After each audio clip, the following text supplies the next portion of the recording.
Hello everybody, welcome to another stream of Betrayal Krondor. Today we are starting chapter 3 and I'm curious to see if chapter 3 is going to take as long as chapter 2 did, because chapter 2 was actually pretty short. I mean, granted, we were much stronger than we were in chapter 1, so that's another reason that it took a short time, but still there was not a lot to do in chapter 2, especially main quest wise.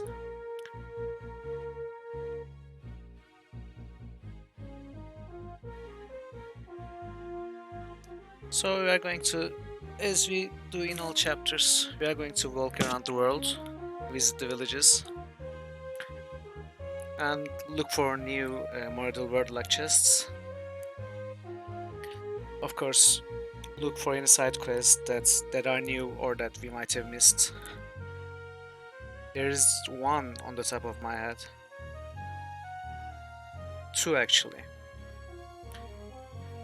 One is the temple that we go from Sildon with the ship. We are still supposed to find Rusalki. And you said, Dragon Parrot, you had said that the what was the woman's name? Hafta, right? The woman who lost her daughter and kind of a seer or something. She was acting weird and saying weird stuff about Rusalki, so they might be related. And we are around that area anyway, so we are going to see what we see. And as usual, we are also going to visit Dimwood. But yeah, I also think that this one will also not take too much time. Perhaps we can finish it in this stream. We'll see. Oh, riddles and locks music. It's always nice to find these chests. Alright, let's get to it. Yeah, parrots, carrots, and burp. We always try those.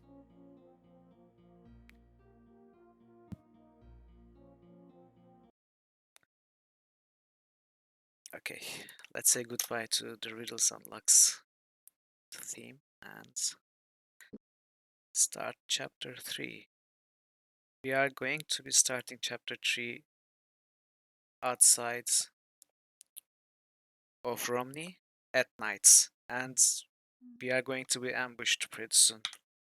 I mean, we weren't able to sleep because they say there's some danger around, so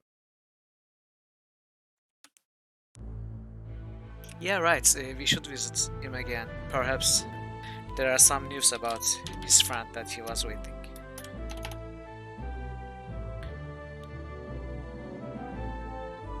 Okay.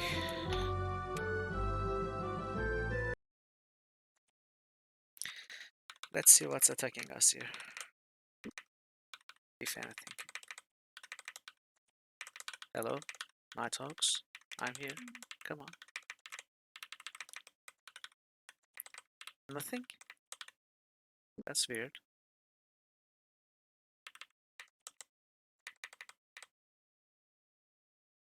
No, we don't want to go to Cabal Keep yet. Actually, why aren't we getting attacked? And oh, okay, they are there. Okay, gotcha. It turns out we got the ambush, not them.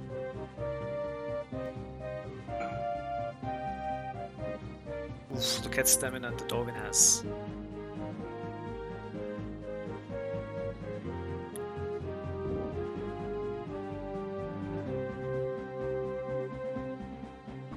Well, soon to be dead pirates.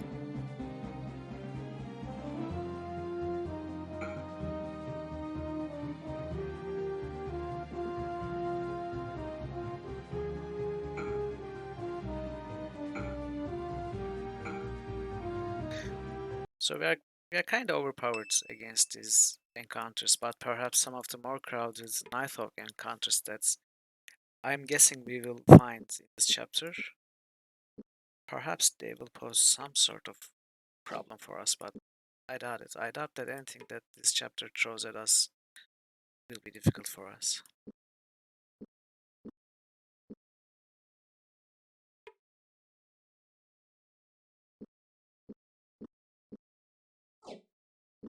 Oh, also, we have this spider, an endless amount of poison. Yeah, I was just remembering that. Also, I need to remember to repair. Actually, I should repair with Gorath because I also gave him a whetstone, right? Yeah, I should start working on weapon craft and armor craft with Gorath, I guess, because he's going to be alone with Owen soon, without James or Locklear.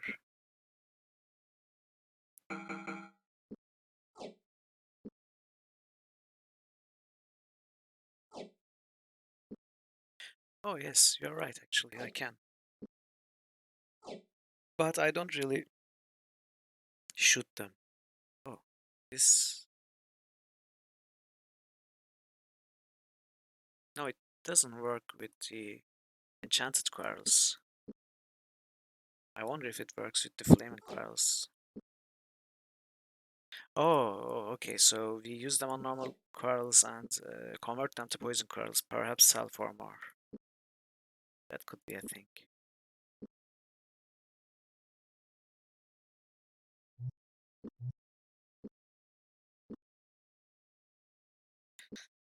But, as I said, we are not low on coin at all.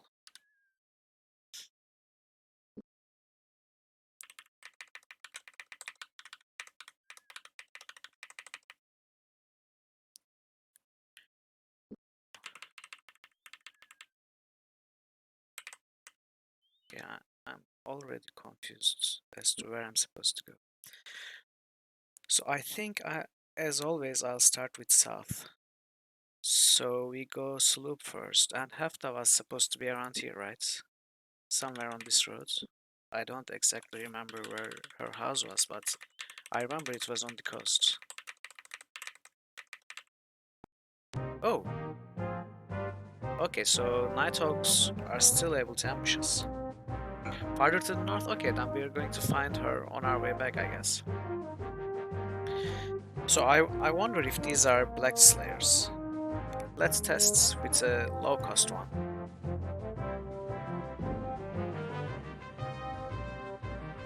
No, they are not. Okay.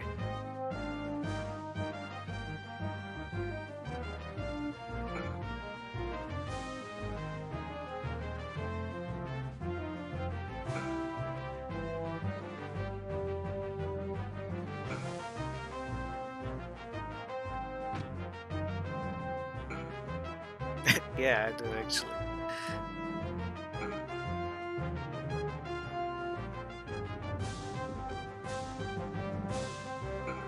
Also, Owen's defense is so high, and the enemies try to focus on Owen because he's the caster and is supposed to be the weak one. But they are not able to hit Owen, especially if we actively defend.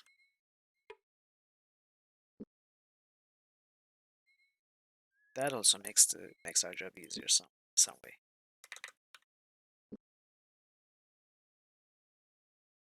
Yeah.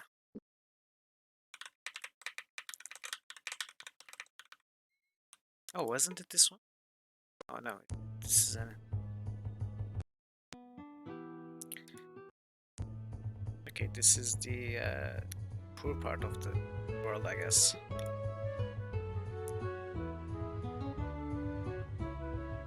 Let's get some food. What? Oh, right.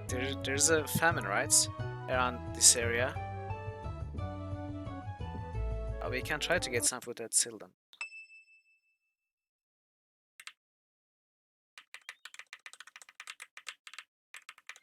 What's this? Oh, there's a chest behind the house.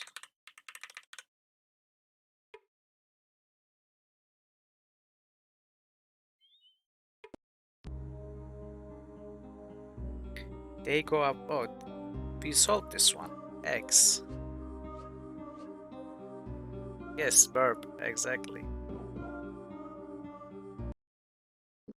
So this is an old one. And if we had done anything in this house in the past, then I don't remember it.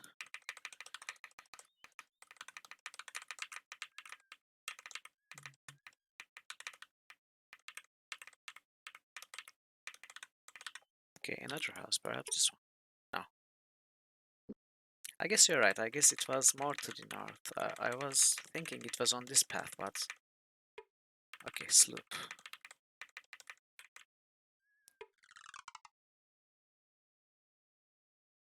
James could smell alcohol. Pushing the door of the shop open, he was met by a sharp-faced fellow who was carrying a wooden keg. Quickly dumping it with a pile of other casks, he wiped his hands off on a towel, then extended his hand. Welcome to the Upturned Keg, best brewery this side of Romney. Would you care to sample some of our stock? We make a dandy apple wine. I'm sure you do, but no, thank you, James said. We have other business with you. Have you recently sent a special delivery to the Black Sheep Tavern in Romney? Uh, is this the tavern that's, what was his name? The fat innkeeper, who was obviously not a deal maker between Nighthawks and others, who was fervently denying. Is this the tavern he sent us to? Was it the Sloop Tavern? The man nodded. Yes, a man here in town named Mitchell Waylander came in and made the purchase order himself, paid with rubies. Recognizing the name of the leader of the Glazers Guild of Romney, James arched an eyebrow. Was there anything unusual about the order? I'll say, the man replied. Moving to a small bin, he pulled out a handful of a substance that looked like tobacco, letting it slip between his fingers back into the bin. He asked that I add this to the kegs, called black tar wheat. A poison? James asked. No, it's a cheat used by the less scrupulous tavern keepers. A handful of this is dissolved in your ale, and whoever drinks it will think they are dying of thirst. Gets worse the more you drink. Gorat spat. It's often done in the north, he said. A man will drink until he is no longer capable, either for lack of gold or wit. And an excellent way to make certain that someone is incapable of fighting you back, James said with disgust. The Nighthawks aren't what they used to be. Alarmed, the brewmaster seemed to pale. Nighthawks? What have they to do with this? Omitting most of the smaller details, James told James told what they had already learned of the murder. Horrified, the man shook his head. I assure you, this has never once happened in association with the keg. If you would like, I will get you something to drink. I guarantee that it has not been laced with black tar. So,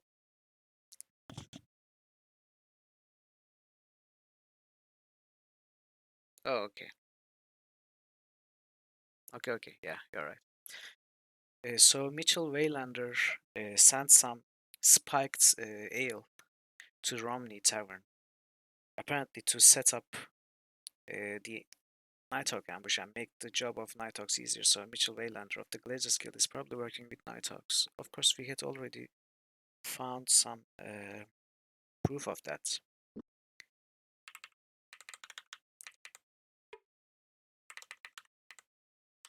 So I suppose somewhere in this chapter we're going to be facing Mitchell.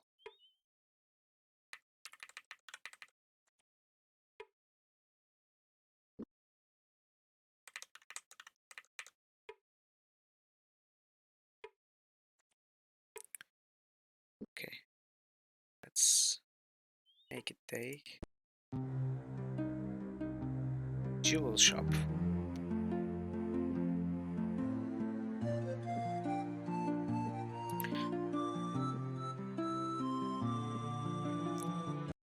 No.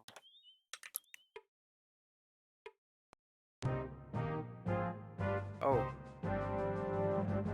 wow. 5 of them. Yeah, we should. In case we need some. Or we need to sell some.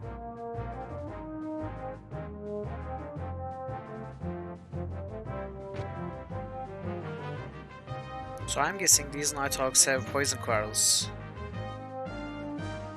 So we should try to stop the archers first. While these are trying to hit Owen.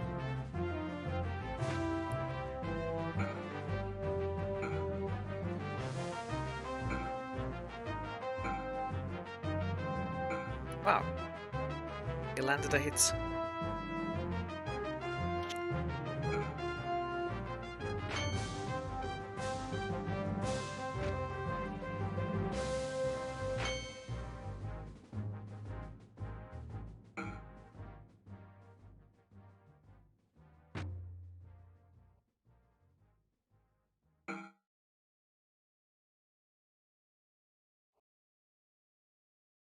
Where is this one going?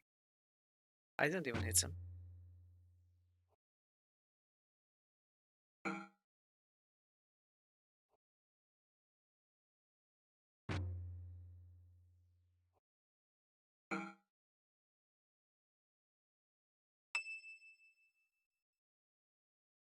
So James knocked cautiously on the door. A few tense moments later, the wood began to creak and the door swung open. From the darkened room, a figure emerged and James gripped his sword tighter, prepared for any eventuality. Though Mitchell Waylander wasn't one of his favorite people, he was a bit relieved to see his familiar face, and Mitchell seemed a bit relieved to see them. Hmm. So Mitchell was attacked by Nighthawks. I don't know who sent you, but I'm very thankful for your help. Let's just say that anyone on the business end of a Nighthawk sword is of interest to me these days. It's not like them to send multiple assassins unless the target is considered a danger to the guild. But I'm a merchant. I don't know anything about the Guild of Assassins. You wouldn't necessarily have to know anything about them. You might have witnessed something they preferred unseen. Perhaps they think you wronged them in some way. Where were you the night the king's men formed by a Tyro regiment were assassinated? What? I hadn't heard. Gods. They were good men. If it hadn't been for them, we never would have broken the river puller siege at Romney. How did they die? Nighthawk set upon them in Black Sheep Tavern, killed every last man. The only thing I found strange was the fact there were few signs of resistance. I was told by the boy who tends to bar a few sacks of cash and ale were delivered the night before, but the Bastira men are very disciplined men. Does it seem reasonable to you a detachment of men trailing the Nighthawks would get drunk in the town where they suspect the Guild of Assassins have their headquarters? Does sound a bit odd. It sounded odd to me as well, so I decided the ale had been tainted in some way. I thought if I found the man who sent the ale, I might be on the trail of the Nighthawks. Then I visited the tavern here in town and I discovered something very disturbing. The arrangements for the ale delivery were made here, and the keeper was instructed to add a significant amount of tarwi to the mixture, a mixture that, while not poisonous, induces the drinker to become excessively thirsty, ensuring that he will continue to drink until quite drunk. But that was not the shocking information. You see, it seems the local chief brew of a prestigious guild arranged for the delivery of the ale, Mitchell Waylander. So I was thinking I got it wrong, I misunderstood it, but apparently I did not, and I never made that order. I would have been in Romney when the arrangement was made. I couldn't have made that order. I realized that as well. The Nighthawks have gone to extreme trouble to implicate you, and that tells me they want revenge for something. Men that were sent here to kill you would undoubtedly have planted the final evidence on your corpse. So, what could you have done to them? Truly, I don't know. Hello, Pencil. Good to see you. Do you know anything about a silver spider or a brass spyglass? Brass spyglass? Oh dear gods, but that man couldn't have been a nighthawk. He was so regal looking. What did you do to this man? Is the spyglass involved? There's a place north of Romney known as Prankstone. When people approach it, they often discover that items on their person disappear. A business partner and I discovered where disappeared items go to, and we sell the items we find. Anyway, one night I was drinking in the town of the same name, and I saw this man who had a very marvelous brass spyglass. My guild was having difficulties at the time, and I was low on cash, so I conspired to achieve the spyglass for my own. I had noticed the attention he was paying to a rather fetching barmaid, and I arranged that a note was sent to his table telling him to meet her near the Prankstone. The spyglass became ours. You nasty you, Mitchell. And he says he's a merchant. He's actually a thief. If the man you snatched the spyglass from learned what happened, I could see how he would want revenge. Where did you sell it? I don't sell the items. My partner does, and we split the profits. I don't know anything about him other than the fact that he's a native of Silden. We decided early on that we would share only our booty so that if one of us was caught, the other would be safe. Then it seems we have business in Silden. Lay low. It may be the only thing that keeps you alive, Mitchell. Nighthawks are not men that should be angered. So for a stolen spyglass, this looks like too much work to get revenge, right? Causing guild wars, killing city guards, soldiers, involving nighthawks. So there's gotta be something special about this spyglass.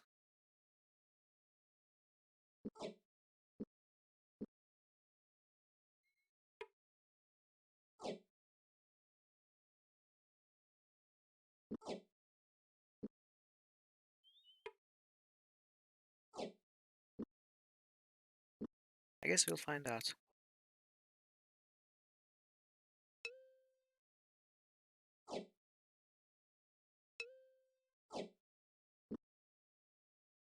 Oh, is that why, Fancy?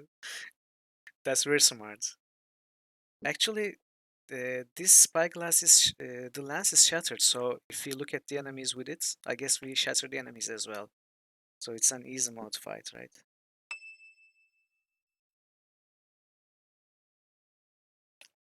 Have I used it? No, how do I use it? Oh, okay. So this casts the Eye of Ishap spell, where it shows us the vessels. Oh, I never actually thought about using it. James suspected this one had been rendered useless by the cracks in the larger lens, so those cracks does not actually make the spyglass useless. Interesting. Anyway, Mitchell was not the cause of all of this, apparently. He was implicated in the crime.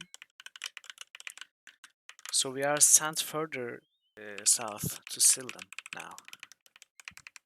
Also, that place mentions near Prankstone where the items disappear from your.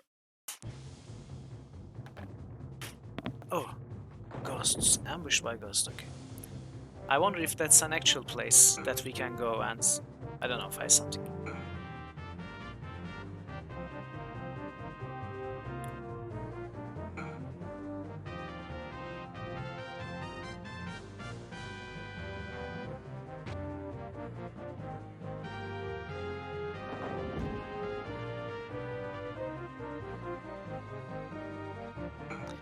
So isn't it weird that ghosts can be poisoned?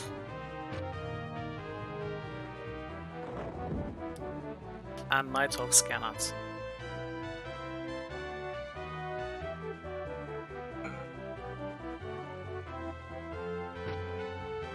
Nice one. I think James got it quite a bit. Yeah, we should rest. Yeah, yeah, that's true. They might have used it. They must have used it.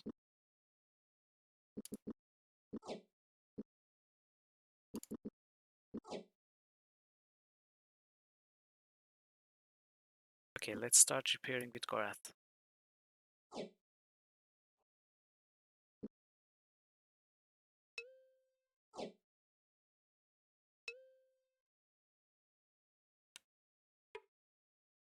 Oh, okay. So I was right. This is Hafta. Hafra, not Hafta, Hafra. Okay, let's save first. So we know this. Let's get. So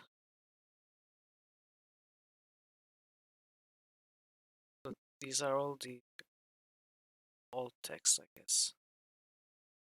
Oh, yours is a fortune I have not seen the like of for some time. A dead man's key will open the doors which cannot be seen and are hidden beneath those who bow below the seven-rayed star.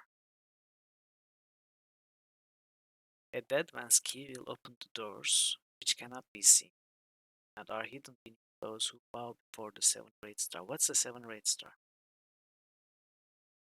It sounds like a symbol of something, a guild or some army, but I cannot remember right.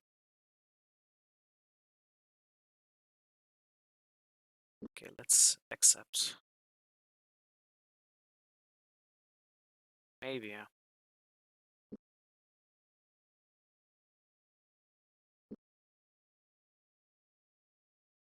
A long shadow and a star stand over your house, she said, addressing James. Even as you find the soul that is kin to your own and achieve all that you had hoped, you will lose your closest friend to passion in a foreign land. Oh, is he talking about Luckier? I wonder. What happens if he rejects? James snorted his contempt for the old woman's prediction. I could have said any of the same things. I've heard virtually all of those things from street lunatics. Hafra! Bella shouted, but was shoved aside like a mere twig as the old woman lunged to her feet, her eyes blazing fury. Raking James's face with her sharpened nails, she howled in a voice that no longer sounded human. I am Hafra. You will believe. You will believe. Wow, okay. Weeping openly, Bella moved behind his distraught wife, but rather than trying to console her, he lifted a stick of firewood and struck her to the floor. Standing over her unconscious form, he seemed poised to strike again. What? Confused, James flashed a horrified stare at Bella, but suddenly drew back in shock as another form began to materialize around Half-Fry's crumpled body, taking on the shape of a young girl. Oh, is it her daughter? Ghost or something? Was she possessed? For a moment, it hovered, its expression glowering as it stared at Bella. Then, with a hateful screech, it flashed through the air to pass through the walls of the house. Go after it, Bella sobbed, dropping to the ground to cradle his wife. Go and kill it. We are finished with the Rusalki now. Oh, it was a Rusal. So I didn't realize Rusalki were spirits. I was imagining they were like some, not quite zombies, but corpses of drowned women or something, because that's the original lore, I think. But apparently, in this game, Rusalki are spirits that can't possess bodies. Interesting. Nearly tripping over the clutter of the small house, they rushed outside and prepared their weapons for the Rusalki, who now waited to kill them. Okay. So we've actually found the Rusalki.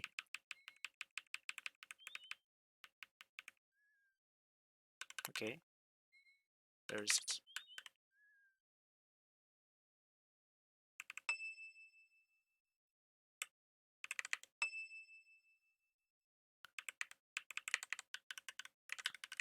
Hello.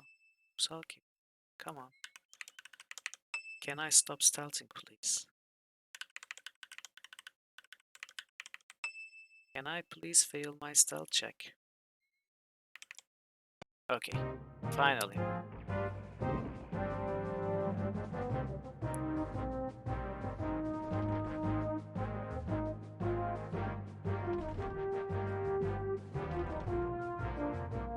Where's the invitation? Okay.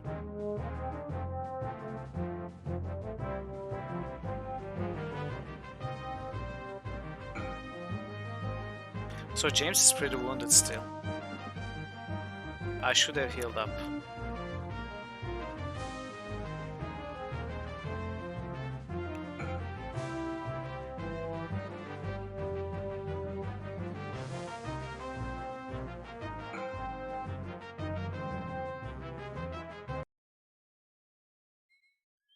Okay, so we killed another Salki. Perhaps this was the last one. Perhaps this was the quest, because this seems like a special encounter that we missed before.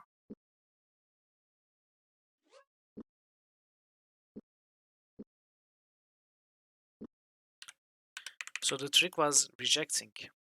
Bella said nothing as he led them inside. Next to the door, Afra was sitting up, her frail fingers clutched in her hair and a distant look on her face.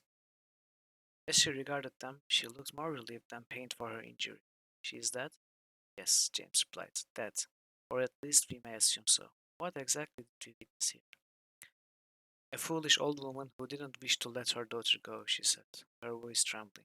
Grabbing hold of Bella's hand for support, she continued on bravely. After our daughter died, I sought to find her with my talents. I thought if I could seize onto her, I could keep her with us. But that's not what you found, James replied. Hafra shook her head. No, it wasn't. Instead, I found the spirit of Drusalki who promised that she would bring our daughter to us, and if we would allow her to live through me, to inhabit this body. For a while, we believed her, but after several weeks, we knew we had been trapped by the creature. Feeling awkward in the woman's presence, James touched the woman's shoulder lightly. I am very sorry. Don't be, she said.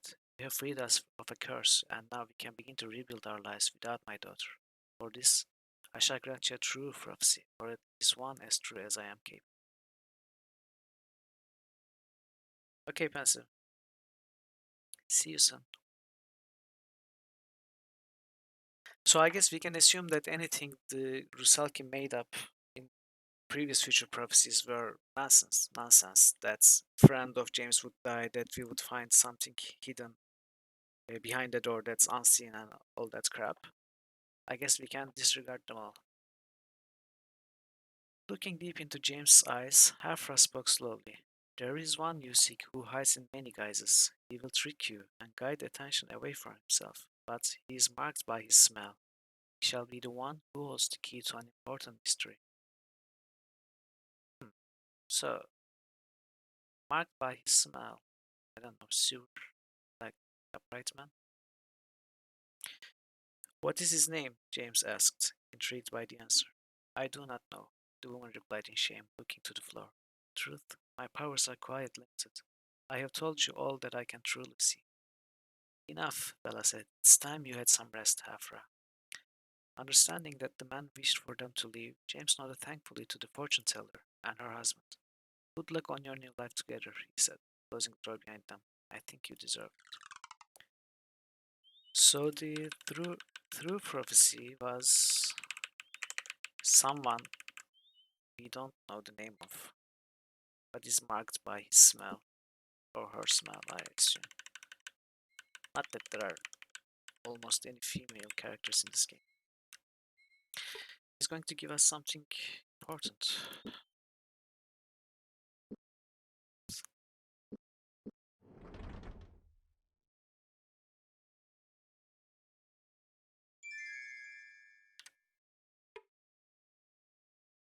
Okay, let's get it open.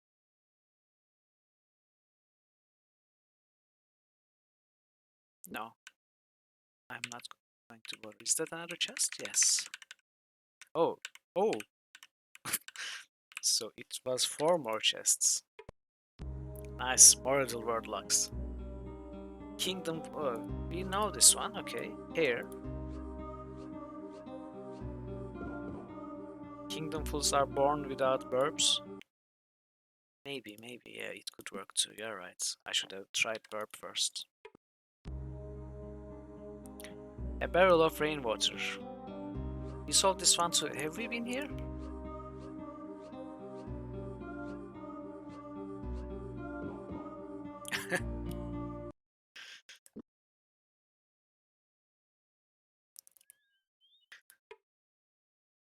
Oh, this is luck chests. Yeah, I remember those two as well, but I don't remember finding 4 chests like this. Owen grabbed James' shoulder. Startled by yeah, trapped. Okay, this one is trapped. So these two are new. These two Mortal World luck chests were already here and we have been there. But these two locked ones are new, apparently. Eyes of Bishop.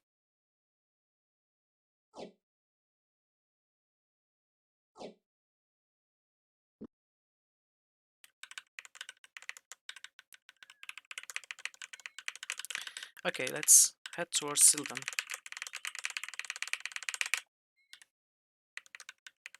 What is this now? Keep out.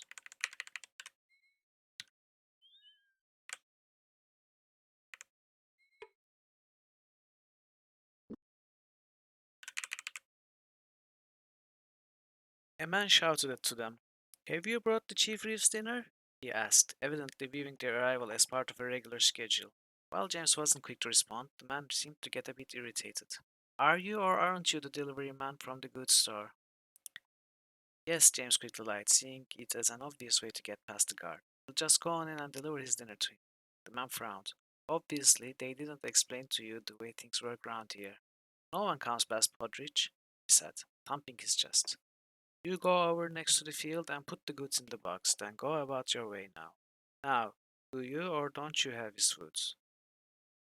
Yes. You'll have to check, James said, shouting back. Sometimes my friend here forgets his orders. If we have any, we'll drop them off. Uh, can we just drop some rations there? James closed the lid of the chest. So, what do we do now? Borat asked. Go to the tavern and wait, James replied. We come back tomorrow, and with any luck, Arlie will be willing to see us. A little food will often get a man into a talkative mood. Let's hope the chief reeve is no exception. So, I don't know what he's talking about. Are we supposed to come here after Sildan?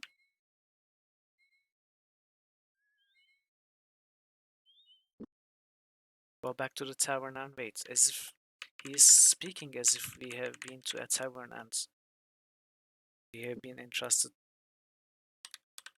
with bringing this guy some food or something, or maybe we are supposed to bring him poisoned food for all I know. The man smiled at them. Incredibly light on his feet, he slashed his weapon repeatedly at an invisible opponent, then called, "Practicing up. There's been quite a bit of looting around the road. Want to make sure I'm in practice?" Yeah, it does look like I missed the breadcrumbs for a quest, the way the dialogue was written. I think we were supposed to go there after Sil. James nodded. Sounds like a wise move. Who's causing all the trouble? Bursting his weapon, the man whipped it in James' direction. Me.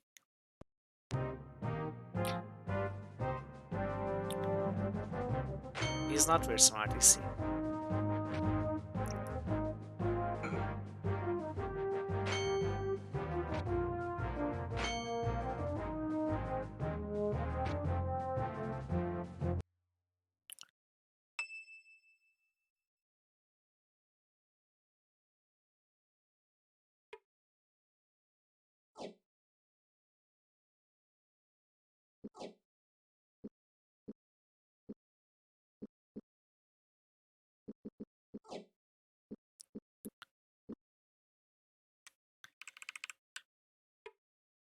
So why would you ever attack 3 men on your own?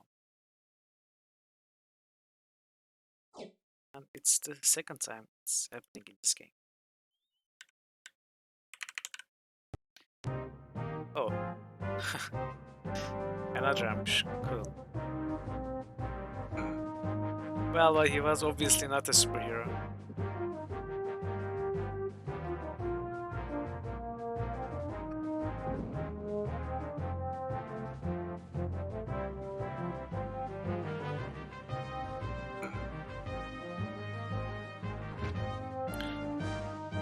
So I hope their arrows were not poisoned. It seems like they were not poisoned. Nice. Or rather, diseased.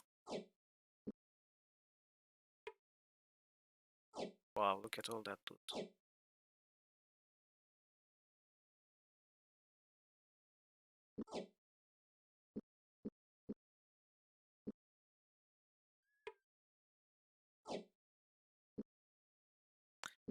Let's repair and poison again.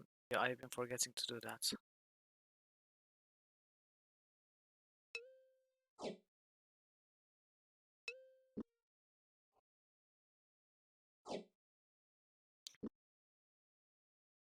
So, can we do?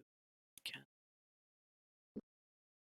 Okay, so it's going to be pretty difficult to repair the armors with Gorath because he has no space in his inventory. I guess I'll just continue to do it with James.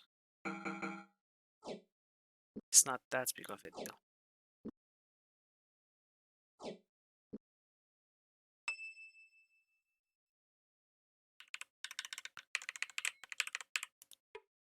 The owner of the house, a bearded man of about 50, obviously saw James approaching because the door swung open before he had a chance to knock.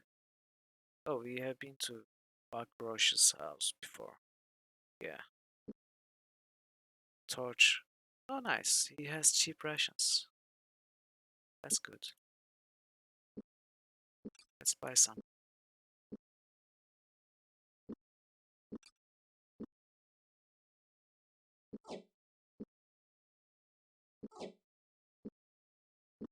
Okay, this is good enough.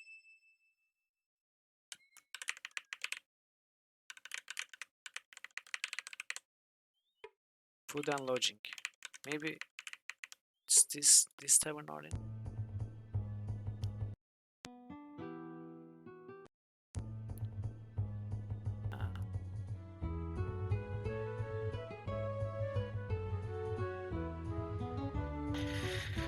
Forgive me, sire.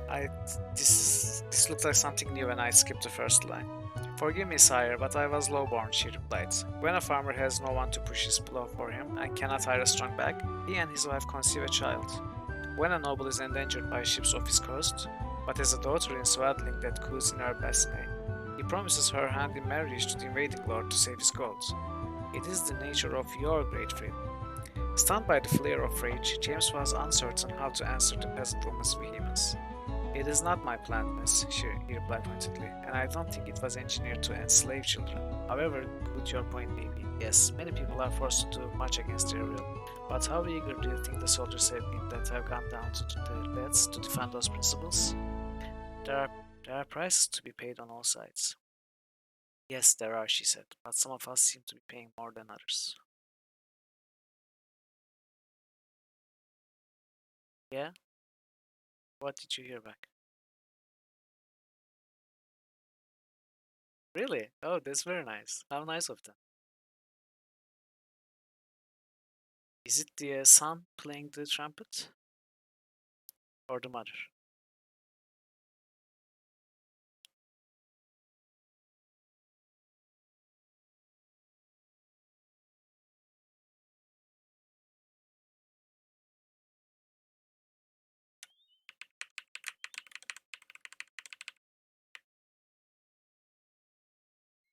How nice.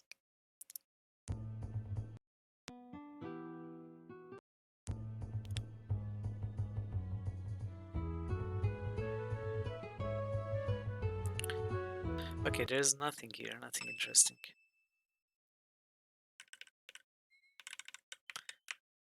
So, on to Sildan for real this time, I guess. Is this spoiled? Yes.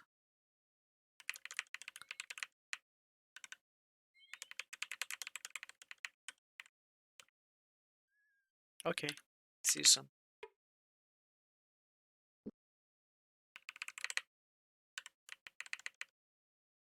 I should use this spyglass more.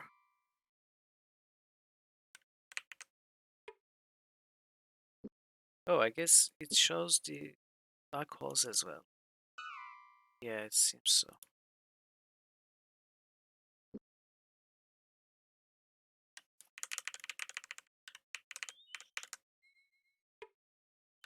North Trail. No, we don't want to go North Trail. We want to go towards Sildan.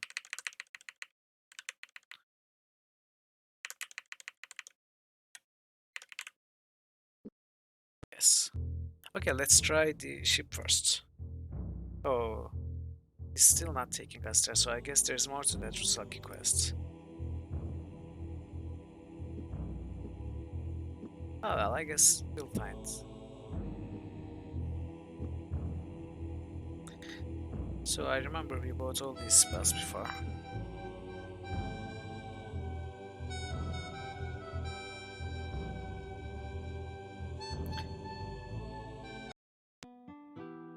Let's talk to our favorite innkeeper, but first the other people. Yes. The man grumbled. Not sure whether the comment was an invitation or an indication they should leave, James approached the man cautiously. Good day. Good day, my arse. Damn madness. All this guilt feuding, he spat, wiping ale from his lips with the back of his hand. I had a regular job before all this madness began in Rome. Now I have to do my job under the cover of night. If Arlie Stilsall would come to the negotiations table with the rest of the guild, we could bring this idiocy to a halt. Has anyone talked to him? James asked. Who can? The man replied. He's got himself sealed up in his house near Sloop. None of the Duke of Romney's men have been able to get through to him. He won't even allow his supplies to be delivered to his door anymore. And has them dropped off in a box. Serve him right if someone sent in a pack of rations that had been sitting in the sun a month or more. Arrogant bastard.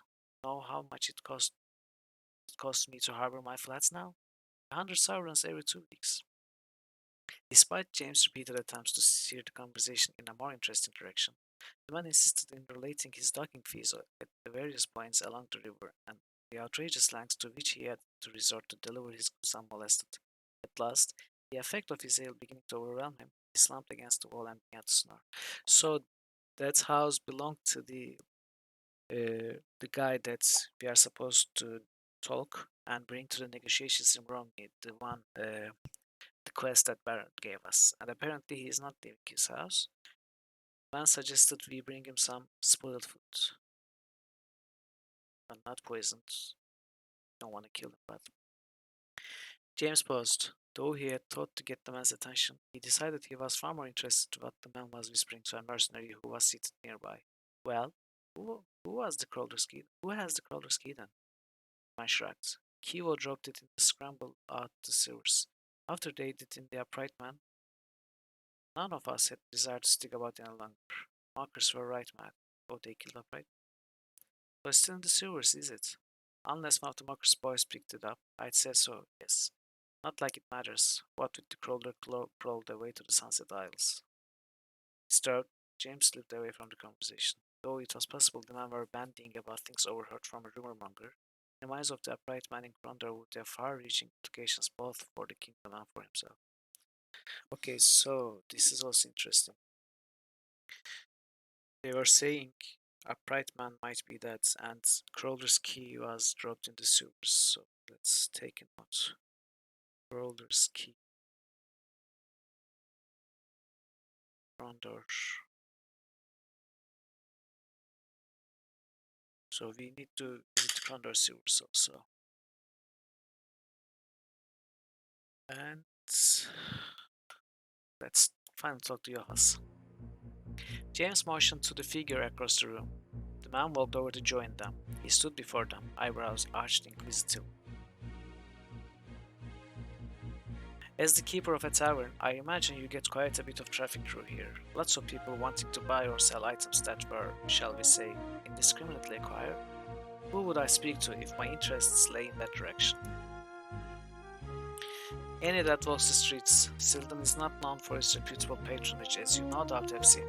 Why would this interest you? I need to find out about the possible purchase of 2 very special items that might have been picked up here in Sildan. I'm looking for whoever might have sold them. Welcome back, Dragon Parrot. If an item is sold in Sildan, then I am the only man that you should speak to. Any other transactions are done the Sildan way. Very well, Yoftas. I need to find out what you may know about either a brass spyglass or a silver spider. I would be willing to pay in gold. You will pay, most undoubtedly, but for that information. But I am not interested in your kingdom coins. If it were gold, I could come up with the sum I want myself. No, what I require is the assistance of a thief. Why do you think I would be of any help? I live in a city of thieves. I have spent my life knowing how to sense them, and I know most assuredly that you have a thief's instincts. This is the bargain. I will tell you about the silver spiders that I sell on occasion, and you will find a bag of powder that was stolen by the crawler. It has most likely been taken to his house near here. The house is locked, and I suspect that the pouch will be hidden away in a chest or cabinet or such. Any thieves could do that for you. Why would we be especially qualified for this? Because all the thieves in this place, they all are the hands and eyes of the crawler. To be working for me, that would be death for them. Why? What is it that is in this powder bag? I have made my offer. Information for the pouch. Do we have a deal? My bump of trouble is telling me that I shouldn't be agreeing with this. But you have a deal, Yoftas. I'll get your pouch, a straight exchange, the information for the item. Consider it a deal then. I will wait for you here in the anchorhead until you return with the item. We'll be back. Do not leave this place. So, he said the house is near here, but he didn't actually say where it is.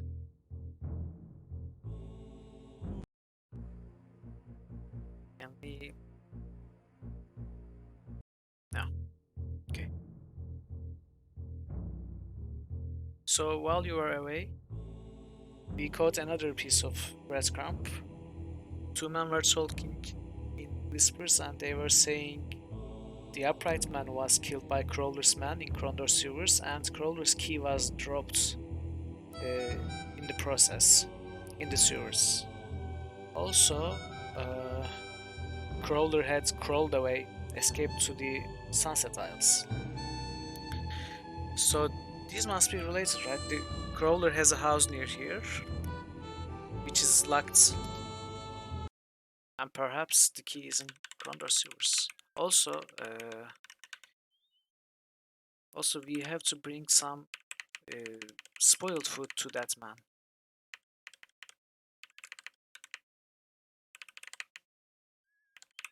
That man was the guild leader we are supposed to bring to the negotiations in Romney.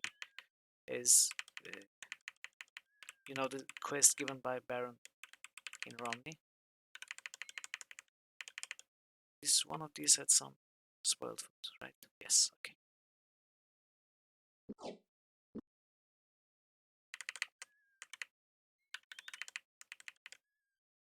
Okay. Keep out. This is the place.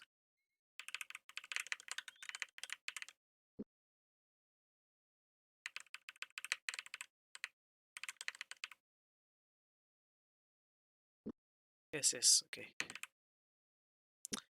Can you stop talking to us so I can put down the food, please?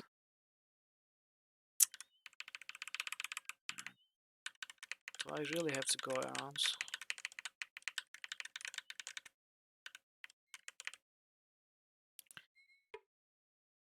Okay. Is your food, sir?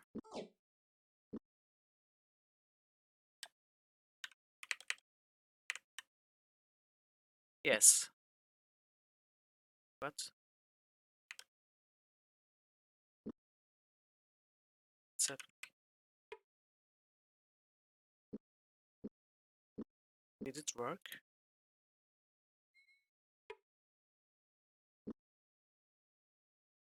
Now let's get out of here until tomorrow. Okay.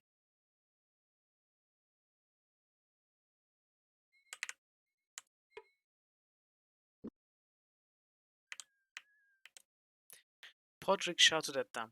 If you had pulled that stunt with me, I'd have your livers for breakfast, he said, referring to their having previously left the tainted rations. The Reeve is a little more forgiving. He says anybody who had the manhood to try that deserved at least a meeting. I can't believe it actually worked this way. I'll deactivate the trap so as you can get through. Owen winced as the guard removed the scroll from his tunic and read the incantation, horribly fumbling most of the words which were written upon it.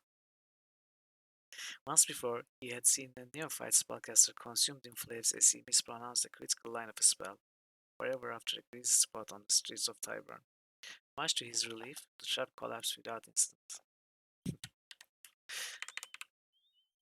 So I think it was kind of a lazy writing, actually. Drew met them at the door, nearly bald except for a few short tufts of hair which cropped behind his ears like untended weeds. Chief Reeve was a surprisingly small man for the position of power he held among the guilds of Romney. Smiling fiercely at them, he slapped Jam's shoulder with a heat-blistered hand. Arlie still sold here, he said. If nothing else, you've got chutzpah. Lucky I didn't eat the stuff you dropped in the box without having it checked first. Learned a long time ago to be wary of trusting people on the outside. So Arlie took the advice of the tutorials and right-clicked on the impressions and saw them they were tainted or rather spoiled. He invited them into his home, offered them some food and water, and spoke of the guild war near Romney. It started when the river pullers jacked their prices so high no one could afford to ship things down the river, he explained. That forced Mitchell Waylander to turn to the guild of the Romney. Well, I tell you, Chief Reeve of the river pullers didn't like that at all.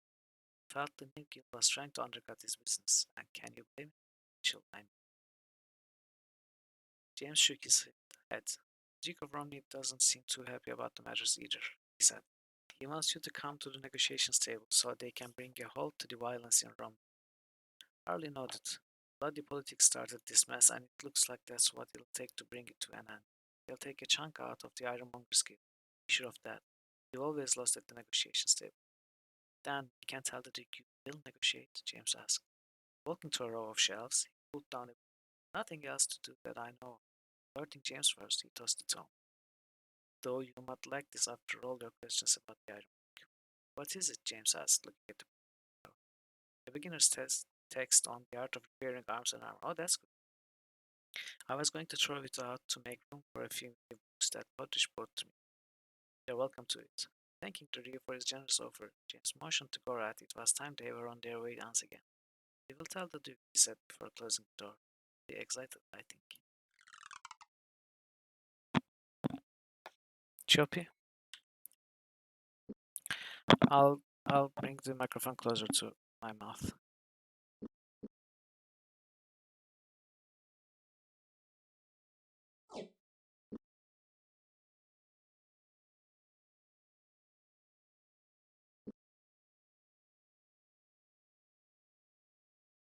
Okay, now we have to read this book with Gorath. If not for the crude diagrams which accompanied the texts, most of the book would have been largely incomprehensible, the majority of the words misspelled, inaccurate, and so obscure that Gorath had never heard of them. Despite the book's shortcomings, he was able to learn quite a bit about the basic repair and maintenance of weapons and armor. In a crude addendum, there was also a hastily scrawled list with useful information. It has it has it has been found that certain substances can be applied to remove the countervoid the effects of poisons used by an opponent. In the following list, the first item of a pair can be used on armor to counter effects of the second item of the pair. This is trying too hard. Silverthorn antidote and silverthorn poison. Yeah, yeah, it looks like, I mean, obviously it is misspelled on purpose, but every word it's trying too hard. Sarix Bane and Silver Spider poison. I mean, worse than armor. Look at antidote.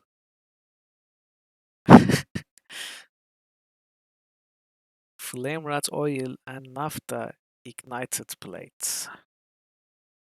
Dragonstone and steel fired enchanted blades.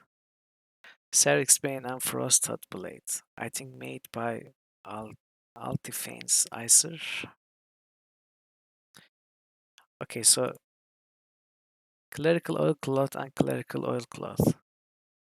Killen's Dutoil and Killen's Dutoil. Okay, let's actually read the actual proper text. It has been found that certain substances can be applied to armor to counter voids. Is that the actual word? Counter voids? Shouldn't it be counteract? Counter void the effects of poisons used by an opponent. Yeah, it should be counteract, but it was written so weirdly. In the following list, the first item of a pair can be used on armor to counter the effects of the second item of the pair. So the first item is used on armor to counter the effects of the first item that is used on the weapon. You should remember this. Silverthorn Antidote and Silverthorn Poison, we know this. Serix Bane and Silver Spider. So, to counter Silver Spider Poison,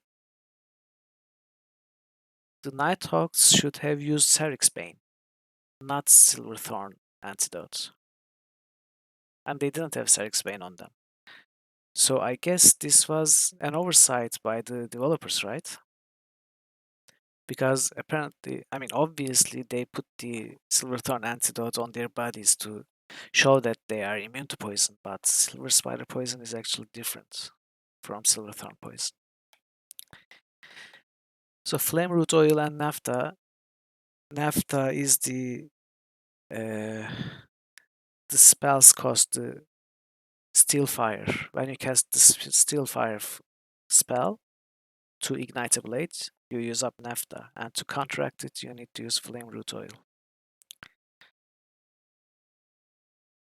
Or maybe not, because the Steel Fire enchanted blade is counteracted by Dragonstone, it says here. So can Naphtha be also used, normally used on a weapon without casting the spell? Serix Bane and Frosted Blades, used by Altifane's Icer. And Clear Cloth is used on both. Killian's Root Oil is used on both also. Okay.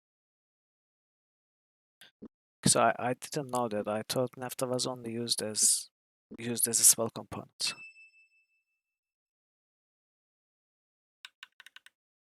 Oh, really? So the Steel Fire spell, it doesn't use any Naphtha?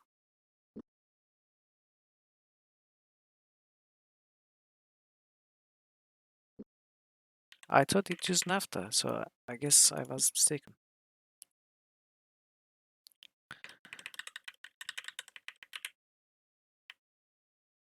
So this was the cheap food guy, right? Yes.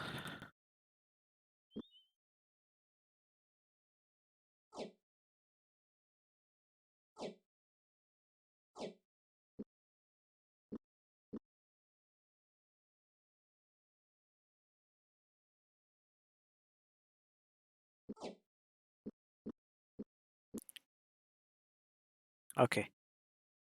So I should not be keeping Naphtha on Oven then.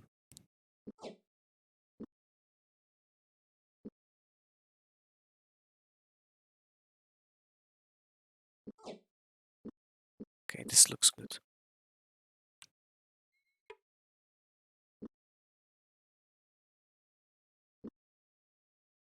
Okay. Let's buy some food and read that book.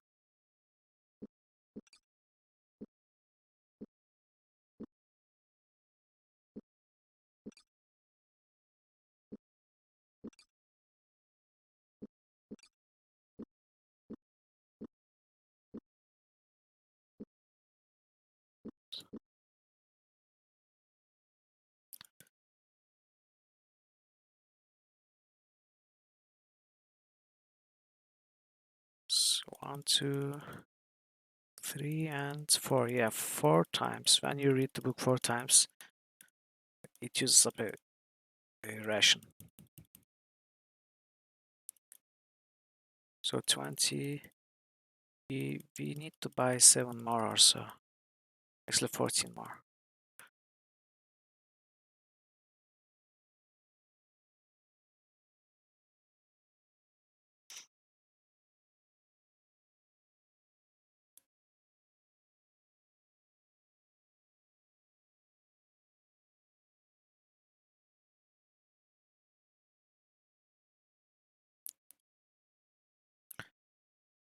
Yeah, they are probably used to it by now.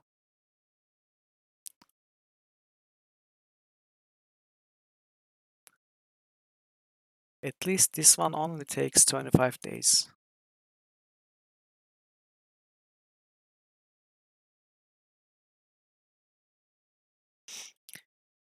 The bird migrations book took 80 days or so.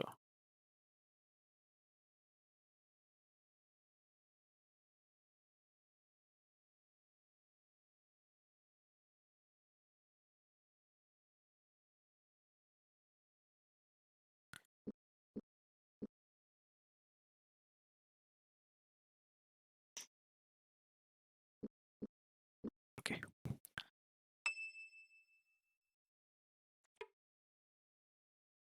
Oh,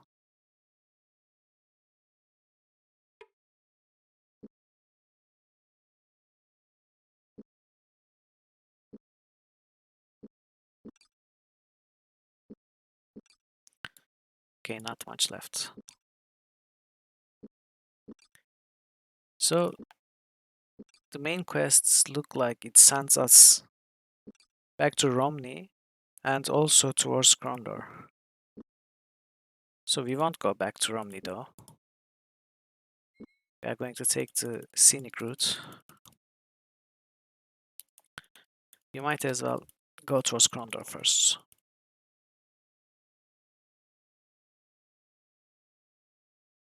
And also we should find the Crawler's house. Yes, including Teamwood, of course. I'll take a look inside. I don't know how detailed I will look through the place, but I'll definitely take a look, see if there are any new encounters, perhaps some more easily accessible chests. Also, we still have to solve that witch quest there. We still haven't found the solution to that one.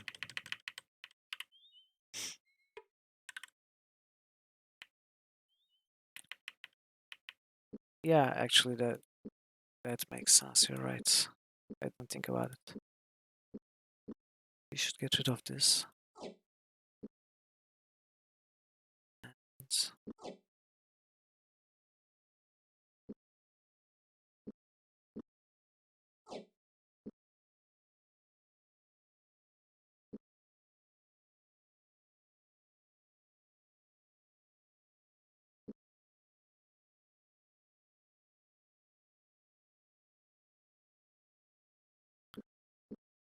we have so much stuff.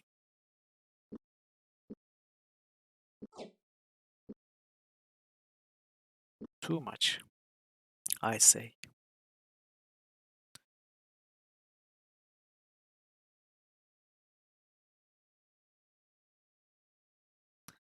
Okay, let's do it like this. So we have space on Gorath's inventory. Oh, actually, I'm 59. Not that great, but weaponcraft is pretty good. Oh, actually, Gorath now has better armorcraft and weaponcraft than James. Okay, so Gorath could very well be our main repair guy. But we do need to remove something else.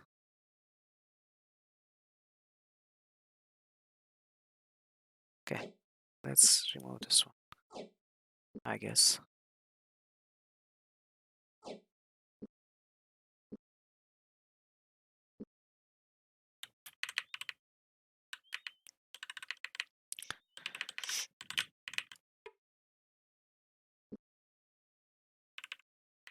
Oh, definitely. Luckless repair is much better. And we also focused on repairing everything in chapter 1 with Locklear. So we have to find Crawler's house somewhere near here. What is this? How do we get there?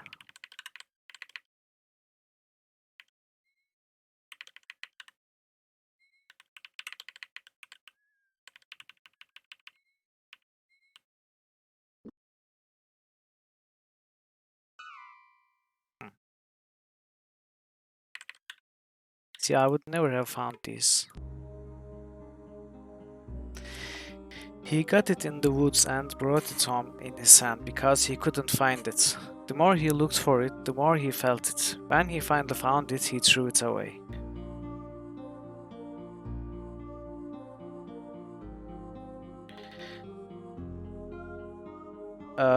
It looks like a small piece of wood that sticks into your finger or something. What's it called? Like a splinter. Thorn? Could it be thorn? Oh, I think it's thorn, yeah. Yes, yes. Okay. Oh wow. This was a nice chest.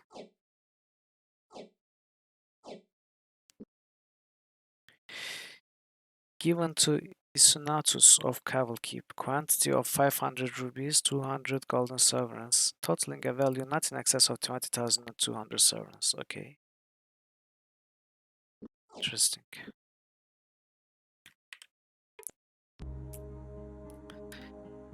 Death to our enemies. No living adversary shall escape the new king of these isles. He will lead us to glory and provide new lands for our people. Free, free town. Could it be the free town? So the isles. What isles do we know? You know, Isle of Eortis, the Sunset Isles.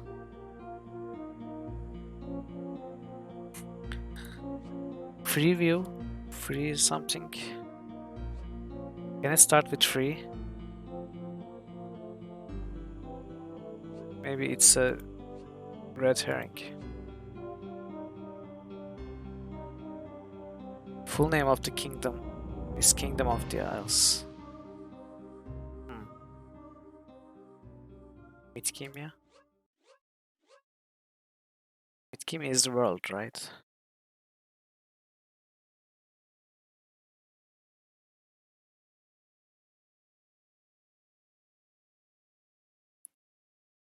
Okay, so maybe we find something in the map.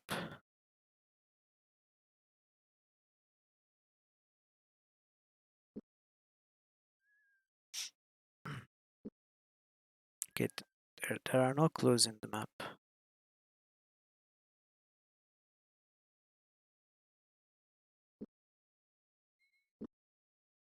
Kingdom. Ah.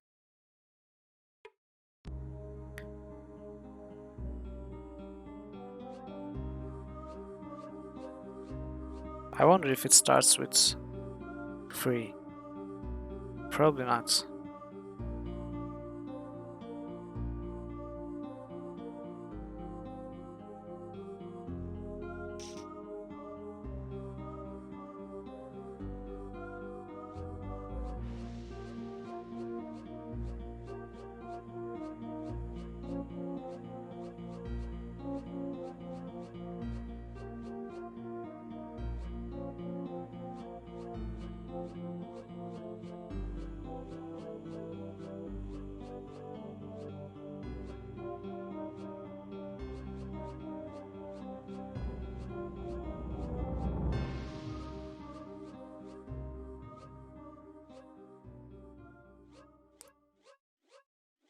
Free shop.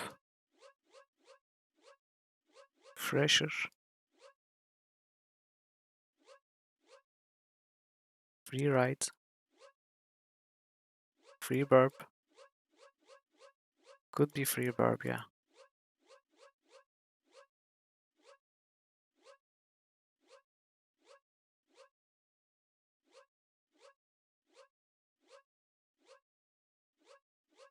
I don't think it starts with free.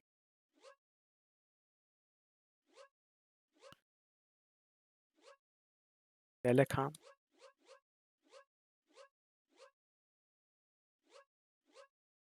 Oh, I thought. Damn. Okay, so my mistake was looking for the name of the isles.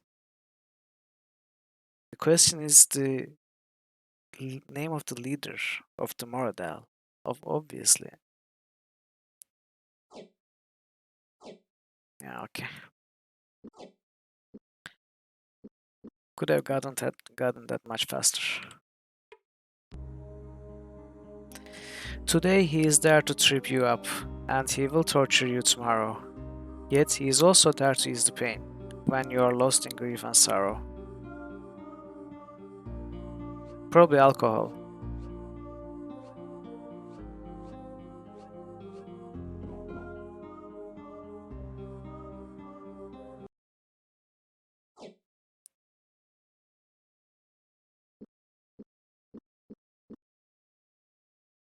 Yeah.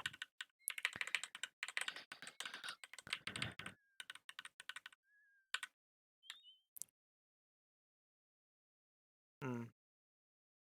I think we want to go take the south path.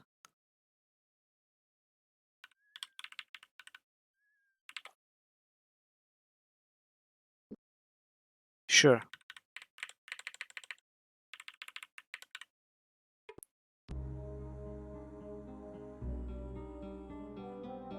Death to our enemies. No living adversary shall escape the new king of these isles.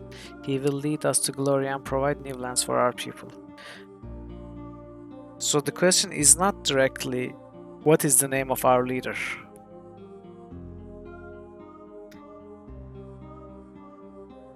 But it is about the leader, mostly. Oh, right. The capital letters spell out Delekan, right? Delekhan,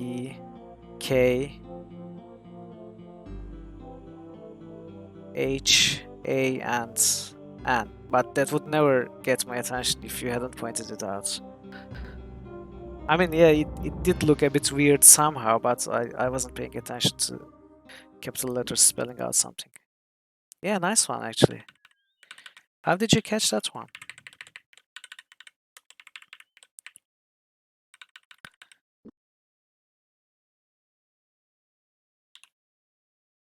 Yeah, that's nice.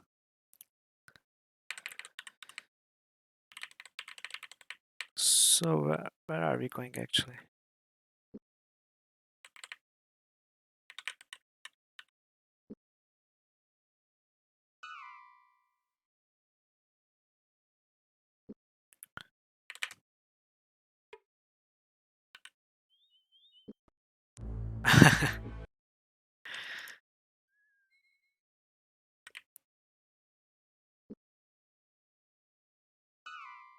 Hmm,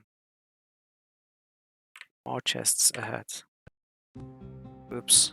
Oh, is the trap? Nice. New puzzle.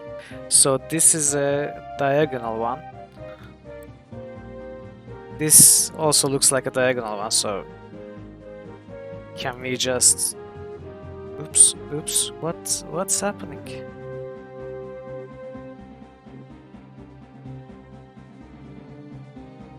Oh! Stupid Korath. No, it was blocked behind Korath, the eve of the trap. Where did we save? Okay. Thankfully we saved close by.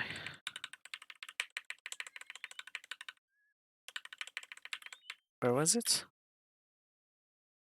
Wait. Okay.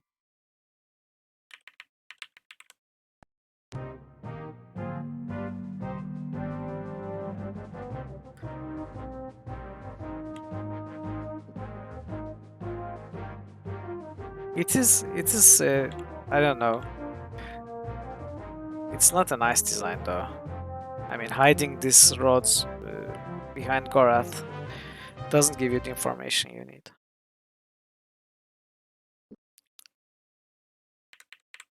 Okay, more chests.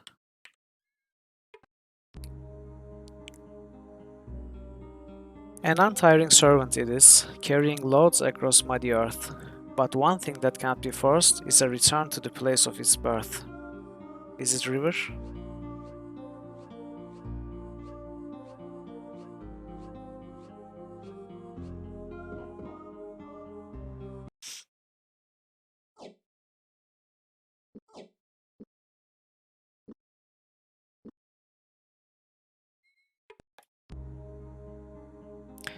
With sharp-edged wit and pointed poise, it can settle disputes without a noise. Sword, knife. I think it's sword.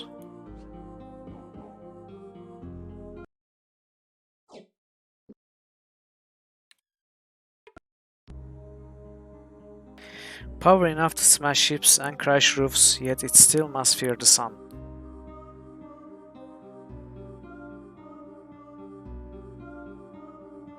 Yeah, that's right. Fog? Could it be fog? No. Ice? Oh, ice, yeah.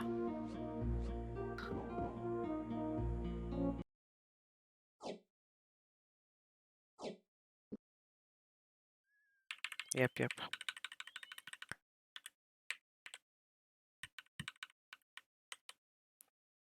Nice one.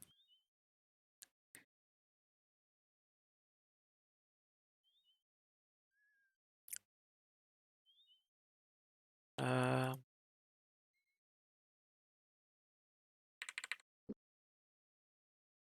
that spyglass really helps us find all these. Abuk, Master of Lux at your service. How may I be of assistance? It appears that you are master of more than Lux. What do you know of the prankstone north of Romney? A tongue wags loose in Sildan. I see my enterprises may be silenced.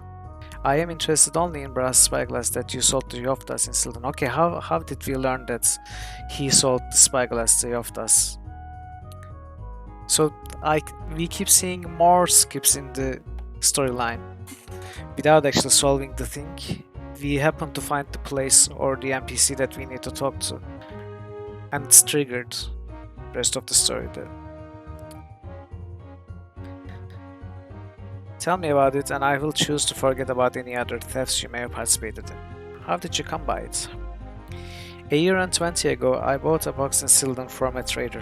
He told me it would bring me great fortune, but I wished only for a strong chest to hold my things, and I told him that he would be a fool to sell such a box. We haggled, and at last I purchased it for 10 sovereigns, a price that the seller seemed positively glad to receive.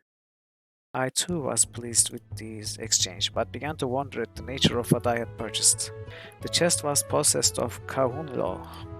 Kahun law? What does that mean?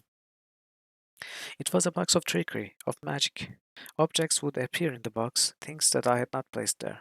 Then, one day, I met a man from Romney, and he told me of the true nature of my chest. When things were lost in a certain place, they came to my box, and we could sell these items. We decided, of course, that we would never tell each other more about ourselves, so our business would be safe should one of us fall into harm. And you two would split the profits of whatever appeared in the box. I take it that the brass spyglass was one of the items he arranged for you to find. It was one of many things.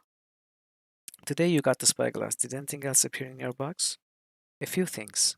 I keep the things whose value I do not know, so those items which arrive with the spyglass are still there, as well. I believe there was a note whose contents I do not remember. Where was this box? Is it close by? It lies behind a mountain with two other boxes near Sildan, and is locked with a special lock. You will have to spell out Thorn, so it may be opened. If you do not understand what I speak, you shall when you find the box. Okay, so that's the notes. Uh,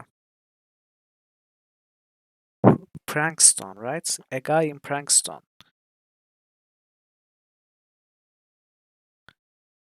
Okay, the notes led us to a guy in Prankstone. Should we carry the note with us? I wonder.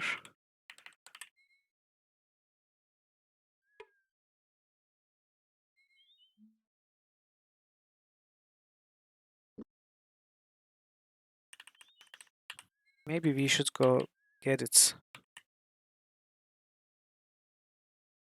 while we are close.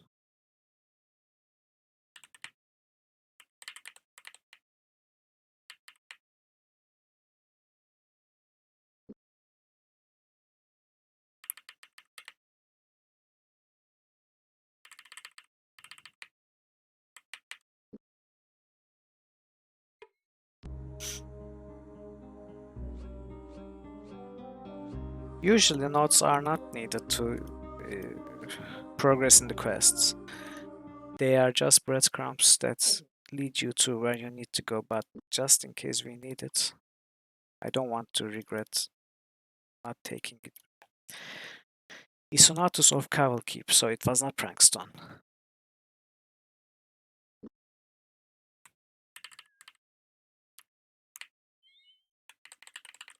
Okay.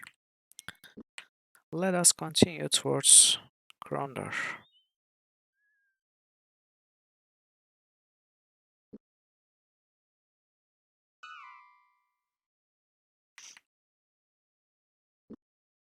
We are at what was this? Is it Malax Cross? Yeah, no, Lightson. Okay. Here at Lightson.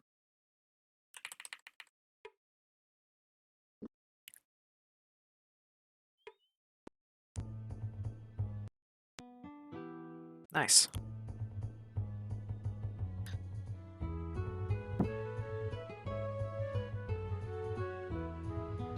These are all old dialogue texts. Nothing new. Oops.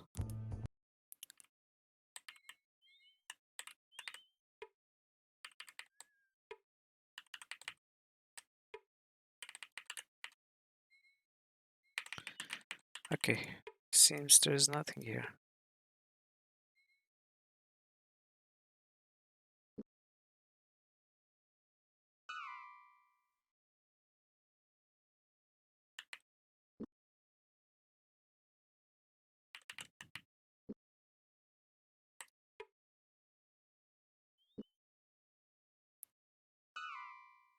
Hmm.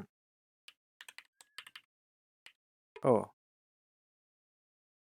The protection spells off boys, though he claimed he wasn't a magician. Flair had a knack for appearing out of nowhere. Gotta keep it on to ward off animals and freeloaders, you know. With several sweeps of his hand, he motioned them forward. Come on, don't be afraid. The water in the spell will fix you right up. Only 25 sovereigns. Want to give it a try? Okay, let's try. The healing water was obviously starting to have some effect. Flair leaned in closer. Feels pretty good, don't it? You'll be right as rain in no time. Thanks for your patronage, boys. With a wave of his gnarled hand, he headed back to his house. So did it heal us or did it give us the healing effect? Oh, it's actually fully healed us. That's pretty good.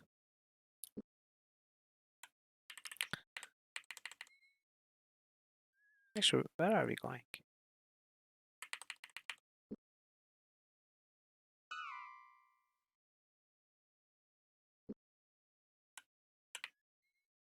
Let's see if there's anything at the end of this path.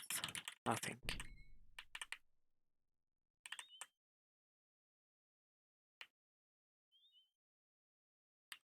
Yeah, true.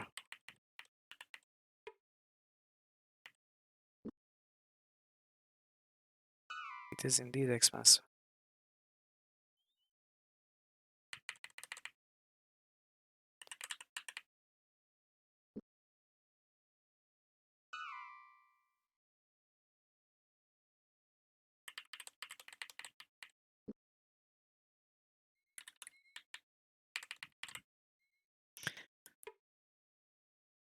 Yeah.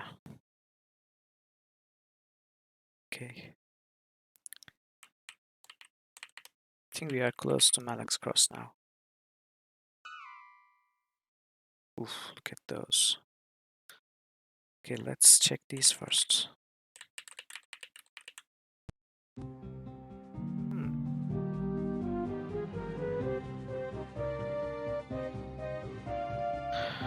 Uh,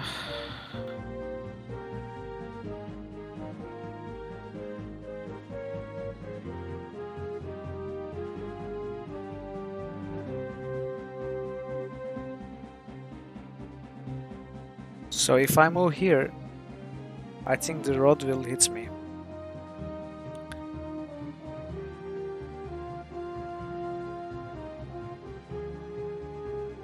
If I go here,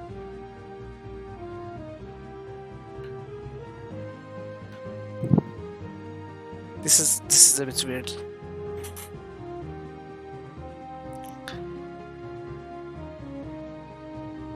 If I push this right, I'm going to break this one.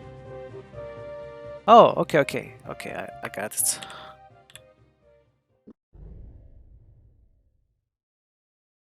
Yeah, I was looking too much into it. It actually had a much simpler solution.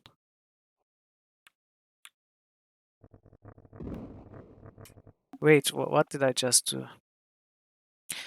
Uh, this wasn't what I planned to do. Okay, let's try again.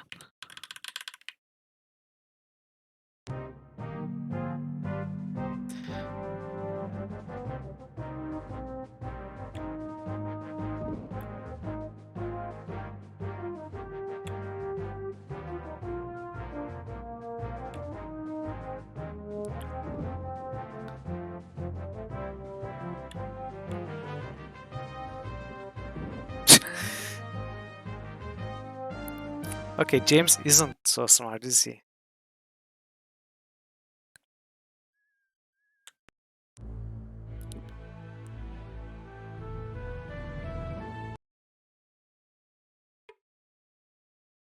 Oh, this is not the place, okay. It was here.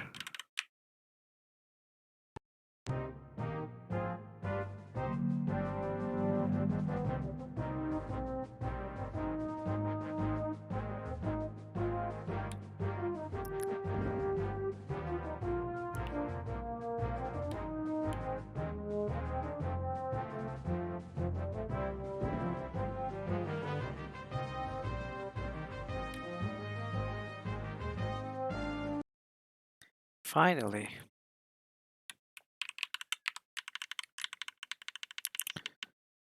Uh, okay, 2 chests and a dead guy.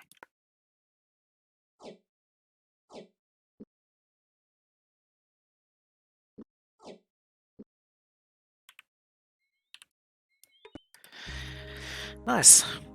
We love it more than life. We fear it more than death. The wealthy want for it, the poor have it in plenty. Nothing. The answer is nothing. I remember this from somewhere, but I don't think it's from this game. I think I remember it from somewhere else. Oops.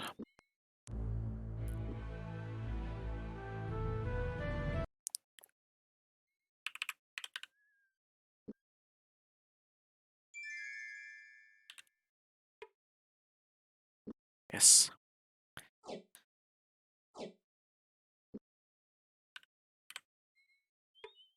And supposedly this guy died trying to run through the trap or something.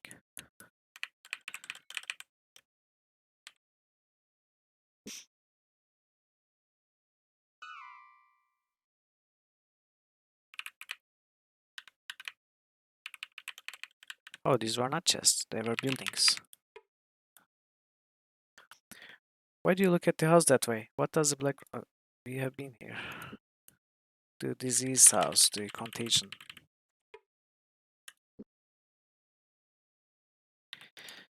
So,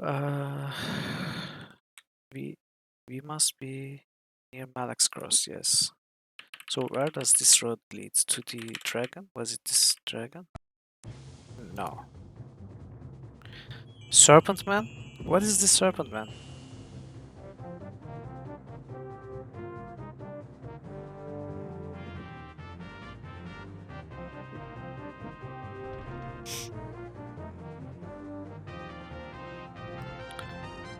Oh no.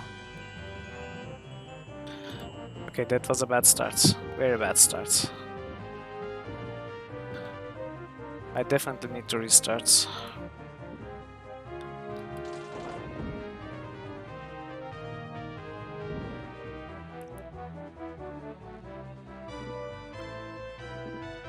Come on, game. Let me load.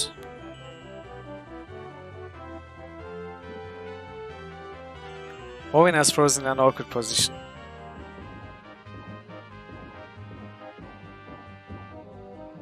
Looks like he's constipated or something.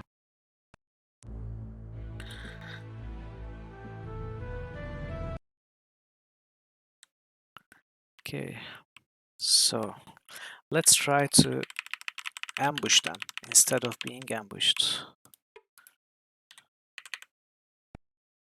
Nice.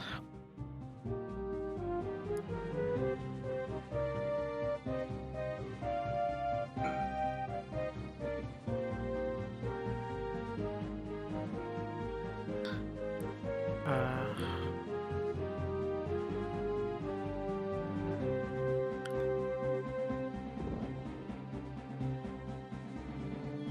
Perfect.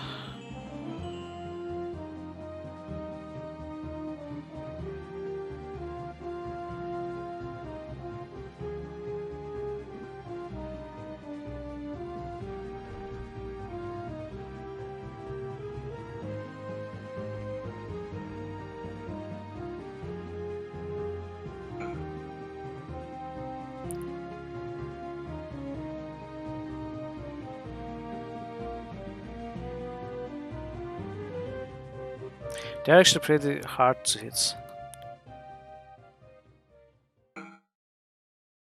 And have high hit points too, it seems.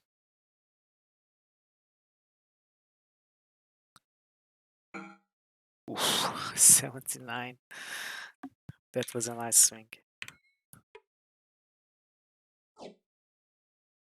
Clerical oilcloth. Okay, since I'm going to leave this behind, I will try something.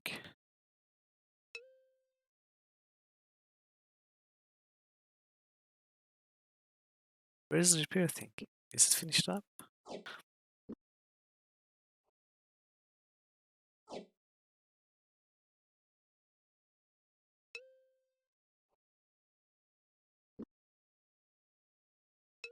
Ah, it overrides the clerical oilcloth buff. I was hoping they would stack.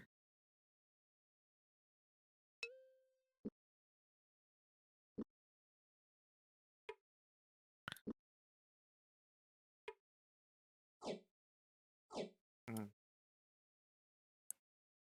Have you found this before? The fluid within the flask was a clotted mass, tinged a filigree. I don't know how to pronounce this word. Color that looked neither healthy nor appealing.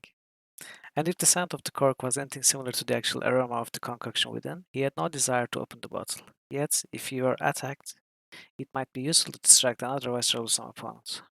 Hmm. Let's keep it.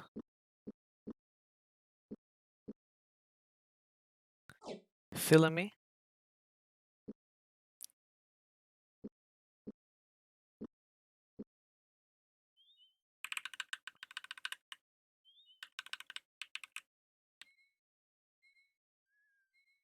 Flam. Okay, I'll take it.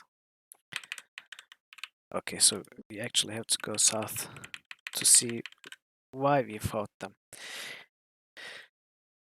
Oh, the dragon. The dragon parrot statue. Let's see if there are any new dialogues. A murder took place in Romney and we are seeking the murderer. We need his name. Though you believe you seek a name, it's not what you truly wish to know. As you have surmised, the two objects which you discovered are clues to murders, though one indicates a murder you may not have realized has taken place. Which object will lead us to what we are looking for? The brass spyglass will guide you in your path. Ask after it, and the way to your destination will become known. Yeah, okay.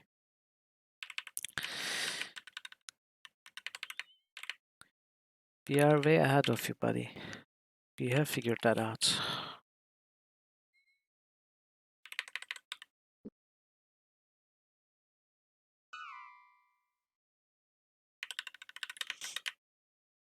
The problem with this map view is you cannot see the enemies. It's a bit annoying.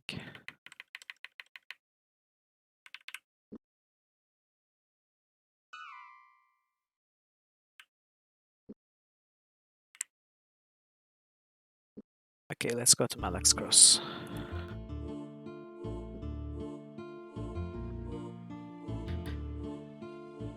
Tell me something. What is it that Malaxros has done to deserve the Abbey shop? Have we done some grievous debt to the king that he should teach a wagon load of disrespectful, annoying, self-centered little tongue holders into our midst? What is it now? Wow. I take it the students from the Abbey shop are causing you grief. No. The neighbor's dog digging up your begonias and piddling on your front step, that is grief. No, what the Abbey and her blessed students have given me is a twinging ulcer and a head full of grey hair. That's strange. I would think the students would be excellent customers. Oh, well now, customers, yes. I can't stock ale fast enough to keep their eyeballs floating. But as someone that has to babysit their noble asses, that's another matter. I say, luck of sorry prats in the basement until they are 20 or thereabouts. I'd say luck the sorry prats in the basement. Are you sure that you haven't been speaking to the prince? Sounds like something that he would say about his twins. Boric and Erland may be princes of the blood royal, but in Eartha's eyes they are nothing but a royal pain in the behind. Kids are all the same, whether their blood's blue or not. What can I get for you today? Okay, nothing new.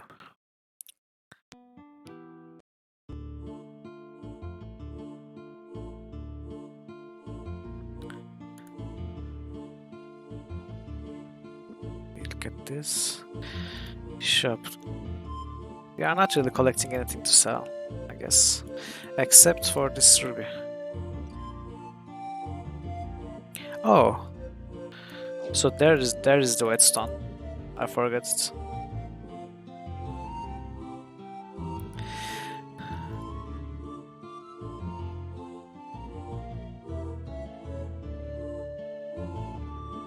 We need food. You should get some food. I wonder if it's expensive here too.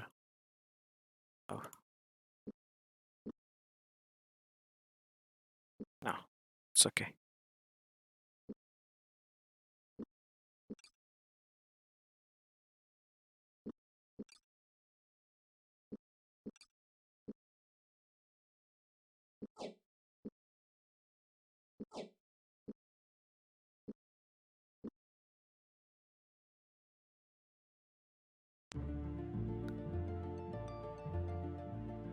Okay.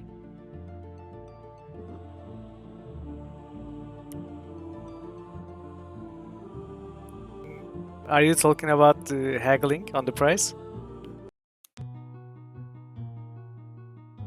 Oh, we are always at the disposal of the king's wishes. How can we help? There were two objects found on the bodies of the dead men. One was a rather ordinary-looking brass spyglass, and the other was a small spider statue made of silver. What would you know anything about either object? Spyglasses are common devices, but silver spiders, now those would be quite rare.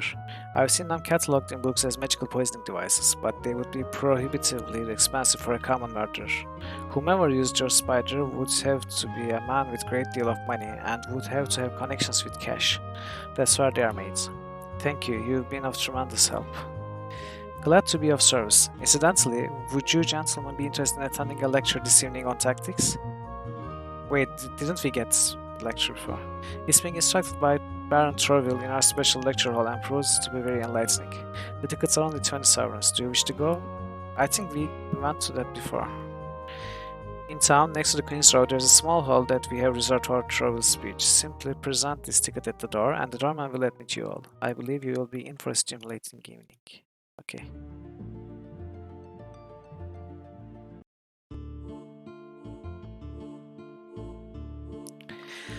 A man took their ticket at the door. Waving smoke from his face, James was surprised by the number of young nobles seated in the lecture hall, most looking as if they would rather be drinking ale. This is the same thing. Against the back wall, a small stage had been set up, its perimeter surrounded by flickering candles, casting an eerie yellowish glow on the faces of Baron Troville and the two men who attended him. When at last they had set up the hardwood podium, the Baron stood and looked across the room. I wish I could deliver this speech under happier circumstances, but to the north the Dark Brothers are massing for yet another siege against us, the Baron started slowly. I am here not by request of your abbot, but because I await the arrival of volunteers from Darkmoor and Salador to come and join my forces at High Castle. We have received word that the Moradil's new prince, Delacan, has unfurled the war banners of Mermandims. A rumble passed through the congregation of nobles, the significance of the old Moradil name not lost on the students. Looking at most of the faces in the room, James knew that most in the room had only been children when Mermandimus had led his troops to settle on and had likely lost fathers or uncles in that deadly battle. I think therefore this lesson will be a little more practical for our purposes and will concentrate on the defenses at High Castle, Troggle continued. Page, please fetch my maps.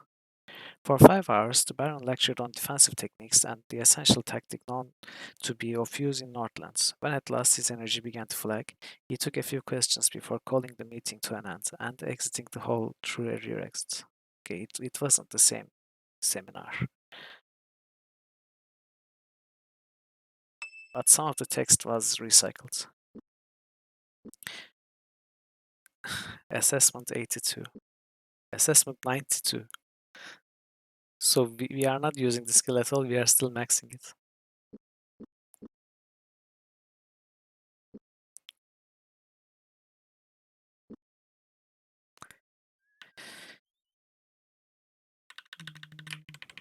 Okay, let's continue the south path towards Krondor.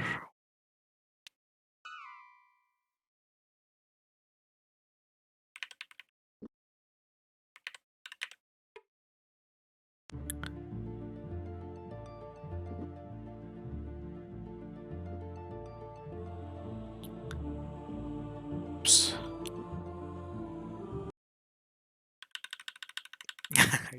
I guess. Oops.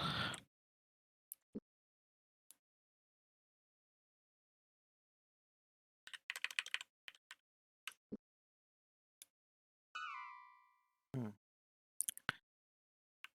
2 chests that way. Or maybe, I don't know, holes or something, but 2 somethings that way. Oh, a trap. So we are finding lots of traps. Okay, this is a triangle. And we can push this to break this one.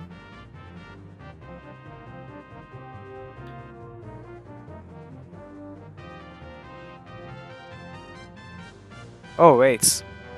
No, this is not a transparent one. We need to push it to block this thing, then pass from right of it.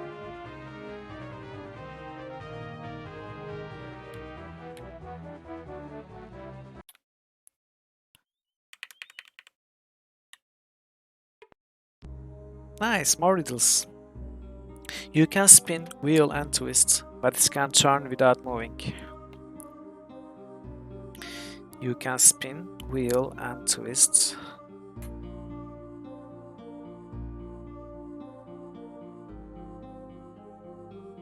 But it can turn without moving.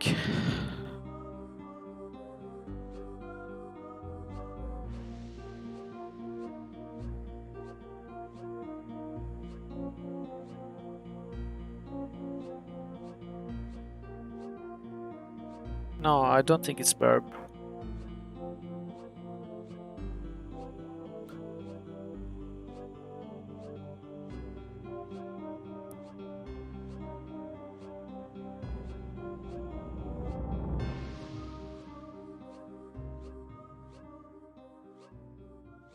Maybe it's dude.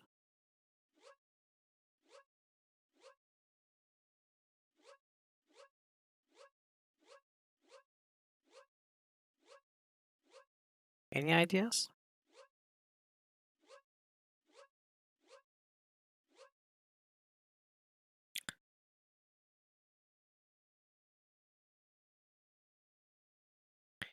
AROT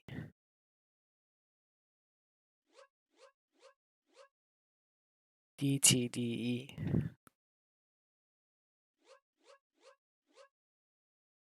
SISK MOLS. I'm going to take a very quick break, bio break. I'll be right back.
I'm back. Did you figure it out?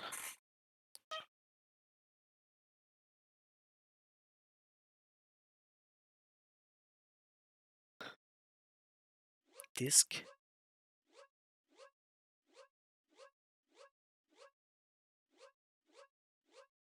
No.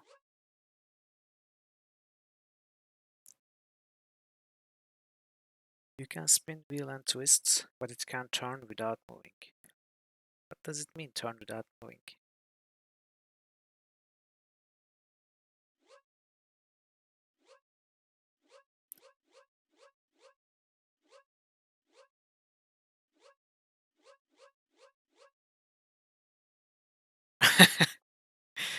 No, I don't think so. Well, I'll try to brute force.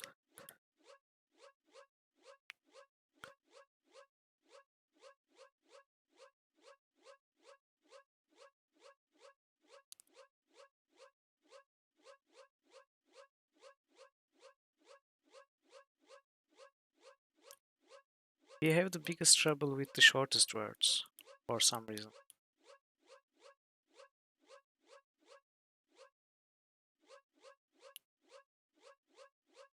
Which works good for us, since we can brute force them easier.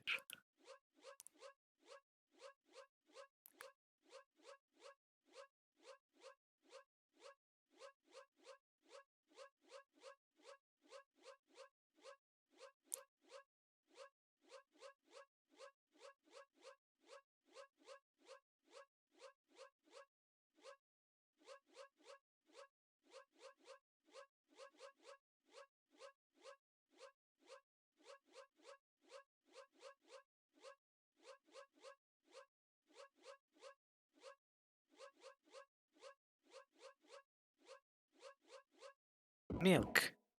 Oh, right. Milk turning, meaning the milk going bad. It's not turning in a literal sense. You can spin, wheel, and twist. I think it's the milking process of an animal, right?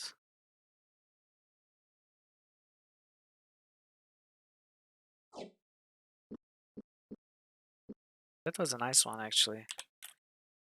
Well designed. It can pierce the best armor and make swords crumble with a rub. Yet, for all its power, it can't harm a club. This must be rust.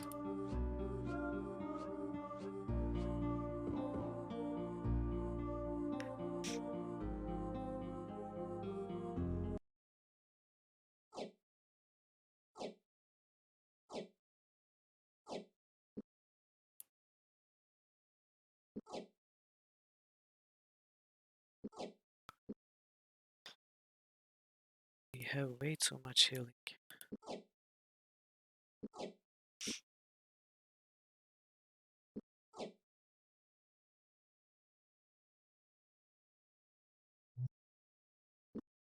We are even full. Ah, it can stay there. Okay, so we were going this way. And this is another village. What is it? Dark Rights. Okay. Let's see if there's anything new in Dark.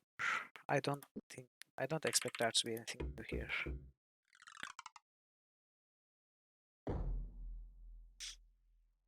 Okay, Dragon Pass, see you in however long it takes.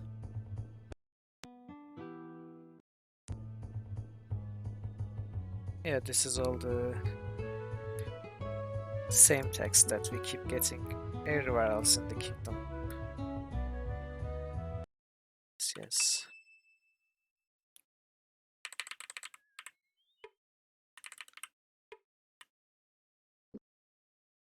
Nothing new as expected.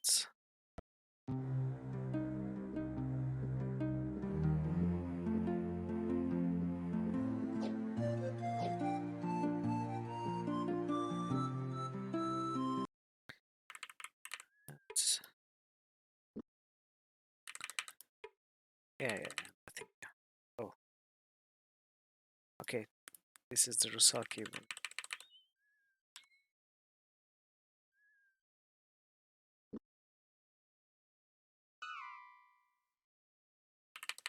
So onwards to Krondor. Yes.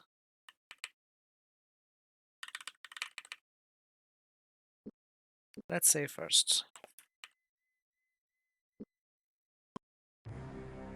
Actually, I want to make a proper save, so I can use the quick save the sewers.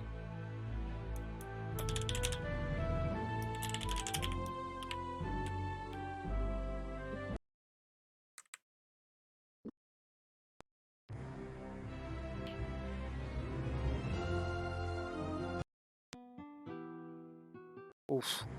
198 is a new record. Okay, he doesn't talk to us.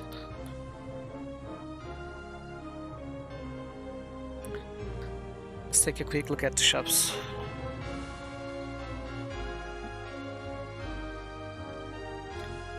Yeah, we got that here, right? Yeah, it's okay, nothing interesting. Nothing interesting. Let's check the palace. The majesty of the palace was impressive. Okay, this is the same thing. Do we still have Locklear's items here? We do. Okay, we don't need anything from Locklear. We don't need to steal anything from. Can we talk to Katala? Senior James at your disposal, lady. I'm sorry if I've interrupted you. No, actually I'm quite pleased to have you here, James. Things around the palace have become very peculiar.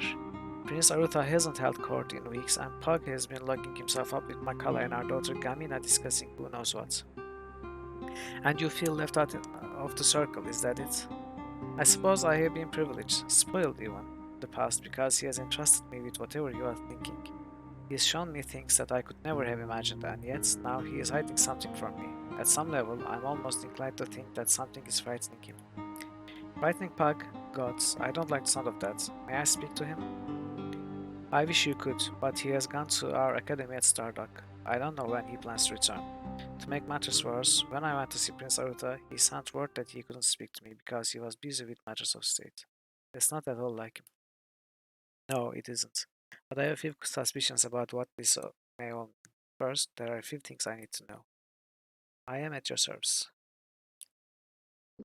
Do you think you could deliver a message to Prince Aruta for me? I can certainly try. What is it? Just tell him that we haven't reached the Black Sheep Tavern in Romney as yet, but I will send word to him as soon as I can. I don't think that will be too much of a problem. I will see he gets it as soon as he returns. If Prince Arutha isn't here, then he must have already begun. Begun what? Sorry, I was thinking aloud. If you would, do you think that you could tell him something for me? It's fairly important that he hear it. What is the message? Tell him that the party in Romney was cancelled because our host took ill, and now we are looking for his pet parakeet that flew away. As soon as we find the perch, we will meet him for tea at Mother's. What the heck? I'm not sure I understand. But the prince will. I don't mean to be mysterious, but it's better that only we two know what's going on at the moment. Has anything happened in Krondor since I left, or has the whole town closed up of boredom waiting for me to return? Nothing unusual, really. The most exciting thing I've heard is that there appears to be an outbreak of Quigin fever in some of the ports, but they don't expect things that will get too serious. The priests from the Temple of Sung have sent men down to the docks to deal with any cases that show up there, and the palace guards have been advised to keep a lookout for anyone who seems to be suffering from delusions. They think it will be contained in the areas north of Krondor. Okay, there was nothing interesting here. Let's try the sewers. Is there anything new? No. Okay, I hope we won't have to walk through all the sewers, and maybe this guy, this Slim, has found the key we need. You'll have to be about your business elsewhere, Blocks. I'm not to let so much as a gnat pass me tonight or any night soon or for any amount of money. The thieves' highway is closed. What? Not even for attacks? Something fairly serious must have happened down here. If you're any friend of the mockers, you'll understand what I mean when I tell you it's a matter of family business. Meeting at Mockers Rest. The upright man? You haven't heard it from my lips. I'm just a night watch and the stupid one at that. I understand. Who do you think was responsible? Same one as clapped hands on you a few months back. Whoever it was must have had a hand on the inside. The upright man was poisoned. In the rest, they are calling him the Krondor. Still don't know what exactly he hopes to gain. We'd never submit to him after all he's done to us. Sooner see him dead than in charge of things. So upright man is actually dead. I heard there's a portcullis down here that none of the mockers can't speak it, can't break the lock. Is it true? Might be pigs can fly, who's to say? Why are you interested? You are no son of the sewers. How did you hear about it anyways? Let's just say I'm a friend of the family. I was just wondering if anyone ever found a key for it. Isn't no key I know of. At least not one anybody snitched about. If you want my opinion, there's nobody what can get the eternity gate opened. Impossible. What do you know about an object called the Idol of Lasur? Some sort of kid story, isn't it? About a visit or some other what gives you the power over the gods of death or some such silliness. Why would anyone be looking for it in Krondor? Part of the story, as I remember it, it was supposed to have been hidden away in some deep and secret part of the sewers by this Cation. What? Something like that. It's not real, I can guarantee that. If it existed, the mockers would have found it by now. How many keys do you have on your ring? Good thieves don't need them. It knows when somebody left a shutter on the spring or a door off the latch. Got a keen eye. I'm all the better without having to depend on them as I see it. I'm probably the best thief what the upright man's ever seen, and I know I'm already the quietest. Is that so? How interesting. Well, would you know how to get hold of Yellow Bill? Perhaps he could sell us a few keys. Bill? What you talking about, old Bill? He got done not more than a month ago by the rogues sent by the crawler. Pity. He was a good man in his own way. Who else could we get keys from? I have a key. I thought you said good thieves didn't need them. I don't need it. I just happen to have one at the moment. Found it near the dead body of someone dressed like a death killer. He was an ugly bloke, and then again, we thought he said smashed him. Spare me the details, please. How much you want for the night of key? It's yours for nothing. I don't like carrying it about, and I don't want to bring bad luck of it on myself. Take it. Don't ever say Lim never done nothing for you. You say you're the quietest thief in Krondor. Prove it. Why should I? We have business that may require great stout on our part, and some of us could use instruction. Would you be willing to teach us what you know? For the right price, I'll steal the crown right off the prince's head if it'll be half a day before he'll even know it's gone. Sounds interesting. How about 120 sovereigns? That's unreasonable to you? Of course. The thief nodded.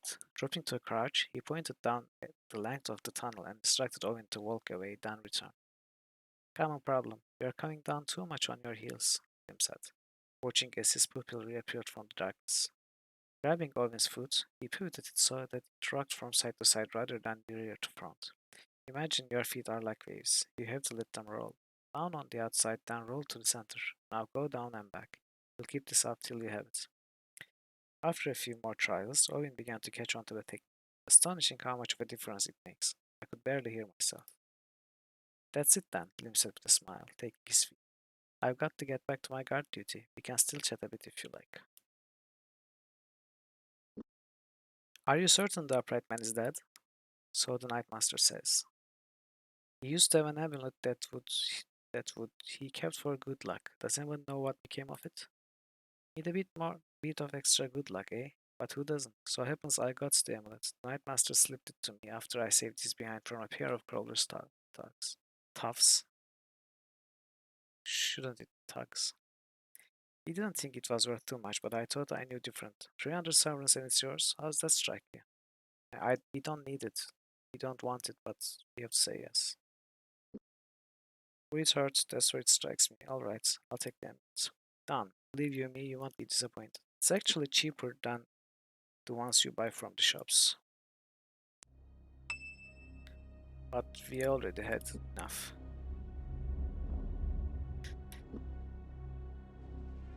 Oh, 104. Wow, look at those stealth scores. I guess we can get rid of the boots now. And lockpick is 100.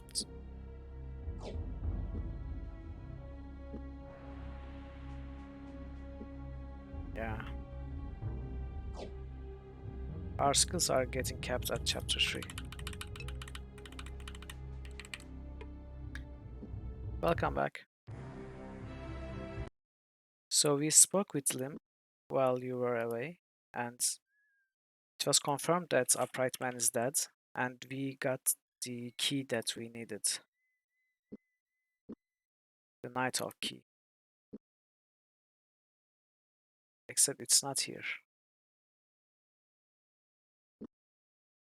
Where is it? Wait.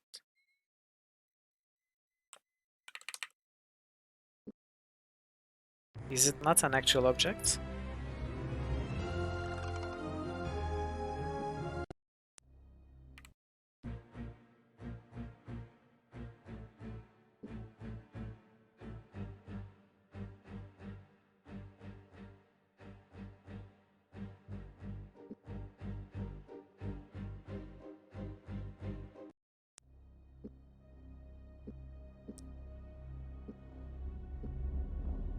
That's weird. We are not given a key.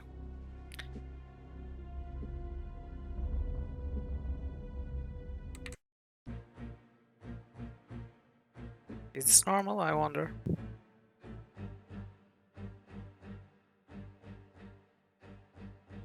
No. Could you perhaps check a walkthrough and see if we are to be given an actual key? Or if is the dialogue enough?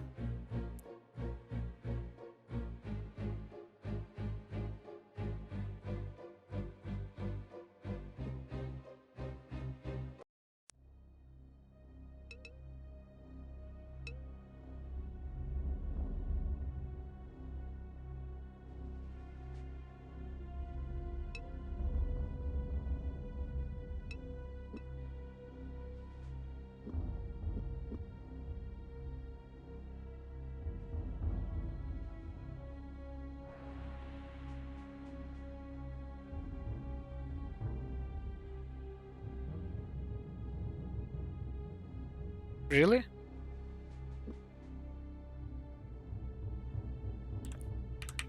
Well, I don't know. I don't know then.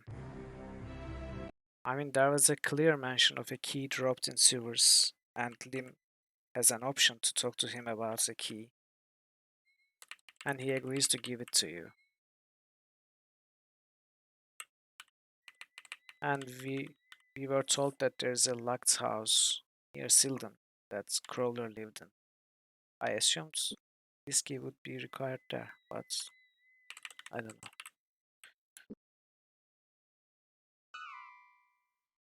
Okay, let's continue on our world tour. Let's go South Questor's View.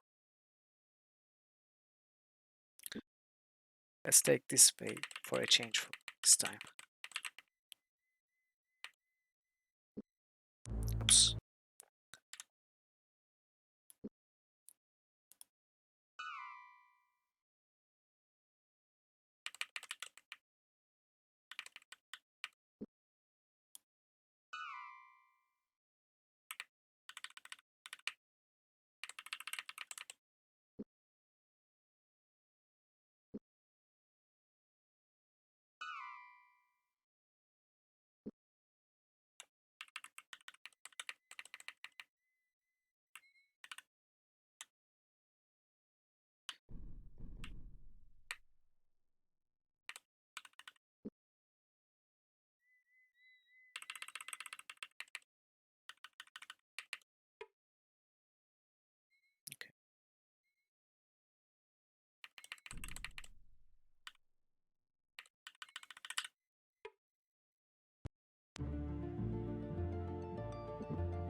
Uh, James has to see the High Priestess. She can't see you.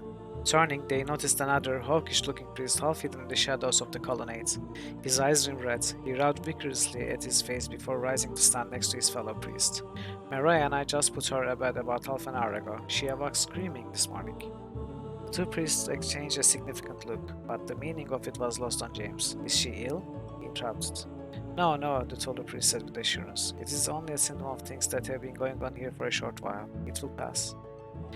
I remember this dialogue, but it was about the Moradil mage causing trouble by sending mind messages to Delacan, I guess. And we killed him. Maybe there are more magicians now, I don't know.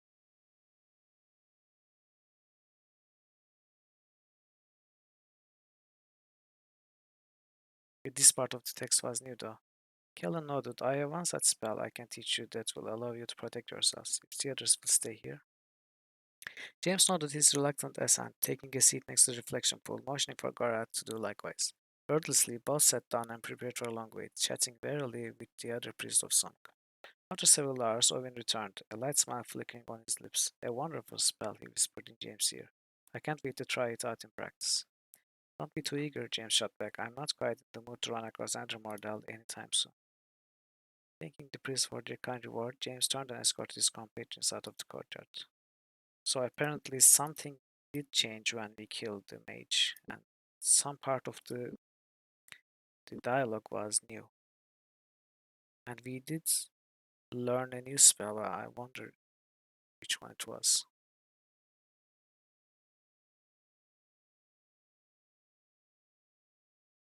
I don't know, nothing is new.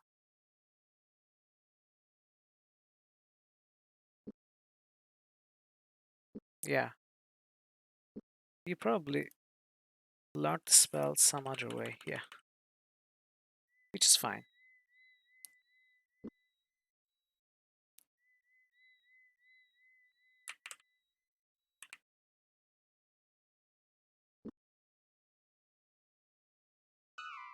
Oh, there is something there.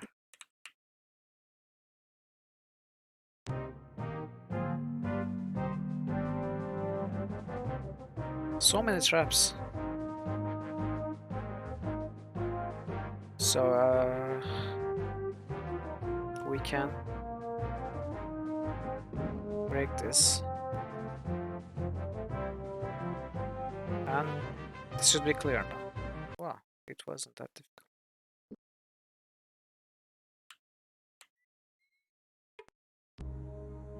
Nice, more riddles. You see it about in field and town. It cannot get up, but will all fall down. No, it's never burp, Dragon Parrot, I'm sorry.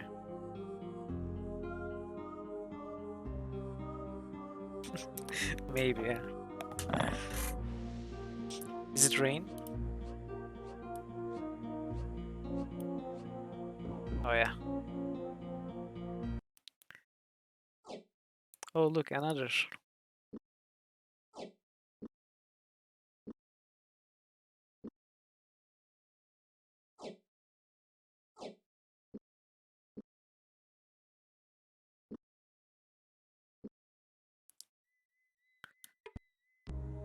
Did I loot everything?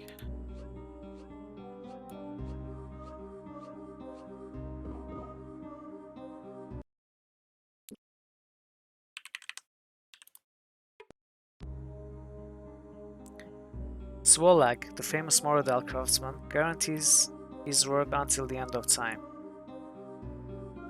This is the end of reverse of Gallows, right? So maybe the answer is Gallows? No.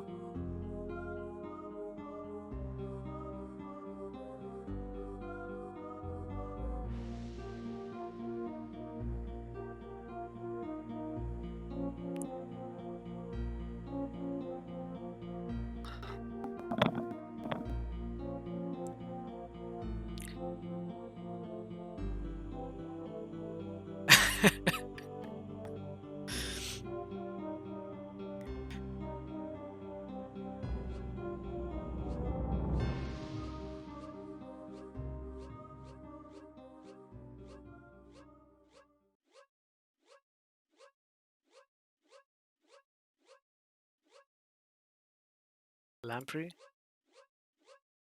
No.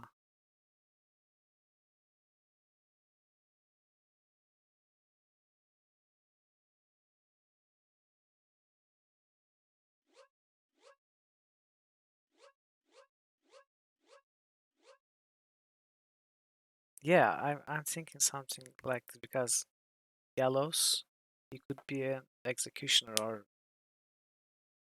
I don't know.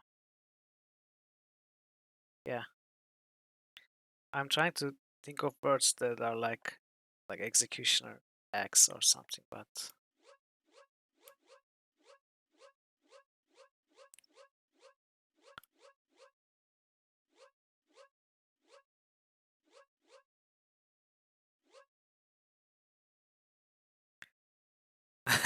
no, sadly no.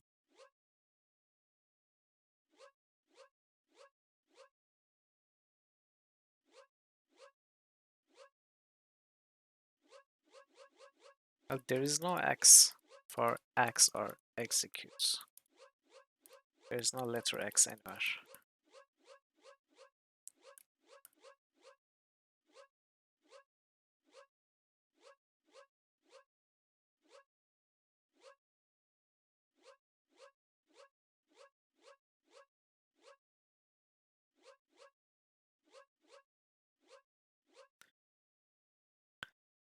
Okay, uh, Haroten,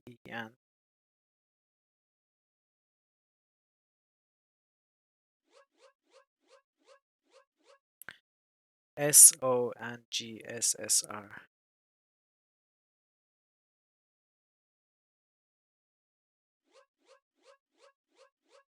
Abibmtl,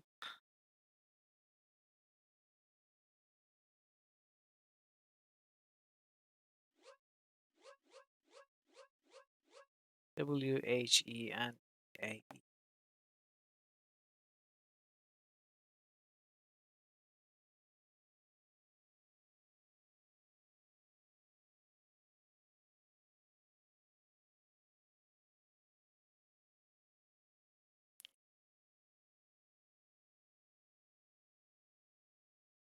Guarantees his word until the end of time. So he makes something that will never go bad. Like the execution theory, still. I think it's something about that.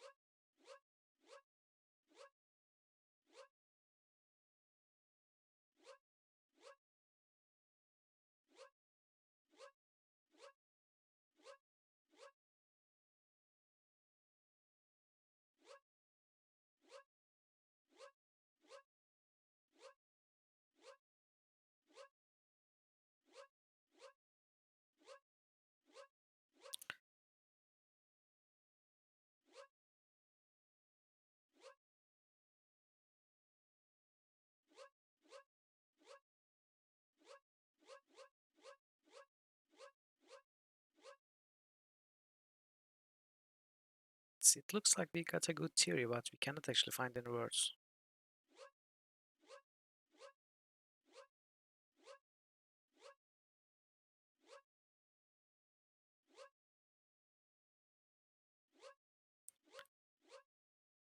Yeah, but yeah.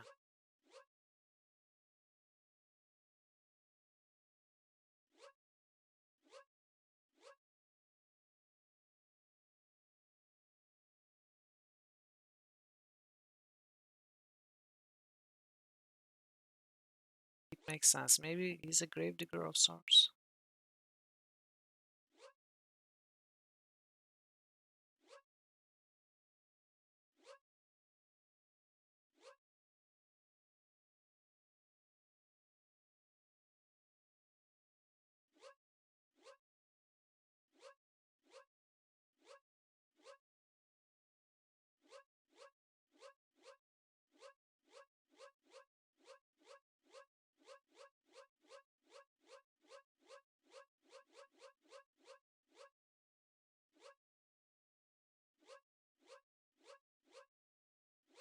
Skinner.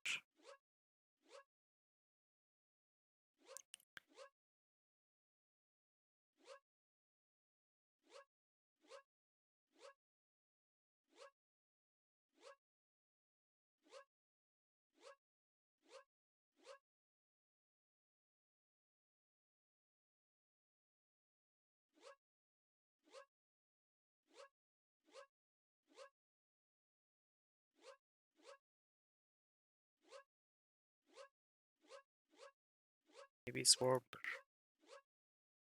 Then it could be a verb.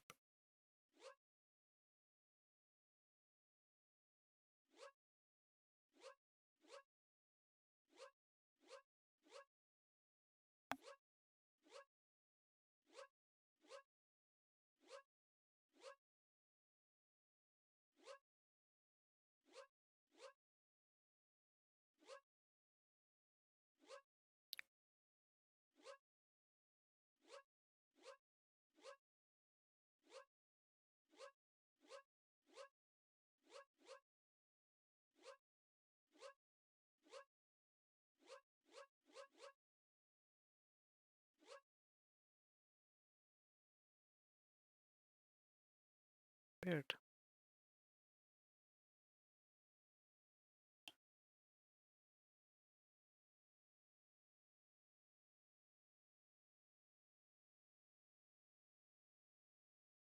Yeah, it is tough.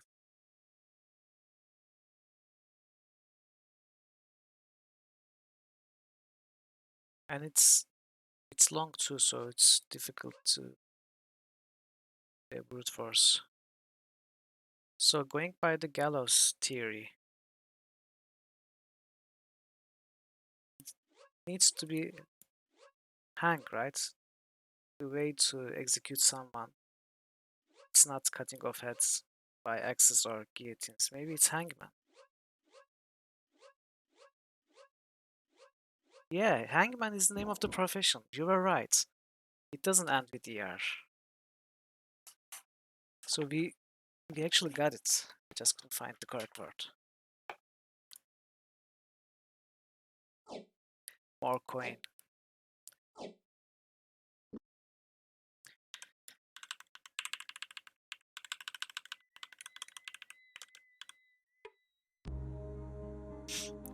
You see it's about in field and town. Wait, we solved this rain and the hangman, so there were two?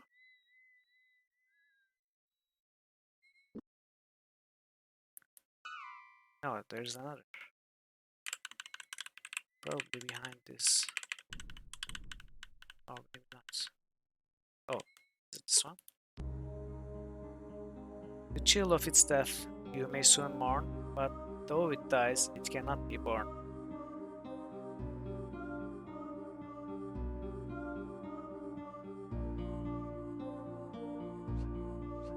Yes, it's burp.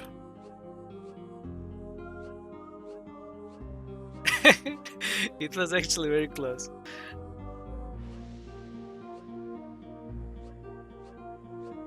Oh yeah, it's fire. More gold. Just what we didn't need. Perfect.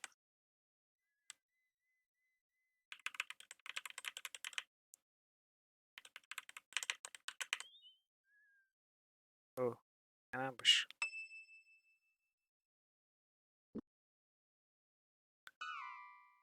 Okay, I think. We also got some stealth training in the Krondor sewers, so it's going to take ages for us to get spotted now. Brother Mark? Was it Brother Mark who was ambushing us? In Tyburn, perhaps they could, but as I might point out, this is not Tyburn. I thought the brothers of Bishop at South were supposed to know everything. Perhaps we will someday, Bishop Billing, but let me tell you something. When I was about your age, I discovered a miraculous thing about planting. For years, I had kept a journey about the things that I had learned as I had scratched in the dirt. One day, shortly after my acceptance into the Brotherhood of Bishop, I was going over some of my notes and I made a miraculous discovery. It would change the way that farmers grew crops forever. I was so excited that I decided I would share this great secret with the world, and I padded off to the nearest town with my journey proudly stuck under my arm. Did the farmers use your technique? Oh, yes, and they had been using it for over 300 years. My humble tricks were childish speculation next to what the farmers already knew. My point is this: if our brethren in Malak's Cosmo have something that they consider common knowledge, it might remain uncommon knowledge for the rest of us for years because they assume we should already know it. Like any other portable good, knowledge must be collected and given out. That, my friends, is the primary reason that art exists. Oh, lots of dialogue options. Do you know anything about spellcasting? I know a little of it, though Brother Dominic knows more about it than I.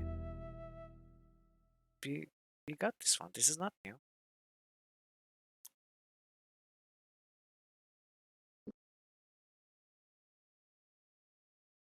That's weird.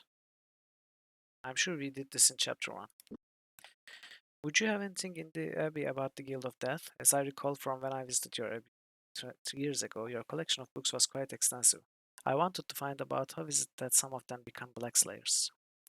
No need to search the walls. Many of them worship Kahuli, who occasionally will grant them a near deathless state in exchange for total dedication to the god of revenge. It took us a long while to learn the spells that keep a night hawk from rising from dead. Oh, that's the final best. There's a spell? We thought you had to hack the body up and burn it to bits. It's an unpleasant solution and time consuming. After the Great Rising was over and the murder went on, we were able to work with the priest of Lim's Kragma to create a spell to keep a Nighthawk from becoming a Black Slayer, or to keep a Black Slayer down once he was slain. If you would like, I can probably dig the spell up in the walls. Are you interested? There will be 100 fee. Oh, we are learning the final best. That's great. Considering I may be running into the Guild of Death soon, I think it would be a wise investment. It will be as quick as possible. Please wait here. They waited. When at last it seemed the priest was never going to return, he appeared waddling down the hillside. This is also the same uh, recycled text. I don't suppose among those masses of books you have in the Abbey would have one on chess, would you? I'm looking for information on a chess move called Aberstern. Oh, this is the what was his name? Was it Ivan, the chess innkeeper? The move that he refused to teach us.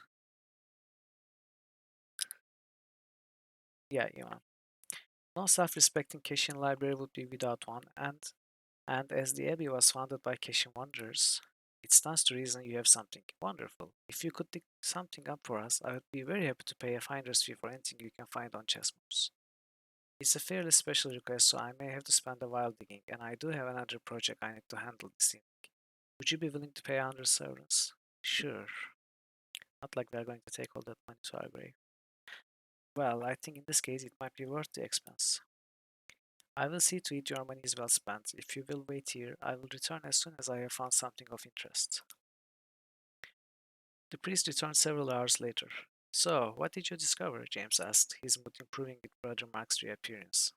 Anything we can use? Mark frowned and burrowed in the folds of his robe. I found that I found that there appears to be no difference between Inland, Pashava, cockfighting, Lords, Pokir, King's Mountain, Dice, Shamshan, four hands down, and chess as far as arcade logging system is concerned. So it's all in the same place. They are all still considered just games at this point. James shrugged. Oh well, nice try. I just wish we hadn't wasted our time. Brother Mark pulled a scroll out of his left sleeve and laid it in James' lap. It was no waste of time. You haven't seen this particular scroll. Pardon? James blinked at the parchment. At the priest. What do you mean? What I mean is that the scroll in your lap is known as the Shah Belahi, Victor's Soul. It is perhaps the rarest and most valuable writing on the subject of chess ever put to paper. Unfortunately, it's also exceedingly rare. I get chills just thinking what we had to do to get it. This is our only translation available, and it was the only work I could find with reference to Aberstern. Read it and quickly, before Brother Anthony finds I've taken it. James smiled and unrolled the scroll, studying all the details of the move carefully. Once he had absorbed the material, he produced the gold hue of Brother Mark. I promise I won't forget your efforts, brother. The priest nodded and snatched up the scroll. Let's just hope Brother Anthony can. So we learned to move. Perhaps you should find an emerald and play against Ivan. Because I remember Ivan saying if he had taught us to move, then he would have no advantage over us. Something like that, that we would win. That's the reason he refused to teach us to move. Is it permitted for outsiders to browse the books in the vaults? I would be interested in looking them over. It's fine with me, but it's Brother Anthony you may have to convince. He doesn't like strangers wandering around down there without supervision. We have a number of rare and valuable books, and it would be the worst kind of tragedy to lose them to a casual browser.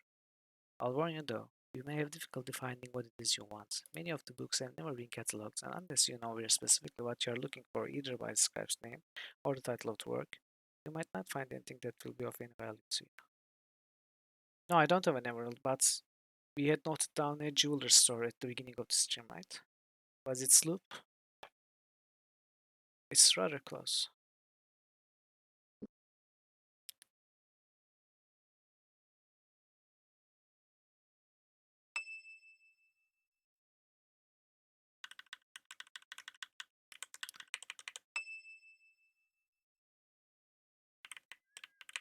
Yeah, probably did.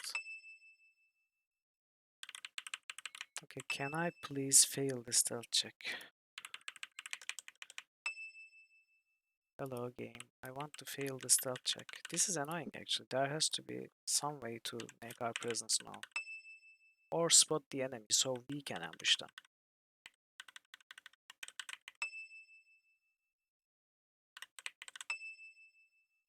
This is crazy.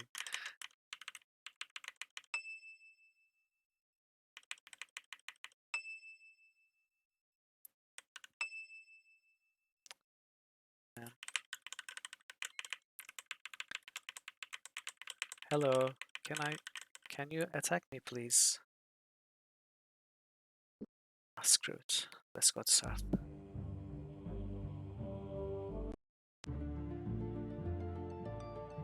Yeah, I guess I'll do that later.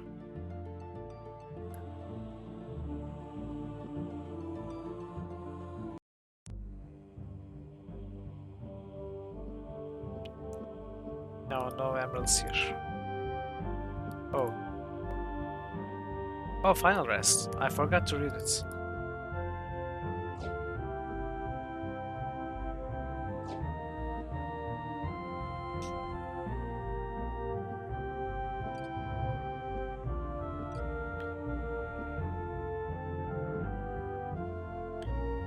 I want to get rid of the boots, but this shop doesn't buy it. This shop buys everything except what I want to sell.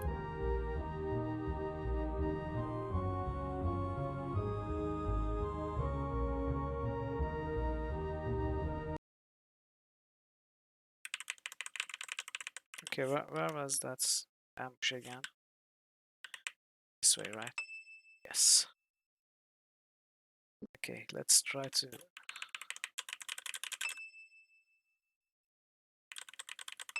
This is so funny.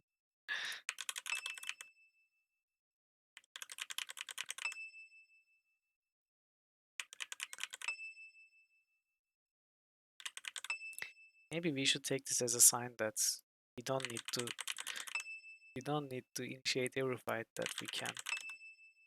In any case, it doesn't seem like we can initiate this fight.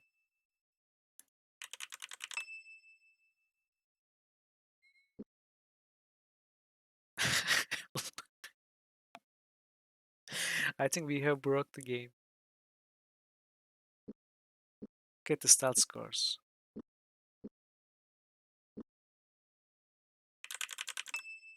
Yeah, the game doesn't know how to handle us.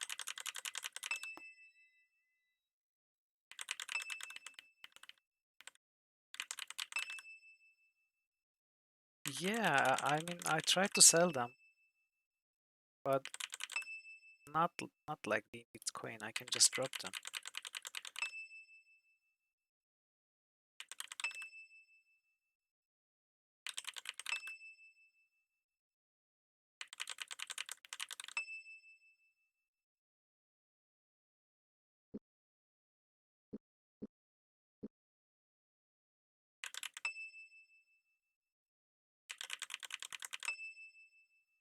How high does the stat score go?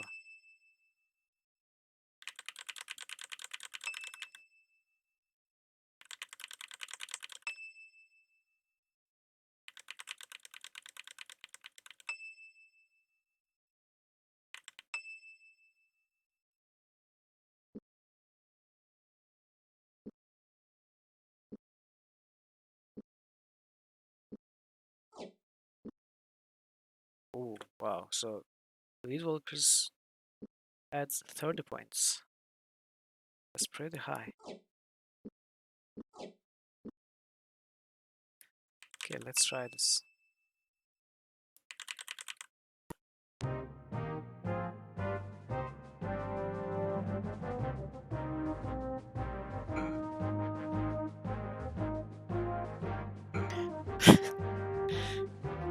"96 damage. 99 damage. This is the work of Clerical Oilcloth, right?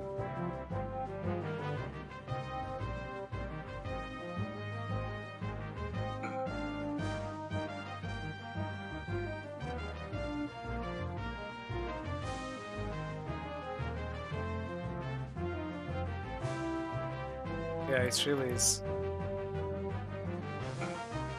Wow. I guess you should have kept them then.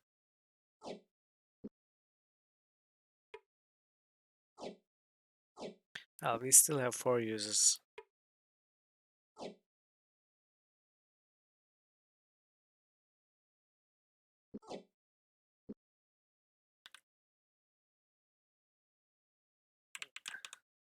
Okay, where are my boots now?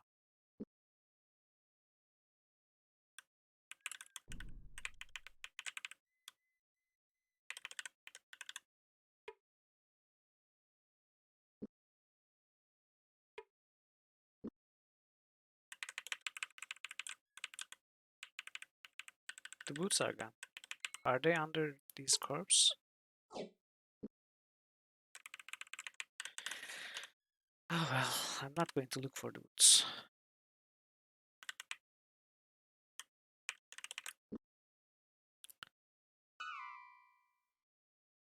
Yeah, this is the bag with our boots. Must be under the corpses. Now we've been to Sarth.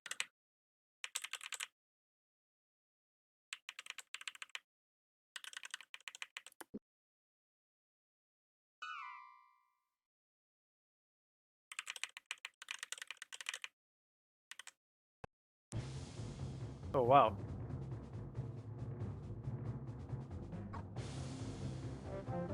He failed both scouting and stealth.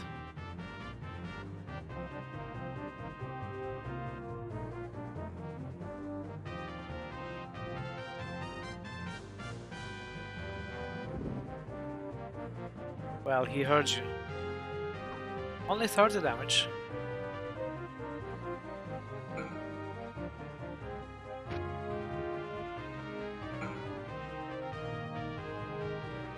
Oh, and I forgot to use the spider.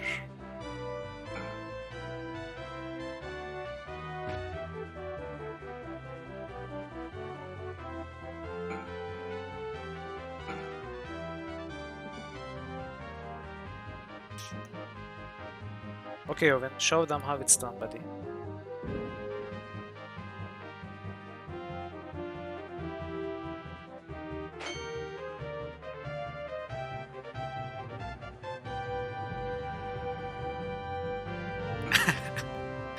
Yeah.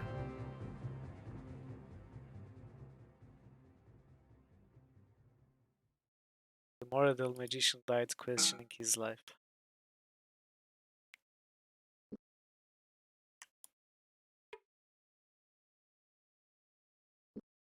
Okay. Let's not forget.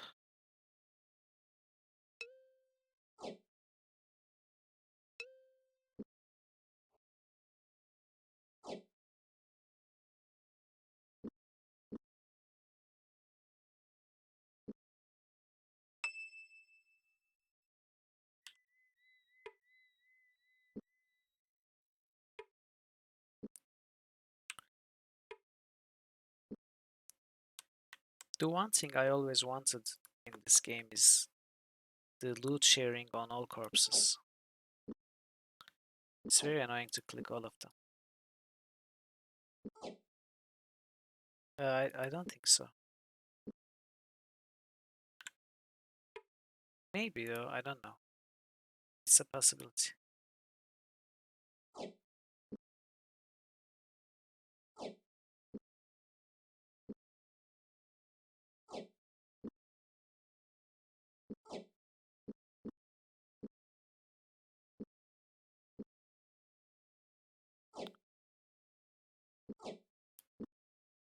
I actually forgot to check if they are edible. Okay, let's keep the food.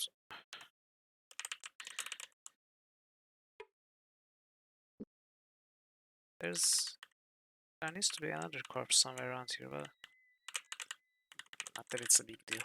So where was that red spot?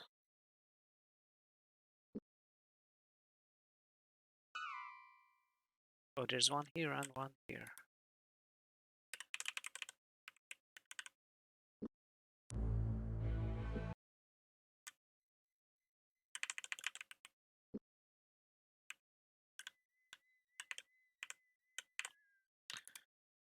This is probably something we opened before.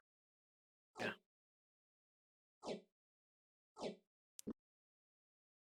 And then there was one at the end of this path, I think.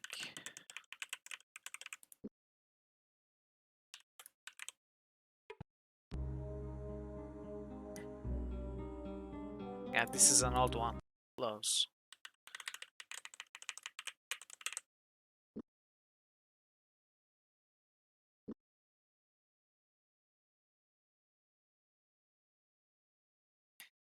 I know, you're right. I'm just going to throw them away.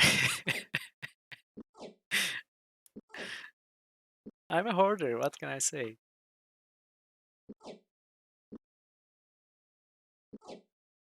Well, it was also Owen being a rock star. And visiting all the villages with 100% barding, we can make close to 1500 or so sovereigns just playing the loot.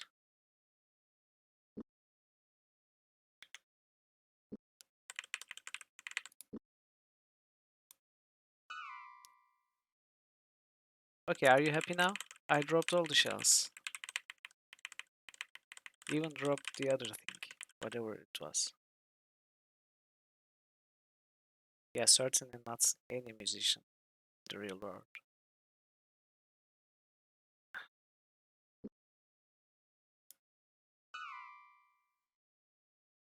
Okay, where are we?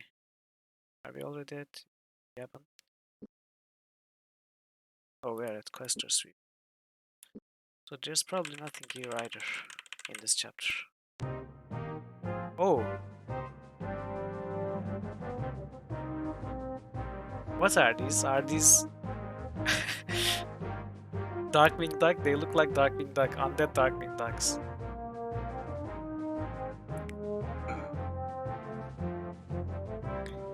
I think these are Leg Slayers.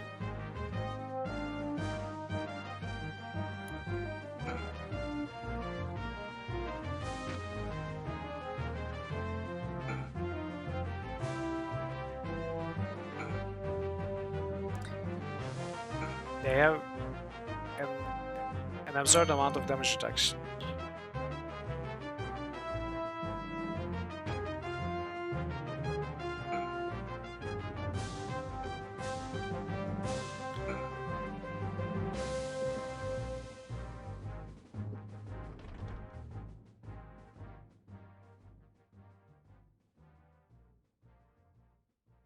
Bye bye. Okay, that was unnecessary, it turns out. Also, that spell disallows us from looting the corpse. So if there was anything special, like a note or something, we lost our chance. But I doubt it.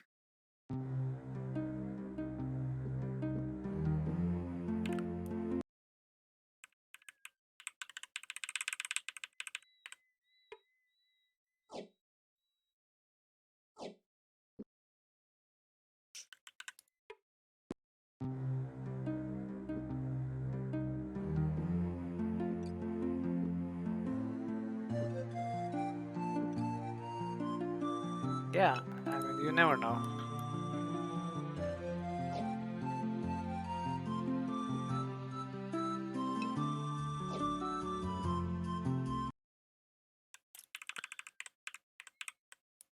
There seems to be a lot overlooked in this game.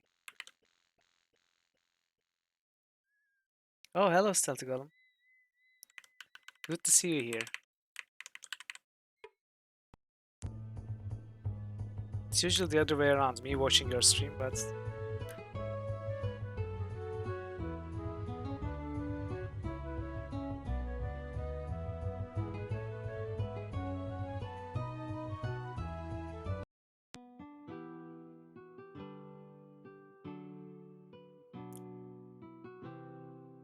66 sovereigns.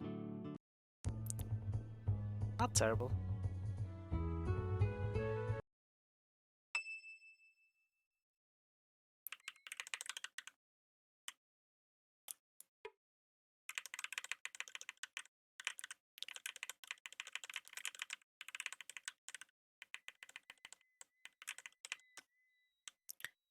Okay, let's continue north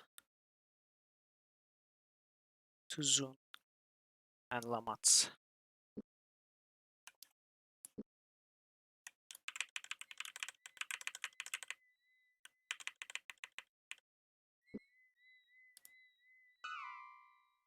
Nothing.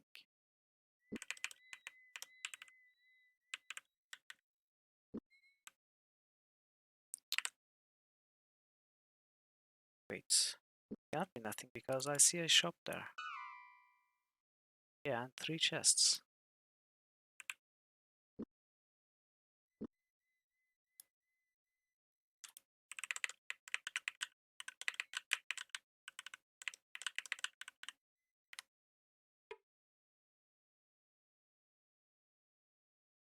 Yeah, I think Golem started Torment today. I watched for a while. I actually want to play the game too, sometime.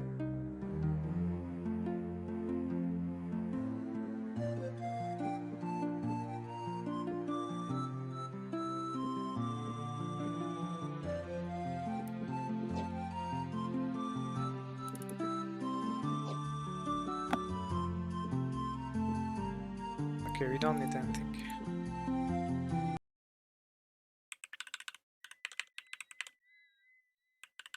Yeah. Torment is an amazing game in many ways. It probably has the best writing in an RPG game that I have seen. I mean, some games rival it, sure, like Fallout series, but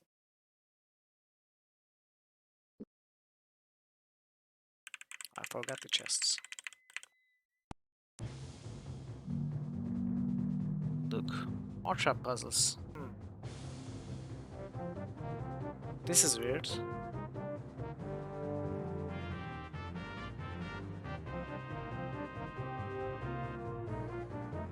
This is indeed weird. So we can take 60 damage and pass. But I don't think there's a way not to take any damage. No. I think we have to take the damage.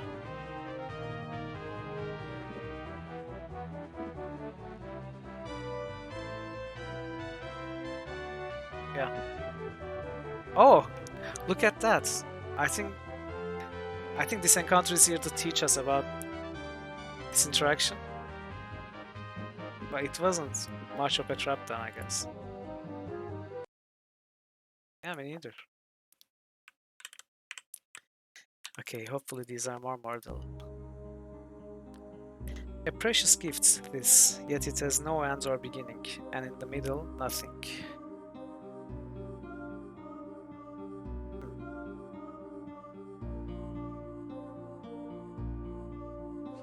Is it time?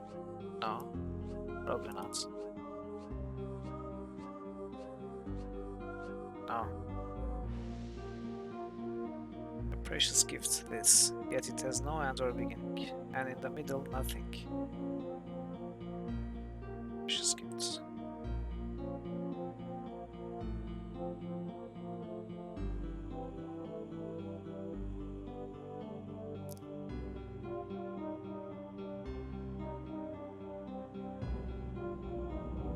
I don't know. Oh, you sold it, Gollum? Yeah, you can make your guesses.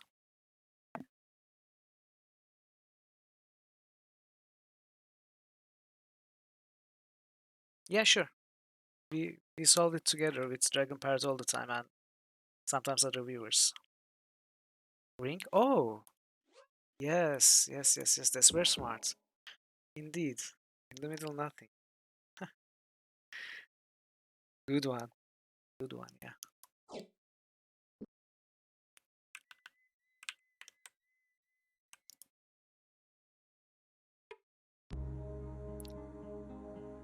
Though easy to spot when allowed to bloom, it's hard to see when held in a room.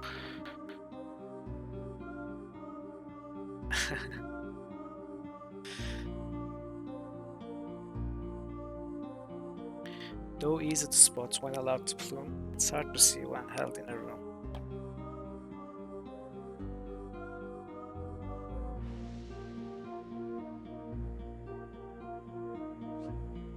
Is it shade or something like that? Sheep, sheet, smoke. Oh yeah, yeah, smoke plumes, right? Indeed. More shells. The game is making fun of us now. It's teasing us. Be you ever so quick with your vision keen, by your eyes we are never seen, unless, perchance, it should come to pass, you see our reflection in a looking glass. Be you ever so quick with your vision keen, by your eyes we are never seen, unless perchance it should come to pass, you see our reflection in a looking glass.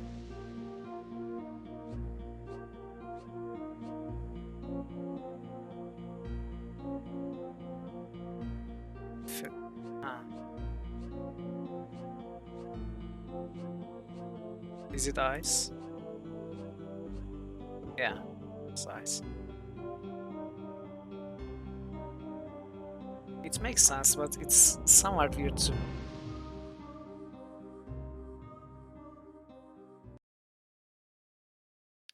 More like mix.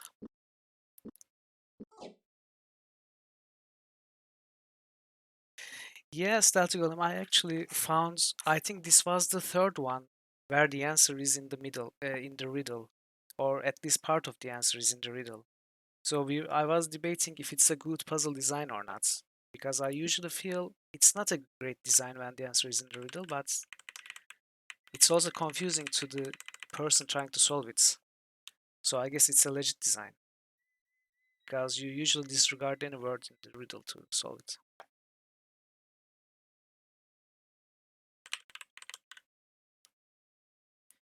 Okay, another ambush.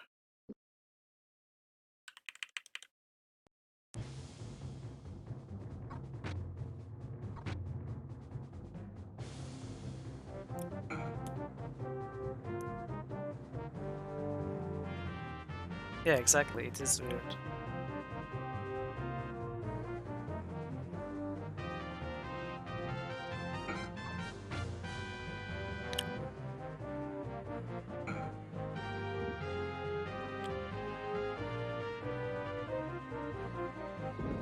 Nice.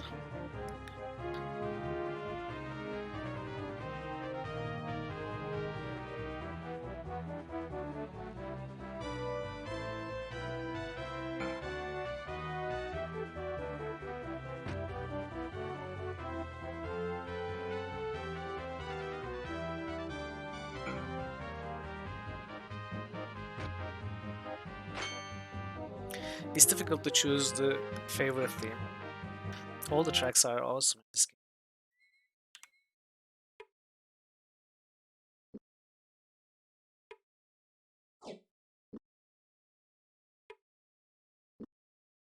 I personally like the title theme and Krondor themes.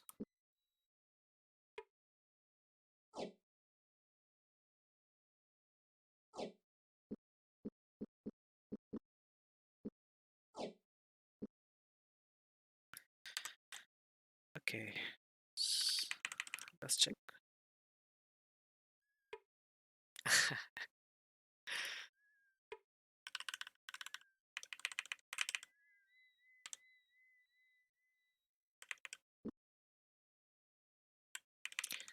Another great RPG with a great soundtrack is also Planescape Torment.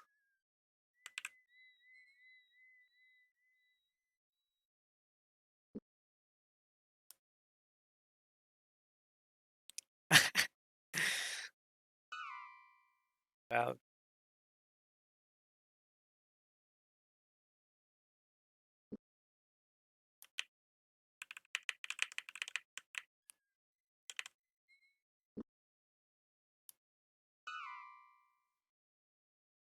another chest? No, a house. I mean, your Ovin maybe, Golem, because my Ovin is Ovin Satriani.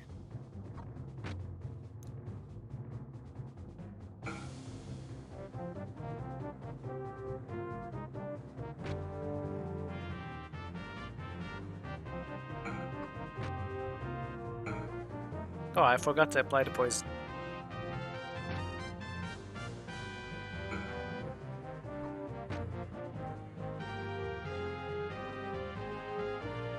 Yeah, I caught that. It was amazing, actually.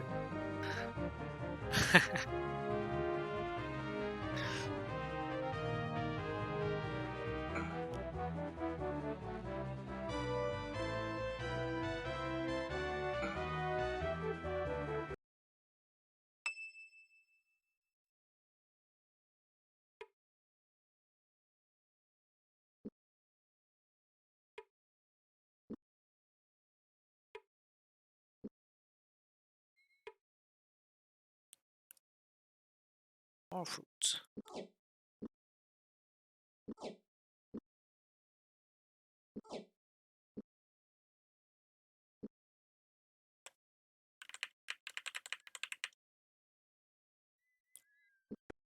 Oops.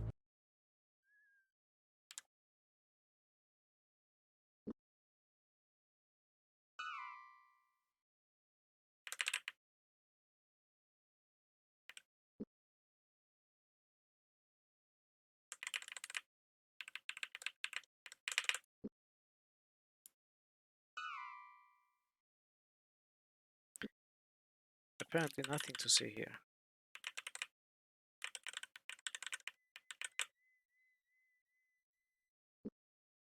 Yeah, okay. We are all the way here.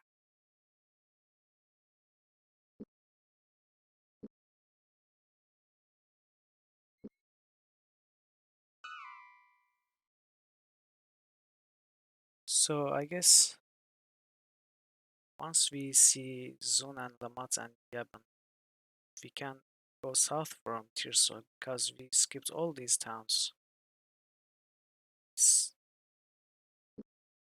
We did not take a very optimal route this time, but it's okay. Okay, another ambush.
The dog seems pretty agile.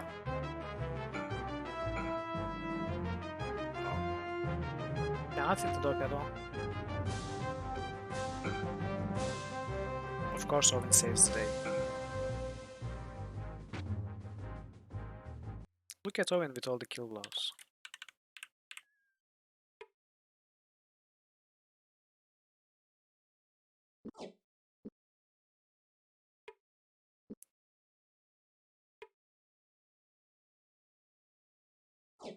Oh. Okay, let's not forget this time.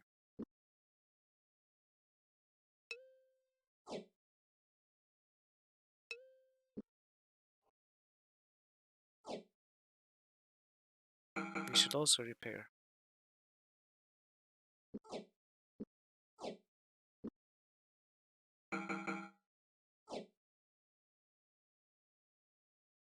It's CD music. I don't think it's MIDI.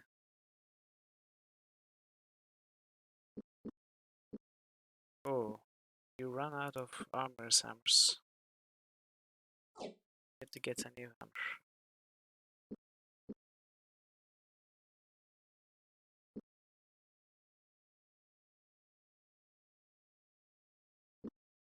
Yeah, it's the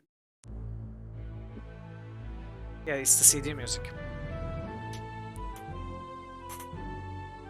So this music was only in the 1944 version, the CD release in the game, not in the 1993 normal release.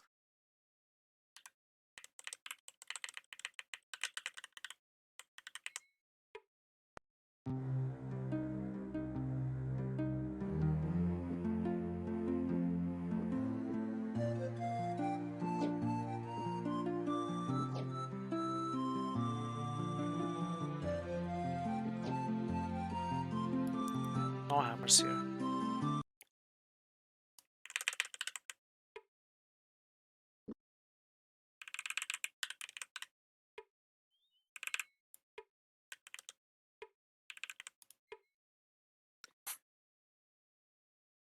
Yeah, the menu inventor. Okay, so there's nothing new in this part of the world, it seems. There might be something up north, maybe.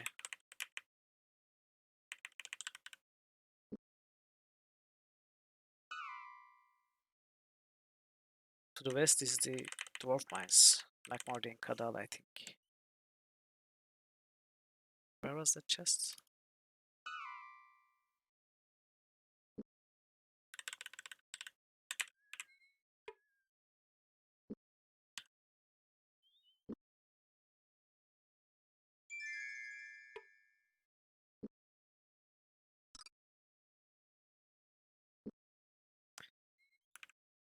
I think we have unlocked that chest 3 times now at every chapter.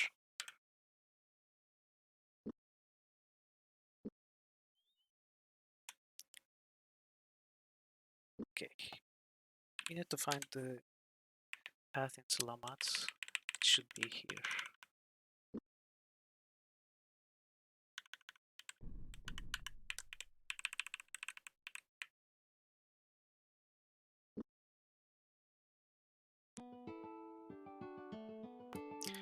You can probably find the hammer here, I hope. Oh no.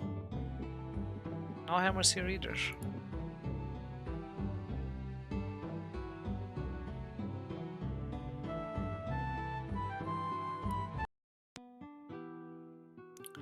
Okay, not bad. Ubal. Set flame to a Midkivian tobacco and you'll have an hour's respite from the world. Set flame to a Surani weed and you'll be lucky to get so much as that bit of a smoke from it. For all I know, they probably cut it in half and half with Wally Dunk. Mind if I sit with you for a while? Sit where you like, lads. I don't know the souls, but if it's a rumble you're after, then Duval unlock is the right gaffer. Have a good story to tell, laddie?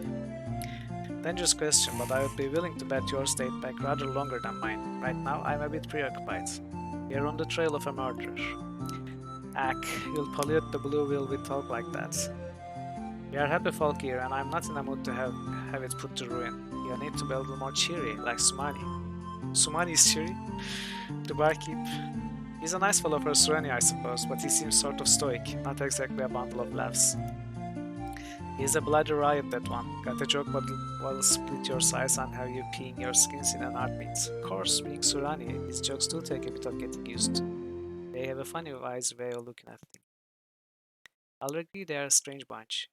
I think I think the only one that I've met is a man they call Charles. Never could pronounce his given Surani name. He works for Duke Martin Cyril. We'll go on and ask Sumani about his joke what he told me earlier. In the meanwhile, I think I'm going to have me a quick smoking quiet for a bit. Fair enough. Thanks for chatting with us. So the last time in chapter 2, this guy clued in on the fact that some of the second level of the dwarf mines were uncovered. And this time he says nothing like that. So I don't think more of it is uncovered. And I don't particularly want to discover the mines, explore the mines again.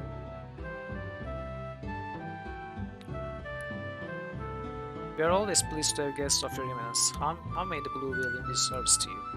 Joke. Tubal tells me you're quite the entertainer. Any chance I could hear one of your strange jokes sometime? Tubal tells many people many things. Some things he says are true, other things he says not as true. I merely repeat what it is I have heard from those at the garrison. That's fine, I'm easy to please. Your will, Lord, though I should warn you there is a difference. How should I say aesthetic to surrounding humor? You may find it puzzling, but as you requested, I shall endeavor to entertain. During the reign of 44 times Emperor Hijukama, the lords of the minor houses of the Omatu, the Sudumakal, and the Hebatoki were summoned to the holy city for an audience with the warlord. The Omatu, knowing the warlord to be allied with the Ebon Fist party, decided they would present the warlord with a woman of the real life. The Sudumakal were quicker, however, and decided they would buy the warlord a fine wooden sword from the Choja, hive on the estates of the canyon.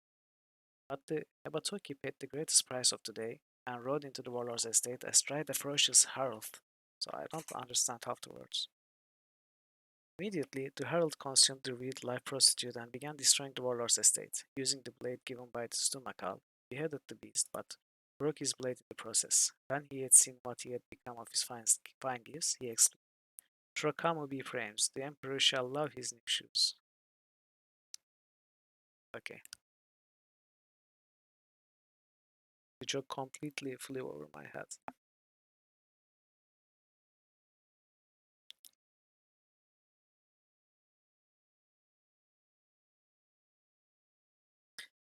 That was, well, to be honest, I didn't understand anything you said after the word rain. Yeah, exactly my feelings, Jimmy. But you told it well, I'm sure.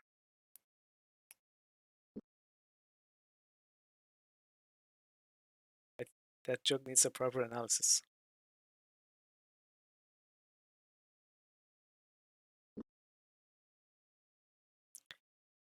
Garrison was impressive.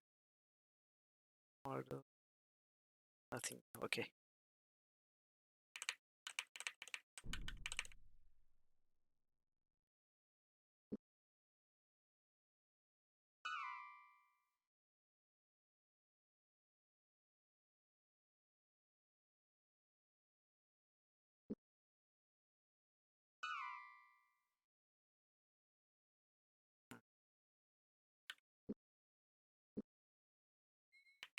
Is this where we begin the game? Yes.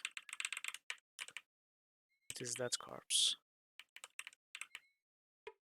And this is Owen's village.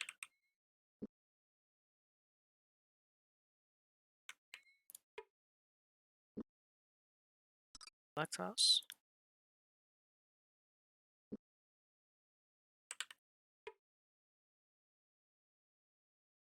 Gorath pointed to the house. I don't know, Owen replied to the unasked question. I know it's not a relative's house. Good enough, Gorath said.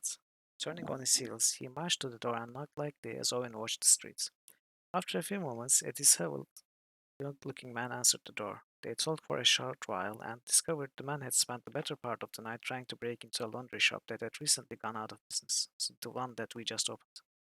The owner closed up shop and never returned the suit of armor I was having cleaned. If you can get in there, it's all yours. I'm very tired. If you'll excuse me, I'd like to go to sleep. So there was nothing there when we just opened it, so it's locked again.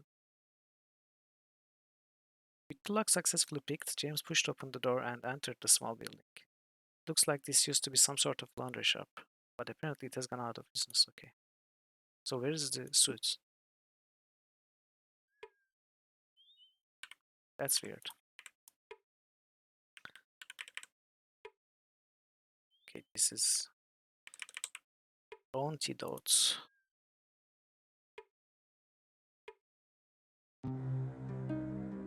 Hammer? Yes.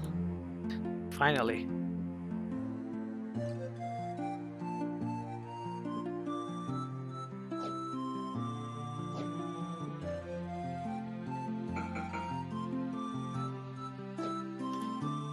We should also remember to enchant these suits.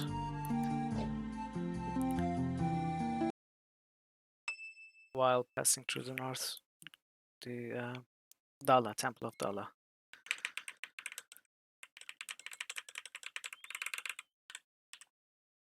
Okay. Now on to Tirsog.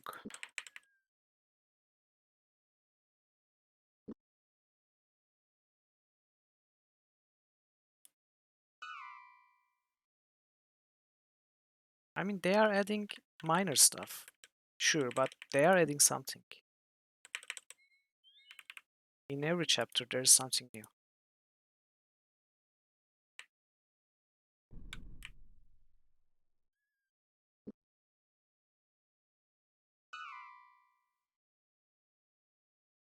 Okay, one to the right, one to the left.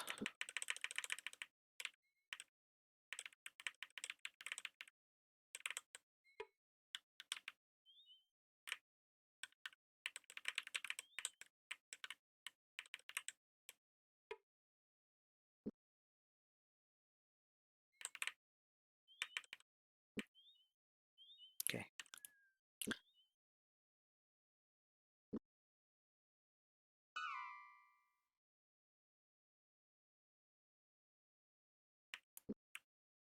Wait, where was it?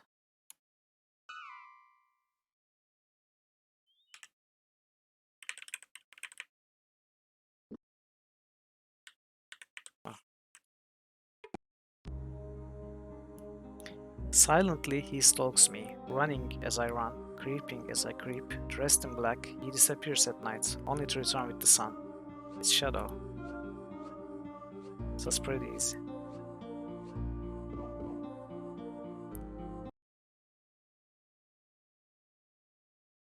Eyes of Bishop. How many times have you found this spell now?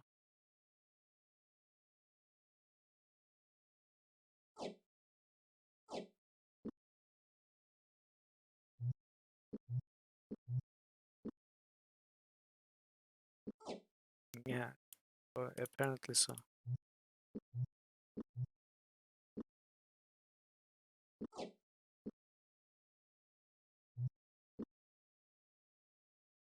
The Six have advised the field commander that Gorath of the Ardanian has now moved south.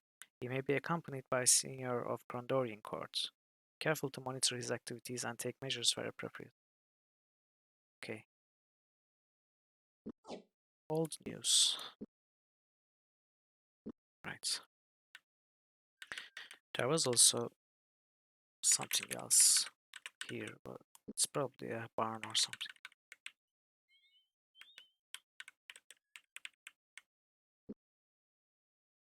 Where was it?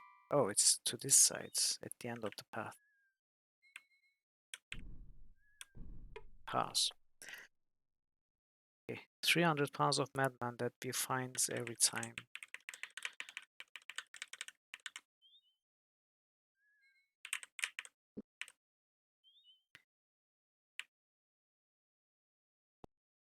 Oh. Why are we failing the scouting checks though?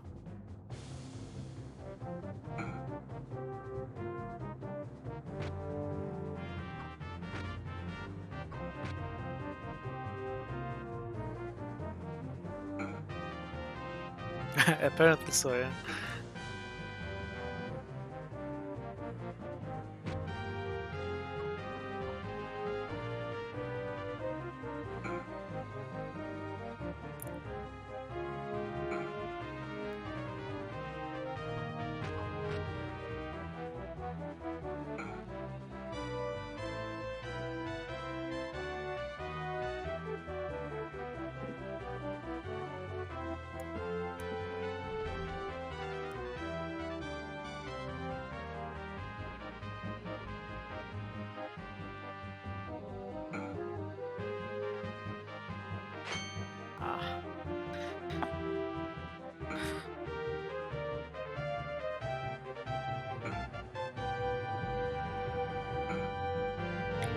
James still has a low chance to hit.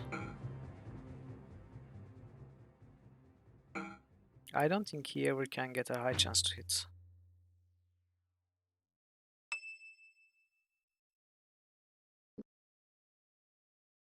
Actually, his accuracy melee skill is very low.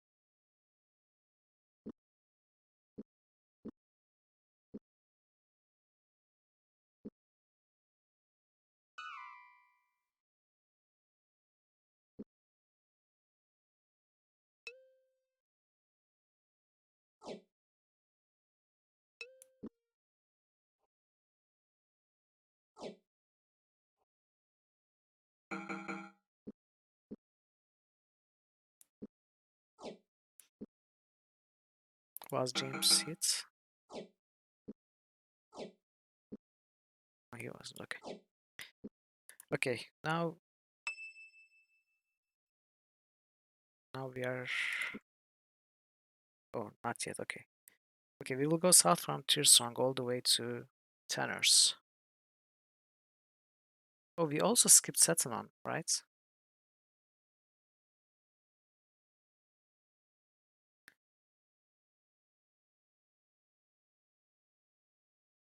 Yeah, that's true.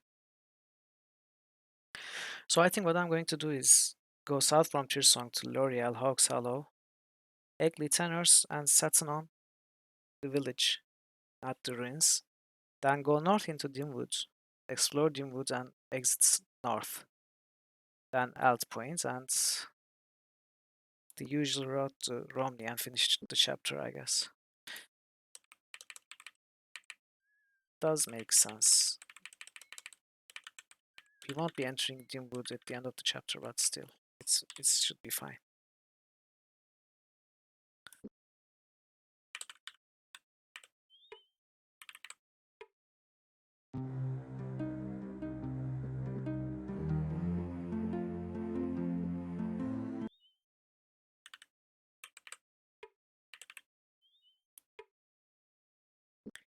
Nothing here, apparently. Oh, a man stumbled outside. I'm Mary, the demonic skull. Sorry, invincible demonic skull.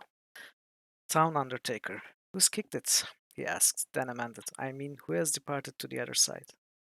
You don't sound as if you believe in life after death.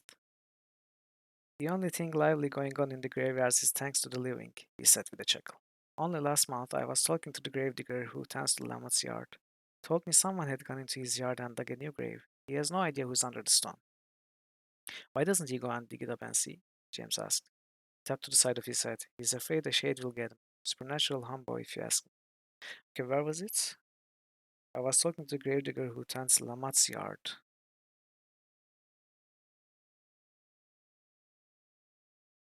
It's pretty far away. But that stays that. Never seen a ghost in my life. Goodbye, gents. So, do we go back to Lamot to find that grave?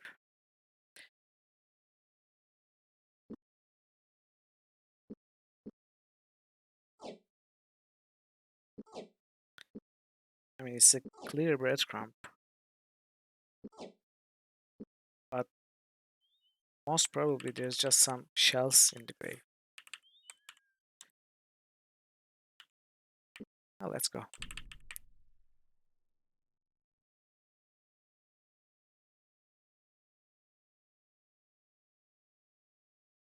Okay, so Lamot's gravedigger. Where's Lamot's gravedigger though? It's not in this screen.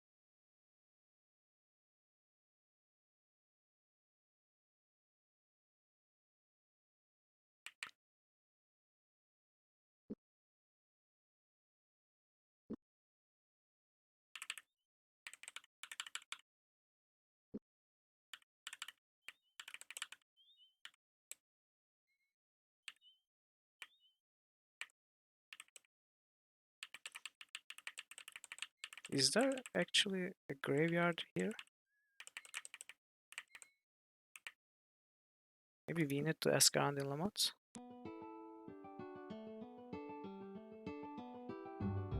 No.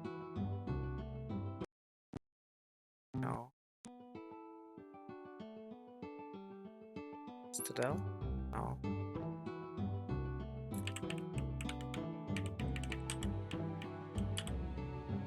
Okay, nothing here. Where are the graves?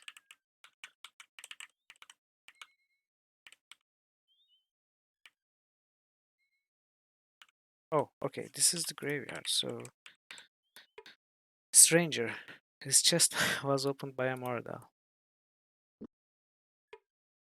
Okay, this has a name.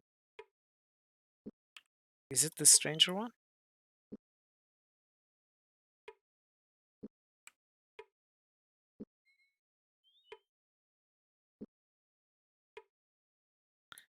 Ida Miller.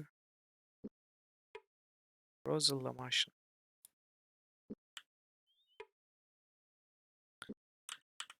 Okay, let's save and dig them all up. Digging was exhaustive. Standing waist deep in the hole, Owen lowered open the lid of the pine box with the tip of his shovel. When at last it was open, his face contorted with a look that was a mixture of relief and disappointment. That's strange, Owen said. Nobody. Nothing? Not even any shells?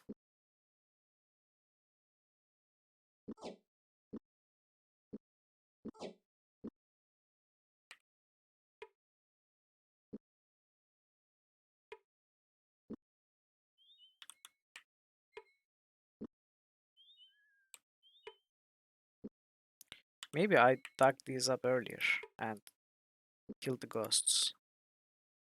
That's why there's nothing.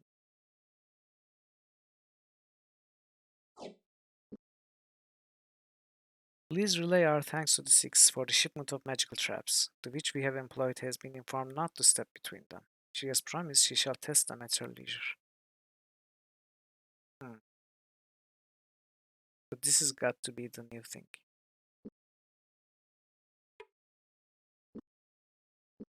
Jet Peebles.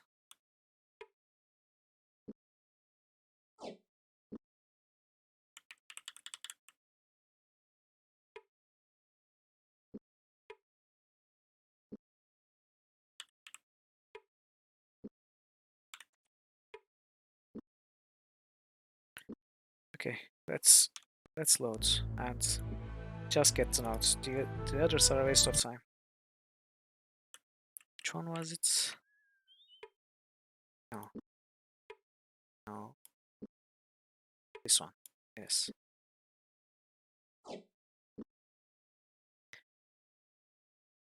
The witch we have employed has been informed not to step between them. So the only witch we have ever heard about is in Timbut. Maybe there are new traps in Timbut?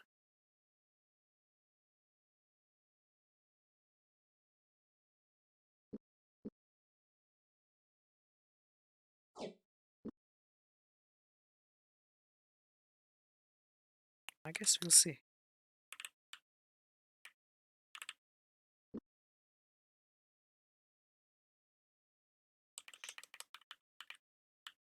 Oh, is that so? Wait. Oh. Soldiers halted them. Arrayed across the road were a small group of men, all wearing knee-length sabards of white emblazoned with a grey wolf's head on a circle of blue, the well-known colors of the Martian guards. "We are breaking the curfew," one of the guards said coolly. "We have orders to put to death any that are found roaming these roads at night." Knowing that an explanation was expected, James licked his lips. "Ah, well, we have good reason to be out," he said, scrambling for an excuse that sounded reasonable. Gus nodded. "Very well." What is this? "Hey, we kill everyone who is out." "Oh, but we have a good reason." "Ah, okay. Since you have a good reason, okay, then you can go." "Very well," one of them said. "Be on your way, but don't let us find you walking after dark again until martial law is lifted."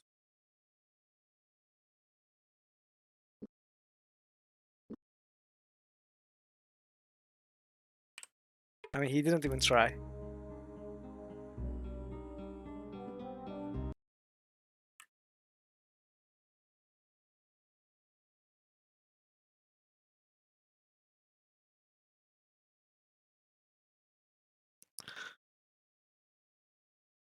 Okay, now soon south. Another fight. They added so many fights around here. Uh-oh. We are getting the stealth checks again. Wow. These are crowded fights too.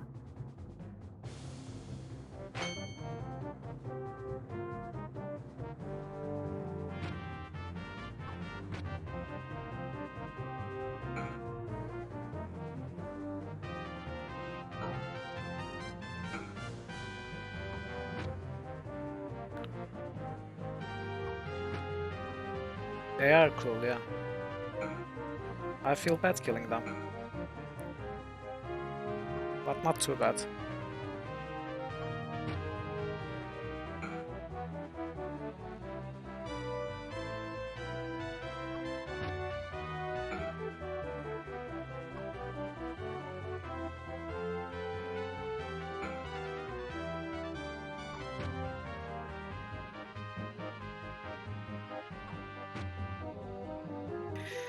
No Dragon Pirate, they actually die. Because this game was made in 1993.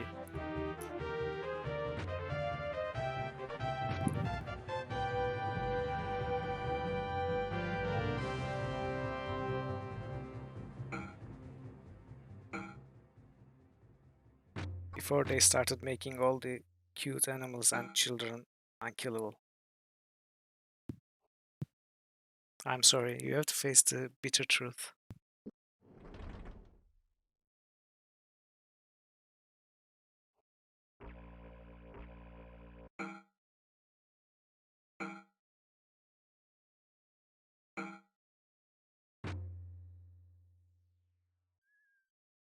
Oh no, Santa is real.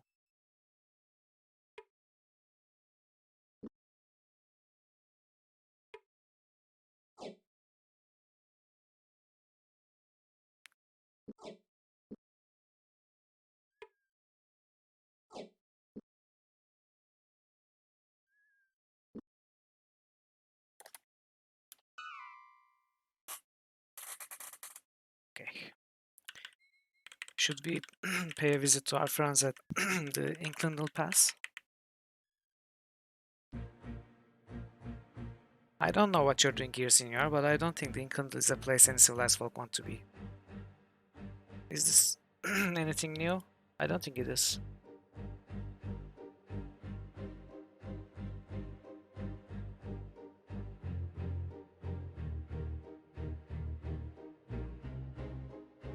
Yeah.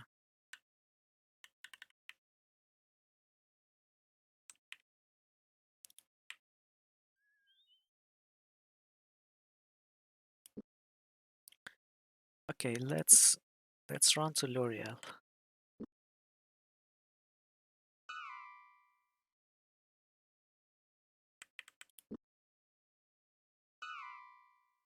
What's that?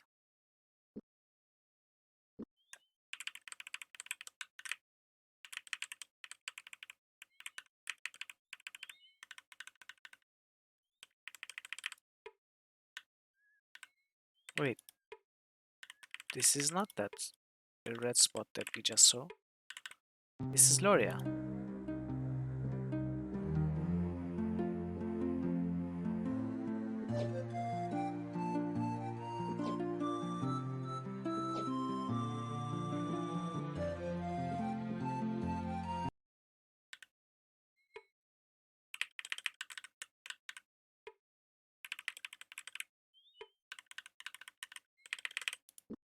Where was that? Oh, I really missed it, huh?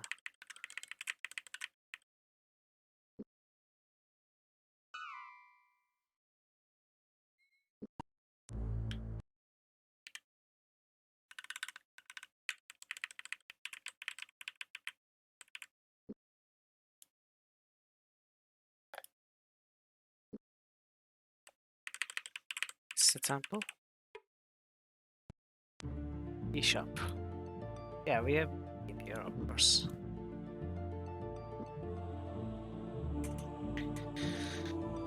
Acolytes escorted them. After passing through a maddening series of arches, they finally were led into a large chamber upon whose I just got a huge Dropbox notification. I'm glad it didn't show up in the stream. After passing through a maddening series of arches, they finally were led into a large chamber upon whose floor a 7 rayed star was surrounded in mosaic by dark blue tiles. A small priest stood in the symbol's center, his back turned towards them. "We are looking for the high priest of this temple," James said. "Would you know where we could find him?" "I am he," as the man half turned. James suppressed a gasp at the priest's hideous visage. Stuck to the left side of his face was a dark brown strip of cloth, a ragged hole torn in it to allow a pinkish-looking eye to peer out at them. "What is it that you want?" he wheezed, his frame shuddering with each breath. "Are you new acolytes?" "No," James swallowed with some difficulty. "We are travelers." "As all under the heavens are," the man said, making a feeble gesture at the vaulted ceiling above them. "All travelers. Please, let us talk a while." When at last many of the candles in the chamber had burned low, the priest nodded his head. "I have enjoyed this," he said quietly. "As have we," James replied graciously, rising to leave. "Oh, before I forget, where was the interesting statue again that you mentioned?" "The oracle? In the hills to the east of Malak's Cross," the priest replied. "So this is the point where we are clued into the oracle's existence for the first time. But of course we found it. Perhaps your journeys will take you there soon."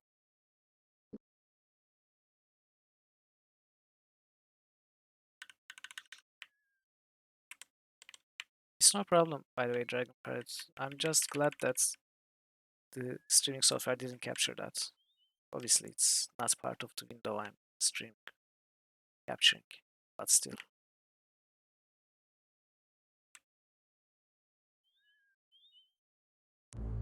Oops. Why do I keep doing this?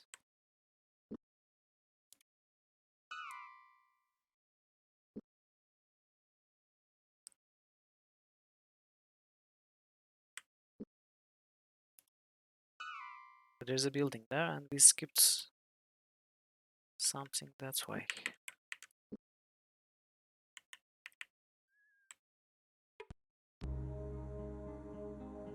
You will invite him into your house, yet you know him not. Once you get to know him, distinct he will no longer be. Stranger.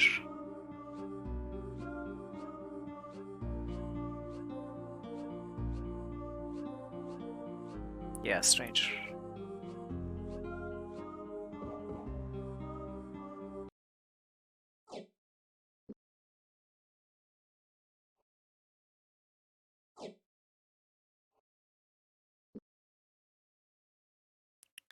But what did I just do?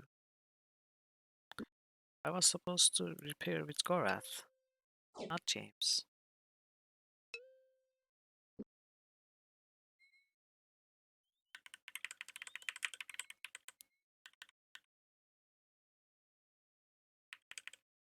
Yeah, don't talk to strangers, cause they're only there to make you sad dragon parrots.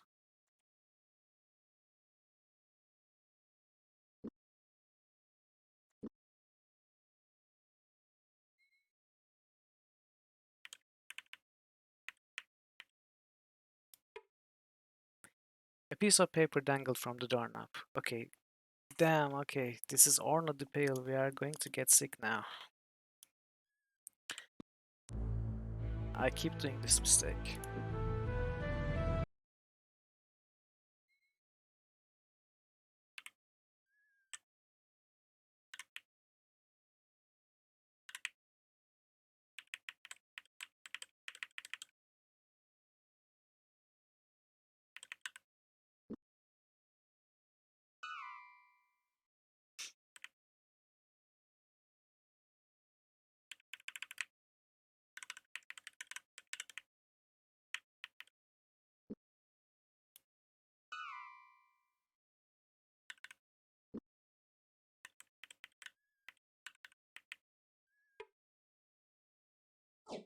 Shells, my favorite.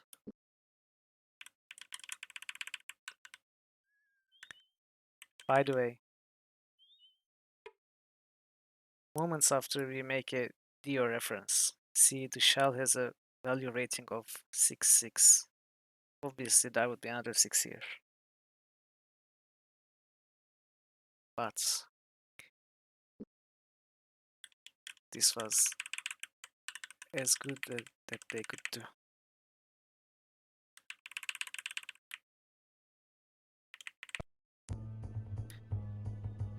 Isaac. That was 11 years ago. You were an imposter and we were facing threats against the life of the prince. Without knowing who you really were, I couldn't consciously Lacey, placing you within striking range of Aruta and Anita. No matter, no, as fortune would have it, I have fallen on perhaps better times than you might imagine. I conduct my own business, go about my own affairs without the concern of the state. Without the concern or in spite of their concern, Isaac. I have heard grim rumors about you. If there are rumors of me, they are spread by my competitors. I assure you, noble senior, that I am entirely at the disposal of the kingdom. How may I be of service to you? Isn't this the guy that was dealing with the Moradel in chapter 1?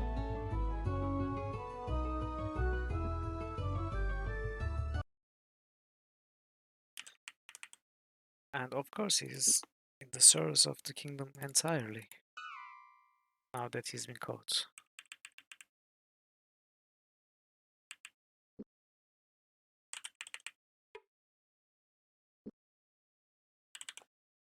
So, where are we actually? We must be close to Hawks Hollow, if we found Isaac. Yeah, Hawks Hollow is to west and south.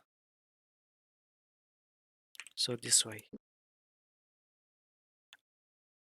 Oh my. When did this happen?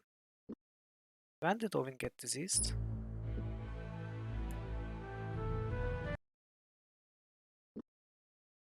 Oh, he's starving.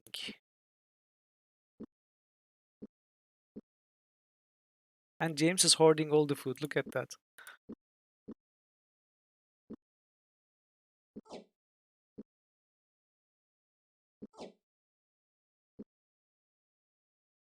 Really?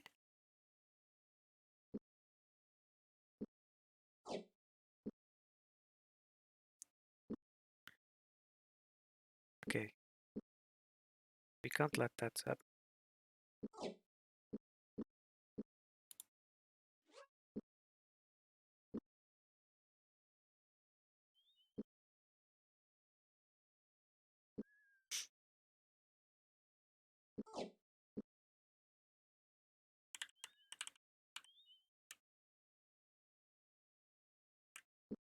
Save.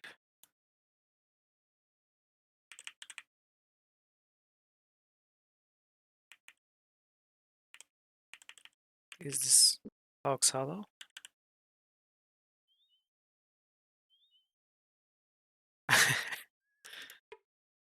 I'm not mistreating Owen. I'm preparing him for the hardships of life. I mean, you could be the greatest musician, making a lot of coin, and suddenly there's a pandemic in the world, and you are not earning any money for 2 years. Then what are you going to do? You need to be prepared for starvation.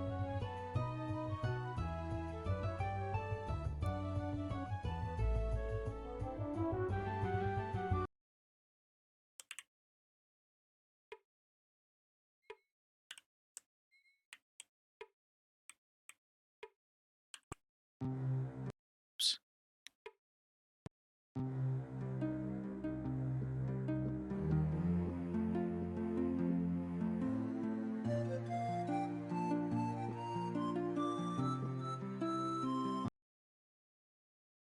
Indeed.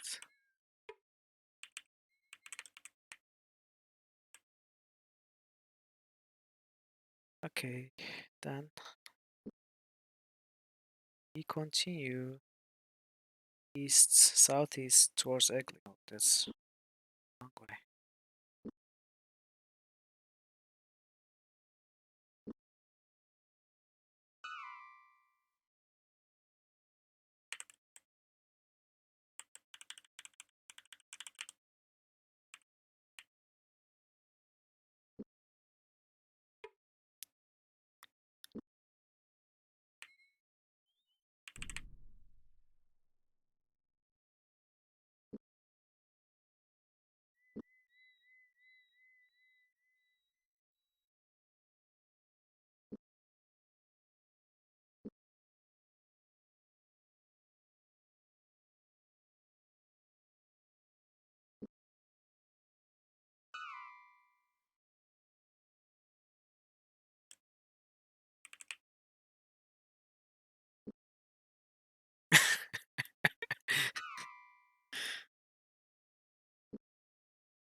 Hidden behind the tree. Stairs, I think we solved this 10 times by now.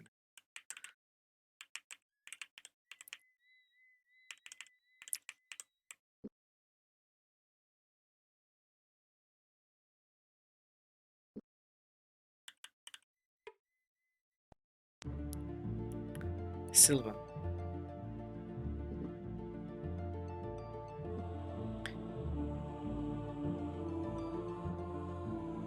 So this is the temple that gave us the quest to find the collector. James sent for the high priestess. After only a brief pause, the woman appeared in the courtyard, thankfully without the company of her plump assistant. As you have returned so early, I must only assume you have found the gentleman named the collector, she said quickly. Is it so? James shook his head. We have not met face to face as yet, but, holding up a hand, the high priestess shook her head. No excuses. I shall see you again once you have sent him to us. Goddess blessing on you. So this is the one quest that we have no clues about. I have no idea where this collector guy might be found.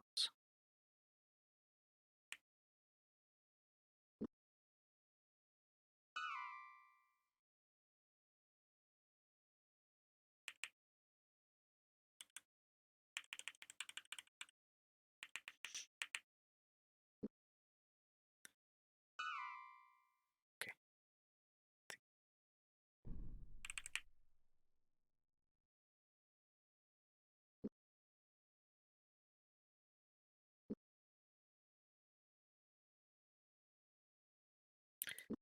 We go east.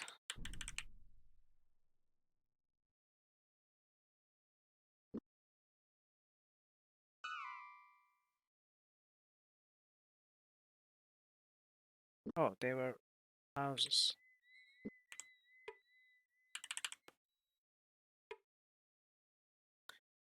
And there was something here too, though.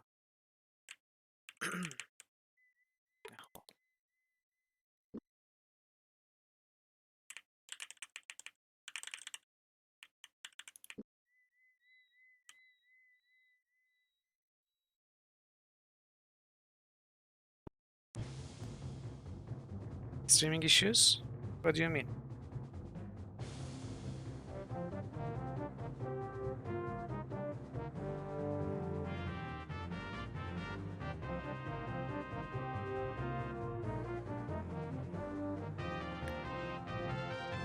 I don't think I'm having any issues. Not dropping frames or I don't know. The bitrate seems fine. It's got to be on your hands.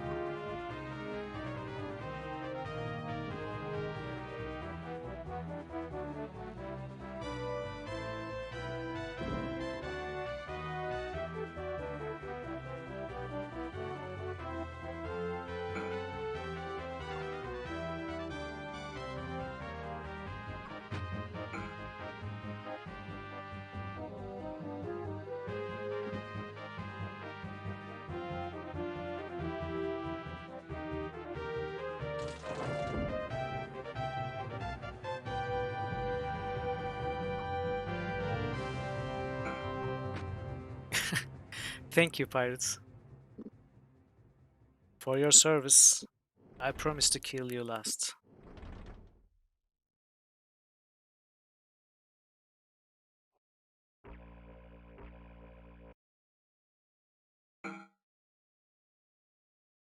Which is now.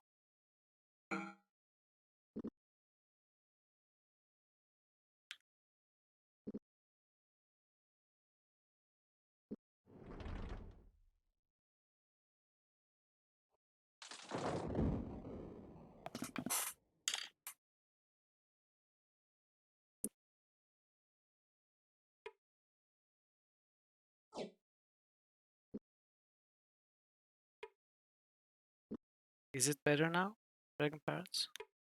Can you hear me? Can anyone hear me?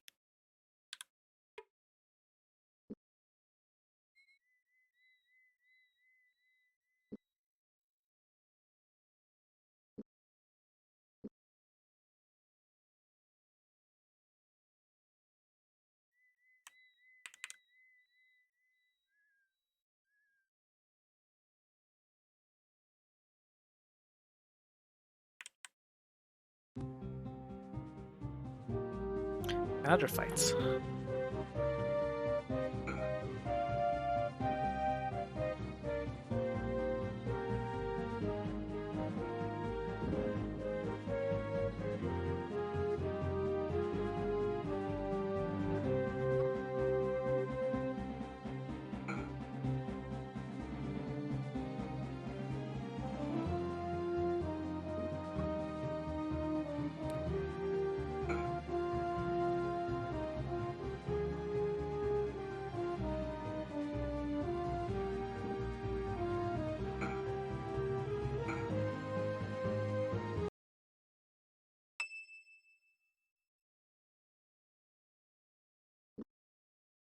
Hello.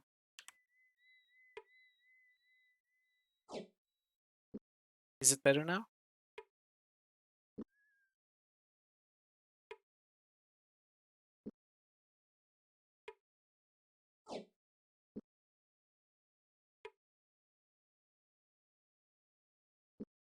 Okay.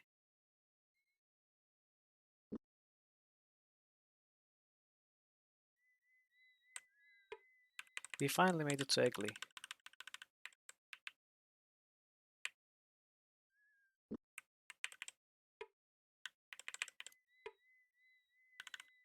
Okay, this is the tavern.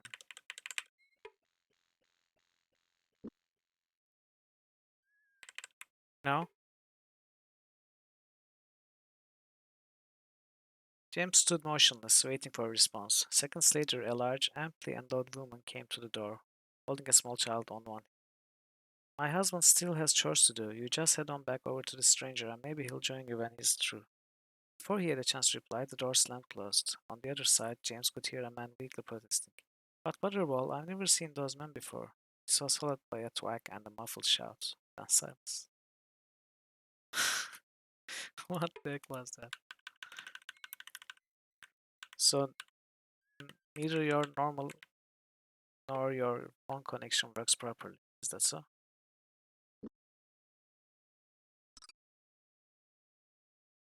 Can anyone else confirm that they are having problems also?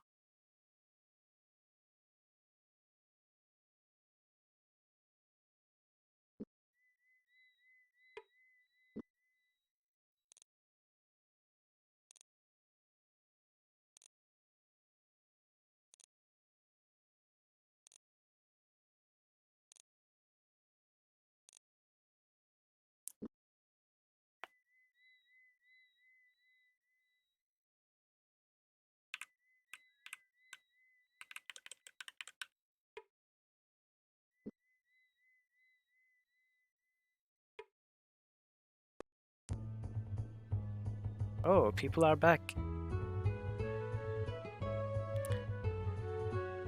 What's wrong with the stream? Is it, I don't know. Is it choppy? Or is it low quality?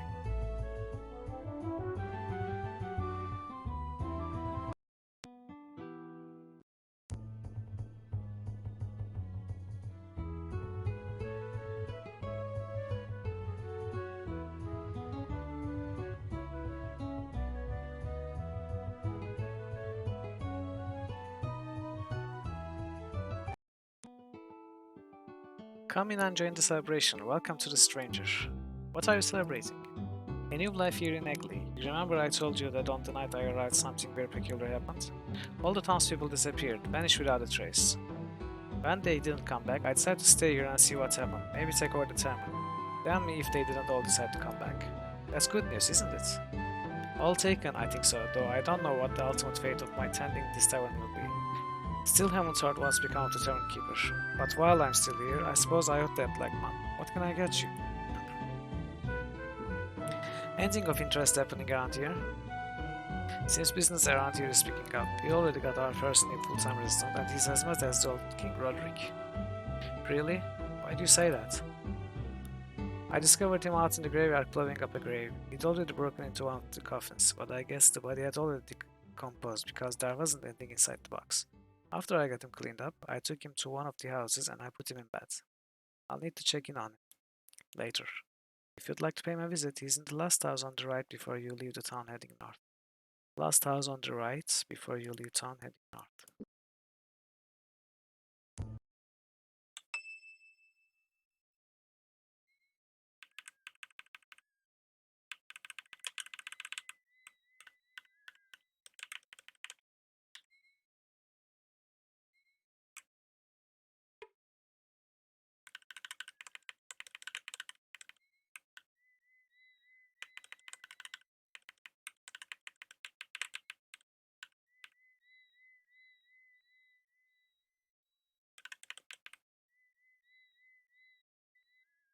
I guess you cannot hear me, so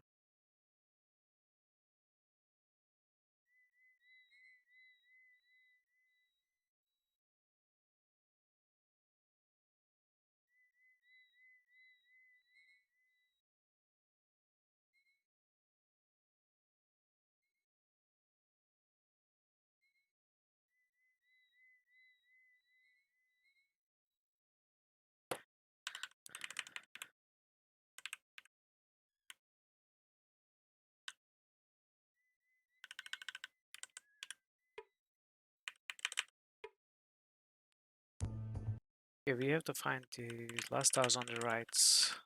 It must be this one. No? No, not this one.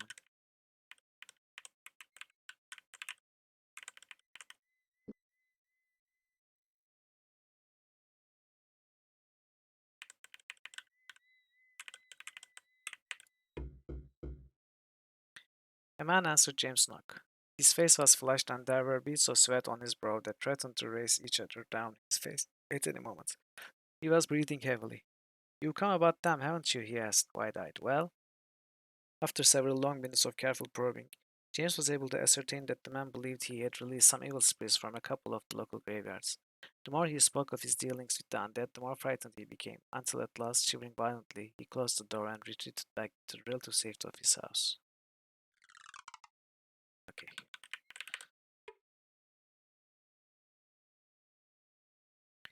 The door swung open and James found himself staring into the wide eyes of a small boy.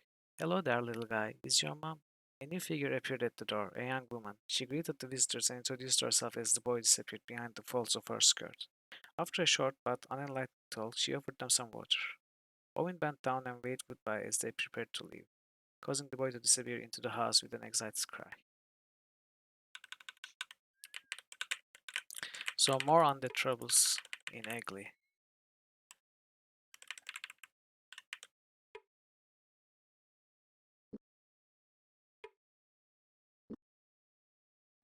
Let's check the graves once again, though I remember we...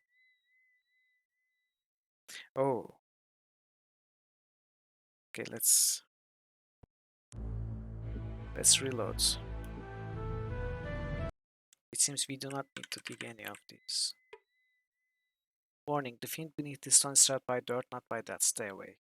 James looked at the mound of dirt. He bent down and examined it more closely, then stood, a disgusted look on his face. "Someone has clawed this grave open. They didn't use tools. It would appear they dug it open with their bare hands. Well, a wild animal, perhaps. Hungry wolves have been known to dig at shallow graves if the scent is strong. No, I'm afraid not. There is some dried blood in the dirt, and I found several human fingernails, no doubt lost as someone dug frantically at the hard ground." Interesting. Are there any more of those?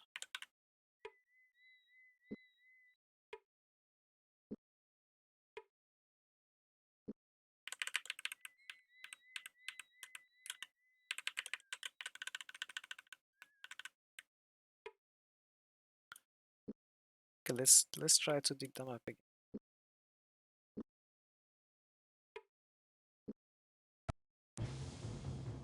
Hmm.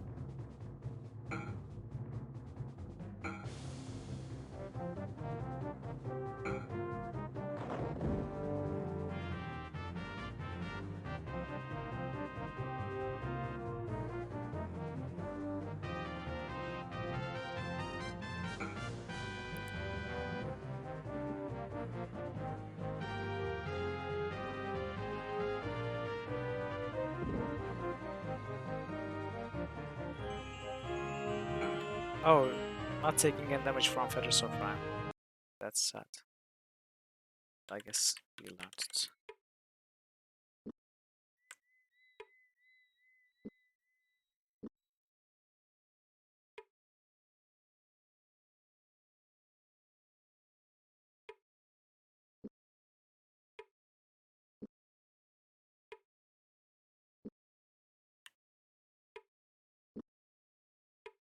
I don't think there's anything to be found by these graves up. I suppose the clue we needed to find was the fingernails and the grave being dug by humans. I wonder if it could somehow be connected to the collector quest.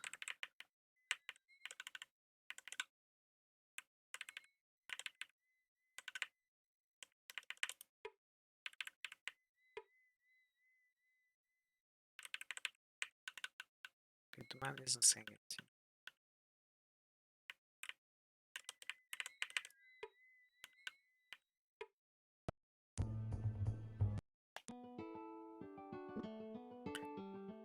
Nothing in the tavern.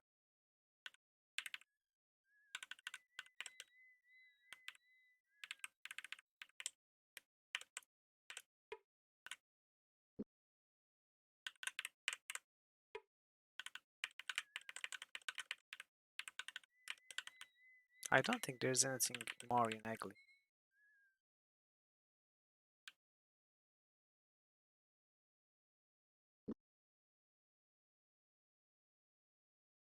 Okay, maybe we'll find something on the way to Tanner's.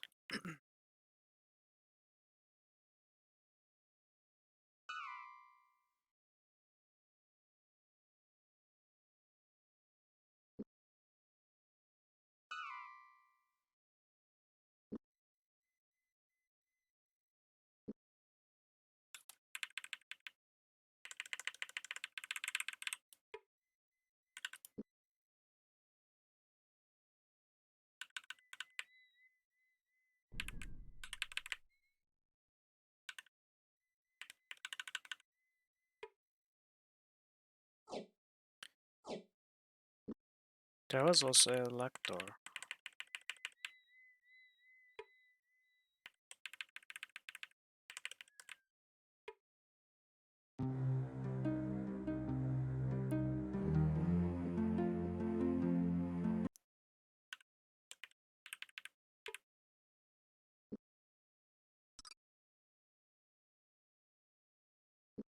Nothing.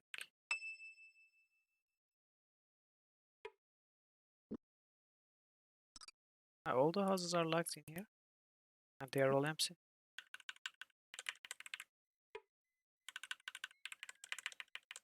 Wow, there was nothing here.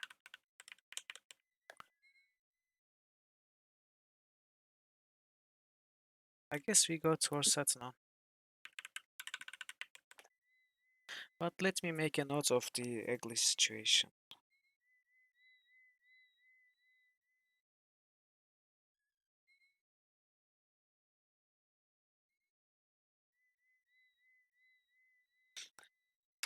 Okay, perhaps we'll find some clue later.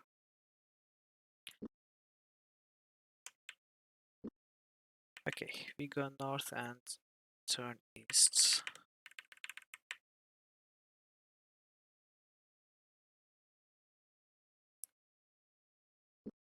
Okay, settle on the village first, then we go into the woods.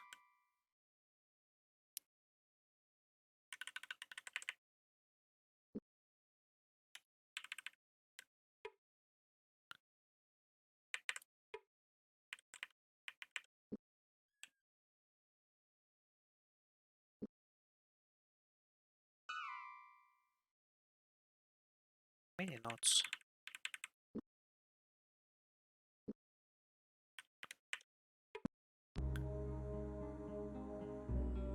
Mortal brothers, make it rain. Kingdom rivers, crimson pain. Blood. Must be blood. You savages.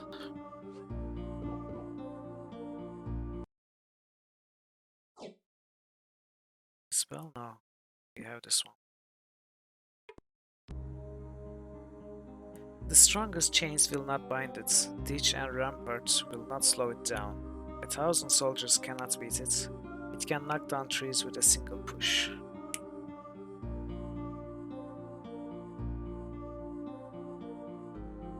Is it wind?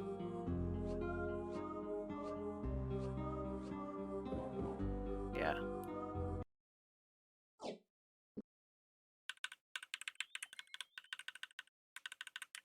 Cool. 2 more new chests.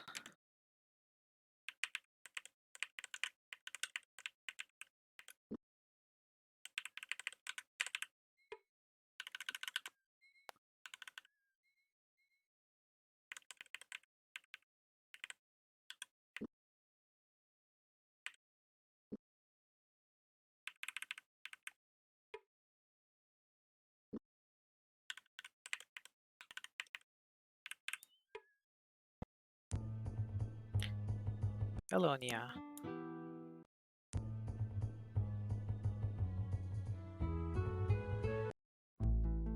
Aha! Something told me that I would see the three of you again. How about a fresh meal? Would that do? We don't really have time to sit down and eat. Do you have standard rations? Only the best styles on this side of Krondor. Is this all?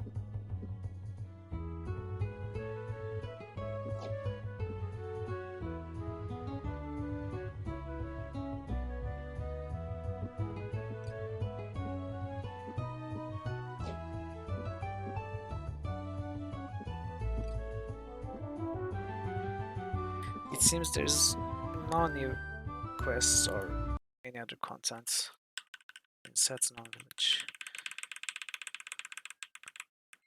We got it all solved in the last chapter.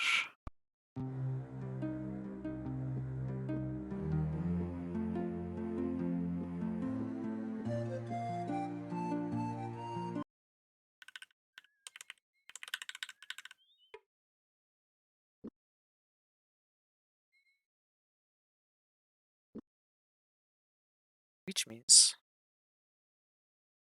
it's time to go into Dim Woods.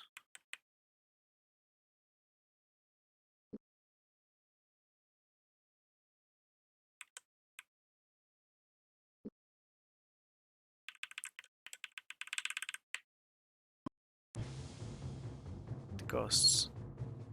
Oh, this is not Dimwood, this goes to Saturn Ruins.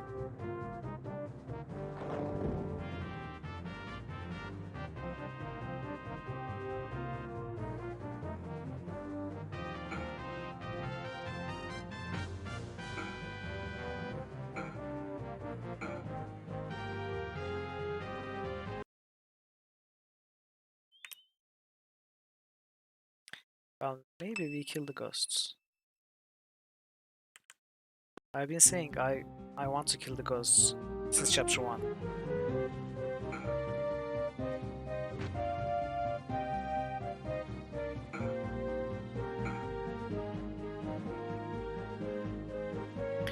We are plenty strong now, we can rather easily kill them.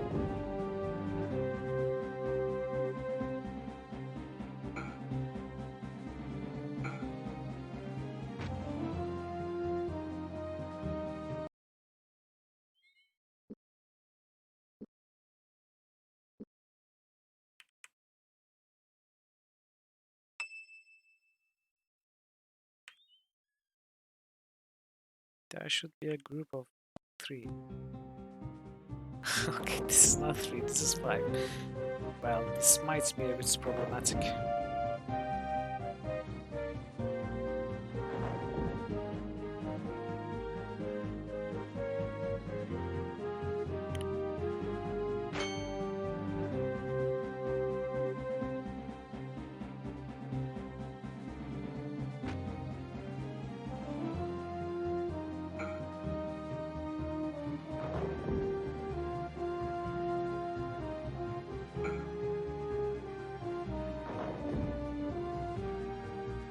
We are all focusing on Gorath, it's not good.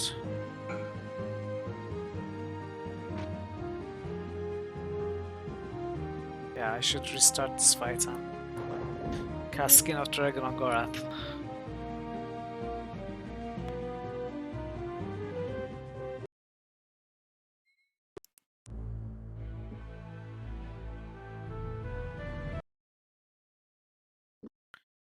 Maybe even start to fight during day.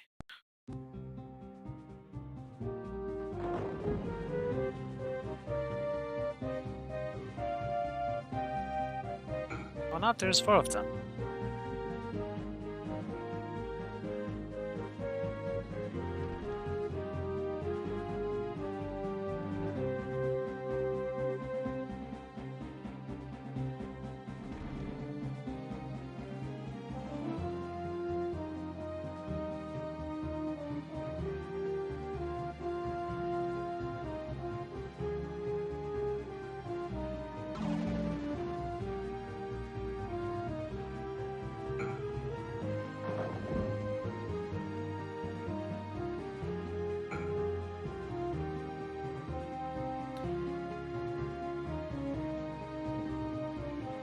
Okay, much better now. We have a few more turns to not take any damage. We should be able to kill most of them by then, hopefully.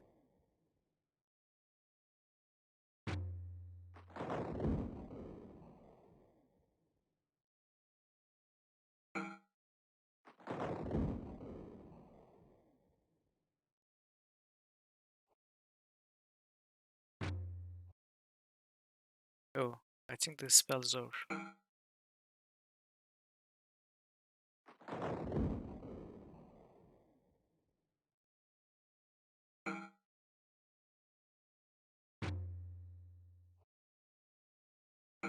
Actually, maybe not.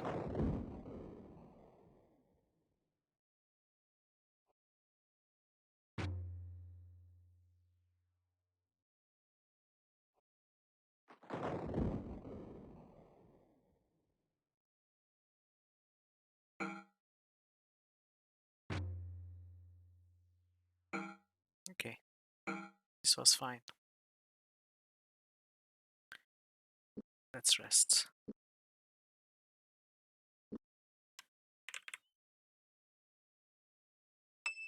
How many are there?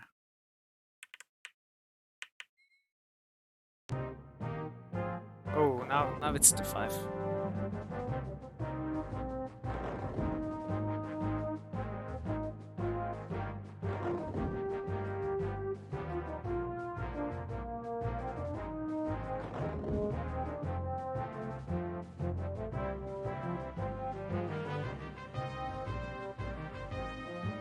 Okay, this was not good at all. I cannot cast.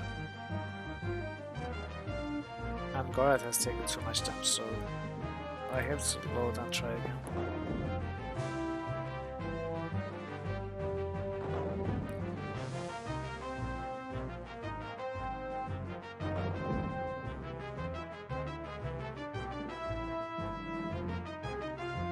Come on!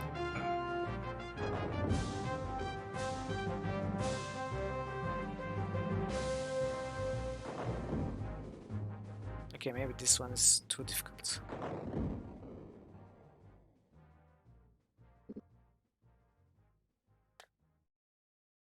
Okay, come on, kill me, okay.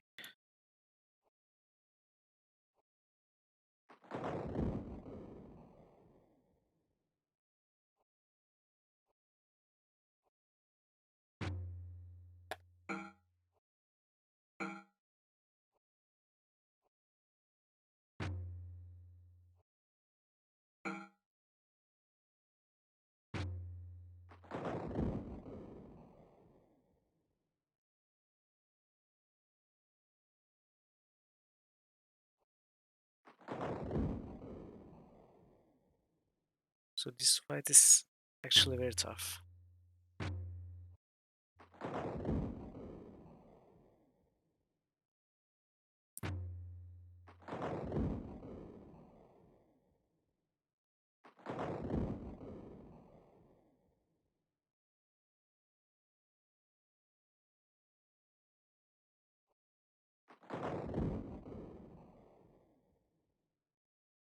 Finally.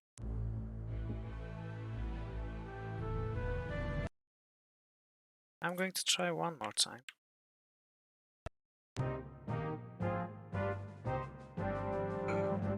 Okay, better start, but They are surrounding Owen. Not good.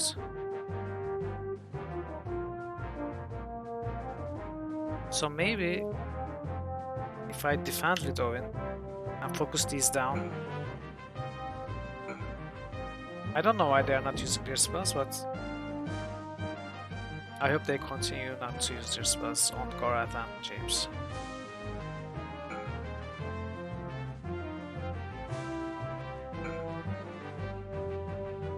Cool, this is one.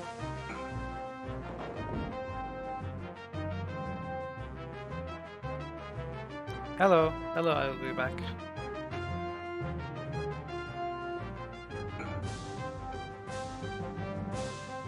Yeah, they are very strong actually. I mean, one or two of them we can handle with ease, but when it's 5 of them at once, even with how strong we are, they are very difficult.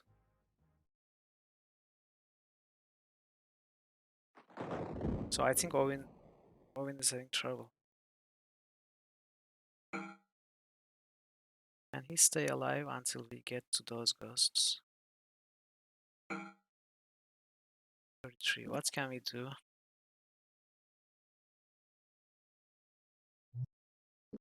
Oh, so this is just like Fallout. As long as we can go into our inventory, we can use as many healing items as we want. I didn't remember.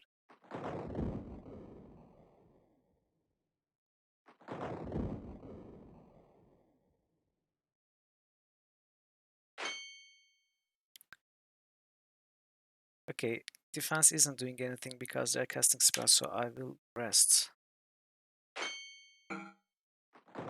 This is chapter 3, actually. But I have been visiting everywhere in the world, at least on the map, every village, every street path, in every chapter, and doing all the combat encounters and opening all the chests and trying to do all the side quests. So we are very overpowered compared to where we are.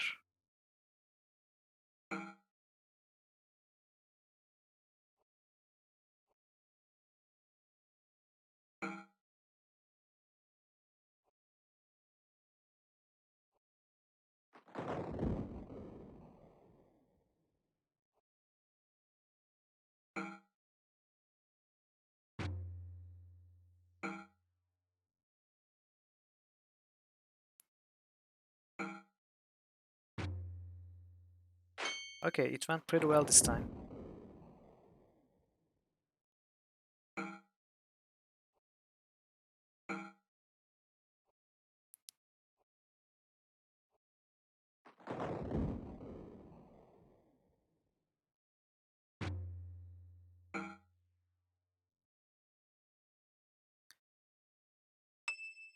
Nice.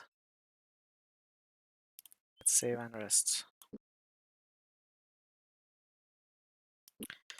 This might be the last ghost encounter, or not. Okay, there's more.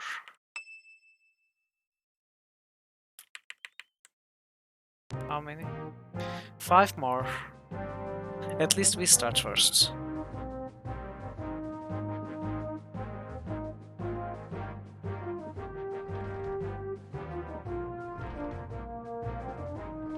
Yes, we are right outside Setnon. In chapter 1, I actually sneaked my way past this ghost and looted the spells, but I decided to fight them now.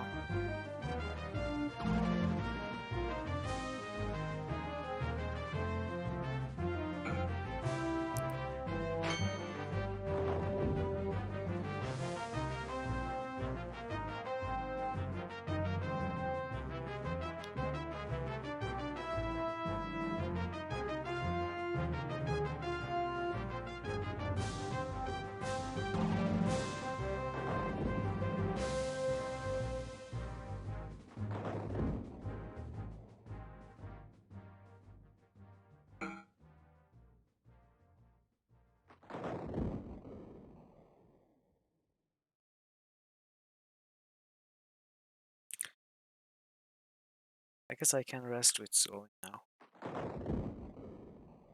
We have a few turns before we have to reapply the skins of the dragon.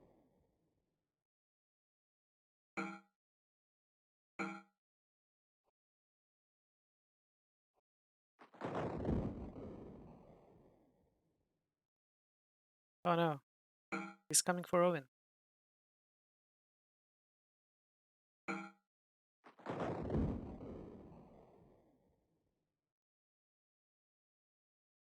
Actually, you know what? Owen isn't afraid of some ghosts.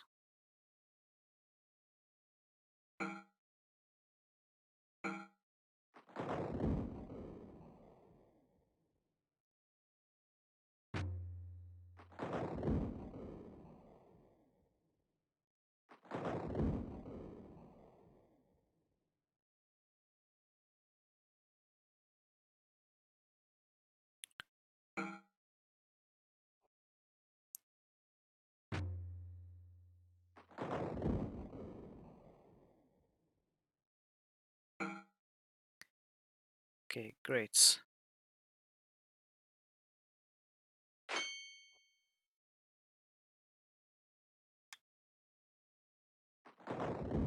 Oh no.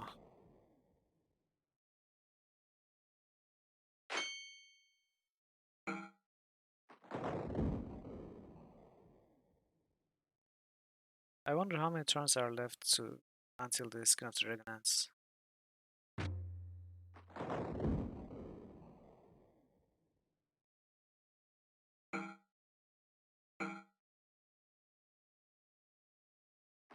Oh well, I guess we won this one.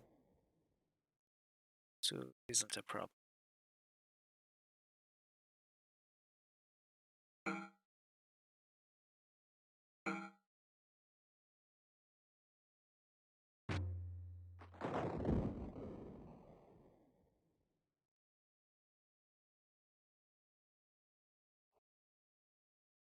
Okay, the spell's ended.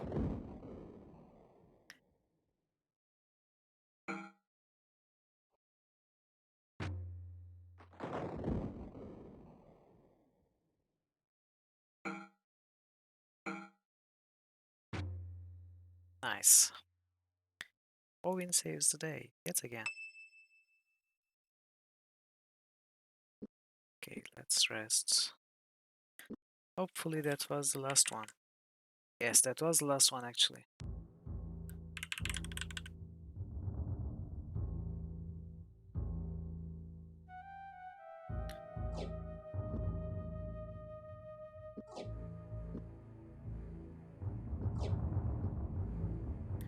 Eight uses, 24 uses, okay. Torch, do we need a torch? No, it's full. James stared into the crowds. Standing on the rubble of Satan's ancestral keep, he was shaken by the sight of the thousands of mortal bones which had been used to fill the gap into the undergrounds. However interested he was in finding out what lay below, he had no desire to burrow through the moldering bodies. Okay, there's nothing in the Saturn ruins actually.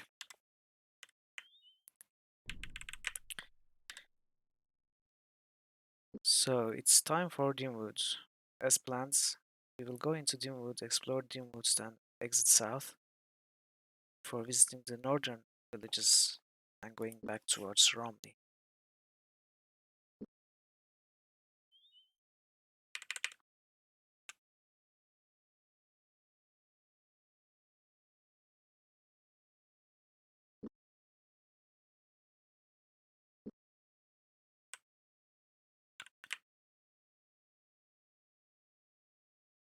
Yes, north to Dimwood first. Hopefully we will find some more model world like chests here. It seems in every chapter new chests appear in Dimwood.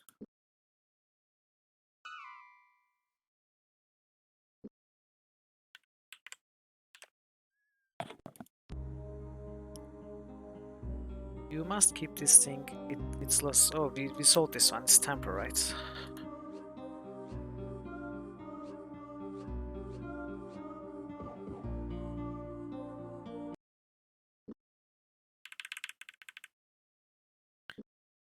There was another.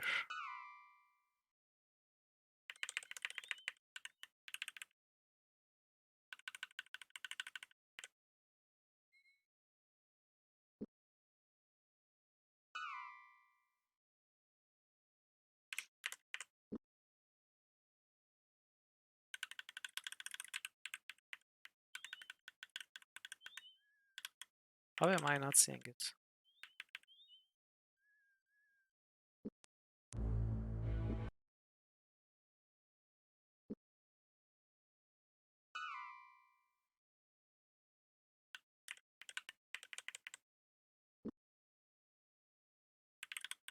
Oh, it's here.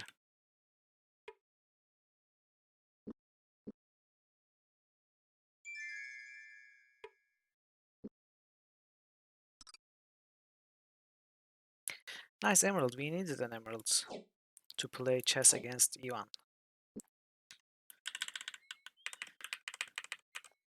I'm glad I didn't have to buy one.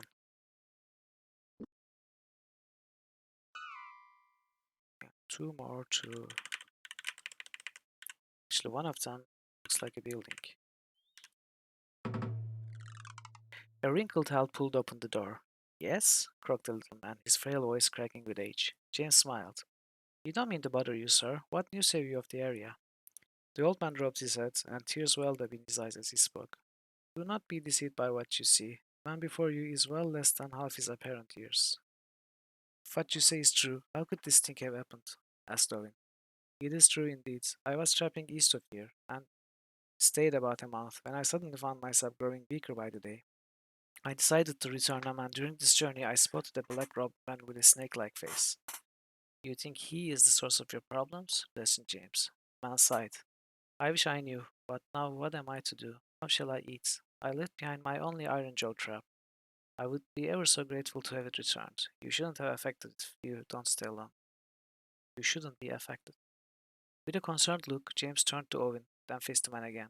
We will see what we can do, he said. Which direction did you say? East. My trap is several rear gates to the east in an unlocked box. Okay. Your sound card works perfectly. Thank you for the follow.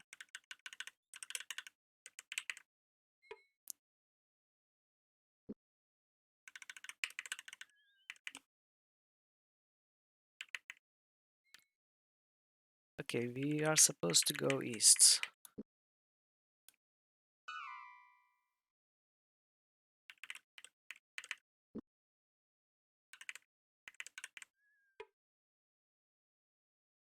A goblin sticker. We don't need coin though. And we have much better weapons. Okay, there's something here.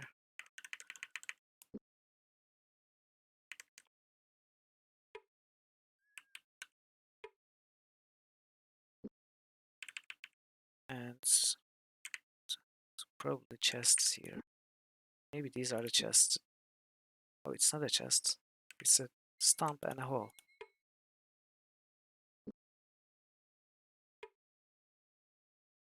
Shells.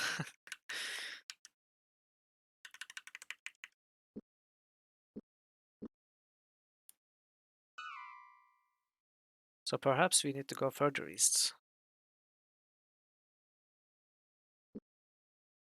But I want to discover the southern area first, before going further east.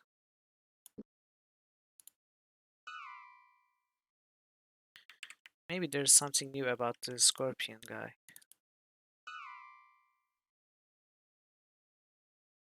One to our east, two more to north, and three more to southwest. Oh, the graves. Though a tasty treat, made in spiral towers, rarely will it be eaten alone.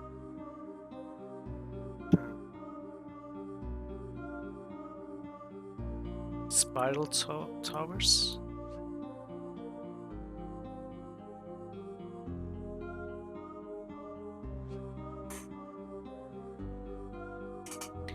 Though a tasty treat, made in spiral towers, rarely will it be eaten alone.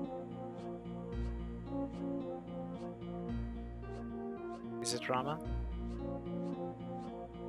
Ah, sadly it's not.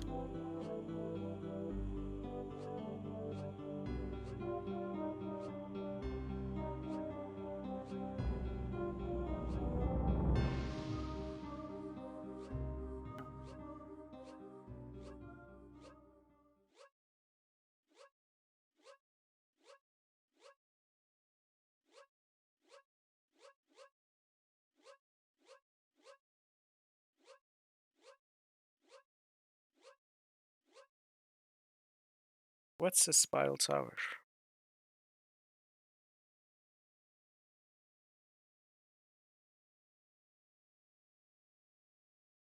Is it about the place where this food is famous? Or is it the tool that looks like a spiral tower that's used to cook this food, whatever it is? Or maybe the spiral tower is a seashell or something,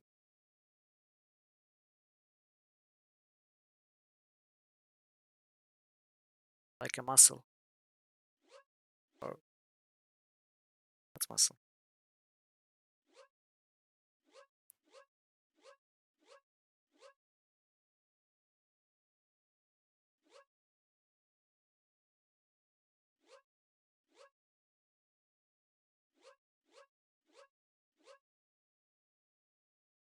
Oh, you know the answer?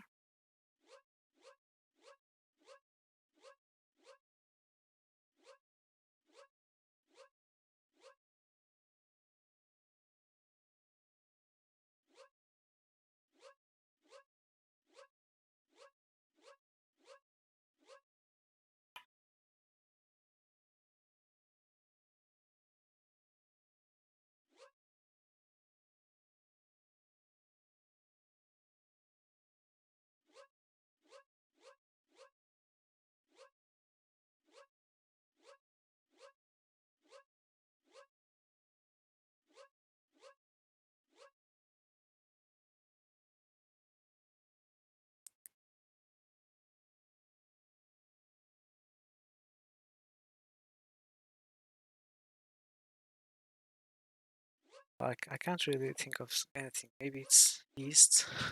It's not yeast. Yeast.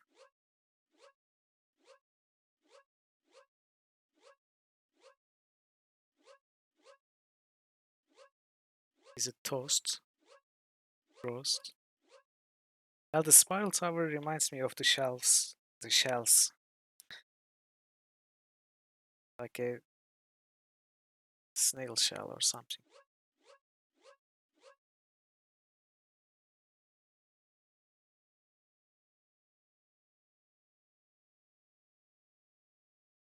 But I don't know.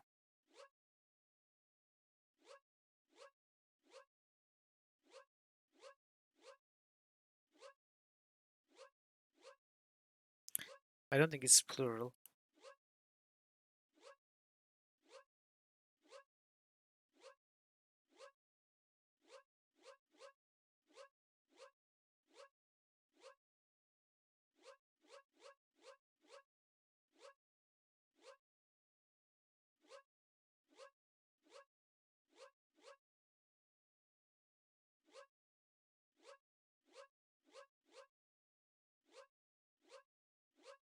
Do you have a hint for me?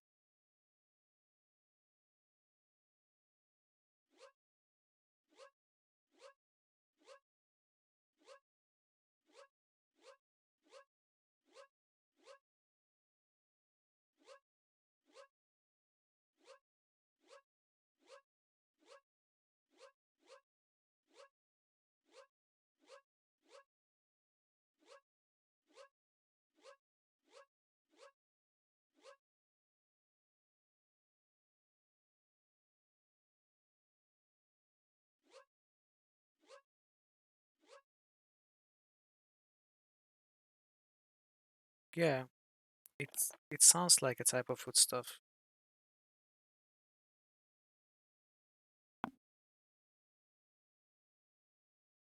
Hmm, okay. So it's a tasty treat, and it will rarely be eaten alone.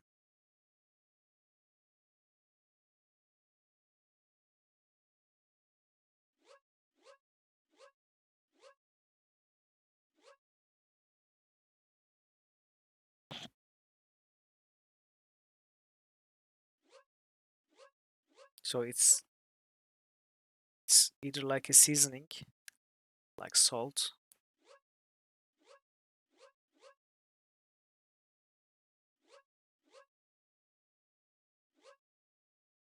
or honey. So why spiral tower? Are those the beehives? But they are not spiral. They're hexagonal.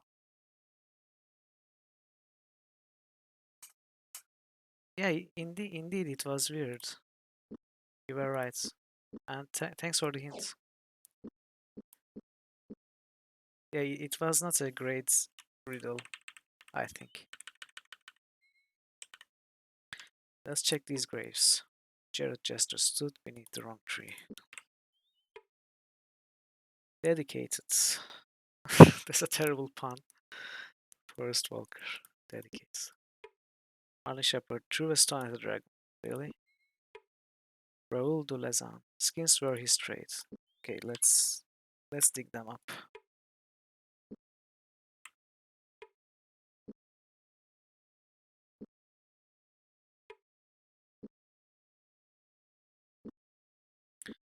How many charges? 6.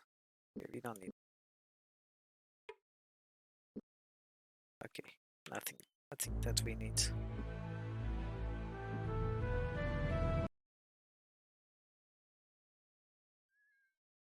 Yeah.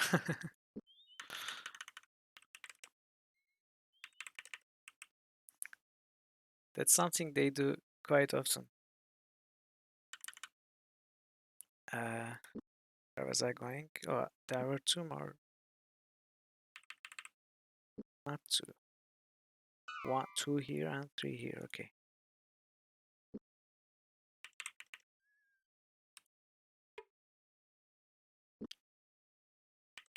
I think. Yeah, we have opened these. So what about these?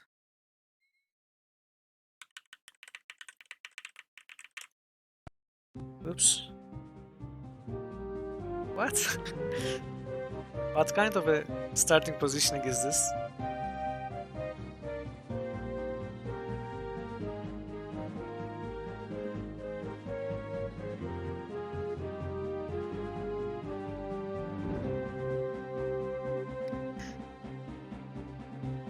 Yeah, pirates are everywhere.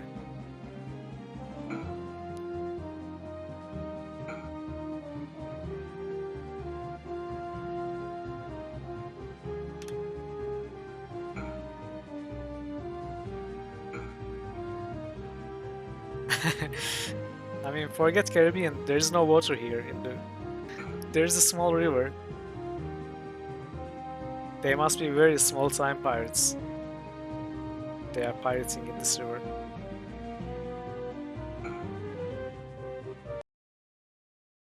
In any case, they are now dead pirates.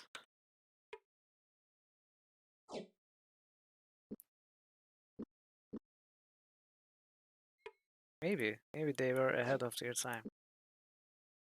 But I guess they took their roleplay too seriously and attacked us.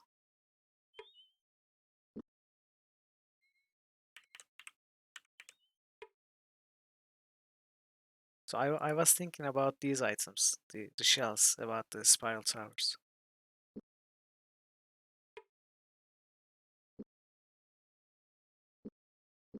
Oh, we are low on food actually. It's not great that we are low on food in the woods.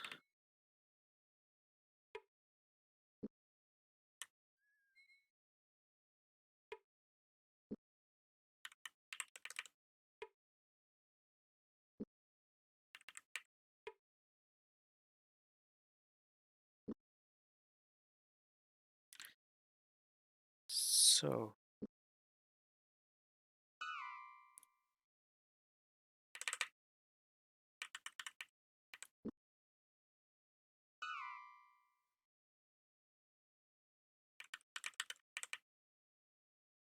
the chests here are old.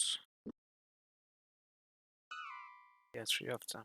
We have been there.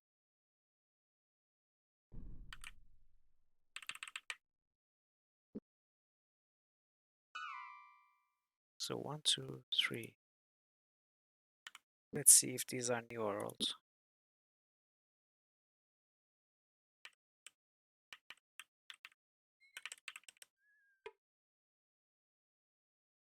Spoiled, poisons. Really?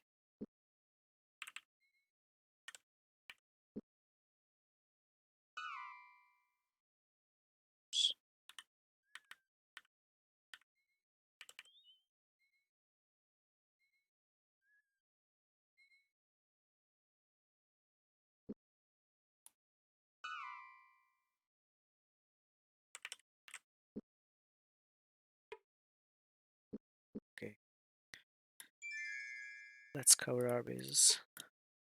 It's safe. Food. Come on. Poisoned. Who likes up poisoned foods? Why would you lock that up? Try to protect it from the world.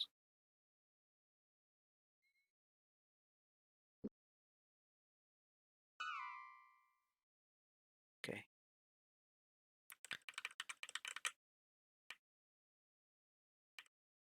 I think this was the witch's house.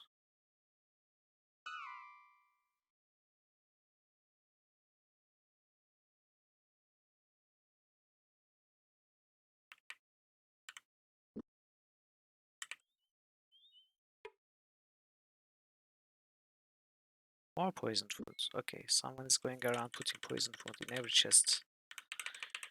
For some weird reason. There was a keg on this man earlier.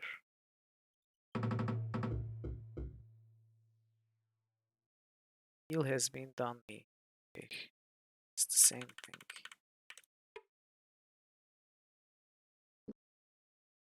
Okay, let's say first. My throat has grown quite parched and my water pouch is nearly empty. Shall we get a drink? This doesn't sound like a great idea, but let's try. James lowered the bucket into the well. The bucket hit the bottom of the well with a splash, and he waited for it to become submerged before turning the wooden crank to retrieve it. Retrieving his water pouch from his pack, Gorath filled it, then took a greedy drink as the others prepared to do the same. Wait, something, he shouted. We should have been more cautious. There's something in that well besides water. I think it's been poisoned. Are you sure? Why would someone want to poison their own well? Unless someone is trying to poison the owner of this well. James stared at the bucket. He tipped it up and began to fish around inside. When he at last removed his hand, he held a small red berry between his thumb and forefinger. Just as I thought, silverthorn, he said. We have some silverthorn anti-venom in our packs. Shall we use it to depoison the well? Of course. The silverthorn anti-poison sparkled. Moving quickly, James poured a few drops of the precious liquid into the well. Then, after a moment's hesitation, he turned the vial upside down, spilling all the contents into the darkness of the watery hole. Let's hope that works. I pray to Ishap the water in this well hasn't already claimed the lives of the owners. I suspect they will be pretty grateful for what we just done. So this is the problem that woman is having. I am surprised we couldn't solve this. Chapter 2. I guess I forgot to click on. What? Wait, no. Did they use did they use all the Silverton anti-venom? Okay.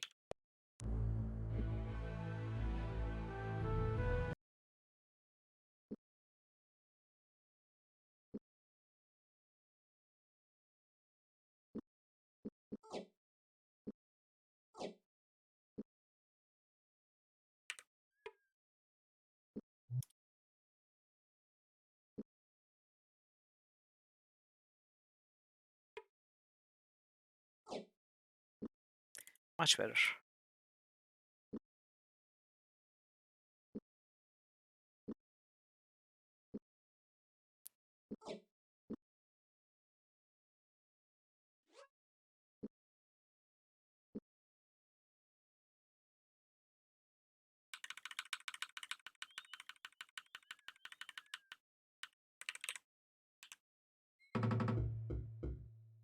A wrinkled woman answered James' knock.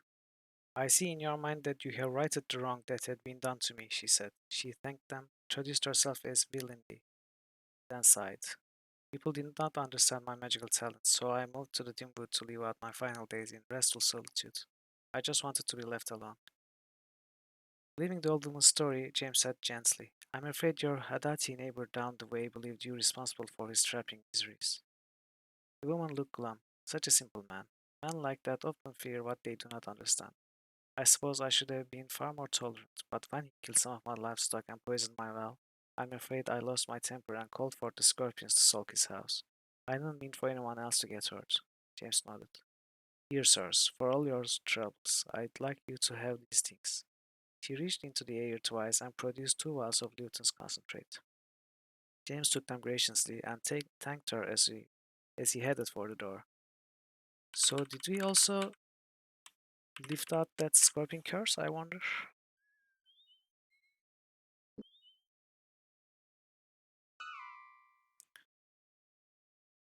We'll find out soon enough.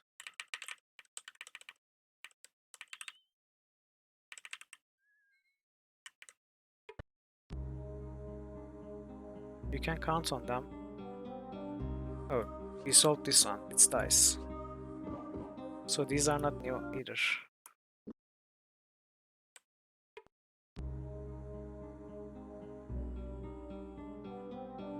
Waterfall.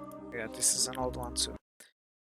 Okay, let's look for that guy, the cursed guy.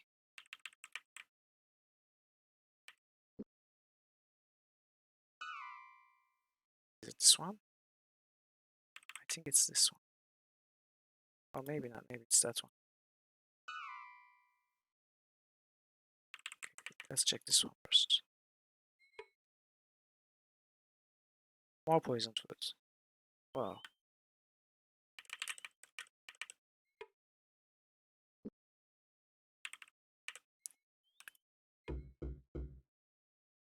Oki was not at home.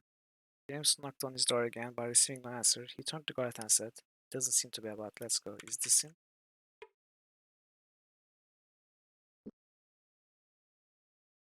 Well, since he is not at home, I guess as soon as the curse was lifted, he just packed up and left Dimwood.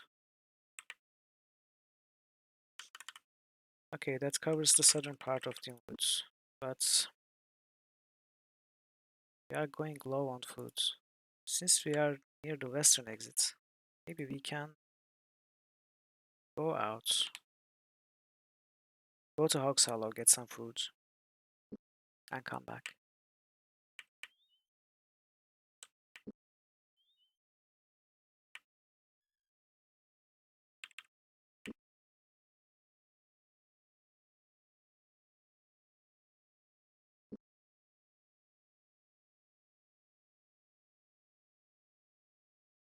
Okay, let's go to Hog's Hollow. Oops. Yes, Isaac.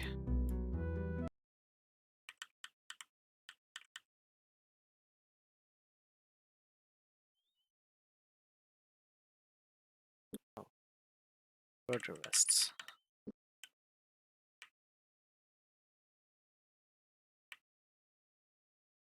Is this it?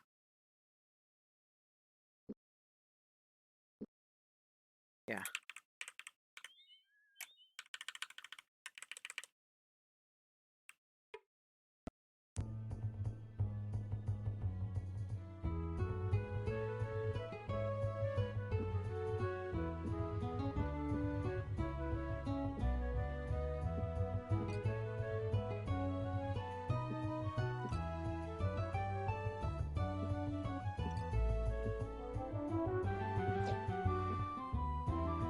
Okay, this should be plenty.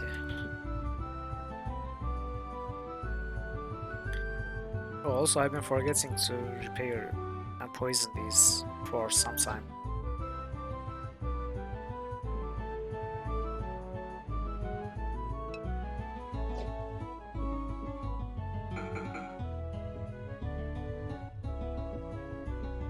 Okay, this is fine.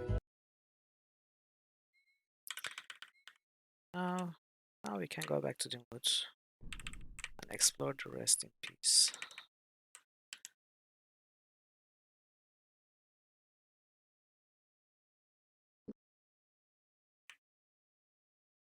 Wait,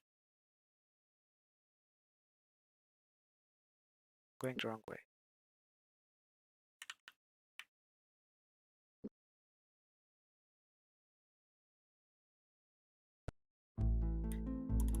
Yes, yes, Isaac, we've spoken with you this chapter.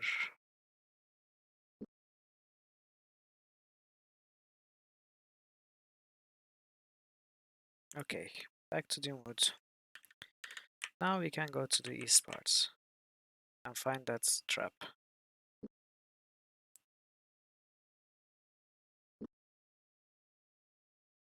Oh, I'm glad, Dragon Parrot.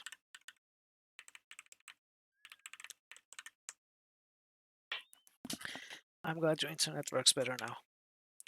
So in your absence, we have... It's been great actually. We have looked at all these towns and went back all this way. Started in Woods, and we actually solved the witch quests. Don't ask me which quest again, please. We have lifted the curse on the scorpion guy and helped the magician lady, the witch. We also killed all the ghosts near Satanon, and we are now killing all the pirates.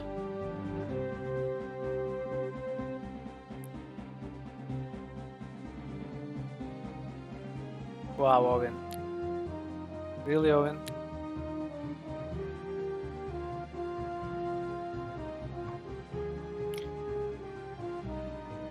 We have found some new Myrtle World locks. Solved them. I think that was a warning shot.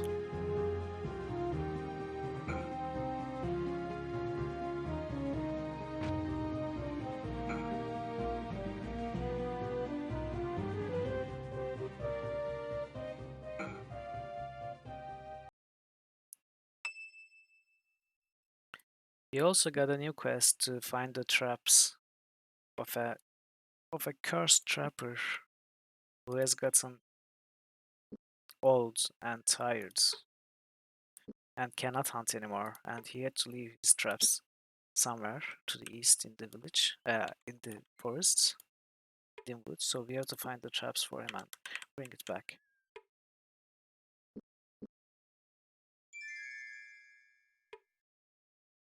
Okay, let's save first. Oh, Night Fingers, but we have this one.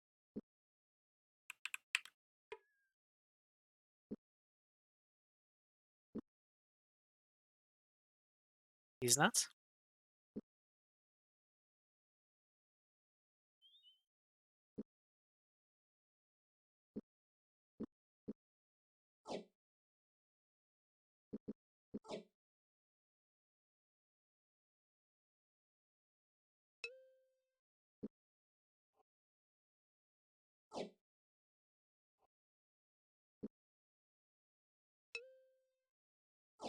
Oh, okay.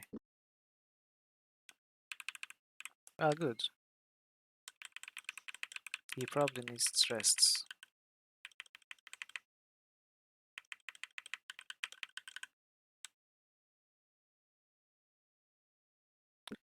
Uh, wait.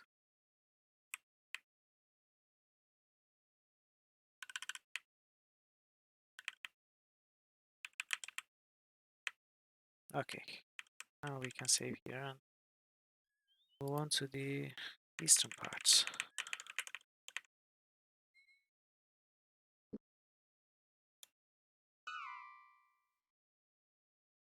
So two here, one more to directly north of here.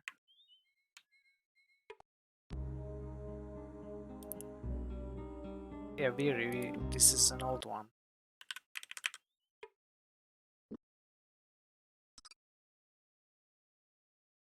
Oh, look at that. You never found this item before except for sale in a shop. Slightly larger than the bold fist of a grown man, the hunk of reddish chalcedony was free of the marks except for the obvious letter inscribed on its smooth face. In legend, such stones were said to possess the power to summon a Rusalki lover, though Gorath gave little credence to the claim.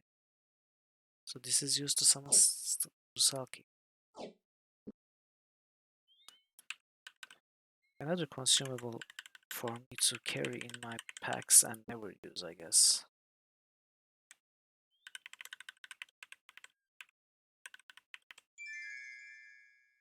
Oh, what's this? Owen stumbled. He fell to one knee as a wave of nausea swept the length of his body. He sat still swimming. He climbed slowly to his feet, then turned to the others. There is something very strange about this place. For a moment, I felt as though a great force was reaching up through the ground and sapping my strength. I felt something as well. It must be the strange force that Craig spoke of when we spoke to him. Perhaps we should turn back until we can discover the cause. Interesting, so we cannot go east.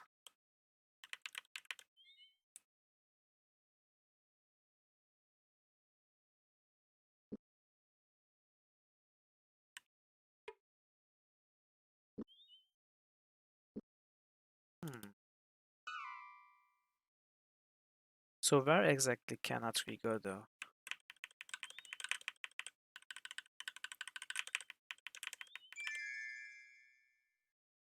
Jamestown cards. Okay, we are getting weaker and weaker it seems. We're getting sick. So what happens if we push forward?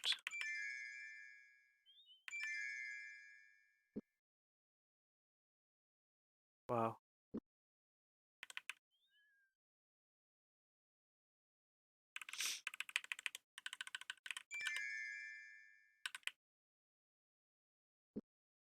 Yeah, I did. I mean, I hope I did. I must have. The traps are here.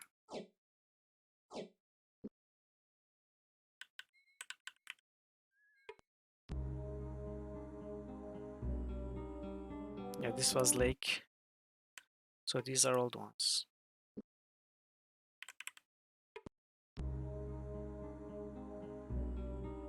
This was advice. Okay, so we can push forward and take the traps, but I think the solution is something else.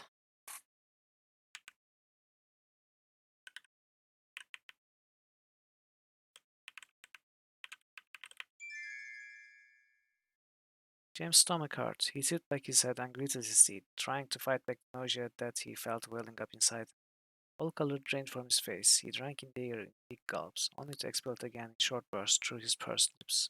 Nearby, he heard the sound of retching, but didn't care to turn and look. It was enough to know that he was not the only one who had been afflicted with the sickness. Okay, the second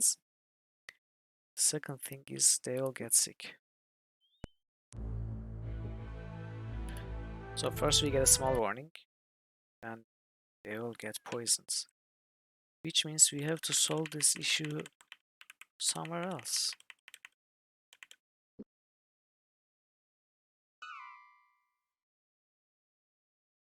But where? Okay, maybe let's go talk to Craig again.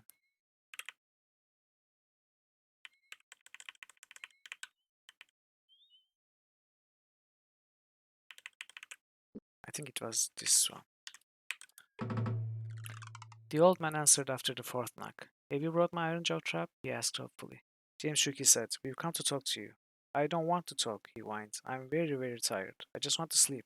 My trap is several were gates to the east in an unlocked box. Turn when you found it, and we'll talk.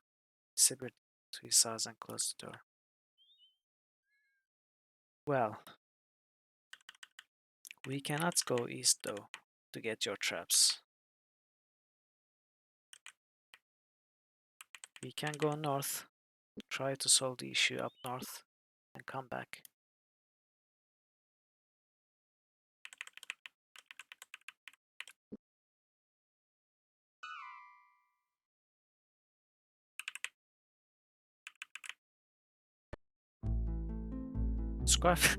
Wow, Squirrel is finding us in all the weird places. Are you sure you aren't following me around, woman? We seem to be bumping into one another fairly frequently. If seeing each other more than once a year can be called frequently, I guess the wedding party in Yaban turned the both of us into nomads. I've about had my fill of it. If travel broadens the mind, then I dare say my skull should be the size of a hay wain by now. I'll be glad to get back home again and lay in my own bed for a time. Why are you in the eastern part of the kingdom? I thought you lived in Lamont. On occasion, when my father will allow it, I sleep in Lamont, but I seem to spend most of my time running the kingdom roads on family business. By my estimation, he must have his fingers in more pies than there are bakers in all of Midkemia. A trader has that many kings to keep track of, and only so many sons to help him. Why doesn't he just hire a runner to do it for him? It's been suggested, most emphatically, by those of us unfortunate enough to have been born to him. But he likes to quote a Queegian saying about marriage. Why pay for what you can get for free? This is a Queegan saying about marriage. Very nice, very nice. Not to paint a poor picture of him though, he's just very practical about his money. Do you know anything about a man named Craig? He lives to the south, that is, if I remember correctly. Someone answering to that name lives near Satsuma. So the guy is from Satsuma. Perhaps you can clear something up for us then. When we ran into him, he was claiming to be 23 years old, but it was abundantly obvious to us he couldn't have been anything less than 70 or 80. He claimed something happened to him while he was on a trapping trip into the southeastern corner of the woods, and he began aging suddenly. Of course, it sounds like utter madness, but we were wondering if you knew what had driven him mad. The only Craig I know is 23, Midsummers, and to my knowledge, his father isn't named Craig. Did he appear to be healthy? For an 80-year-old man, as strong as a horse. I don't know what's at the bottom of all this, but a bit of advice, I would stay away from the part of Dimwood he was in until one of us can discover what's going on. Okay. You have told me nothing useful, Philip. Nothing useful. Shame on you.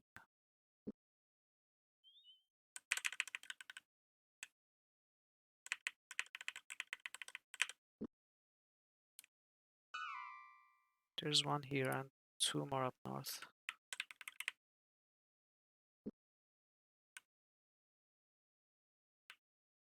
More graves. And more poisoned foods.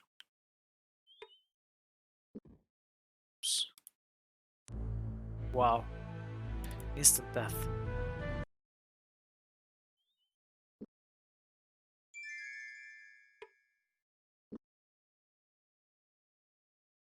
Unfortunate Flux, this is a new spell, I think. We didn't have this one.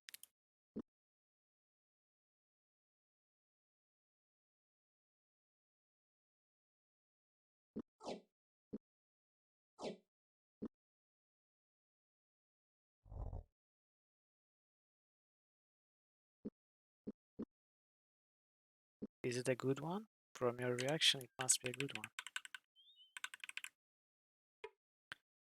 Galbridle, she followed her love wherever he went.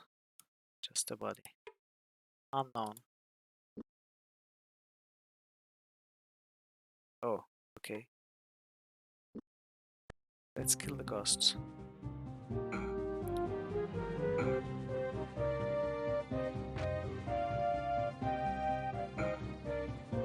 Well, that was quick. A combat spell?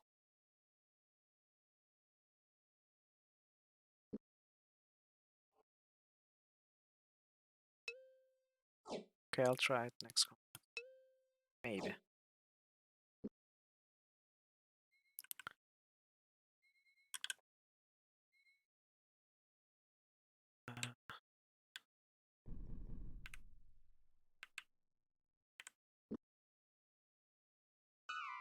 Okay, one here.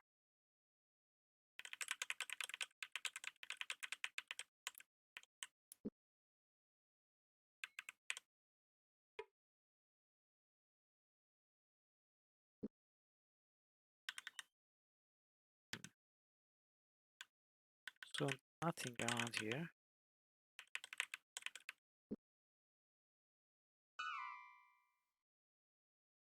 Nothing in that alcove.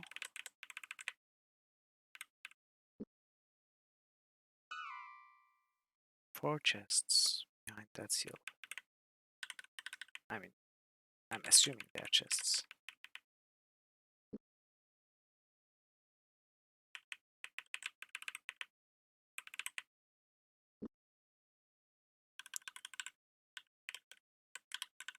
They are chests.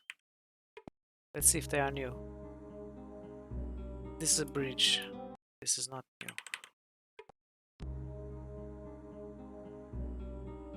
And this is mirror.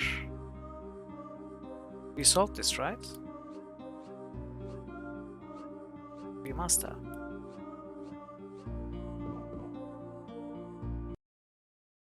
Yeah, we must have solved it. trolls.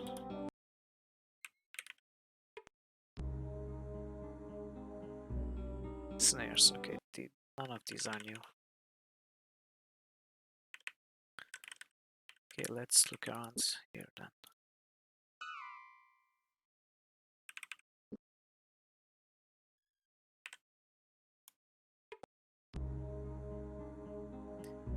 We travel much, yet prisoners are, and close confined to boot. Yet with any horse we will keep pace, and always go on foot. Uh, this is soles or shoes, or something like that, right? Something you wear on your feet. Or,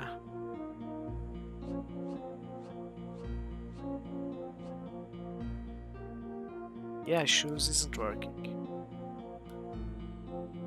Or maybe it's boots. Or maybe it's something you put on the feet of the horse. No.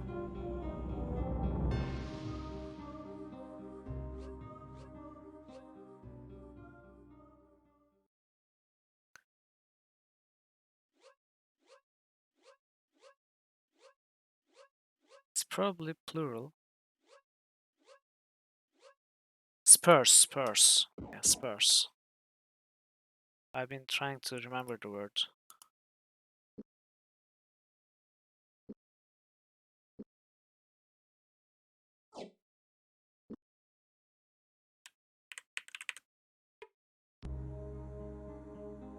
When people come for me to meet, they come to me with heavy feet.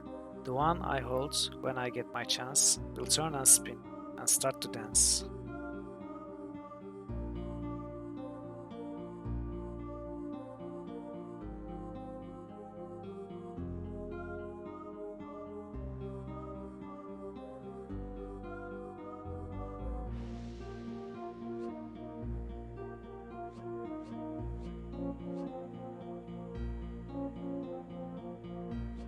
Yeah, I cannot think of an easy answer to this one.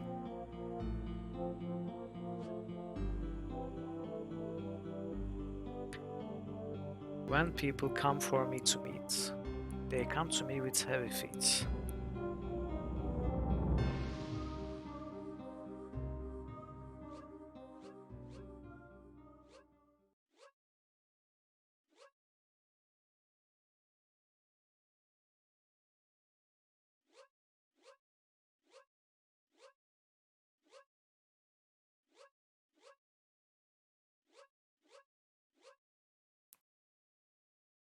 Calloet. Shopewed.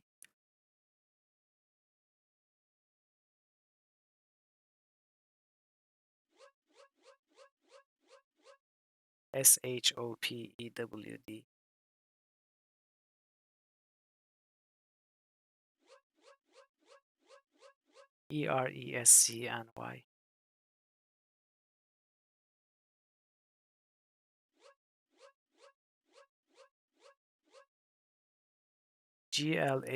Glaebts.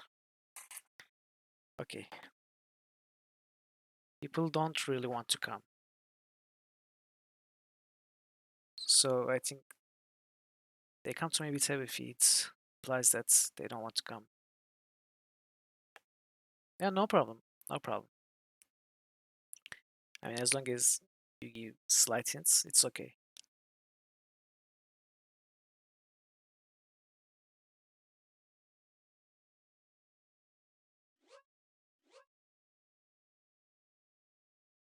So people don't want to meet me, but when I hold someone and I get my chance, they will turn and spin and start to dance.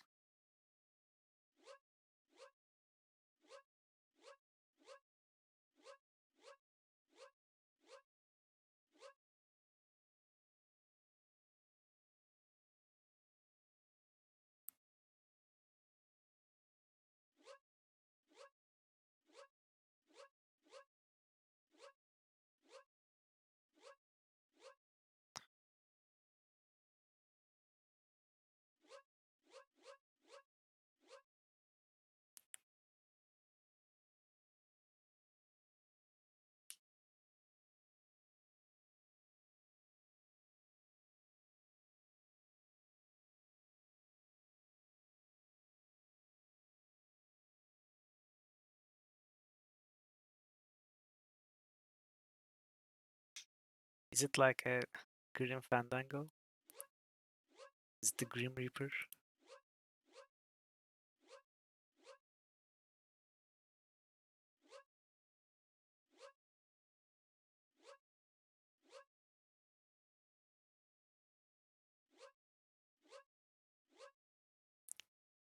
A fire ground? What do you mean a fire, like a fire ground?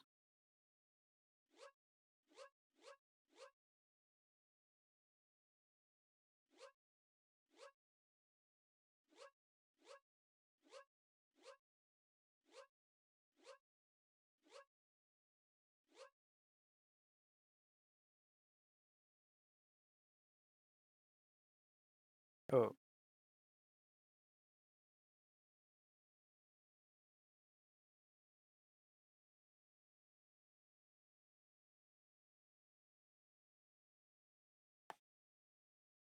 but why would you want to, why would you go to meet a tornado? I mean, this sounds like you don't really want to meet whatever this is, but you have to at some point. I think with heavy feet means something like they don't really want to, but have to. It's like their feet are pulling them backwards because they don't want to do it, but they have to do it. So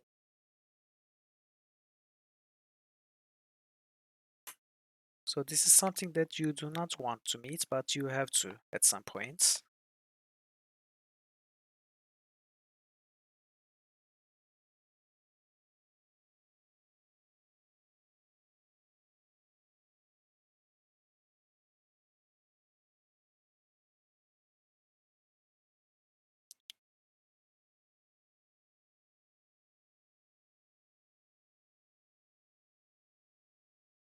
I cannot make sense of the rest though. The one I hold when I get my chance will turn and spin and start to dance.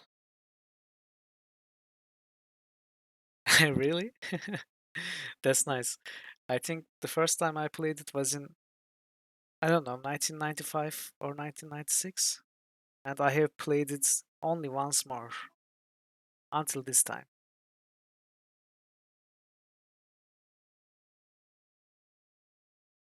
So this must be my third playthrough or something.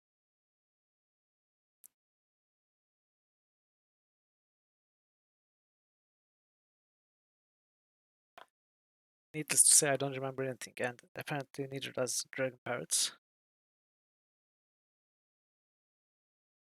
The one I hold when I get my chance will turn and spin and start to dance.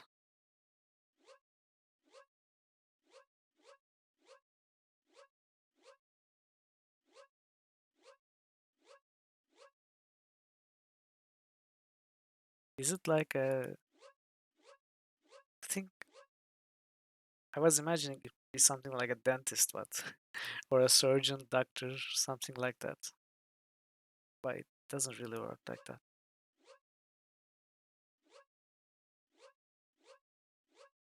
Gallows? Really? Is it another? Come on.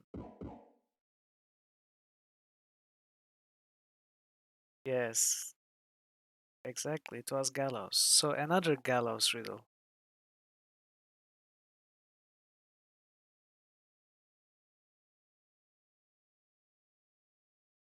I mean, it's wrong though. You do not usually hang someone and let them choke.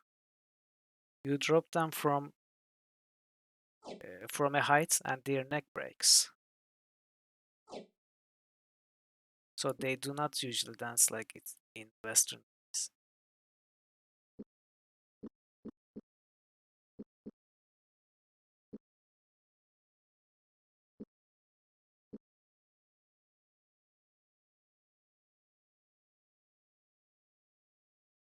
Is it? Isn't that called the stocks? I'm not sure. I don't really know. Maybe that's so, yeah. Anyways, we solved that one. Good one, Dragon Parrot. Good solve.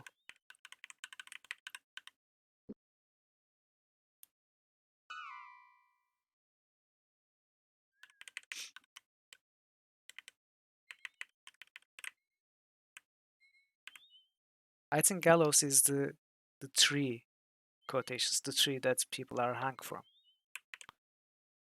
in executions, hanging executions. But I might be mistaken, of course.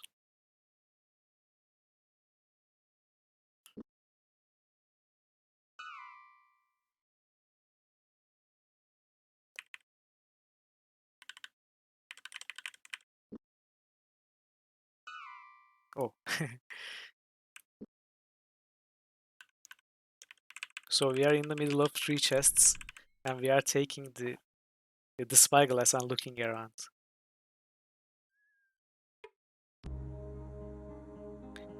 All about the house. This is broom. Yeah, this is an old one too.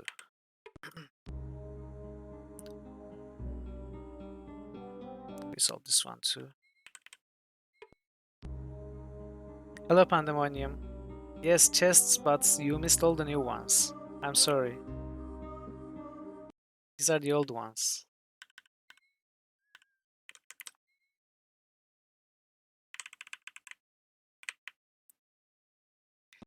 Oh. Well, maybe we'll find some new ones. I mean, there's still some of the dim woods that's left to go.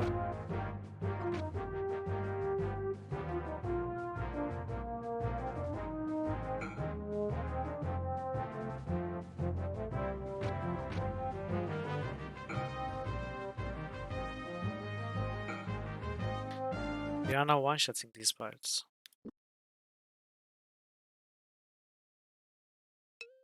Thanks to the poison, of course.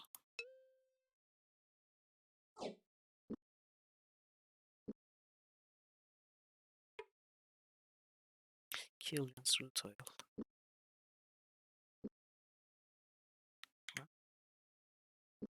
Do they stack? Oh good, they do.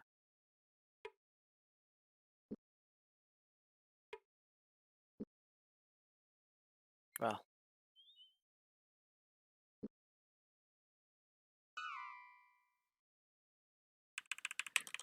Let's look up first. This is where we killed the Rusalki, chapter 1. And I think we opened these chests. Yeah. Mattress.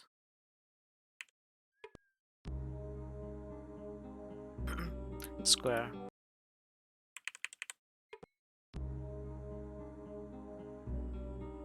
And this was a snowflake, right? We saw this.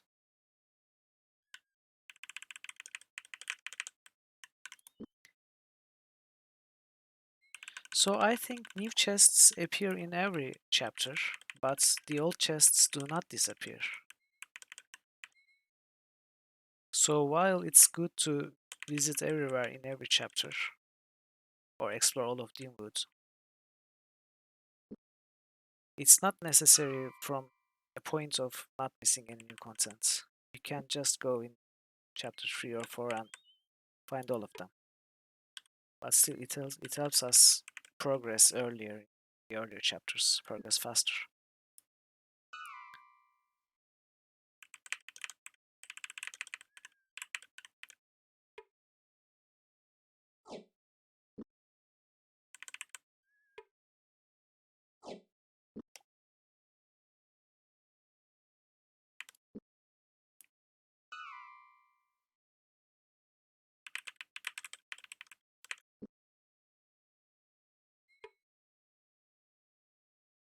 Box was charred.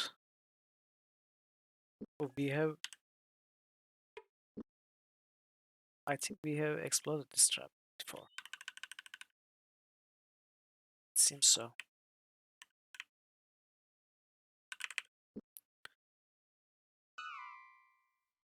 Something here and something here.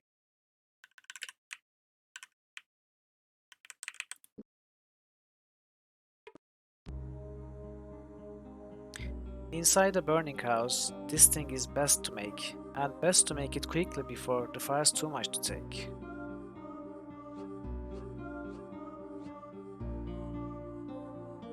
Haste. Make haste.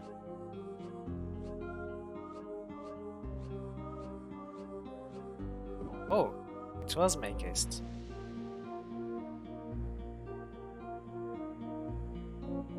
But this line, yeah, but this line is a little weird though. And best to make haste quickly. Do you make haste quickly? I mean, can you make haste slowly?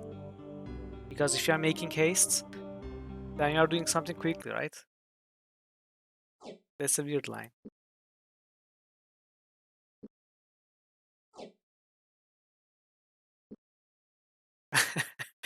Exactly.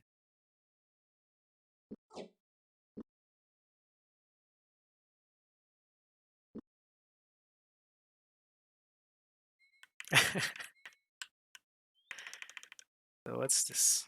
Oh, the cat steer.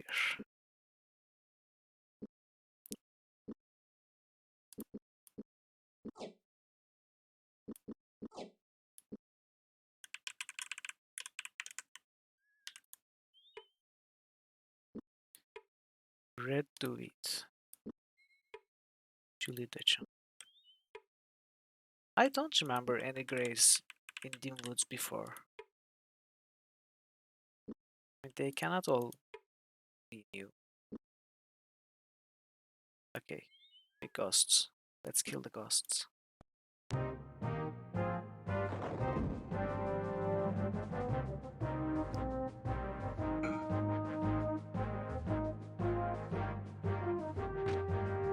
Oh, I was going to try the new spell. Unfortunate flux. Well, next fight.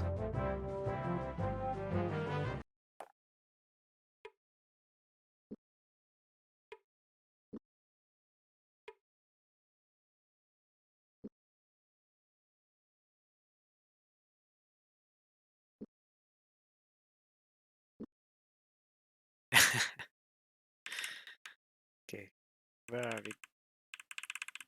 Was it this way? Yeah.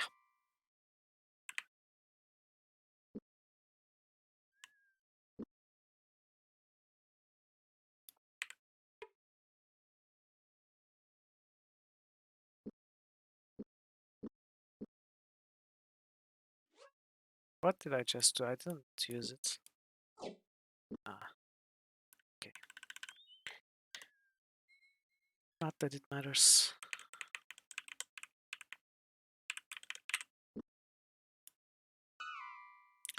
So the problem is we are running out of places unexplored. To solve that, whatever it's that's sapping our strengths. Oh, thank you. How nice of you. For your help, I will reward you with a quick death.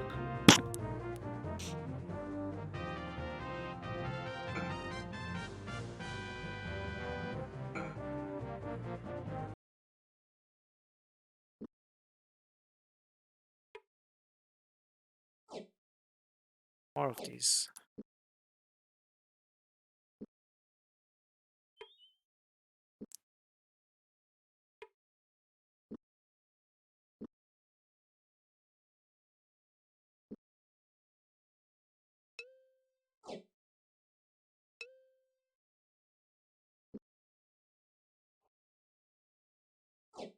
Okay, needs a new whetstone soon.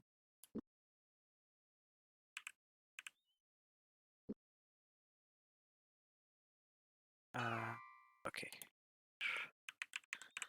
Let's go around this.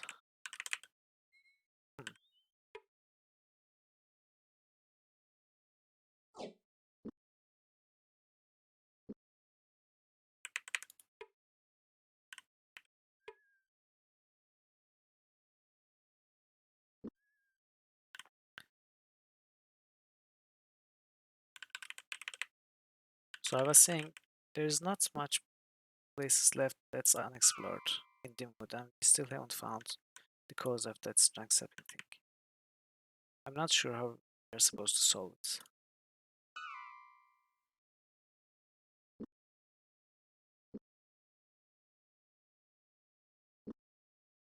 I think we haven't gone to northwestern parts. Oh.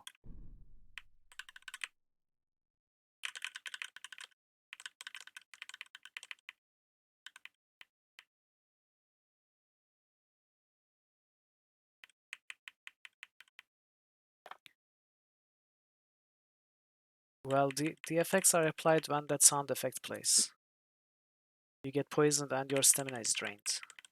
So every time you move forward, you are hurt a bit more. I mean, it's entirely possible to go in, loot the traps, and go back out and heal up. It's possible, sure, but that's not how we want to solve the thing. I mean, we can get the traps that way, but we won't have solved whatever the effect is.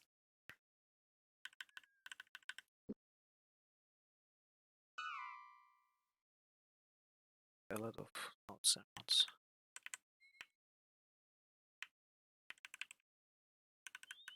Wait, where is it again? Oh. Oh, this is something we dropped, it seems.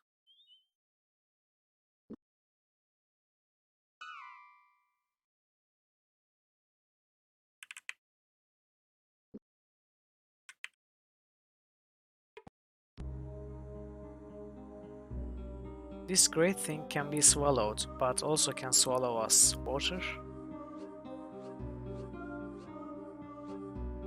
Yeah.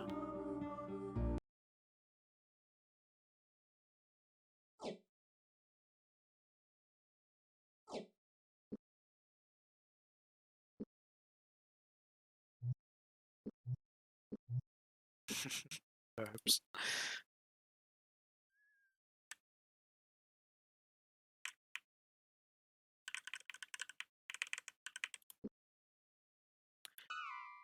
There are two to northeast. Let's go to the coast first.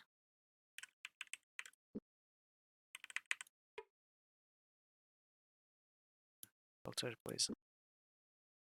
We don't need more of this.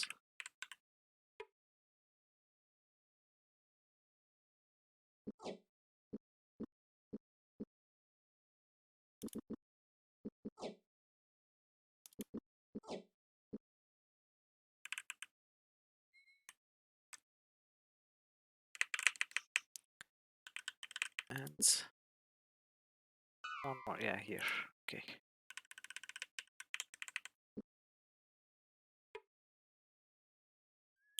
Nothing.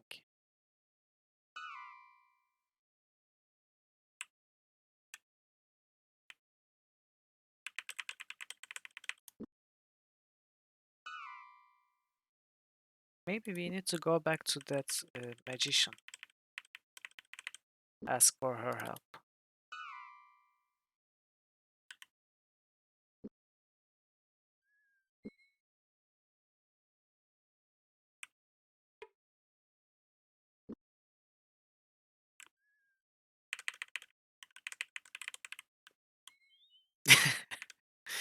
Exactly that one, Dragon Parrot.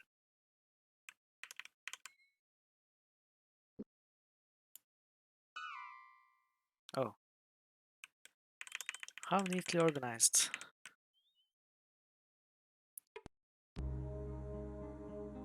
Bloodless and this is snail. I think we sold all four of these. Yeah, this was stove.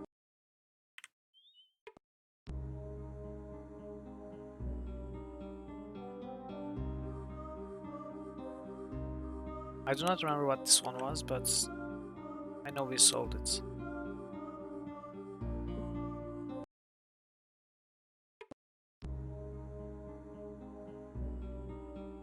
And this was shoe.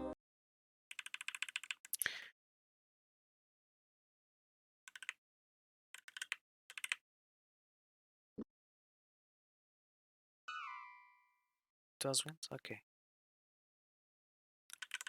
Could be, yeah.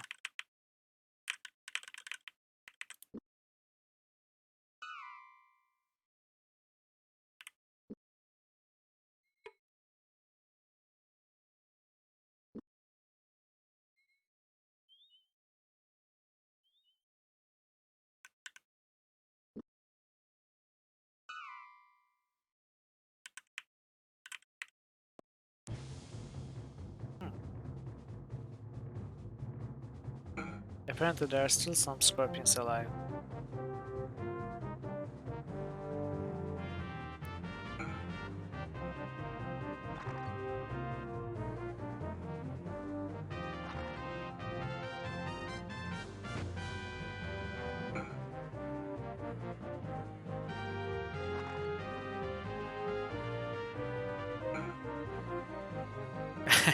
Well, we sold them last week, actually.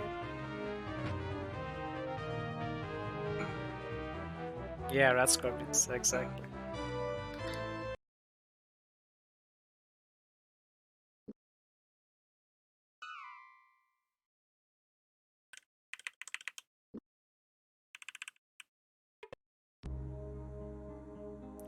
What goes down to the cellar with 4 legs but comes back with 8? This is a new one. What goes down to the cellar with 4 legs but comes back with 8? Parrots? No, it's not parrots.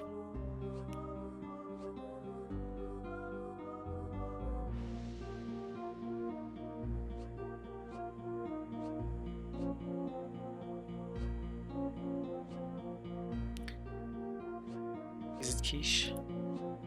No.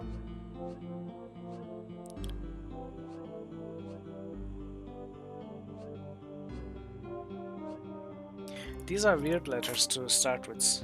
Okay, Q is okay, but K.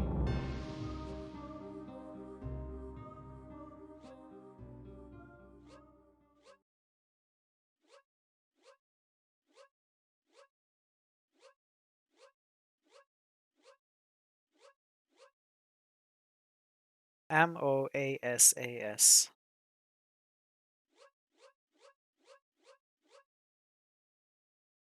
Eiettr.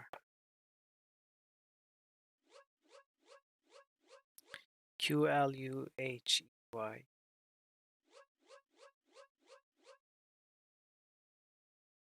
Kusahd. If it's Q, it makes sense that this is Q.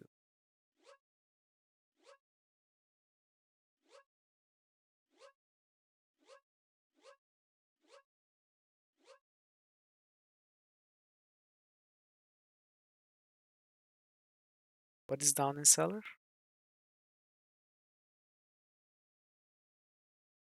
What do you mean?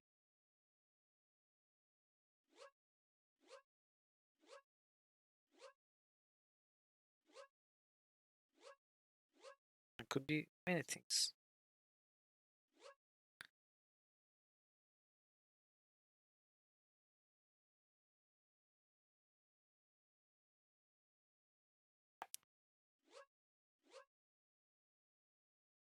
So a table grows 4 more legs down the cellar.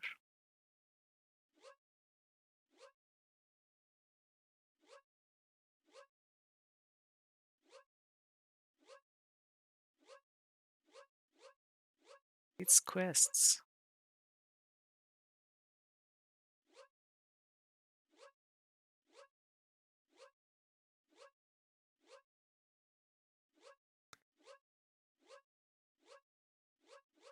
I think it starts with M.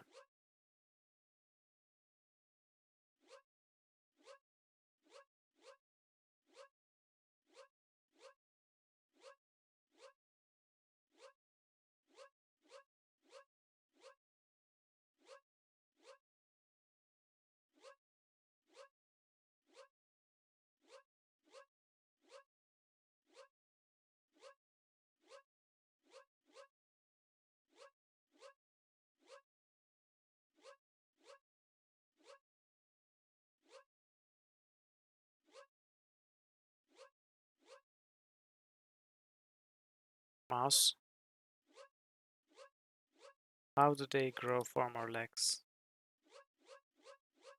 Besides, the plural of mouses is mice.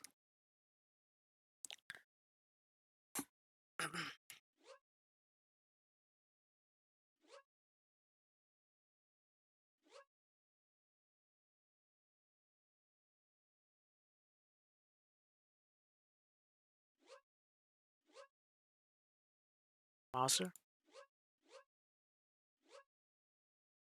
Is it those old rifles? Oh. Oh, Mauser, okay. I would never have guessed this. Does make sense, yeah. So Yeah, I guess that's Mauser, we say. So are those cats called Mausers?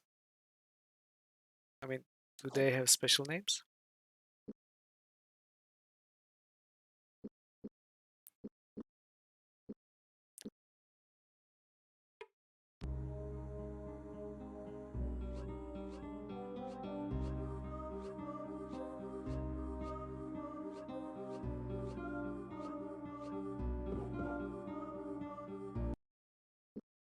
Yeah, figured. Okay, we have too many of these. So were there any more? Oh, okay. Let's say.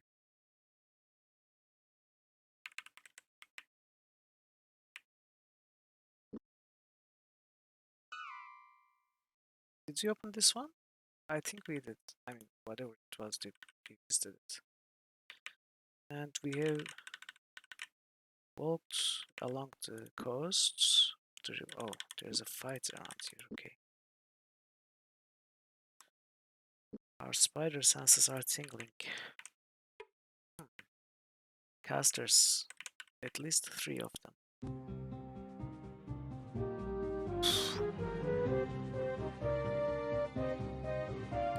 How do we do this? It's a good time to try that new spell. Summons. Oh. Oh, this one. Okay. Let's try.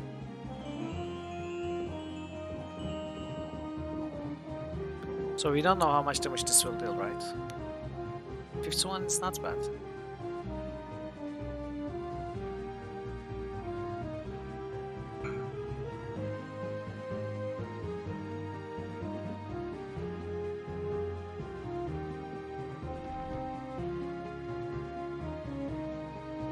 Okay, let's see if Owen can... Ah.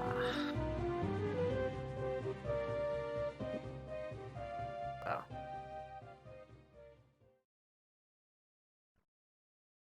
Come on, Owen. What's wrong with you?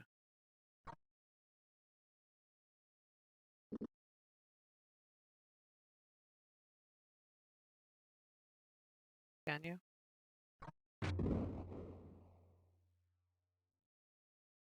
Wow.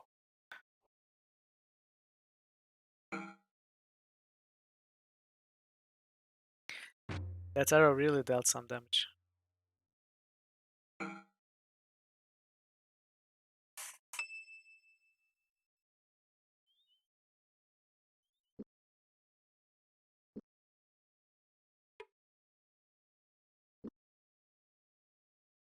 Exactly. Goodness gracious.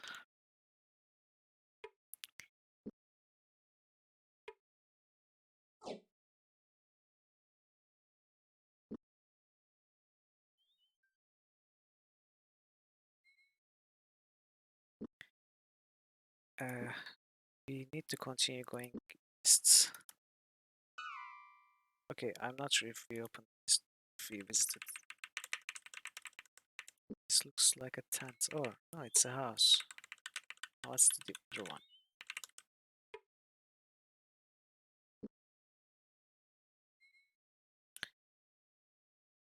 Nothing.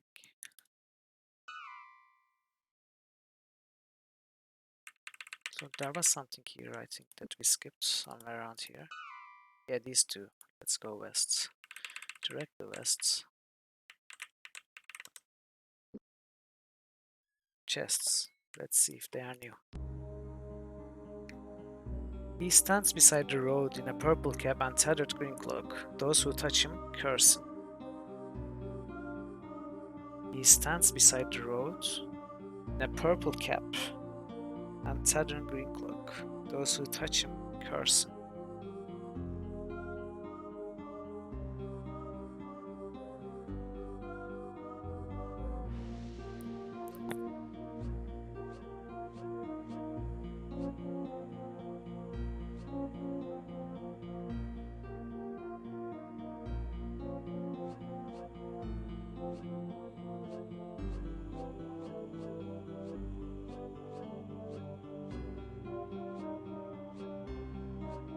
Red one.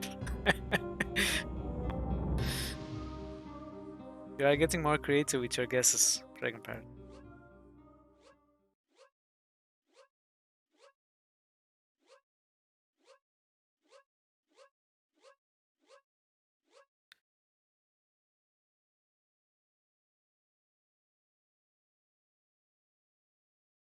Stands beside the road in a purple cap and tattered green cloak. What's that? Is that a...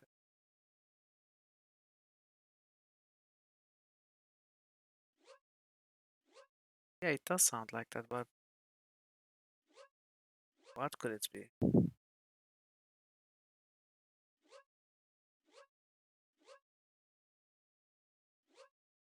I might not even know the word. Nettles? No.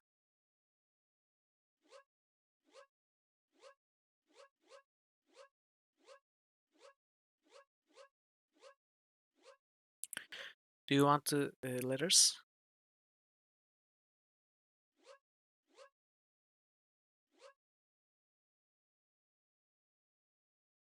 Yeah, it says here, but maybe maybe it's like a scarecrow or something. But why would you curse him if you touch them? Okay, Teston.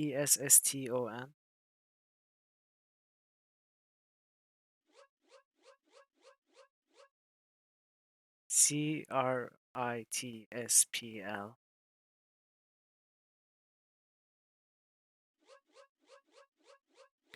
Whale.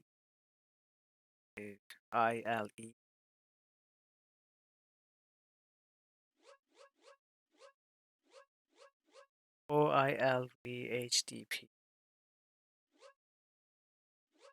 Oil shop. Oil stop.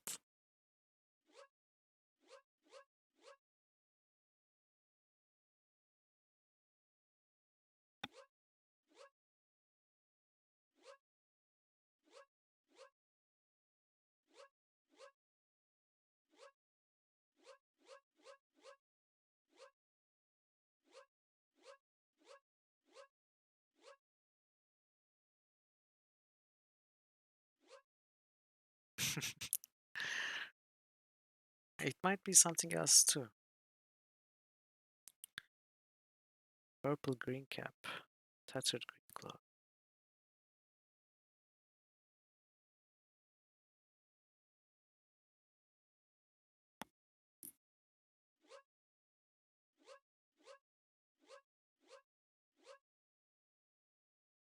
Thistle.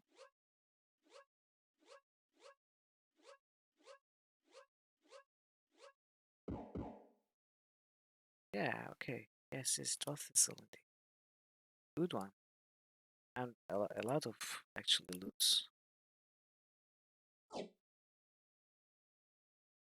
Leg Nimbus. This is a new spell too.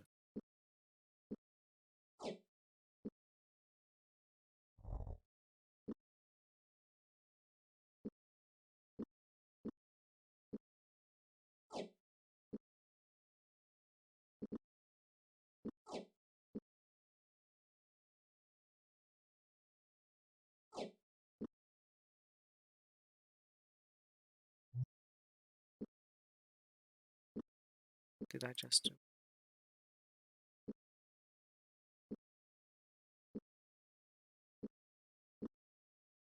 Okay.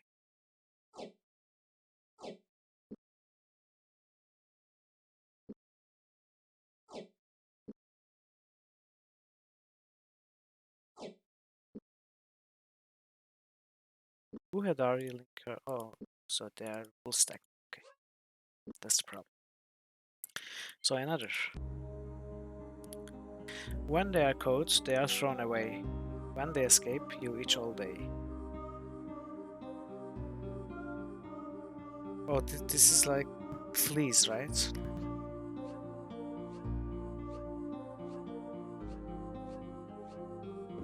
Yeah. Another emerald.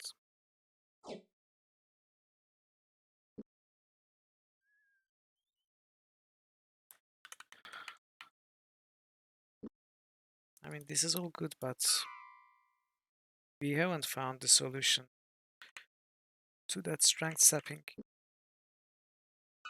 effect, whatever it was.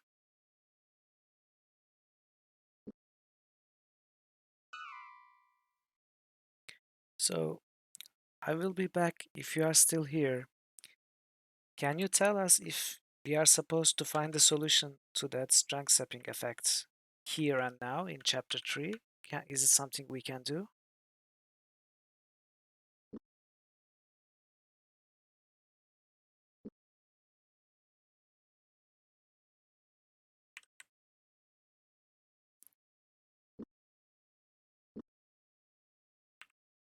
You don't remember? Okay, let's pay a visit to the witch then. And if we cannot solve it, then we will, I guess, sneak in. I mean, run in, get the traps, and cue them. Or maybe we will leave it be for now, until we come back. It's another chapter. Or perhaps the witch will find a solution to that.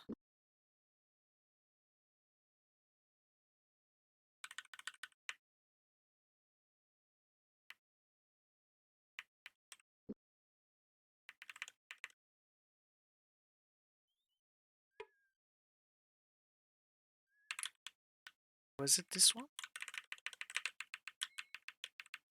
No, it was not this one.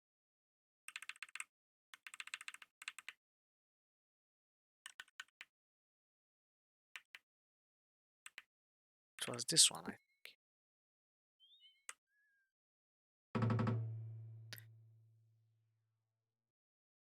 Belinda met James at the door. "I'm so glad to see you again," she said. "How have you been?"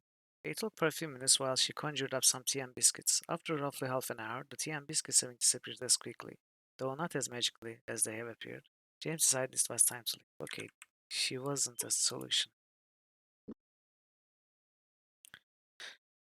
Really? Is it listed under chapter 7? Hmm.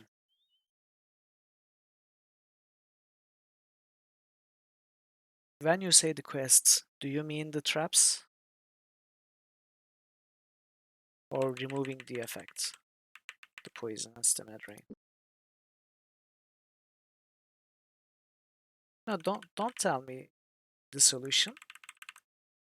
Just tell me if it's something we can do right now in Dimwoods,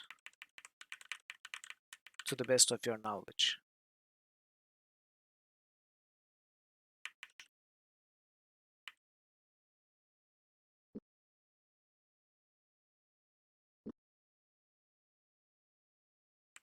Okay, then at least we know that if we skip it now, we will have another chance at chapter 7. That's good enough.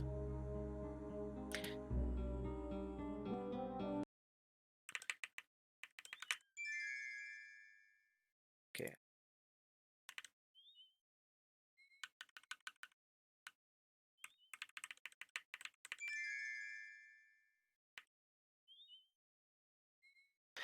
Oh, actually,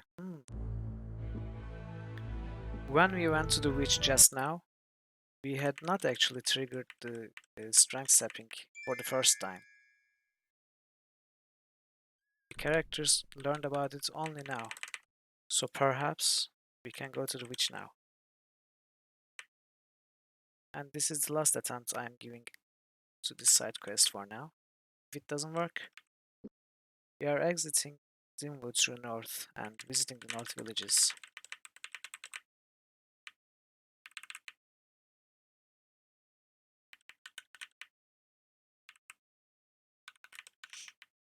Or maybe I'm wrong because we talked with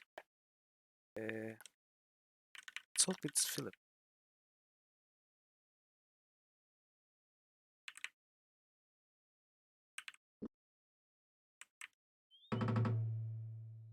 Oh, it didn't work. Okay.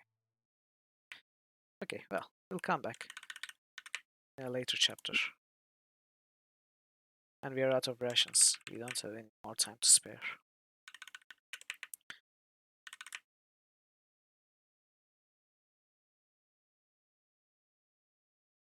Yes, It's not a disease.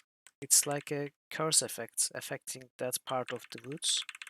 When you go there, your strength is sapped away, and we are supposed to find a solution to fix that. But there are no clues given as to how we are supposed to fix it.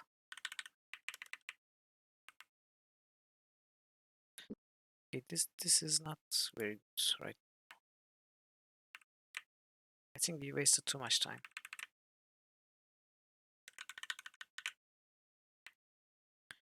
Are we going to die?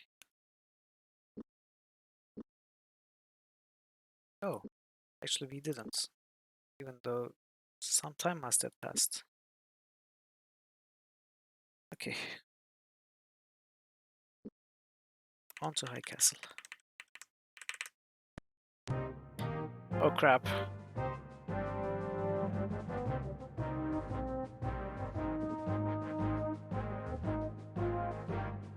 This is not a great time.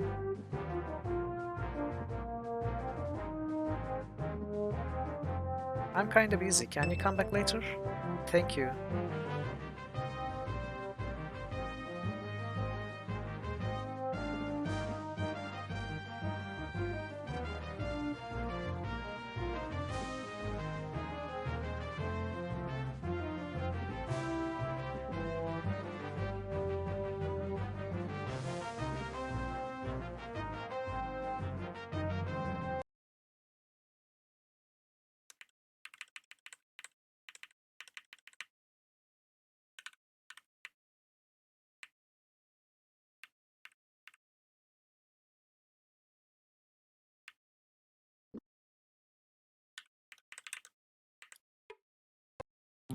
Foods? Yes, foods. Oops.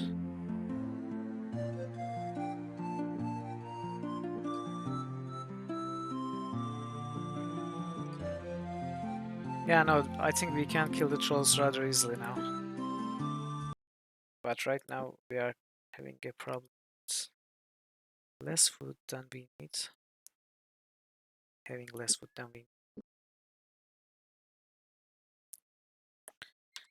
Okay.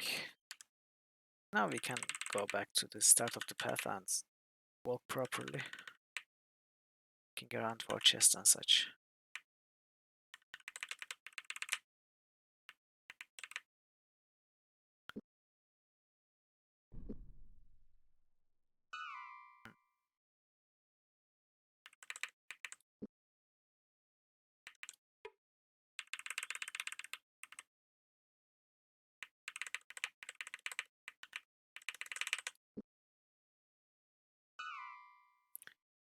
Okay.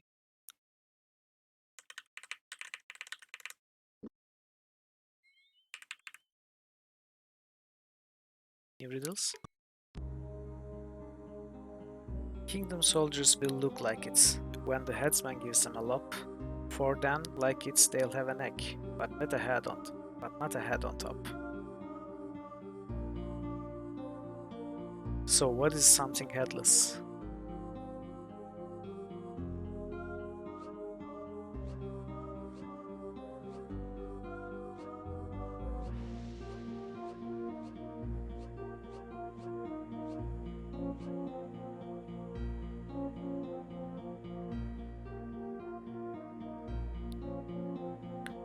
What's something that has a neck but not a head?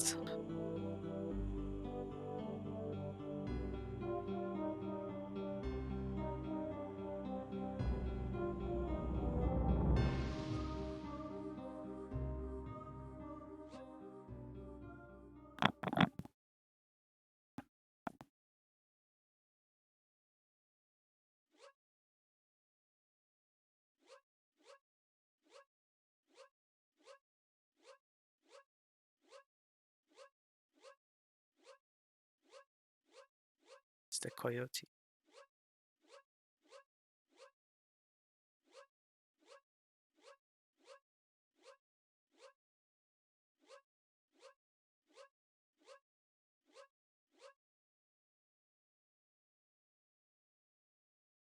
Could be.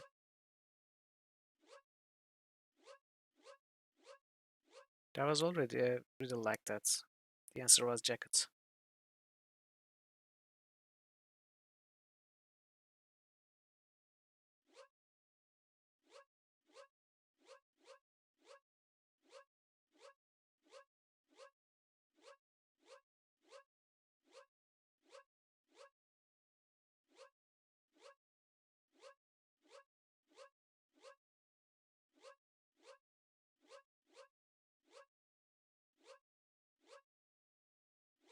Bust. Bottle? Oh, could be bottle, yeah. Yeah, good one, good one. You spell? No, still fire. We have this. That reminds me to fix my wounds.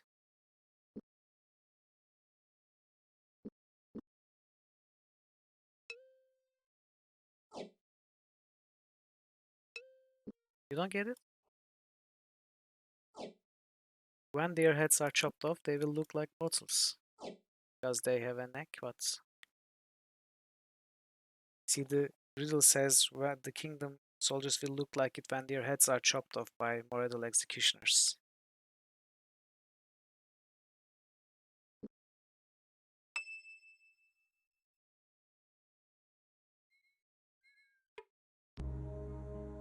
Yeah. Kingdom soldiers will look like it when the headsman gives them a lop, meaning when their heads are chopped off.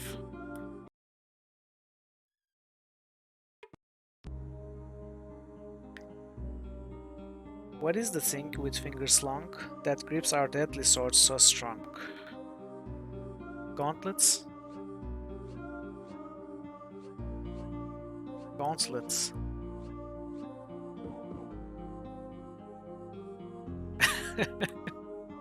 Burpan.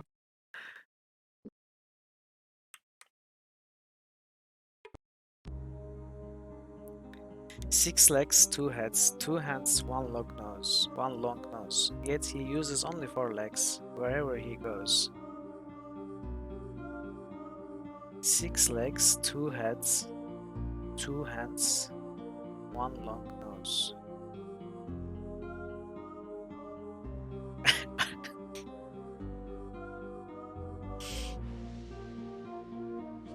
So I think it ends with man.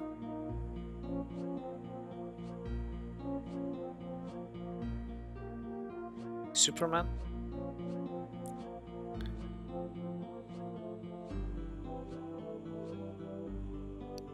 Maybe it doesn't end with man. Maybe it was a red herring, the way they started these letters.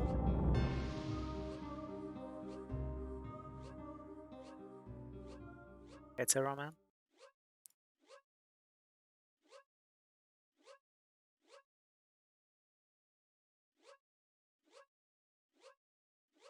You solved it?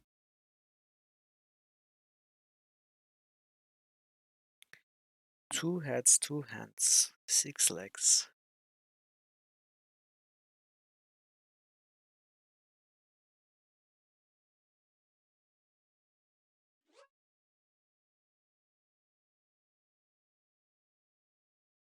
What do you mean? 2 men?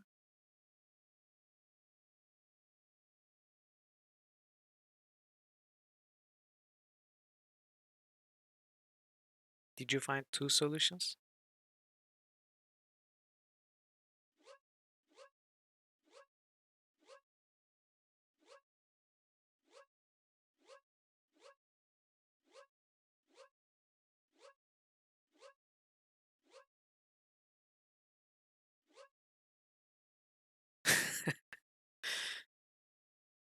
Yes, but it's a long nose.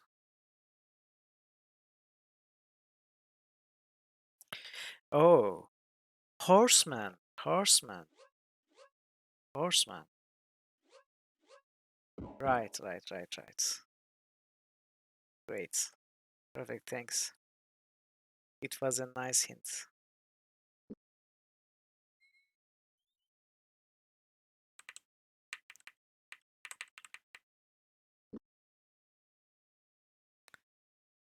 Long nose. Oh, wait, what was there another one? Did we skip one?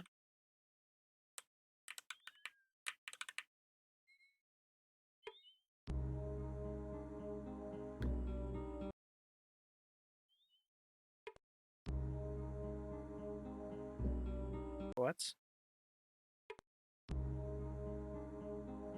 What the heck?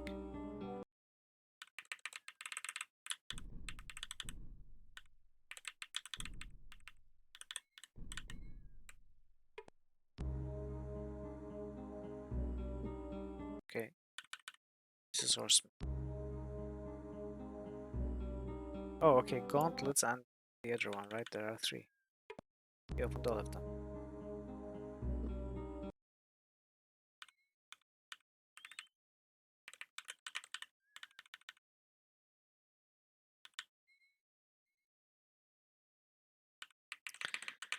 Okay, then.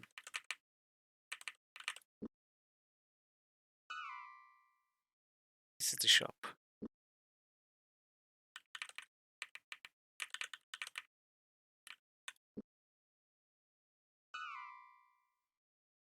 This is what was the name of the town? Oh, it's not Alt Point. No. What is this then?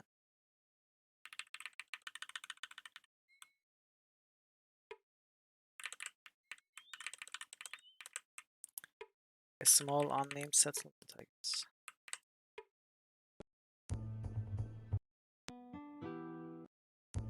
Puts. Is it this one?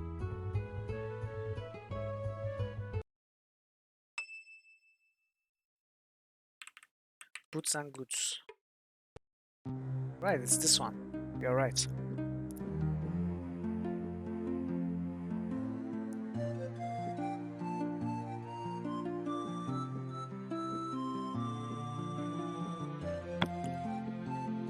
I think we can sell.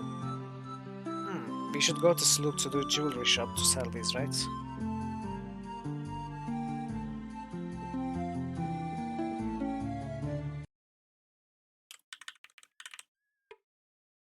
Since we are carrying them anyway, we might as well carry them a while longer.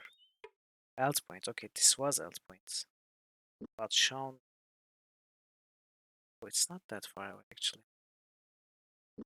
I don't know why I thought it was far away.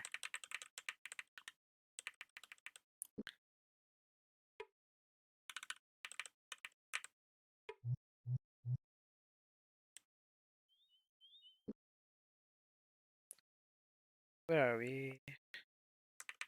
Okay, now it's time for High Castle.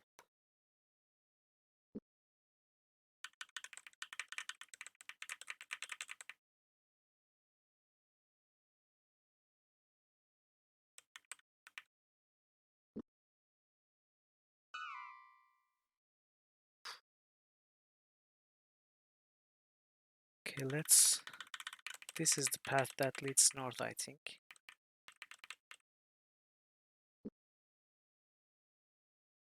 We shouldn't be able to go. Perhaps there might be a goblin encounter though. Like before.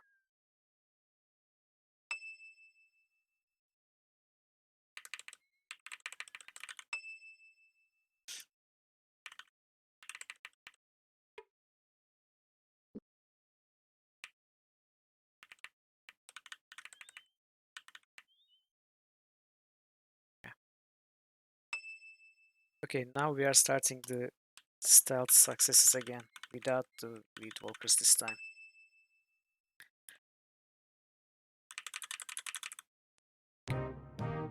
Oh, it's trolls, not goblins.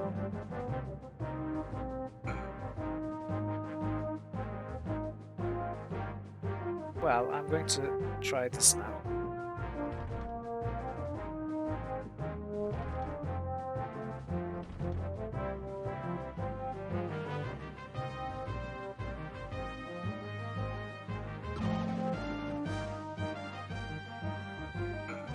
Wow. Great damage.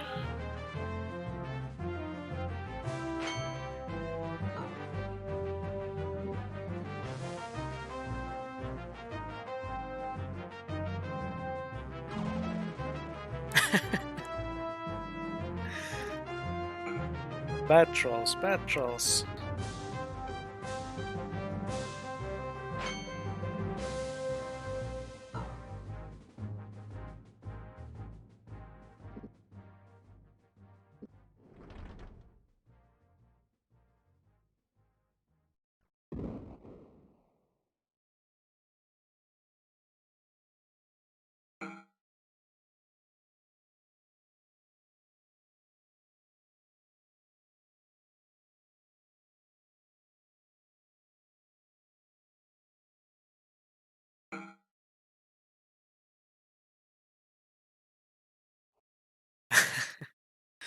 Yeah. I guess that's the reason why you can't have more than one effect on them.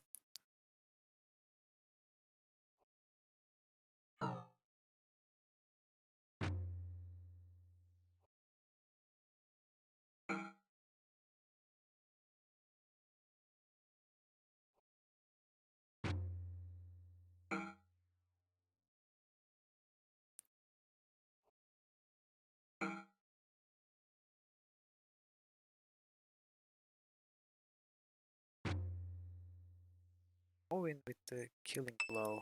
Yet again.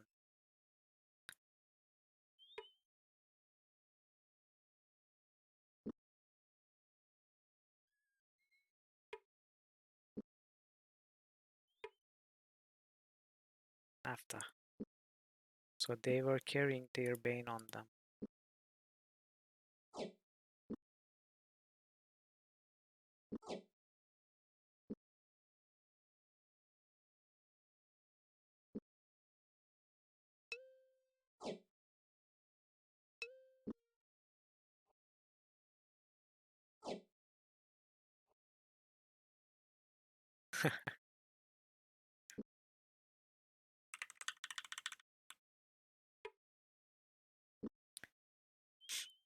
I mean, saving and loading are very fast compared to some of the other earlier games. So I guess they did something right.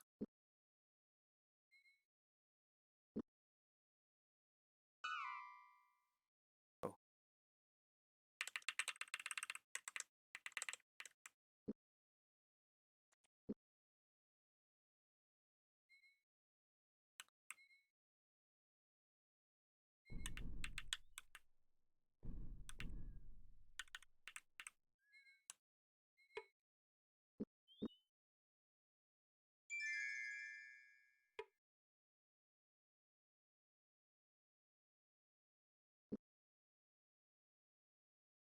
Virtue key. Wow, we found a virtue key lock. I think this is the first time other than the that well.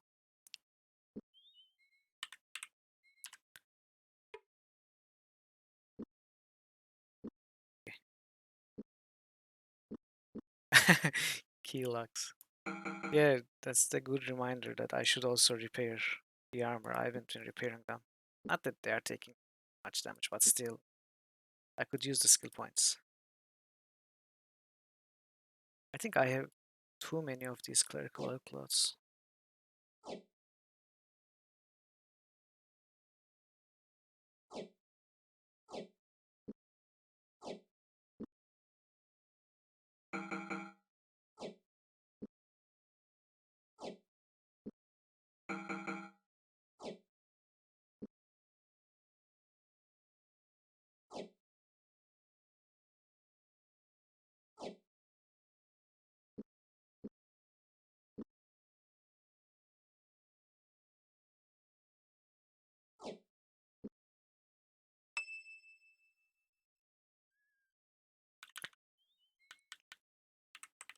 Playing this game, people miss all sorts of things either because they don't look at the manual in the first place, or even if they do, the manual isn't very expensive. It doesn't explain the systems in the game very well. You are supposed to either read the item descriptions and make assumptions, trial and error, test it out and find out. And those are things that you are not really used to doing in today's games.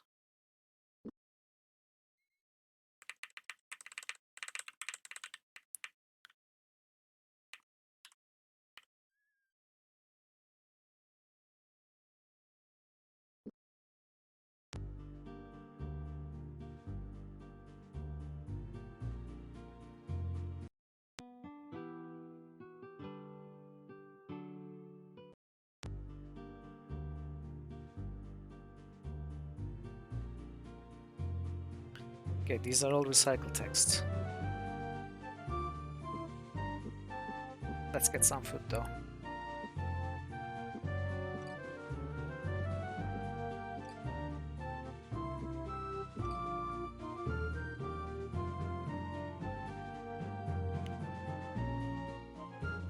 Baron Kevin. Okay, nothing new with Baron Kevin. What about the shop?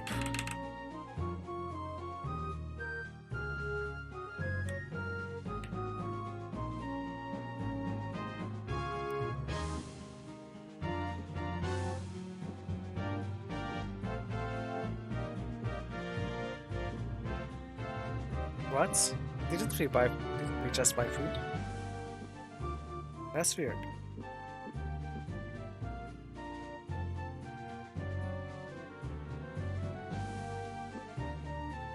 So we had six rations on each of them, and I bought packs of 7.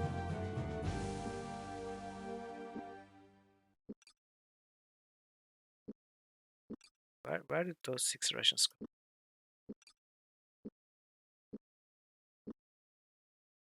Am I imagining things?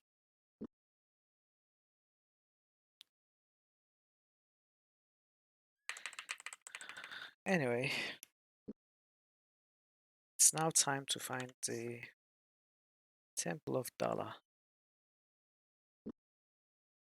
and get the other armor enchanted.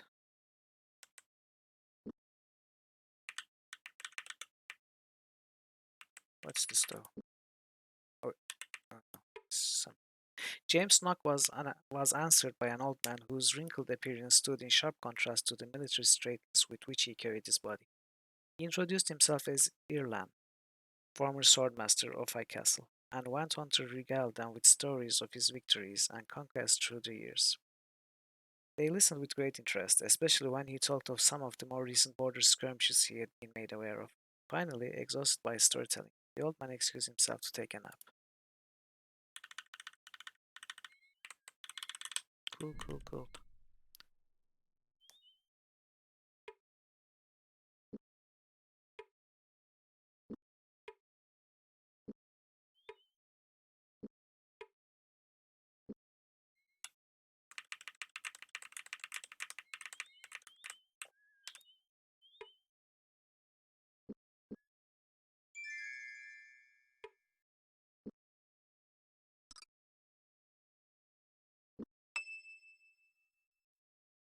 Are you still gaining lockpicking?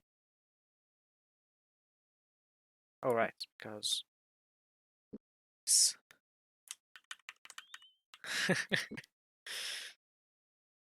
You're right, Pandemonium. We need more riddles, not locks and keys.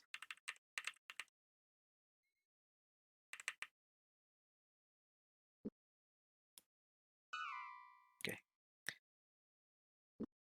What is this? Nothing.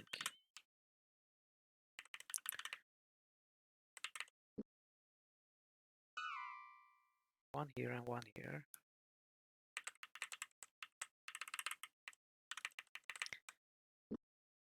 Pandemonium, I'm doing my best to find you new chests. But all I'm finding is abandoned tents, graveyards, and holes.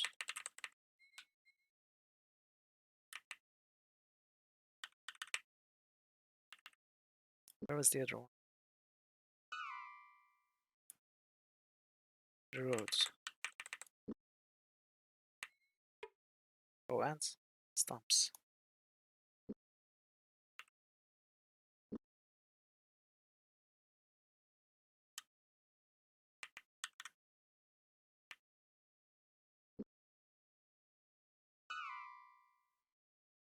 Okay, we've come to. Where have we come to? Wolfram. I think Temple of Dala was more to the west, right? West of Eld Point. Not all the way out here.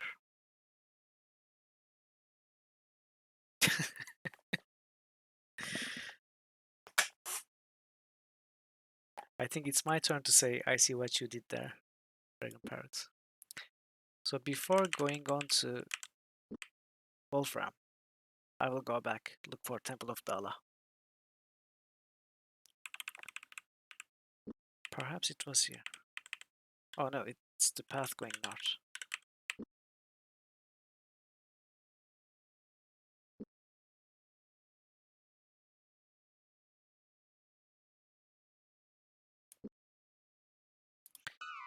Yeah, since we came up north from Dimwood, we didn't really visit west of Eltport.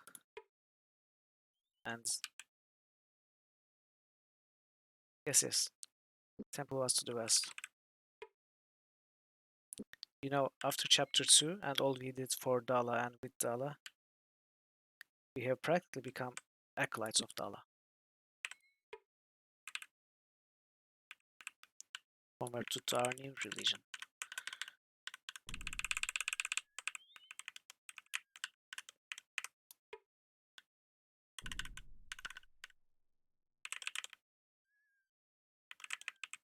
It's gotta be just ahead, I think. Yeah, just around that mount. Okay, time to bless the armor.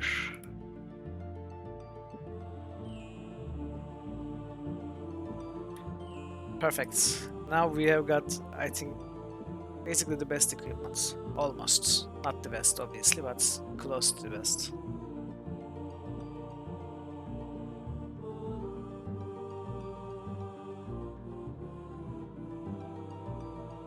This is past Wolfram. Okay, we don't want to go that far. Yeah. Dala offers. So I just figured this out in this playthrough. I will be back. I don't know if you knew about this, but if you try to bless something that's already blessed, it tells you that they can remove the effect and bless again. And they also tell you which temples offer which level of blessing. I don't know this before, I just found it by chance. And apparently the best ones are Limskragma, Kahuli, Dala, and Tith.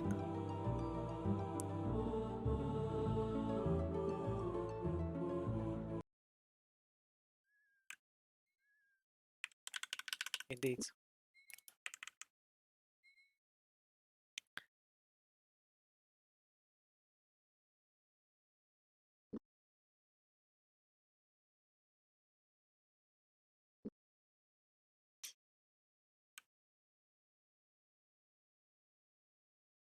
I didn't realize that they all cost the same, by the way. I wasn't experimenting with the prices. It's really weird then. Oh, did we... Oh, not yet, okay.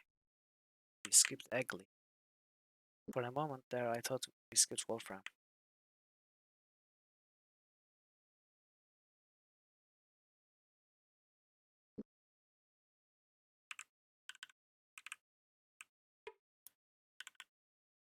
So Wolfram is where we found Patras last chapter, right?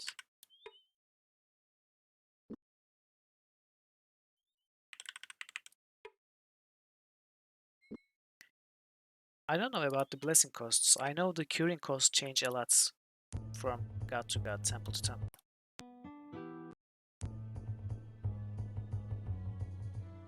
Yeah, definitely. Item type is the main thing that decides the price.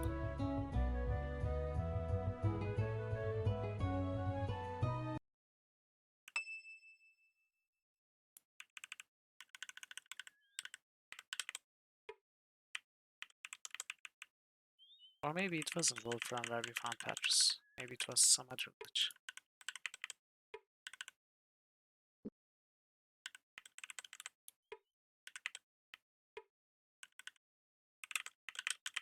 Yeah, I think it was some other village. Yeah, this is Arms of Dollar where we got the dragon plates.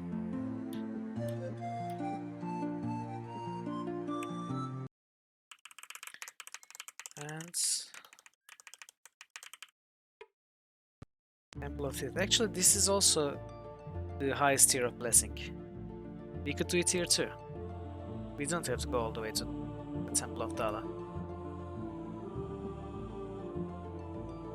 We cannot bless these.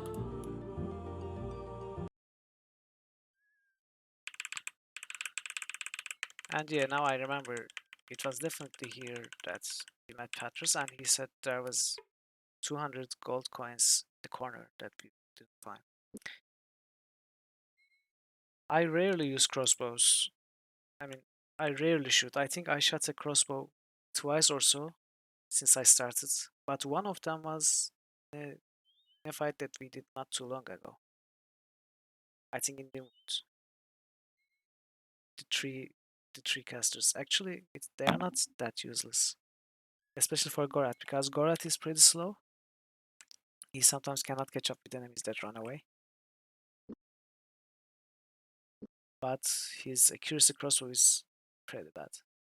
So it's not a reliable way to catch up on enemies.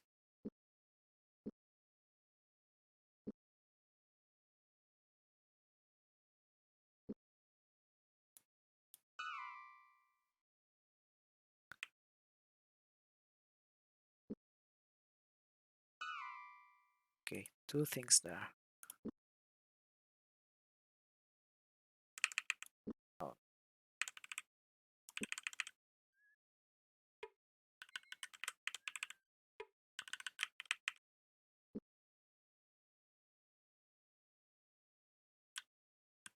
what is this?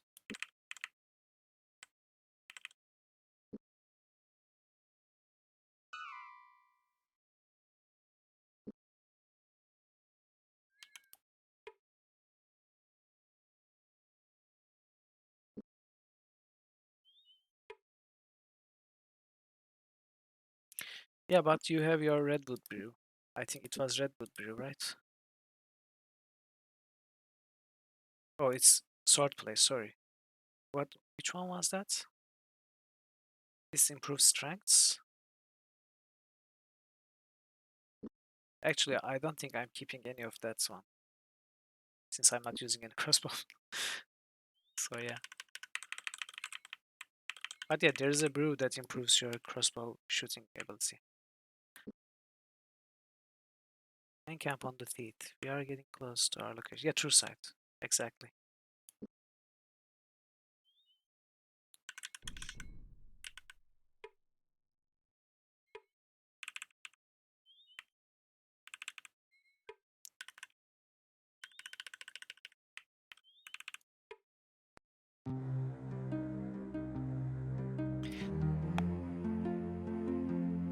This is another item that has never dropped for us. And I don't think I know what this does.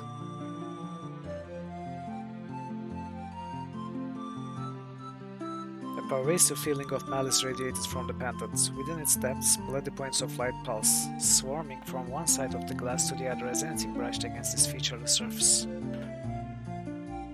So I don't know what it does.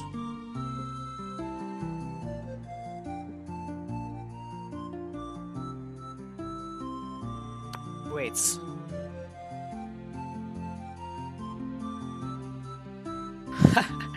That's interesting, really? I mean, it can work obviously, but why would you need to raise your crossbow skill?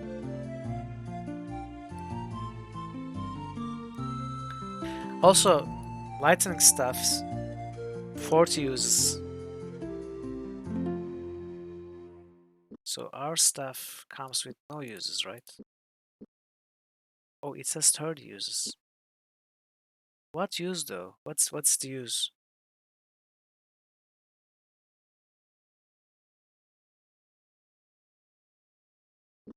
Can we combat open our inventory and use this weapon? Like, and it's cast Skyfire or something, maybe. I'm just guessing. I never realized that the staff had uses. James knocked on the scarred wooden door. Momentarily, a loud male voice boomed at them from inside the house. What is the password? The speaker commanded. Golden treasure. Skyfire? Oh, so it was a correct guess. That's not the password. Okay, this happened before to us in chapter 1. Whoever gave us the password gave us the wrong one, and I think it was one of these houses, but we haven't found a way to interact with them again. Is it? What is the bug exactly?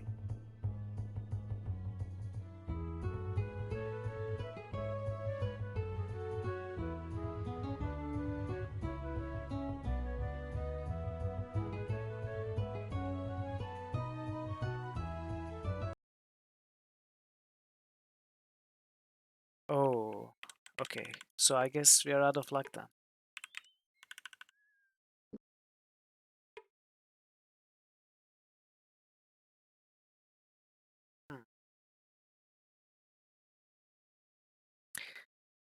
I mean, if it's just the reward of, I don't know, some gold sovereigns or a few skill points, like skill point training inside there, I wouldn't bother. But it's something important like a side quest, I could bother with that then. The community barn at the den camp on the Teeth was of the usual variety. The occupants were also a standard mix of cows, sheep, and chickens. Still, James decided it would be worth the look around. It was obvious the barn hadn't been shoveled out in some time, and the stench was nearly unbearable. He was just about to leave when his eyes spotted something shiny. He kicked aside some dirt and hay with his foot. Darkness made it difficult to see, so he bent down to take a closer look. It was a single gold coin that caught his eye, but now, upon closer inspection, he could see that there were actually 9 of these little treasures spitting out of a cloth bag. Well, I guess I'll have to appropriate these funds for kingdom business. James muttered to himself. Looks like they've been here for some time, so I'm sure they won't be missed. Okay then. Thanks for letting me know. I was curious what the heck the deal was with that. Because it did look like we were supposed to go back to that guy giving us the wrong password, but it wasn't working.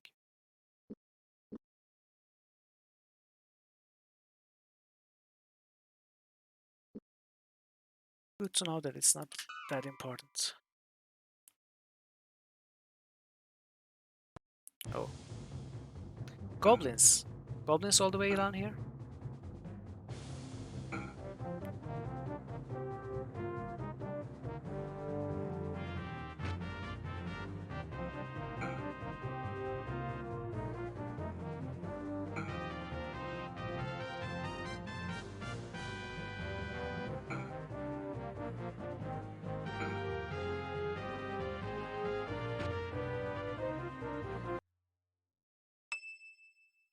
Oh, nice. Strength is always great.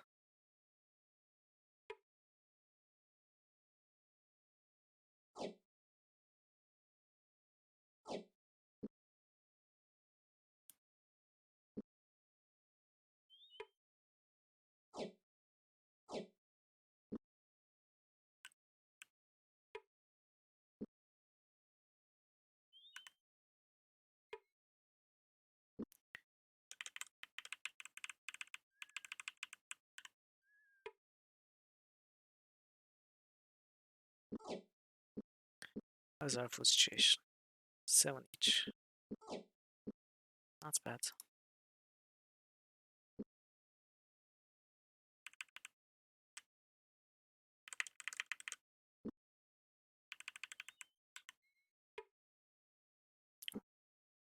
I was hoping for a chest.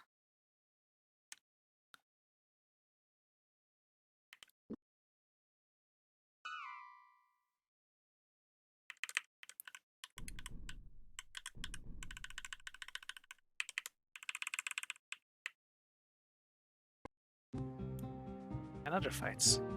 Oof, 6 trolls. Hmm.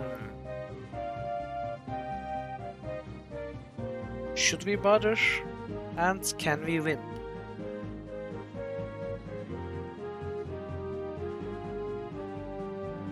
Well, I think we can win. But should we bother?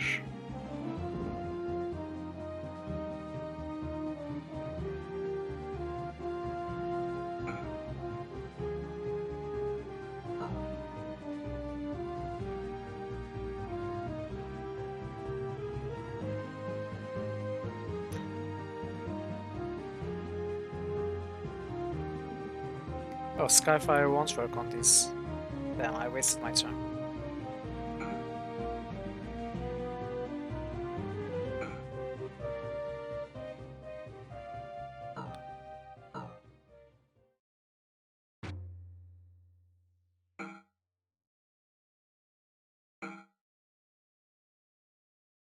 Six trolls, well.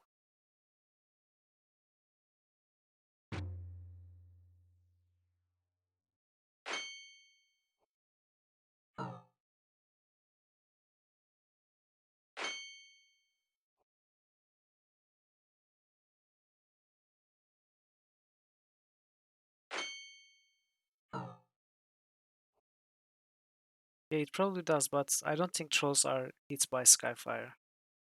If it's indeed Skyfire, because they don't carry metal.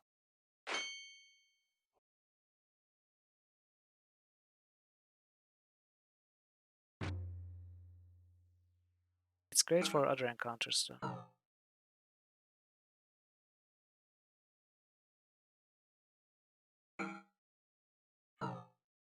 Okay, James is getting hurt pretty badly.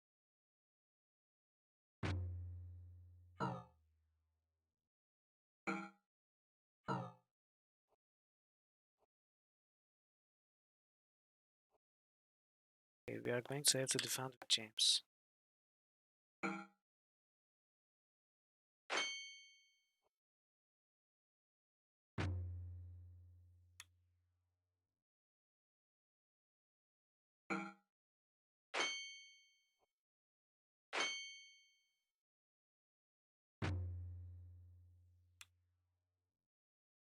And once we kill this one, we can heal James.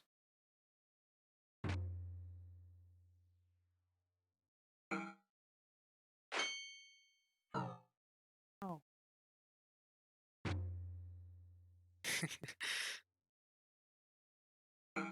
He can hold up against the troll for sure, but his damage is not great. No, don't die! Oh no! James! Don't die, James! Where is my healing spell?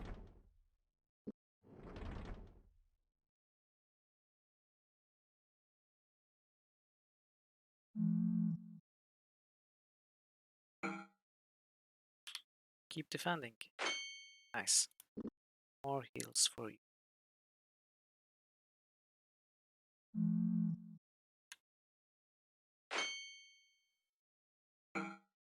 Nice, Gorath. Gorath is the man.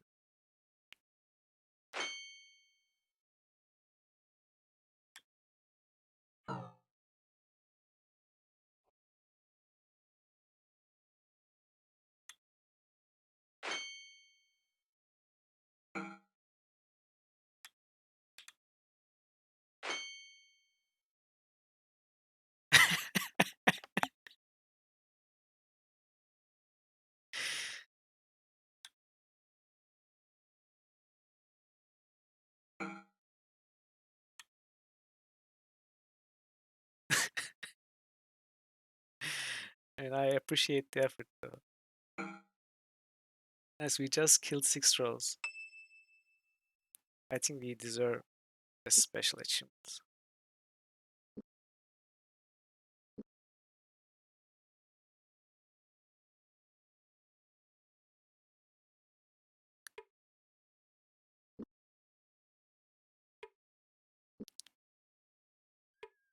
Corpses are all on top of each other.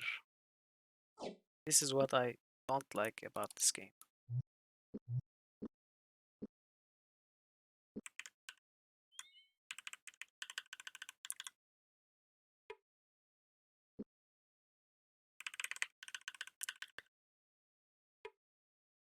They probably don't have anything anyway.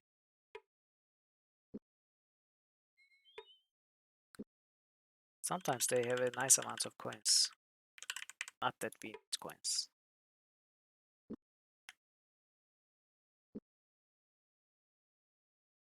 Let's not forget this again.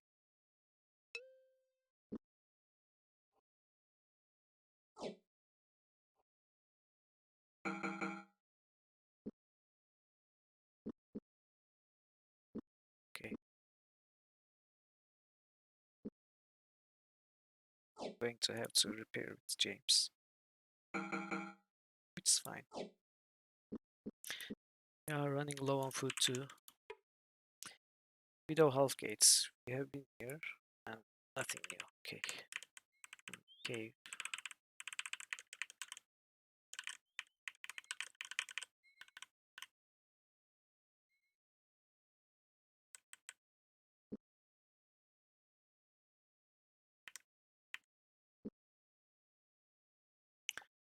Okay, let's try going north.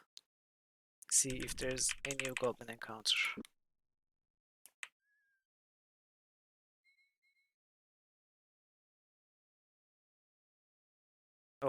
Where's northward?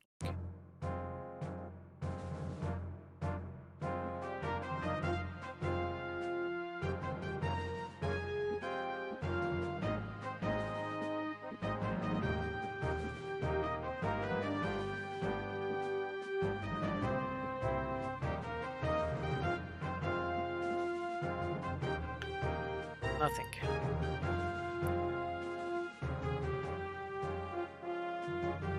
Oops. Senior, I would talk with you, but I am not entirely comfortable with the Mortal's presence. If he could step out of the room. Haven't we gone through this already, Gabbett? It's the CD music. I'm not sure if it's Roland, I don't think it is.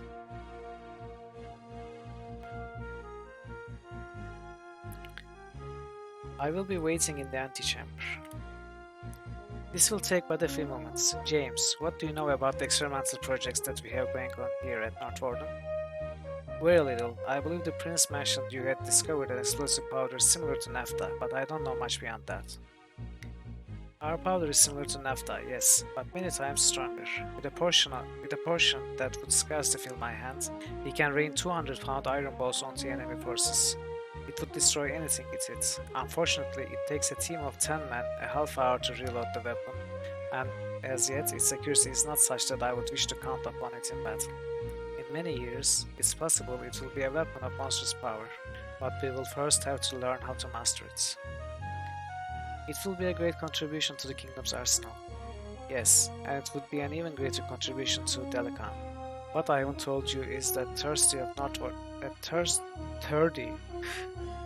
of Northwarden pigs have been stolen over the past 6 months. Wow, it's terrible. Pigs? I don't understand. What do missing pigs have to do with anything? Pig, pig urine is a principal component in the formulation of the powder, and our swine can't survive the Northland cold. If someone in the castle has leaked the formula to them, they may well be attempting to build up a stock for their own experiments. So it comes together. Tamni the minstrel had written a song about pigs being stolen, and we had uncovered some weaknesses in castle defenses. So I guess someone sold the information to Delican, and Delican is stealing the pigs. What has the enemy activity in the region been like? Any signs of increase? We can at least substantiate Prince Aruta's fears that the Mordor plan to attack. A few of my scouts slipped into Raglan and discovered a catapult and several siege engines under construction. Any number of Kuigi mercenaries have already arrived in town, though none yet know where they are being sent. It seems that the native Mordal have adopted an attitude of wait and see how the battle is going before committing to Delican's strike force. Gora told us as much. The run against Saturn apparently left a bad taste in the mouths of the Mordal clans, and this Delican doesn't have Normandaeum's silver tongue. He said to bully several of the clans into joining him, though a few of the larger clans have sworn to withhold their support until Delican proves himself. I am not so much concerned about the Kuigians in the battle as I am the possibility of Mordor may cook up something unexpected. There is talk Delican has a circle of advisors known as the Six, magicians of some order. I don't relish the thought of running up against some of the tricks that Normandaeums pulled during the battle that destroyed Armengar. Duke Martin has been telling me about it, though I understand he was absent before the final assault. Duke Martin is here? He arrived on a social visit shortly before your friend. I was the huntsmaster of Kars when he was still working for the Duke of Cyridi, and he recommended me to dispose following Baron Russell's death. When your friend arrived from Krondor with news of another possible attack, he decided to stay and help however he could here until Prince Arutha advises him further. Right now, he and Senior Locklear are leading a small scouting expedition to the high hills. Oh, really? So that's where Locklear is. So what about this magic problem? Are you going to hire any magicians? Long ago, I saw the wisdom that Duke Boric displayed in having Kalgan and Pug in his duchy. It was one of the first things I did once I assumed command here. Since he felt uncomfortable here for some reason, Patras is off working on a few tricks of his own to counter any mortal spellcraft. Nice, so Patras is here now.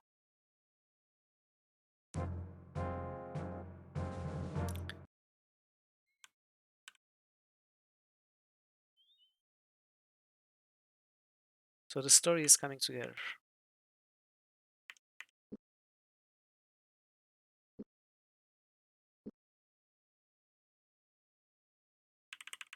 This must be the fork that leads north.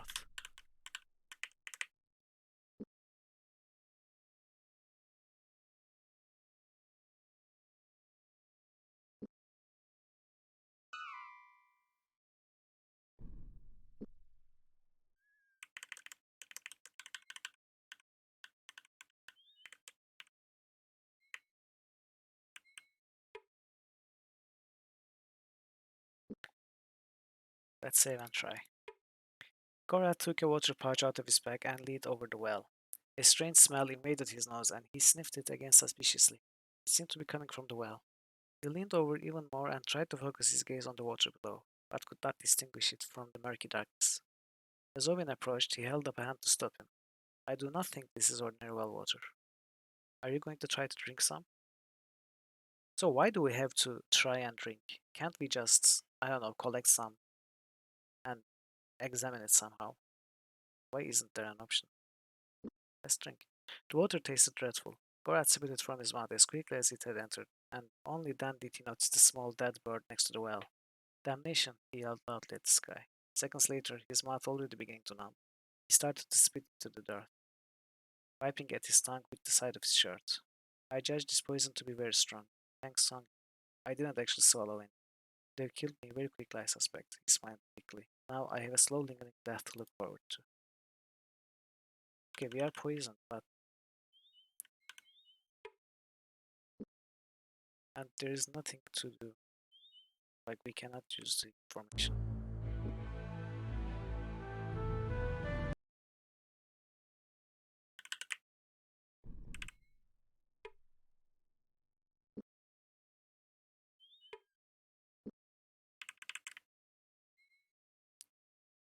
Okay, no encounter going towards north. That means we are now on our way to Canting Rush and Caval Keep, which means we are on our way to finish the main quests.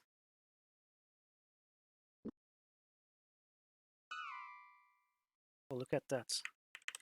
Neatly arranged, hopefully they are chests.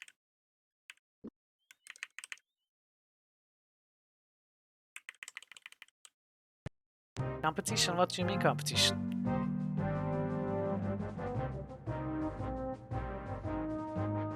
You think Gorat is a competition?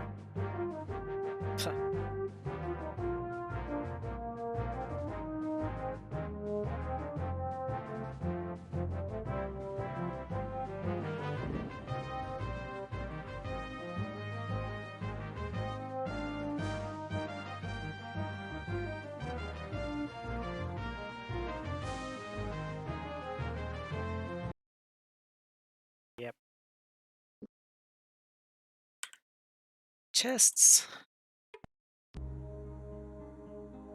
It doesn't live within a house, nor does it live without. Most will use it when they come in, and again when they go out. Well, I mean, do I have to say it out loud?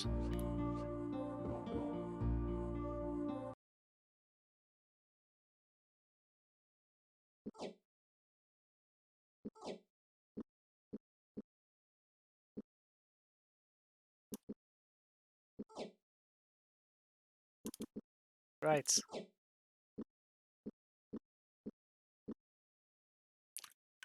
Let's see if these are any more difficult. This side of a wolfhound has the most hair. This side of a wolfhound has the most hair. Any chance it ends with side? Top side?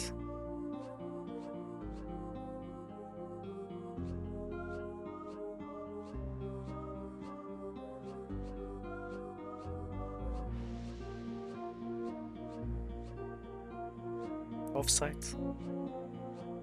Outside?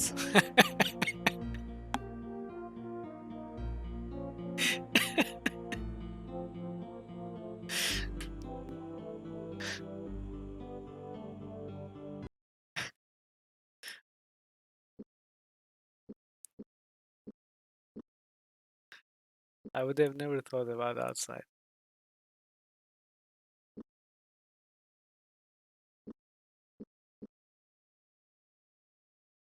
More food. Do we need more food? Well, let's get.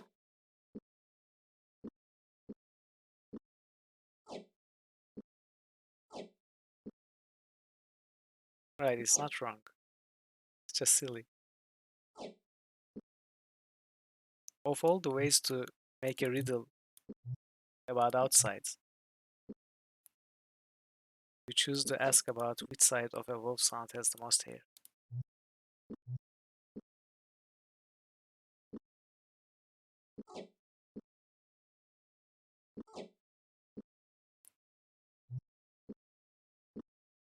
So there's one more.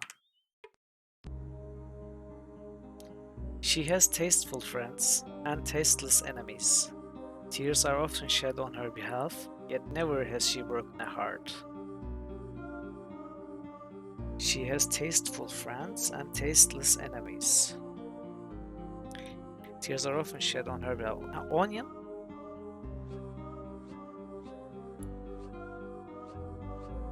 Oh yeah.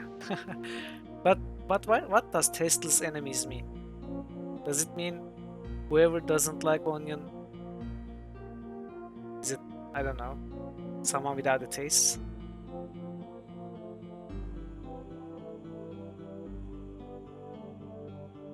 I guess it's that. Okay, more food. Really? Yeah, I guess that's the essence.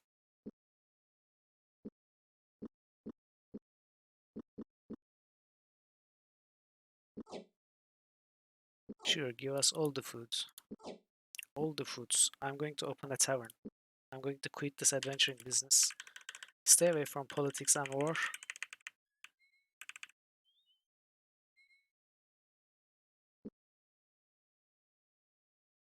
All the foods, yes.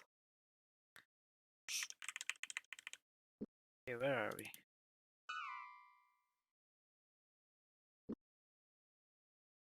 Canting Rush.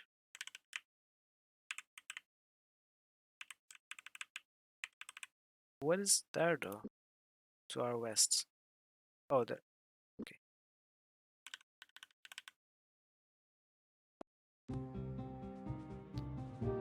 What is this? Why do some fights start like this? Is this a problem with the game? This cannot be the way it was designed.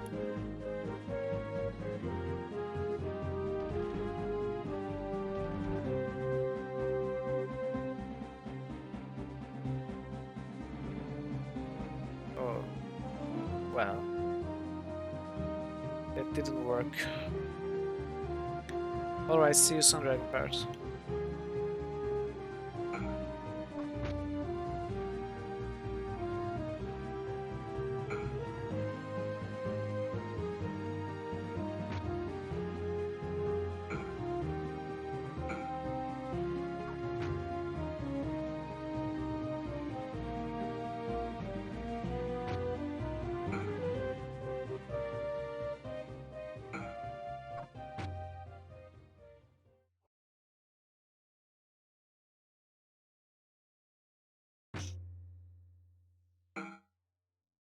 Nowhere to run.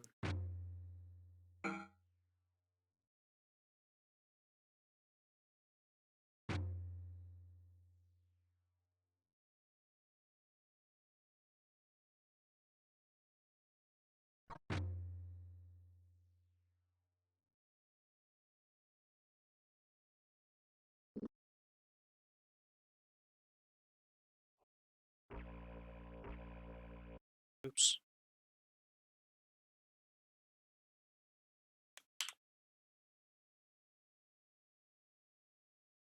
Can't see anything.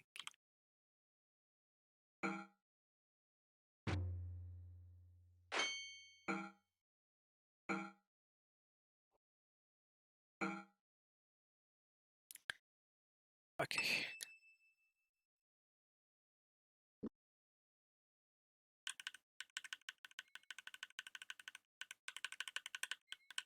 Hello? Oh,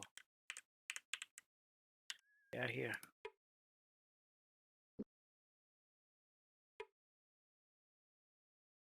Oh, look. I'm glad we found some food.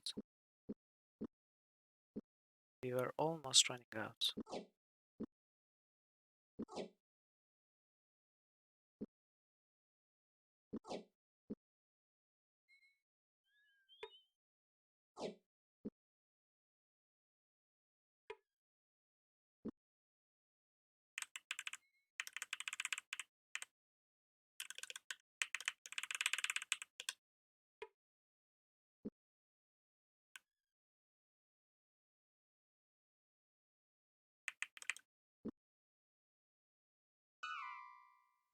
Nothing.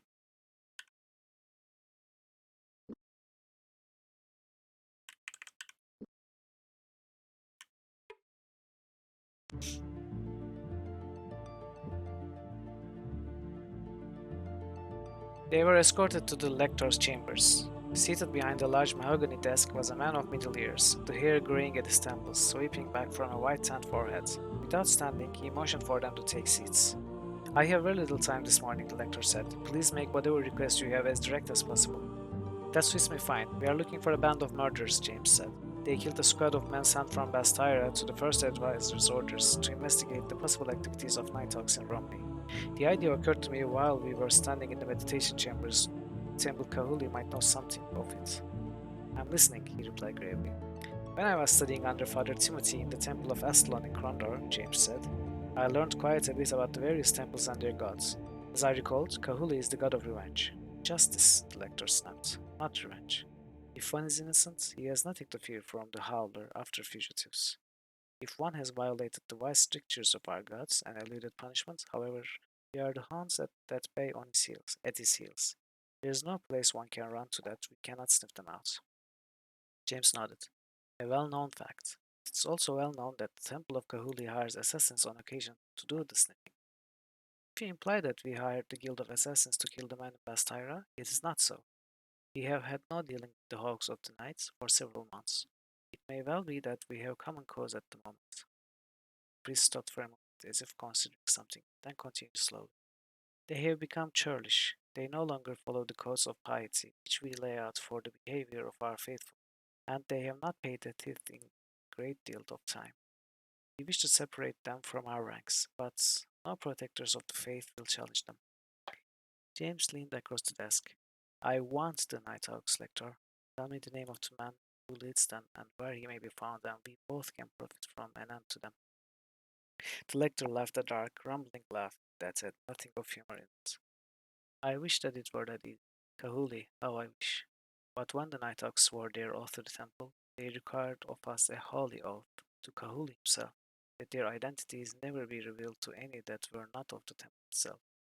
You would have to be at least protector of the faith before I could even think of giving the name of whoever you seek. I see, James sat back in his chair, his eyes full of.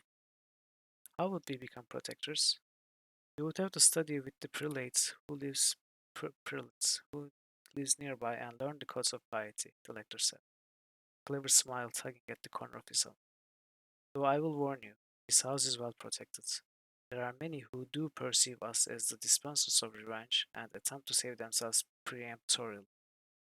I will say Your this. sound card works If you can perfectly. come to the temple and have performed even one of the acts of piety that the lector teaches you, I think I can see to it that you are made protectors of the faith. And you will tell us where to find these Nighthawks? James asked. The priest smiled. Most certainly. Thank you for the follow.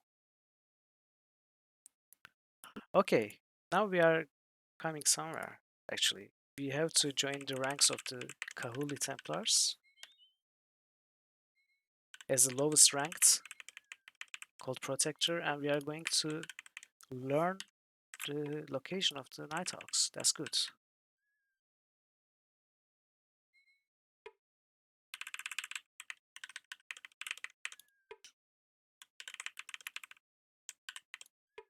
And apparently the person, whoever we are supposed to meet, lives close by.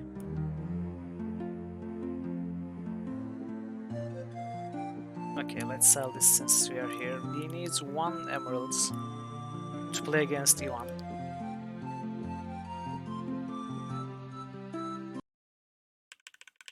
Indeed, indeed. Welcome to the channel.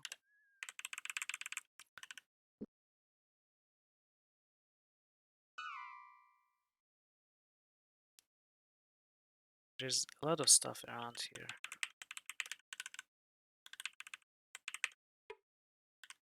I think we checked all these houses, right? Oh, apparently we did not.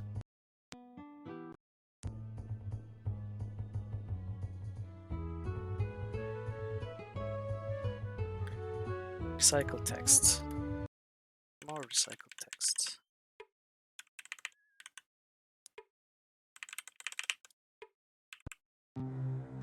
Oops. Okay, so where were the other red dots? There's one here. Two at the end of the path. Actually, we didn't look at those, did we? Or did we? I don't think we did. This must be the house. Yes, it is. I guess it is, since it's protected. There were armed guards in front of the house. "We are on official business," called James. Placing a hand on his weapon, one of the guards shot back. "On whose authority?" "On authority of the Prince of Krondor," James said, matter-of-factly, "and we were sent by the priests of the Temple of Kahuli." Apparently satisfied with this answer, the guards moved aside and let them pass. Oh, I was hoping we would get to fight them. There were strange markings on the door. James studied the symbols with a questioning eye, and then knocked loudly.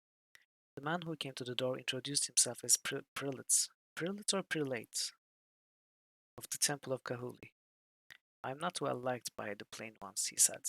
"They do not understand the supreme justice of my actions. Those who break the rule of law must suffer the divine consequences of their behavior." Prelates. The prelate went on to tell them of his experiences while trying to become prelate and of the codes of piety, so strictly enforced by the local temple. Nodding politely, James asked, "What can you tell us of these codes?" Recognizing their interest, he countered the question with one of his own. "If you would care to make a donation to the temple, say 50 sovereigns, I think I could be persuaded to reveal them to you. You pay?" This doesn't really sound like a donation to the temple, but a donation to his pocket, but okay, I'll take it. James handed the prelate 50 gold sovereigns. "The Temple of Kahuli thanks you," he said. "Now please follow me and I shall teach you of our codes of piety." The prelate led them into a small room. He stood behind a makeshift altar and spoke, sometimes ranted, about the great god Kahuli, warrior god of vengeance, unraveler of mysteries into truth. They listened without much interest until at last he began to speak of the pious codes. "Subjugation of the will," he began. "None shall be considered a true follower of Kahuli without first renouncing all the ties to king and country." James James glanced about the room nervously as the prelate continued. "Mortification of the flesh. None shall be allowed entry to the temple of Kahuli until they have cleansed themselves of all the appetites of the flesh to purify themselves for the intervention of Kahuli's will. And finally, subordination of service. None shall do service to Kahuli without first proving their loyalty by passing the water curtain and praying to Kahuli for one full cycle of the seasons." Oh. So we are not getting this done now. Continued his servant for nearly an hour, but revealed little of interest. At last he was finished, and they were allowed to leave. "Oh, welcome back, Stealthy Golem. Indeed, we are still live." I couldn't leave the chapter half finished, but I also cannot go live for much longer, so I guess I'm not finishing the chapter today because there still seems to be a bit more to go. But at least I will get this Kahuli Temple stuff done.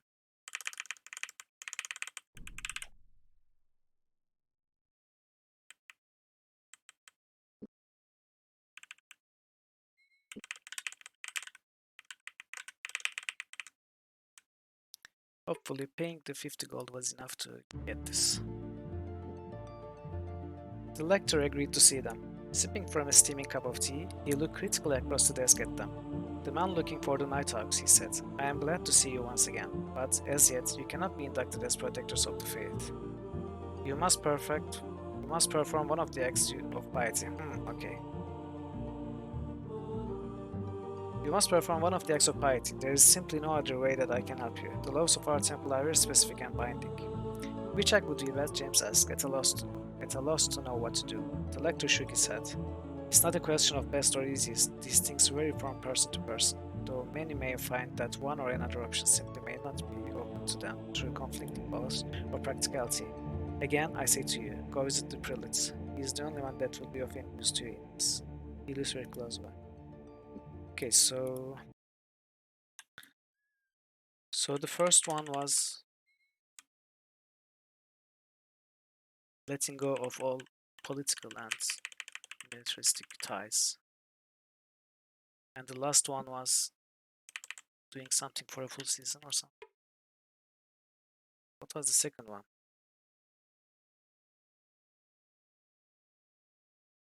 None shall be allowed entry to the temple of Kahuli until they have cleansed themselves of all appetites of the flesh to purify themselves for the intervention of Kahuli's will. Oh, by passing the water curtain and praying to Kahuli for one full cycle of the seasons.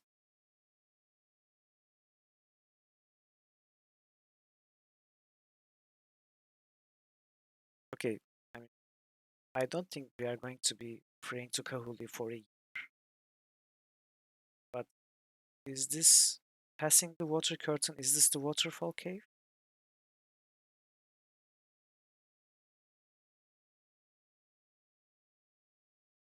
Maybe we have to go there, but uh, there's still a key we are missing, right? There's still a door that we were not able to open there. Okay, perhaps we'll find something later.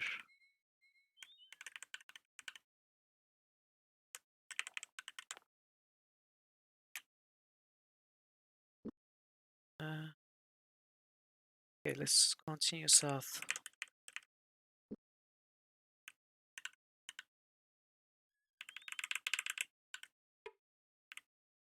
I know this place. I stayed in this house for a year while journeying to Northwarden to see a friend.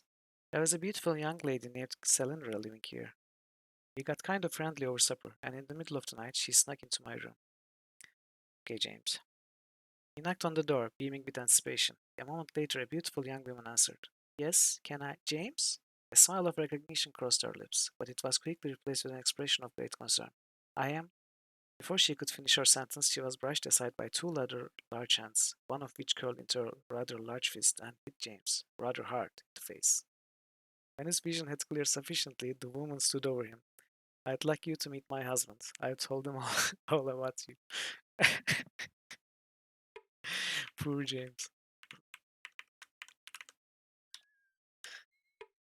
It was a nice welcome. James sniffed the air. While for the better part of the last hour he had been trying to piece together the details of the murder at the Black Sheep Tavern, something else had begun nagging at him, elusive as the names of all the mockers he had once known. It had only been after a few minutes of consideration that he'd realized what it was that was distracting. Do you smell anything odd? He asked Gorath. Struck by the oddity of smelling jasmine in the open, he could spot no natural flora that could account for the scent. But while searching, he thought he spotted someone moving down the road towards them. Nawondu Sandao. Do we know this guy? The name sounds familiar, but I don't think we interacted with him before. There is little here to give event enough to warrant visitors from the Bitter Sea, and if that weren't enough, it seems we have guests as well as from Almandar. Welcome to Canting Rush. We did it? Okay. This may sound a strange question, but a moment ago I thought I smelled spice, jasmine to be exact. Does it grow near here?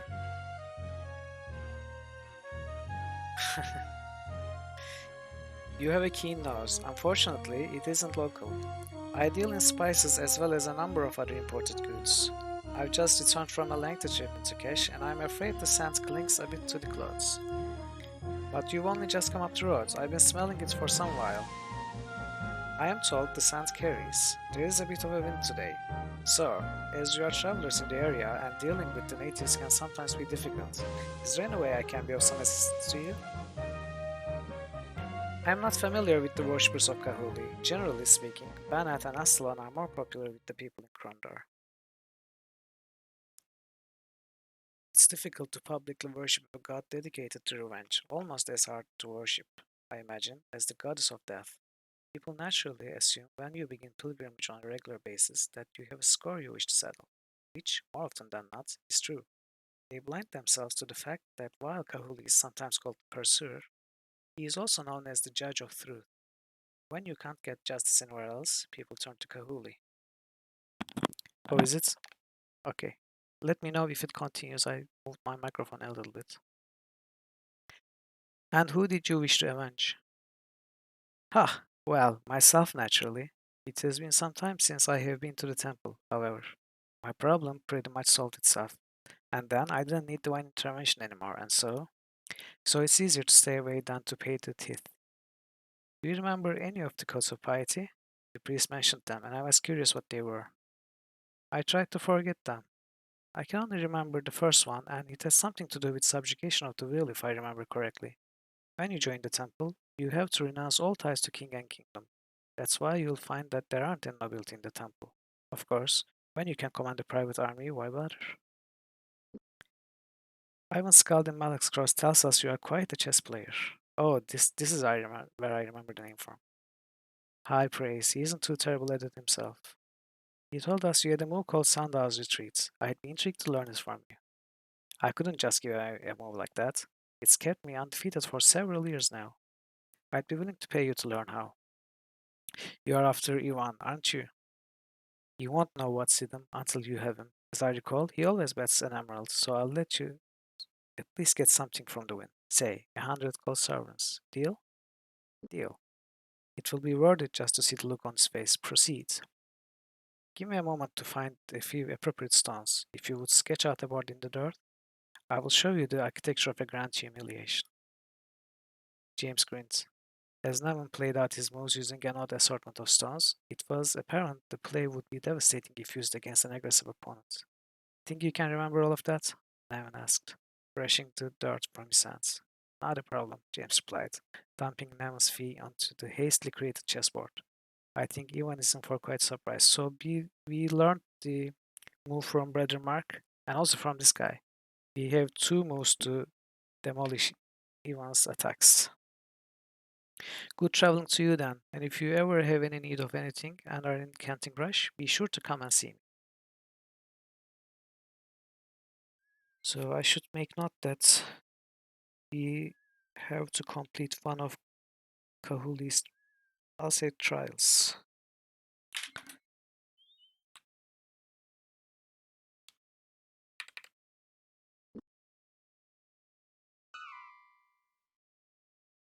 What? Okay. I haven't we been to these roads, to these buildings.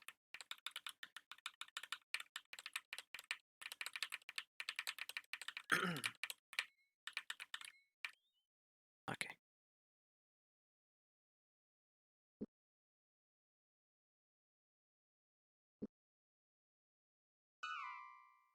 Hmm. This looks promising.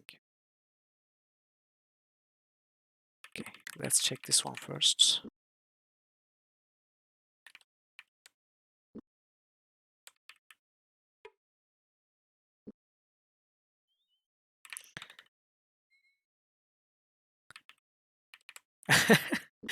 Slow down, slow down. We don't even know if they are mortal word luck chests.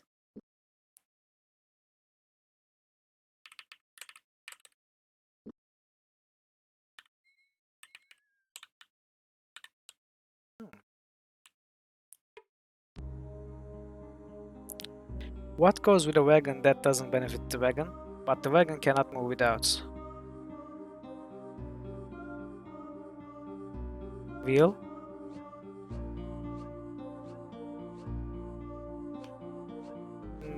Neither wheel nor horse. What goes with a wagon that doesn't benefit the wagon? Rider?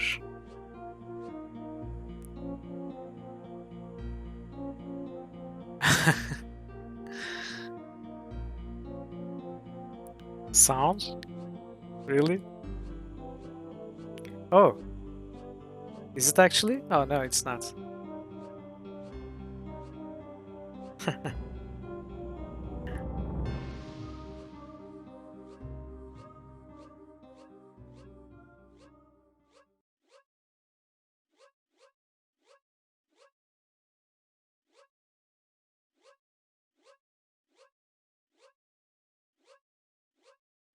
Noise?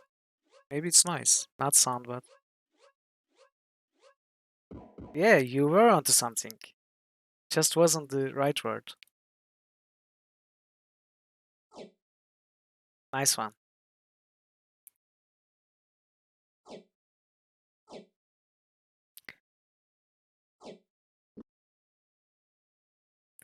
I think I'm getting greedy. I'm never going to use 10 of these. I won't even use 7 of these. And look at all this food. I think I'm losing my mind.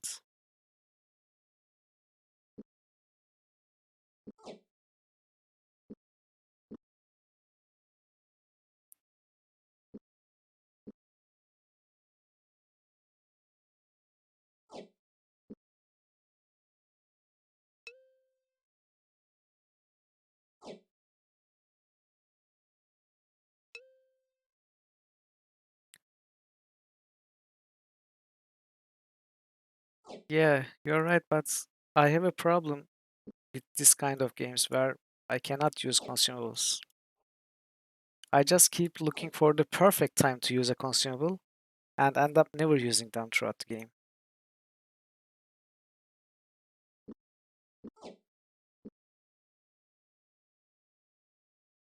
Yes, it does. It really does.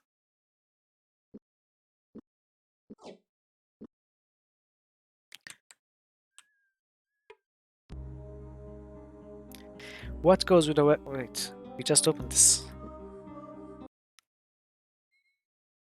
Alright, you can, but I mean, it's very situational. It only works against other clerical outlaws and chance weapons. Yes, Pandemonium, you solved it. First try. Passed from father to son and shared between brothers, its importance is unquestioned, though it is used more by others. Hmm. Passed from father to son and shared between brothers, its importance is unquestioned. But oh, its name?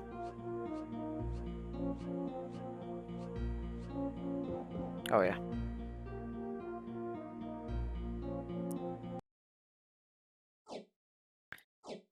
more.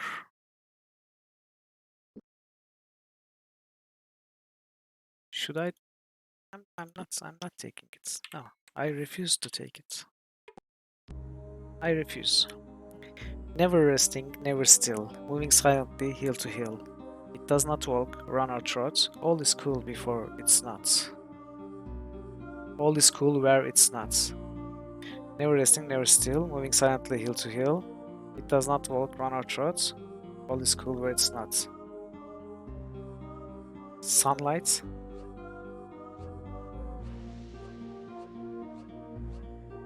Well, it's sun something. Sunshine? Yeah, sunshine.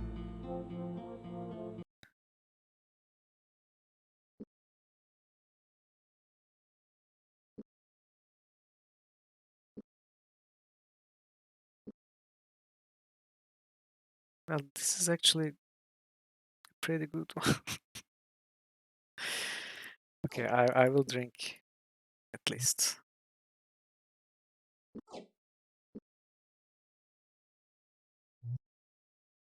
Oh, shoot.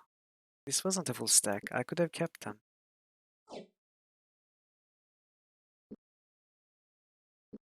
Ah, well.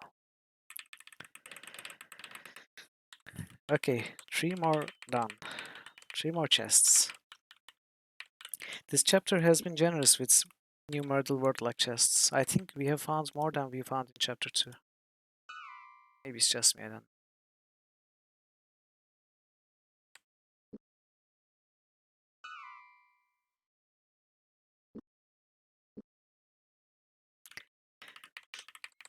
I mean, you say illegal, I will be back, but we are kind of the authority here, so we decide what's legal and illegal. Since we have seniors with us.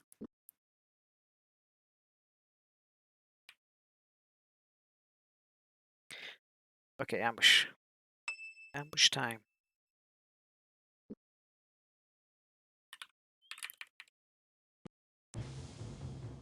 Oh, so this is a Black Slayer, but since there are no other Black Slayers, he won't be resurrected. So we don't need to use Final Rest. Oof, 110. Wow.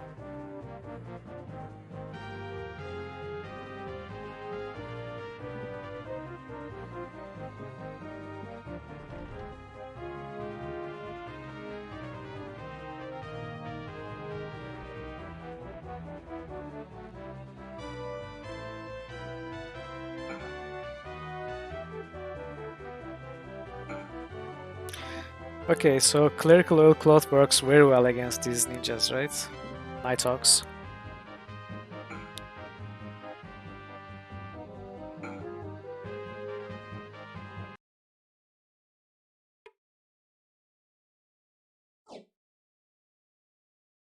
Dollar tail milk. Oh, nice. Wait, do they not stack? Do they stack to 17? Oh, okay. So it doesn't stack on the corpse.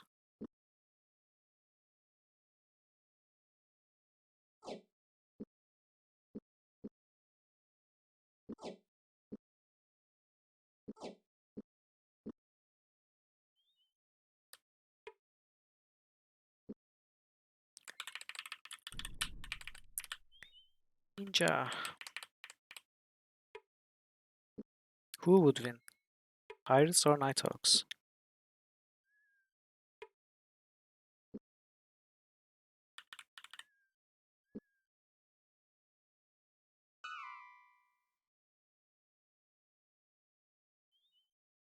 Well, Owen. Owen is the final boss.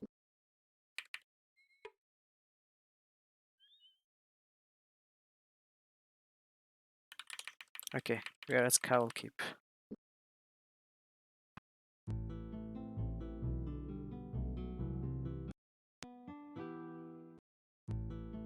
$143.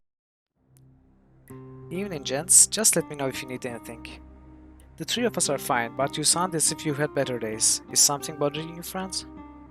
I don't suppose you would be interested in becoming a Scully with Gillette. So, his second Scully died too? I can't honestly say it's on my list of ambitions at the moment. No, having problems with the help? I wouldn't call it problems so much as disappointments. I didn't know what to say to the lad. He's a good enough boy, kind, honest, hardworking, but all in all, he doesn't have the faintest idea which end of the pants is the handle. I've tried for weeks to teach him how to cook so the wife and I could take some time off, but when it comes to cooking, he's as dense as the thunder hell. I don't know what else to do, but enough about me. What can Peter do for you? Did they? I mean, it's pretty amazing now. We make I maxed barding, spending not more than 100 golds in chapter 1, and I'm making 1500 every chapter or so. Even more.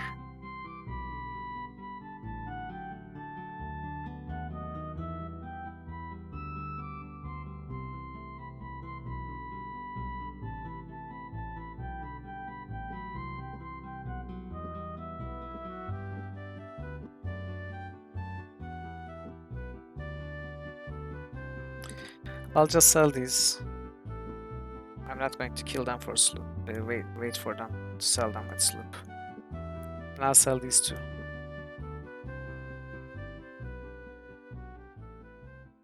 Can I sell food? I cannot. I forgot to do this also.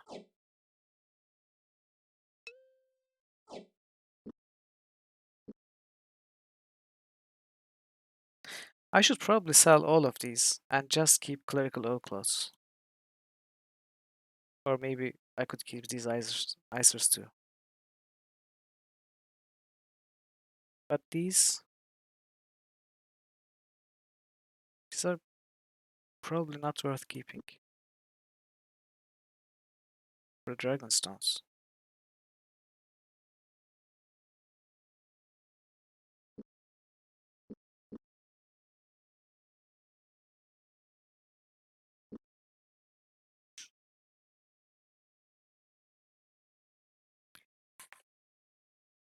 Uh,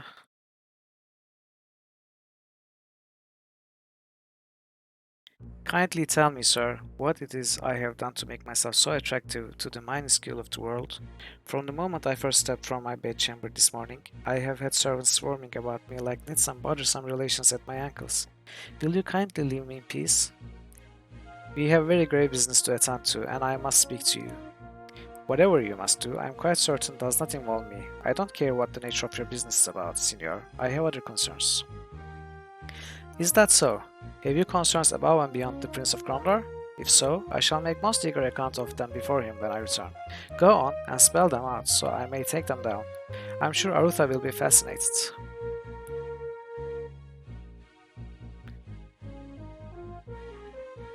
Yeah, you cannot guess though, unless you save scum.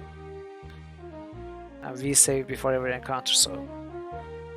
The prince, you say? Please understand that there are things going on that I am not entirely at liberty to discuss. Suffice to say that I have had something of a disagreement with the priests of the Temple of Kahuli in Kentingrash over a private matter. So, if you may excuse my outburst, I would be happy to be of service to the prince. What precisely can I do for you? Do you know anything about the Temple of Kahuli? We were talking to them earlier and they seem to have this strict code of behavior they ask their followers to adhere to. You said you were a member of the Temple of Kahuli. The temple isn't as stringent as it appears from the outside, so long as they collect their deeds from their worshippers. I hope this year their collectors are a little brighter than the ones they have sent in years past. They almost never found the teeth I hid from them the year previous.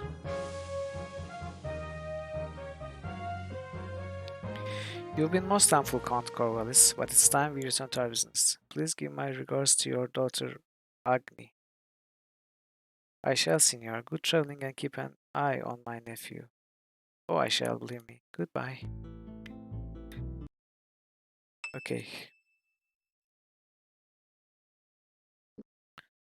so I'm still not clear about what to do with the Kahuli situation. But the fact of the matter is we are running off villages to visit before we go back to Rome. It goes past gates, but asks no one's leave. It runs clear around castles without taking a step. Is this the moat? No. It runs clear around castles. Oh, it's a wall.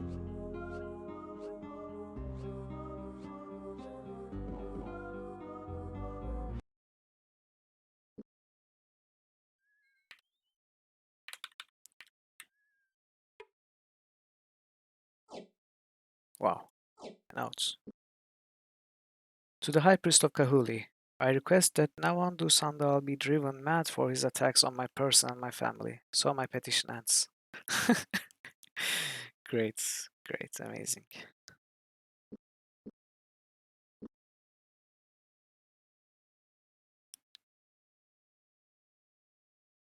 Okay, we don't need this.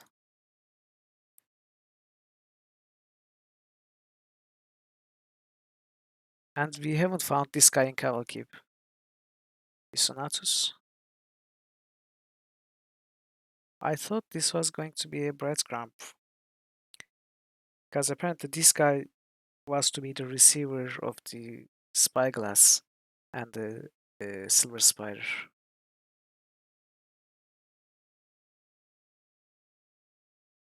Maybe we missed something?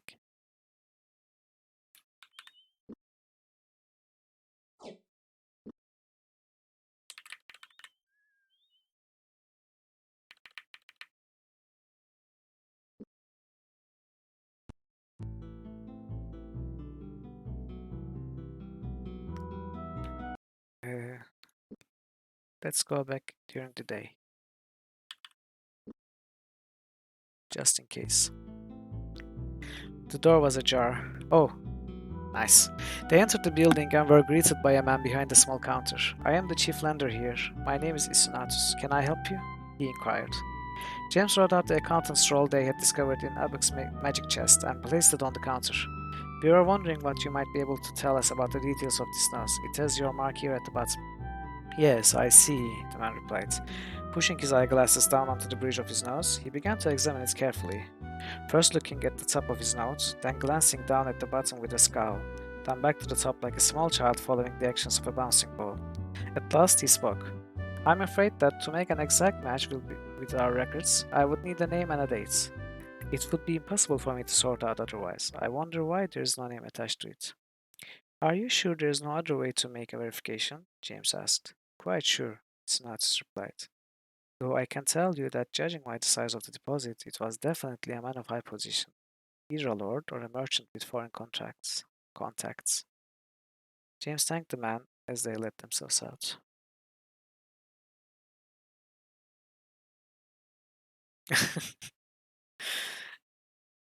Wait, when that joke was first made, you were you were watching the stream too, Pandemonium. So you are remaking the joke and hoping that we have forgotten that it was made in the past. You are cheating. You were, yes. I remember you using a facepalm emote right after the joke. Come on. You have a reputation for disliking Navon Dusando. Anything you would care to share with us? And what makes you believe I have animosity for Agnes Suitor? Your petition to Kahuli. You ask for Navon to be, how did you put it, driven mad until his grave old age? Who did you pay to get that note? Do you have spies in the temple? Nothing so insidious as that counts. It seems the petition collectors from the Temple of Kahuli have been slow to do their duties this year. We found your notes and your teeth. If you tell us why you wish him driven mad, I'll let this little matter slip my mind. Otherwise, I think I can take up the matter with Dusandao. Do what you will, Signor. He already knows my feelings for him. I simply wish him gone from my family and his meddling in our affairs. Day and night, he is at Agni, asking her questions about the keep and the cattle run. How extensive were the tunnels that ran under the Great Wall? Have they ever been mapped in any great detail? How much money is in my coffers? What are my schedules? With whom do I meet? His questions are endless. I lost a wife in that infernal keep, and I wish the matter put to rest. I never wish to hear Andrew question again about it. Can you understand that, Signor? It brings up memories and feelings I wish to leave buried.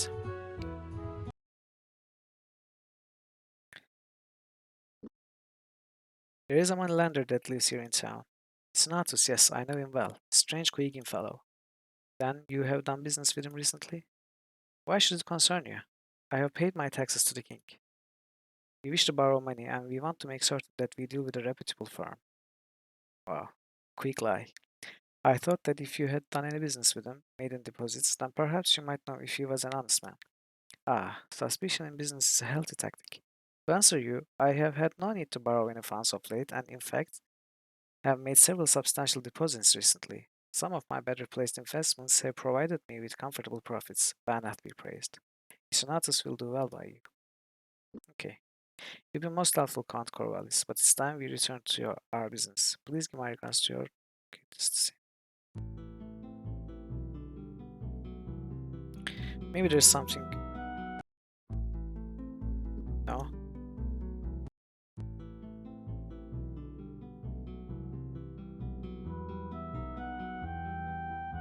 So it seems our clues end here.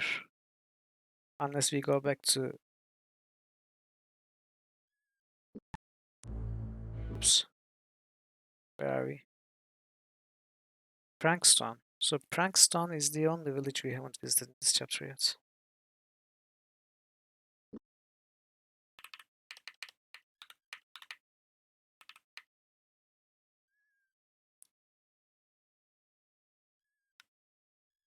Wow. Nevin looks pretty fit. So maybe 110? Definitely less than 200.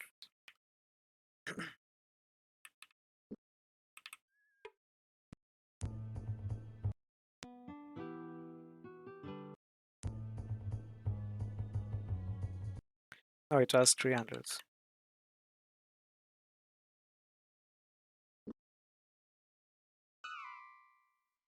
Ooh, this looks promising. It also looks like a cat's paw.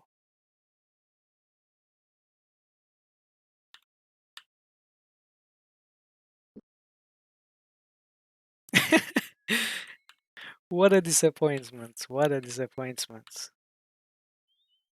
It is 5 tree stumps.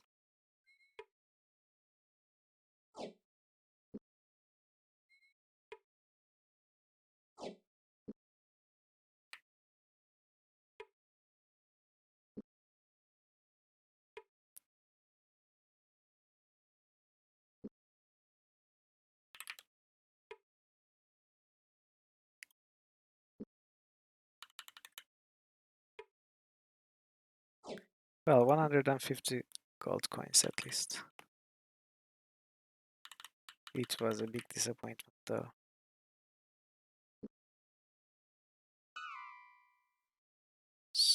These though.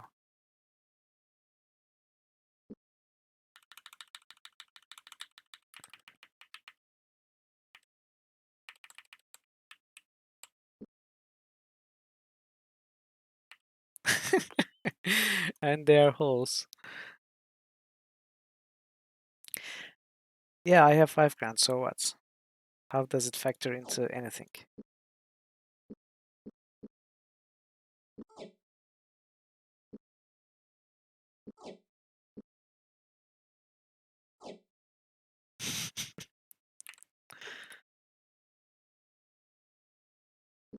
I also have 70 packs of rations, but I'm still picking them up. I don't know why. Oh, there's something.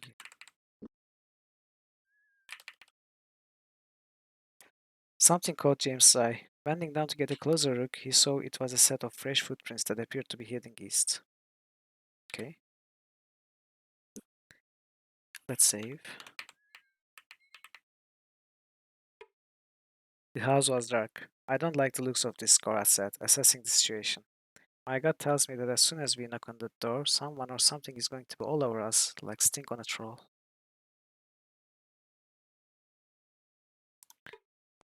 Look out!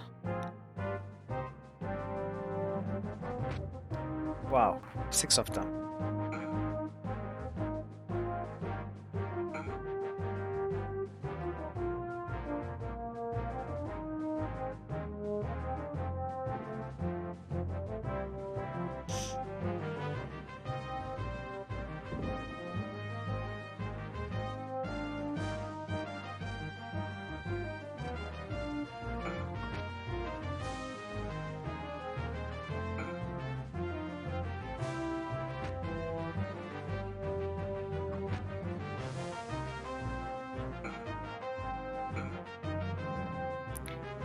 These models seem to be stronger. They take less damage and they deal more damage.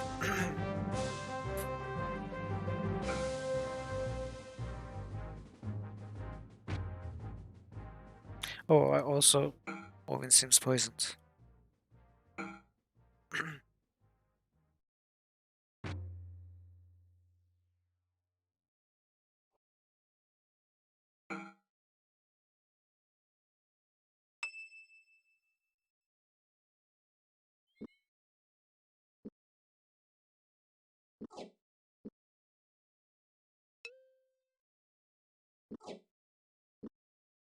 Okay, cured.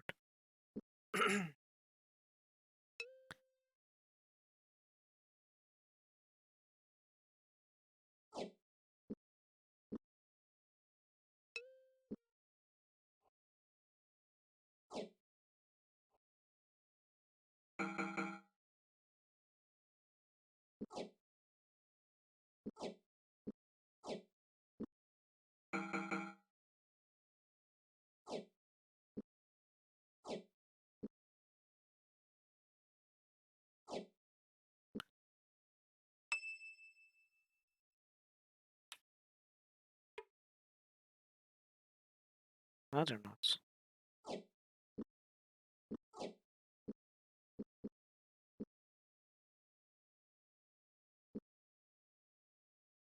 To the High Priest of... Wait, this is the old one. This is the new one. We have reason to believe that Gorath of the Ardanian will soon be in your region. Should you encounter him, attempt to take him alive. If we are overmatched, then slay him before he discovers our connections to the Nighthawks. We wish to have him breathing so that we may make a present to him to Delacan and the Six. Otherwise, you are to proceed in the usual fashion by retrieving the Knight's piece from the well. It's crucial we have the information the Nighthawks have gathered on troop strengths at the kingdom garrisons. Nara. Old news.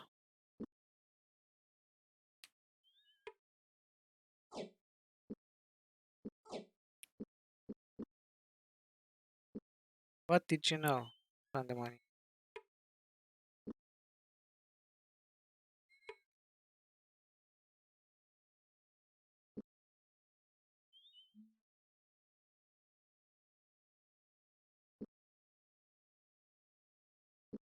Do these stack more? Doesn't.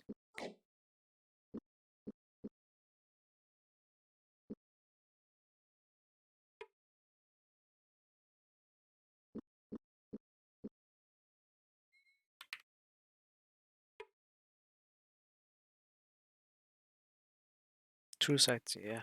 This is what you were talking about. And lots of strings and poisoned arrows, which we don't need. Okay, let's sleep up.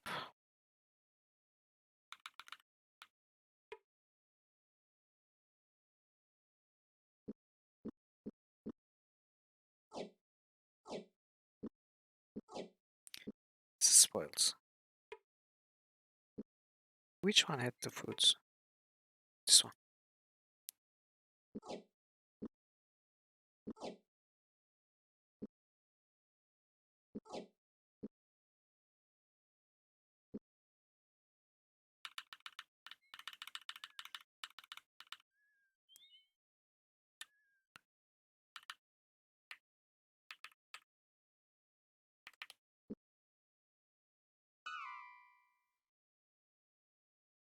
Oh.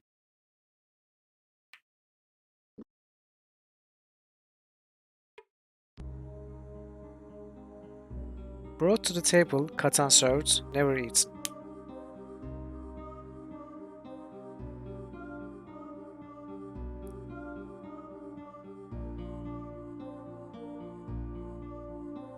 Brought to the table, cut and served, never eaten.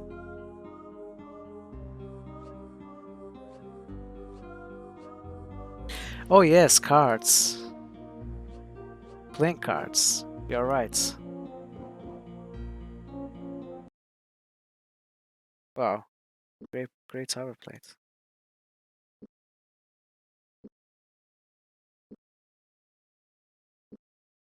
I don't want it.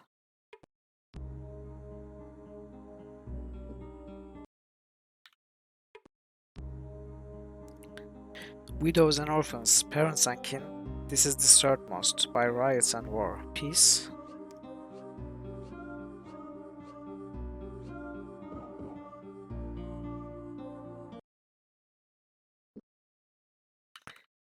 Nothing.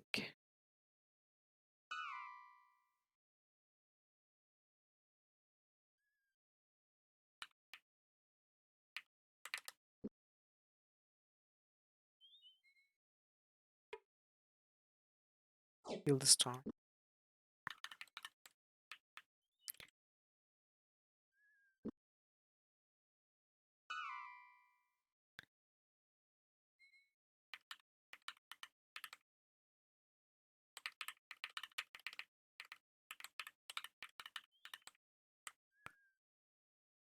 I think we are almost to Prankstone.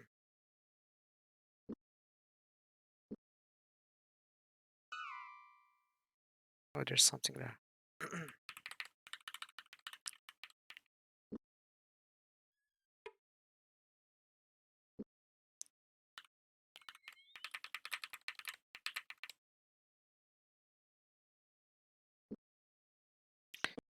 Yeah, we still have the chess PC, right? Yes, we do.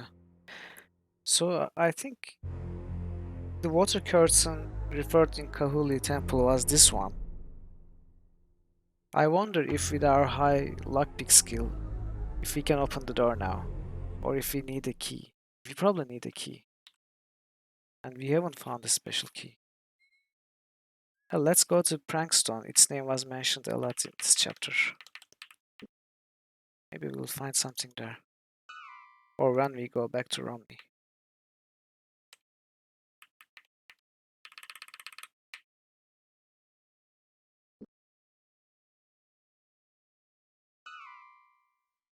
Yes.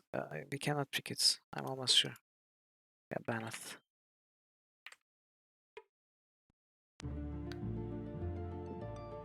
The hour was sounded. Clapping his hands over his ears, James looked resentfully up at the brass bells as they passed underneath them, mourning the fact that he hadn't a bit of beeswax to block out the clanging noise. If the priest leading them took any notice, he made no sign. The lector of the Temple of Banath greeted them at the door to his study, a graying man with rounded features, who patted each on the back as they passed inside to his study. "How may the servants of Banath be of service?" he asked.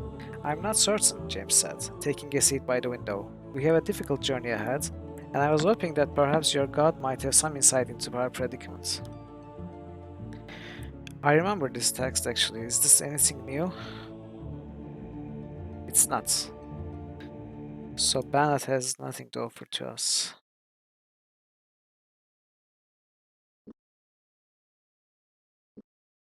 What? Oh, I think these Banath guards are count as enemies, even though you do not and cannot fight them.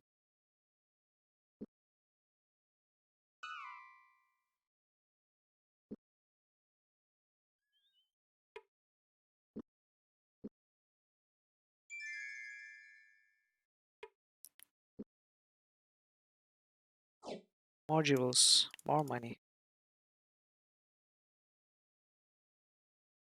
What do I drop?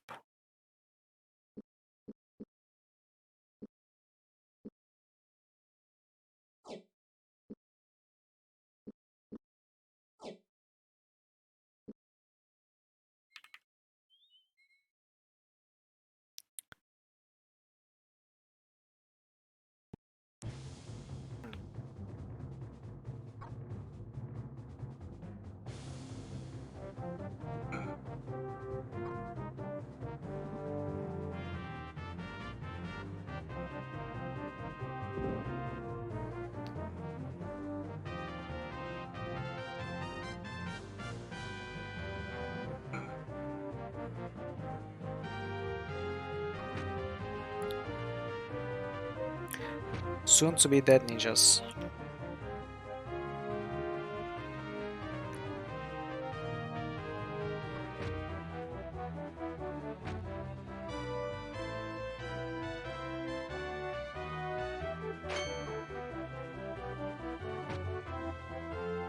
Oh, Owen is poisoned again.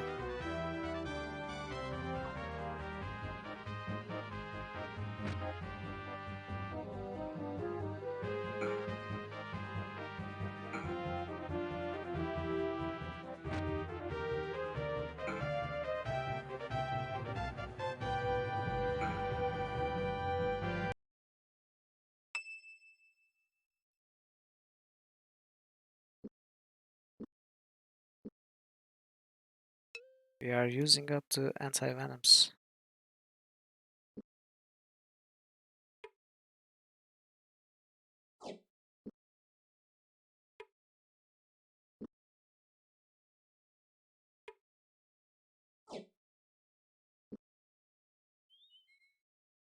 But, but, but I don't want to use consumables.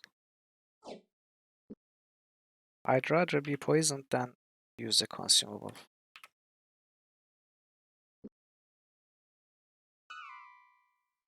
Oh, look at that. I bet those are 2 dug holes.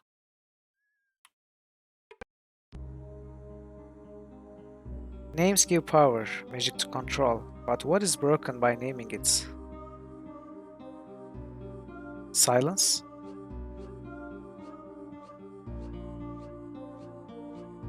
I think I heard a variation of this riddle somewhere else. Yeah. Ahmet. The language of man can be mastered, but what kingdom word is always pronounced wrong? Wrong? Is it wrong?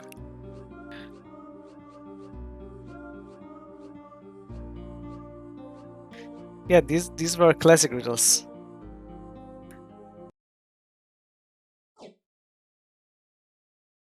I'm sorry. No difficult riddles this time.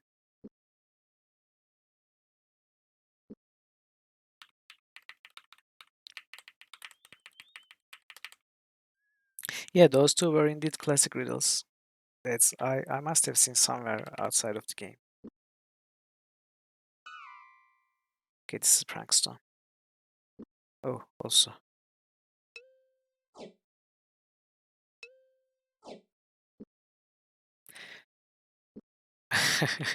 Sorry, those are not chests. That's a village.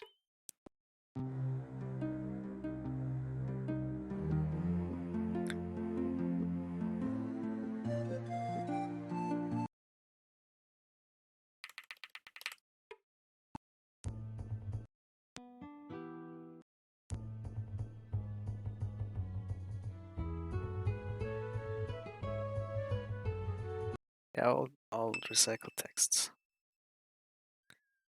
Stock up. No, thank you.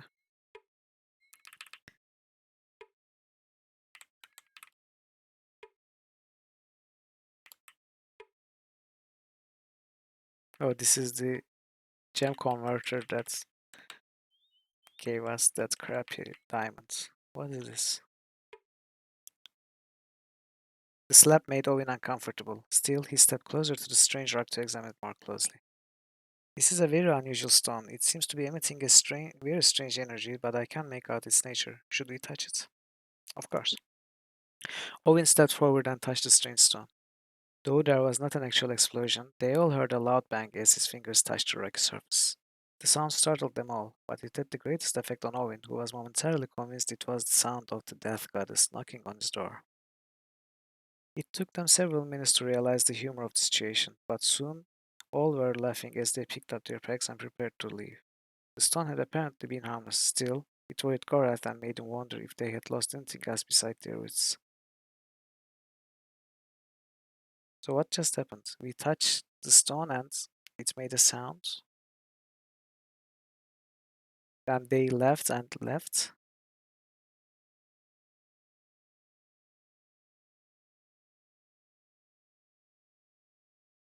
Really? Is that all?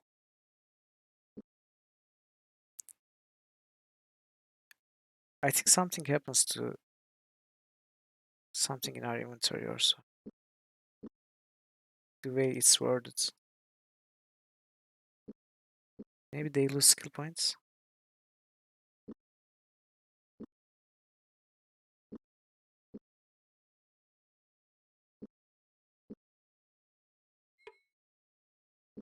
The way this is worded and made them wonder if they had lost anything else besides their wits makes me think that either we lose something from our inventory or we lose skill points or stamina or something, health.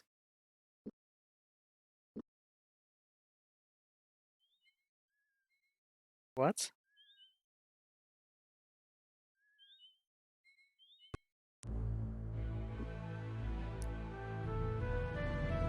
Does anyone know what this stone does?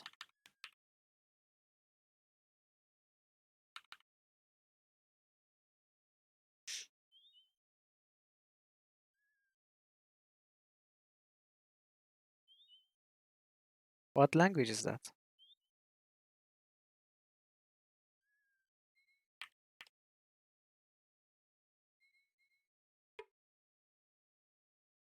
Oh, okay.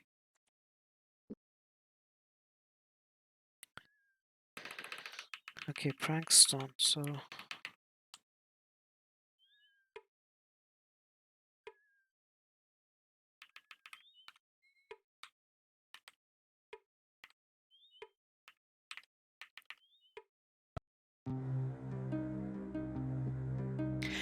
Oh, I just got it. So that stone is the mansion stone, right? Where you lose some items and they appear in the chest.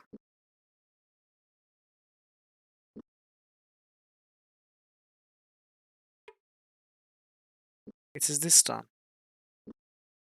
But we are not losing the silver spider or the brass spyglass.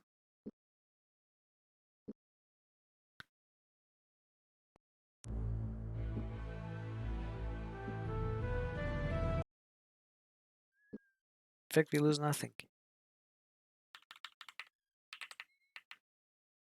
Okay, so there's nothing to do here. Are these the same guys? Oh, no, no. They have asked this question to us like 15 times so far. Okay, then let's go towards Romney and finish our full circle.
Silverthorn toast.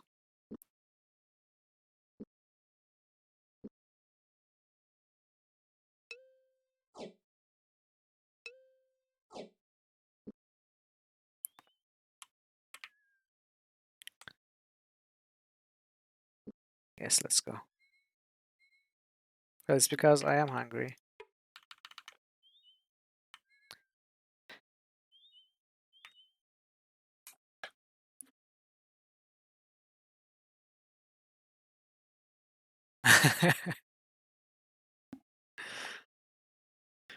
What do you mean? I'm not dead. I'm only dead inside.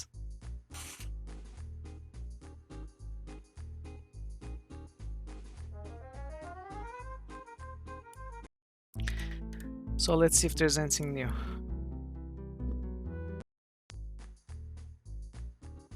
The sergeant at arms halted them. Putting his hand against James' chest, he shook his head. I'm sorry, but the Duke is... Abruptly, he halted as the Duke appeared behind him. It's all right, the Duke said. Let them in, Sergeant. I'm expecting these fellows. I'm expecting they've come to tell me they've convinced Arlie Stillsole to come and help me out. Am I right? James confirmed the fact quickly, following the Duke into the deserted meeting hall. Seeing the benches had been removed from the room, he seated himself, unceremoniously on the table edge, while Cora Thanovich stood by the door. This music is killing me. Before I forget your reward, Duke said, opening a chest in the corner of the room. Sorting through what looked like a turntable, linens, and soiled riding clothes, he at last found a pouch and tossed it to James. Inside were several gold coins and a very valuable key. This is promising. I keep my promises, he said. Now let's hope that Arlie does as well. I don't see why he wouldn't, James said, packing away the Duke's gift. He seemed honorable enough. He's in charge of a guild, the Duke replied. He has to sound honorable. In their own way, the guilds are more powerful than princedoms. You mark my words. One day, the amphitheater of the kingdom will cross swords with the guilds, and it's not likely to be a bloodless affair. I think what's happened here is just a small taste of the things to come. Calm words, James replied. Do you think there will be more trouble here? Not for now. They've had enough of anarchy to do them a while, and Arlie's coming to negotiations should settle things a bit. After chatting a while longer, James glanced up at the darkening windows. It's getting late, and we have other business to attend to.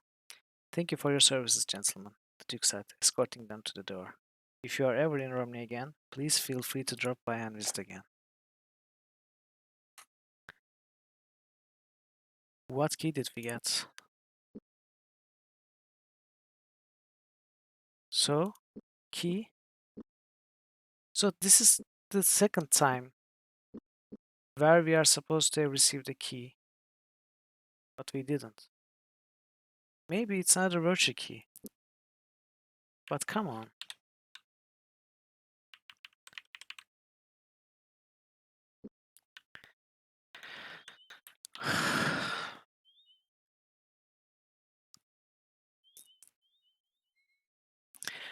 Well, I think I'm going to call it a day now. We weren't able to finish the chapter, but it's quite late here and my voice is tired. I will be streaming Betrayal Krondor again in 2 days on Wednesday. Uh, thank you for watching. I will be back and participating in the chat. Thank you everyone else, Dragon Parrot, Pandemonium,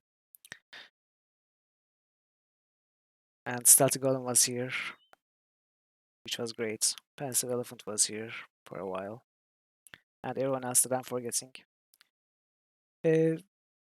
Make sure you follow and join the Discord if you wish to watch the other episodes, the other chapters. Hopefully, we are going to finish chapter 3 in the next stream. And who should we rate? Is there anyone to rate?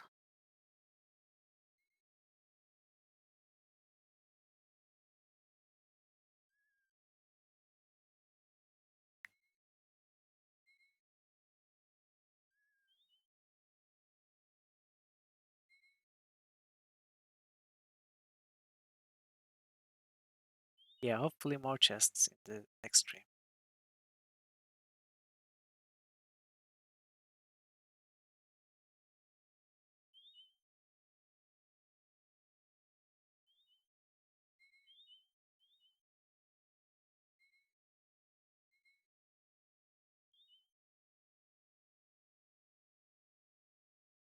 Yeah, we have raided Sinatar before, and we could raid Belanar, I think, yeah. Let's raid Belanar.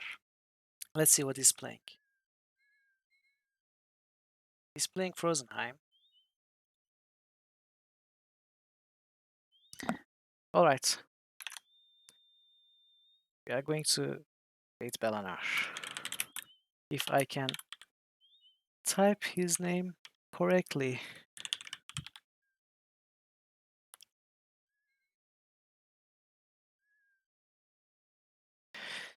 Again, thank you for coming. See you next stream in 2 weeks. Take care until then. And bye bye.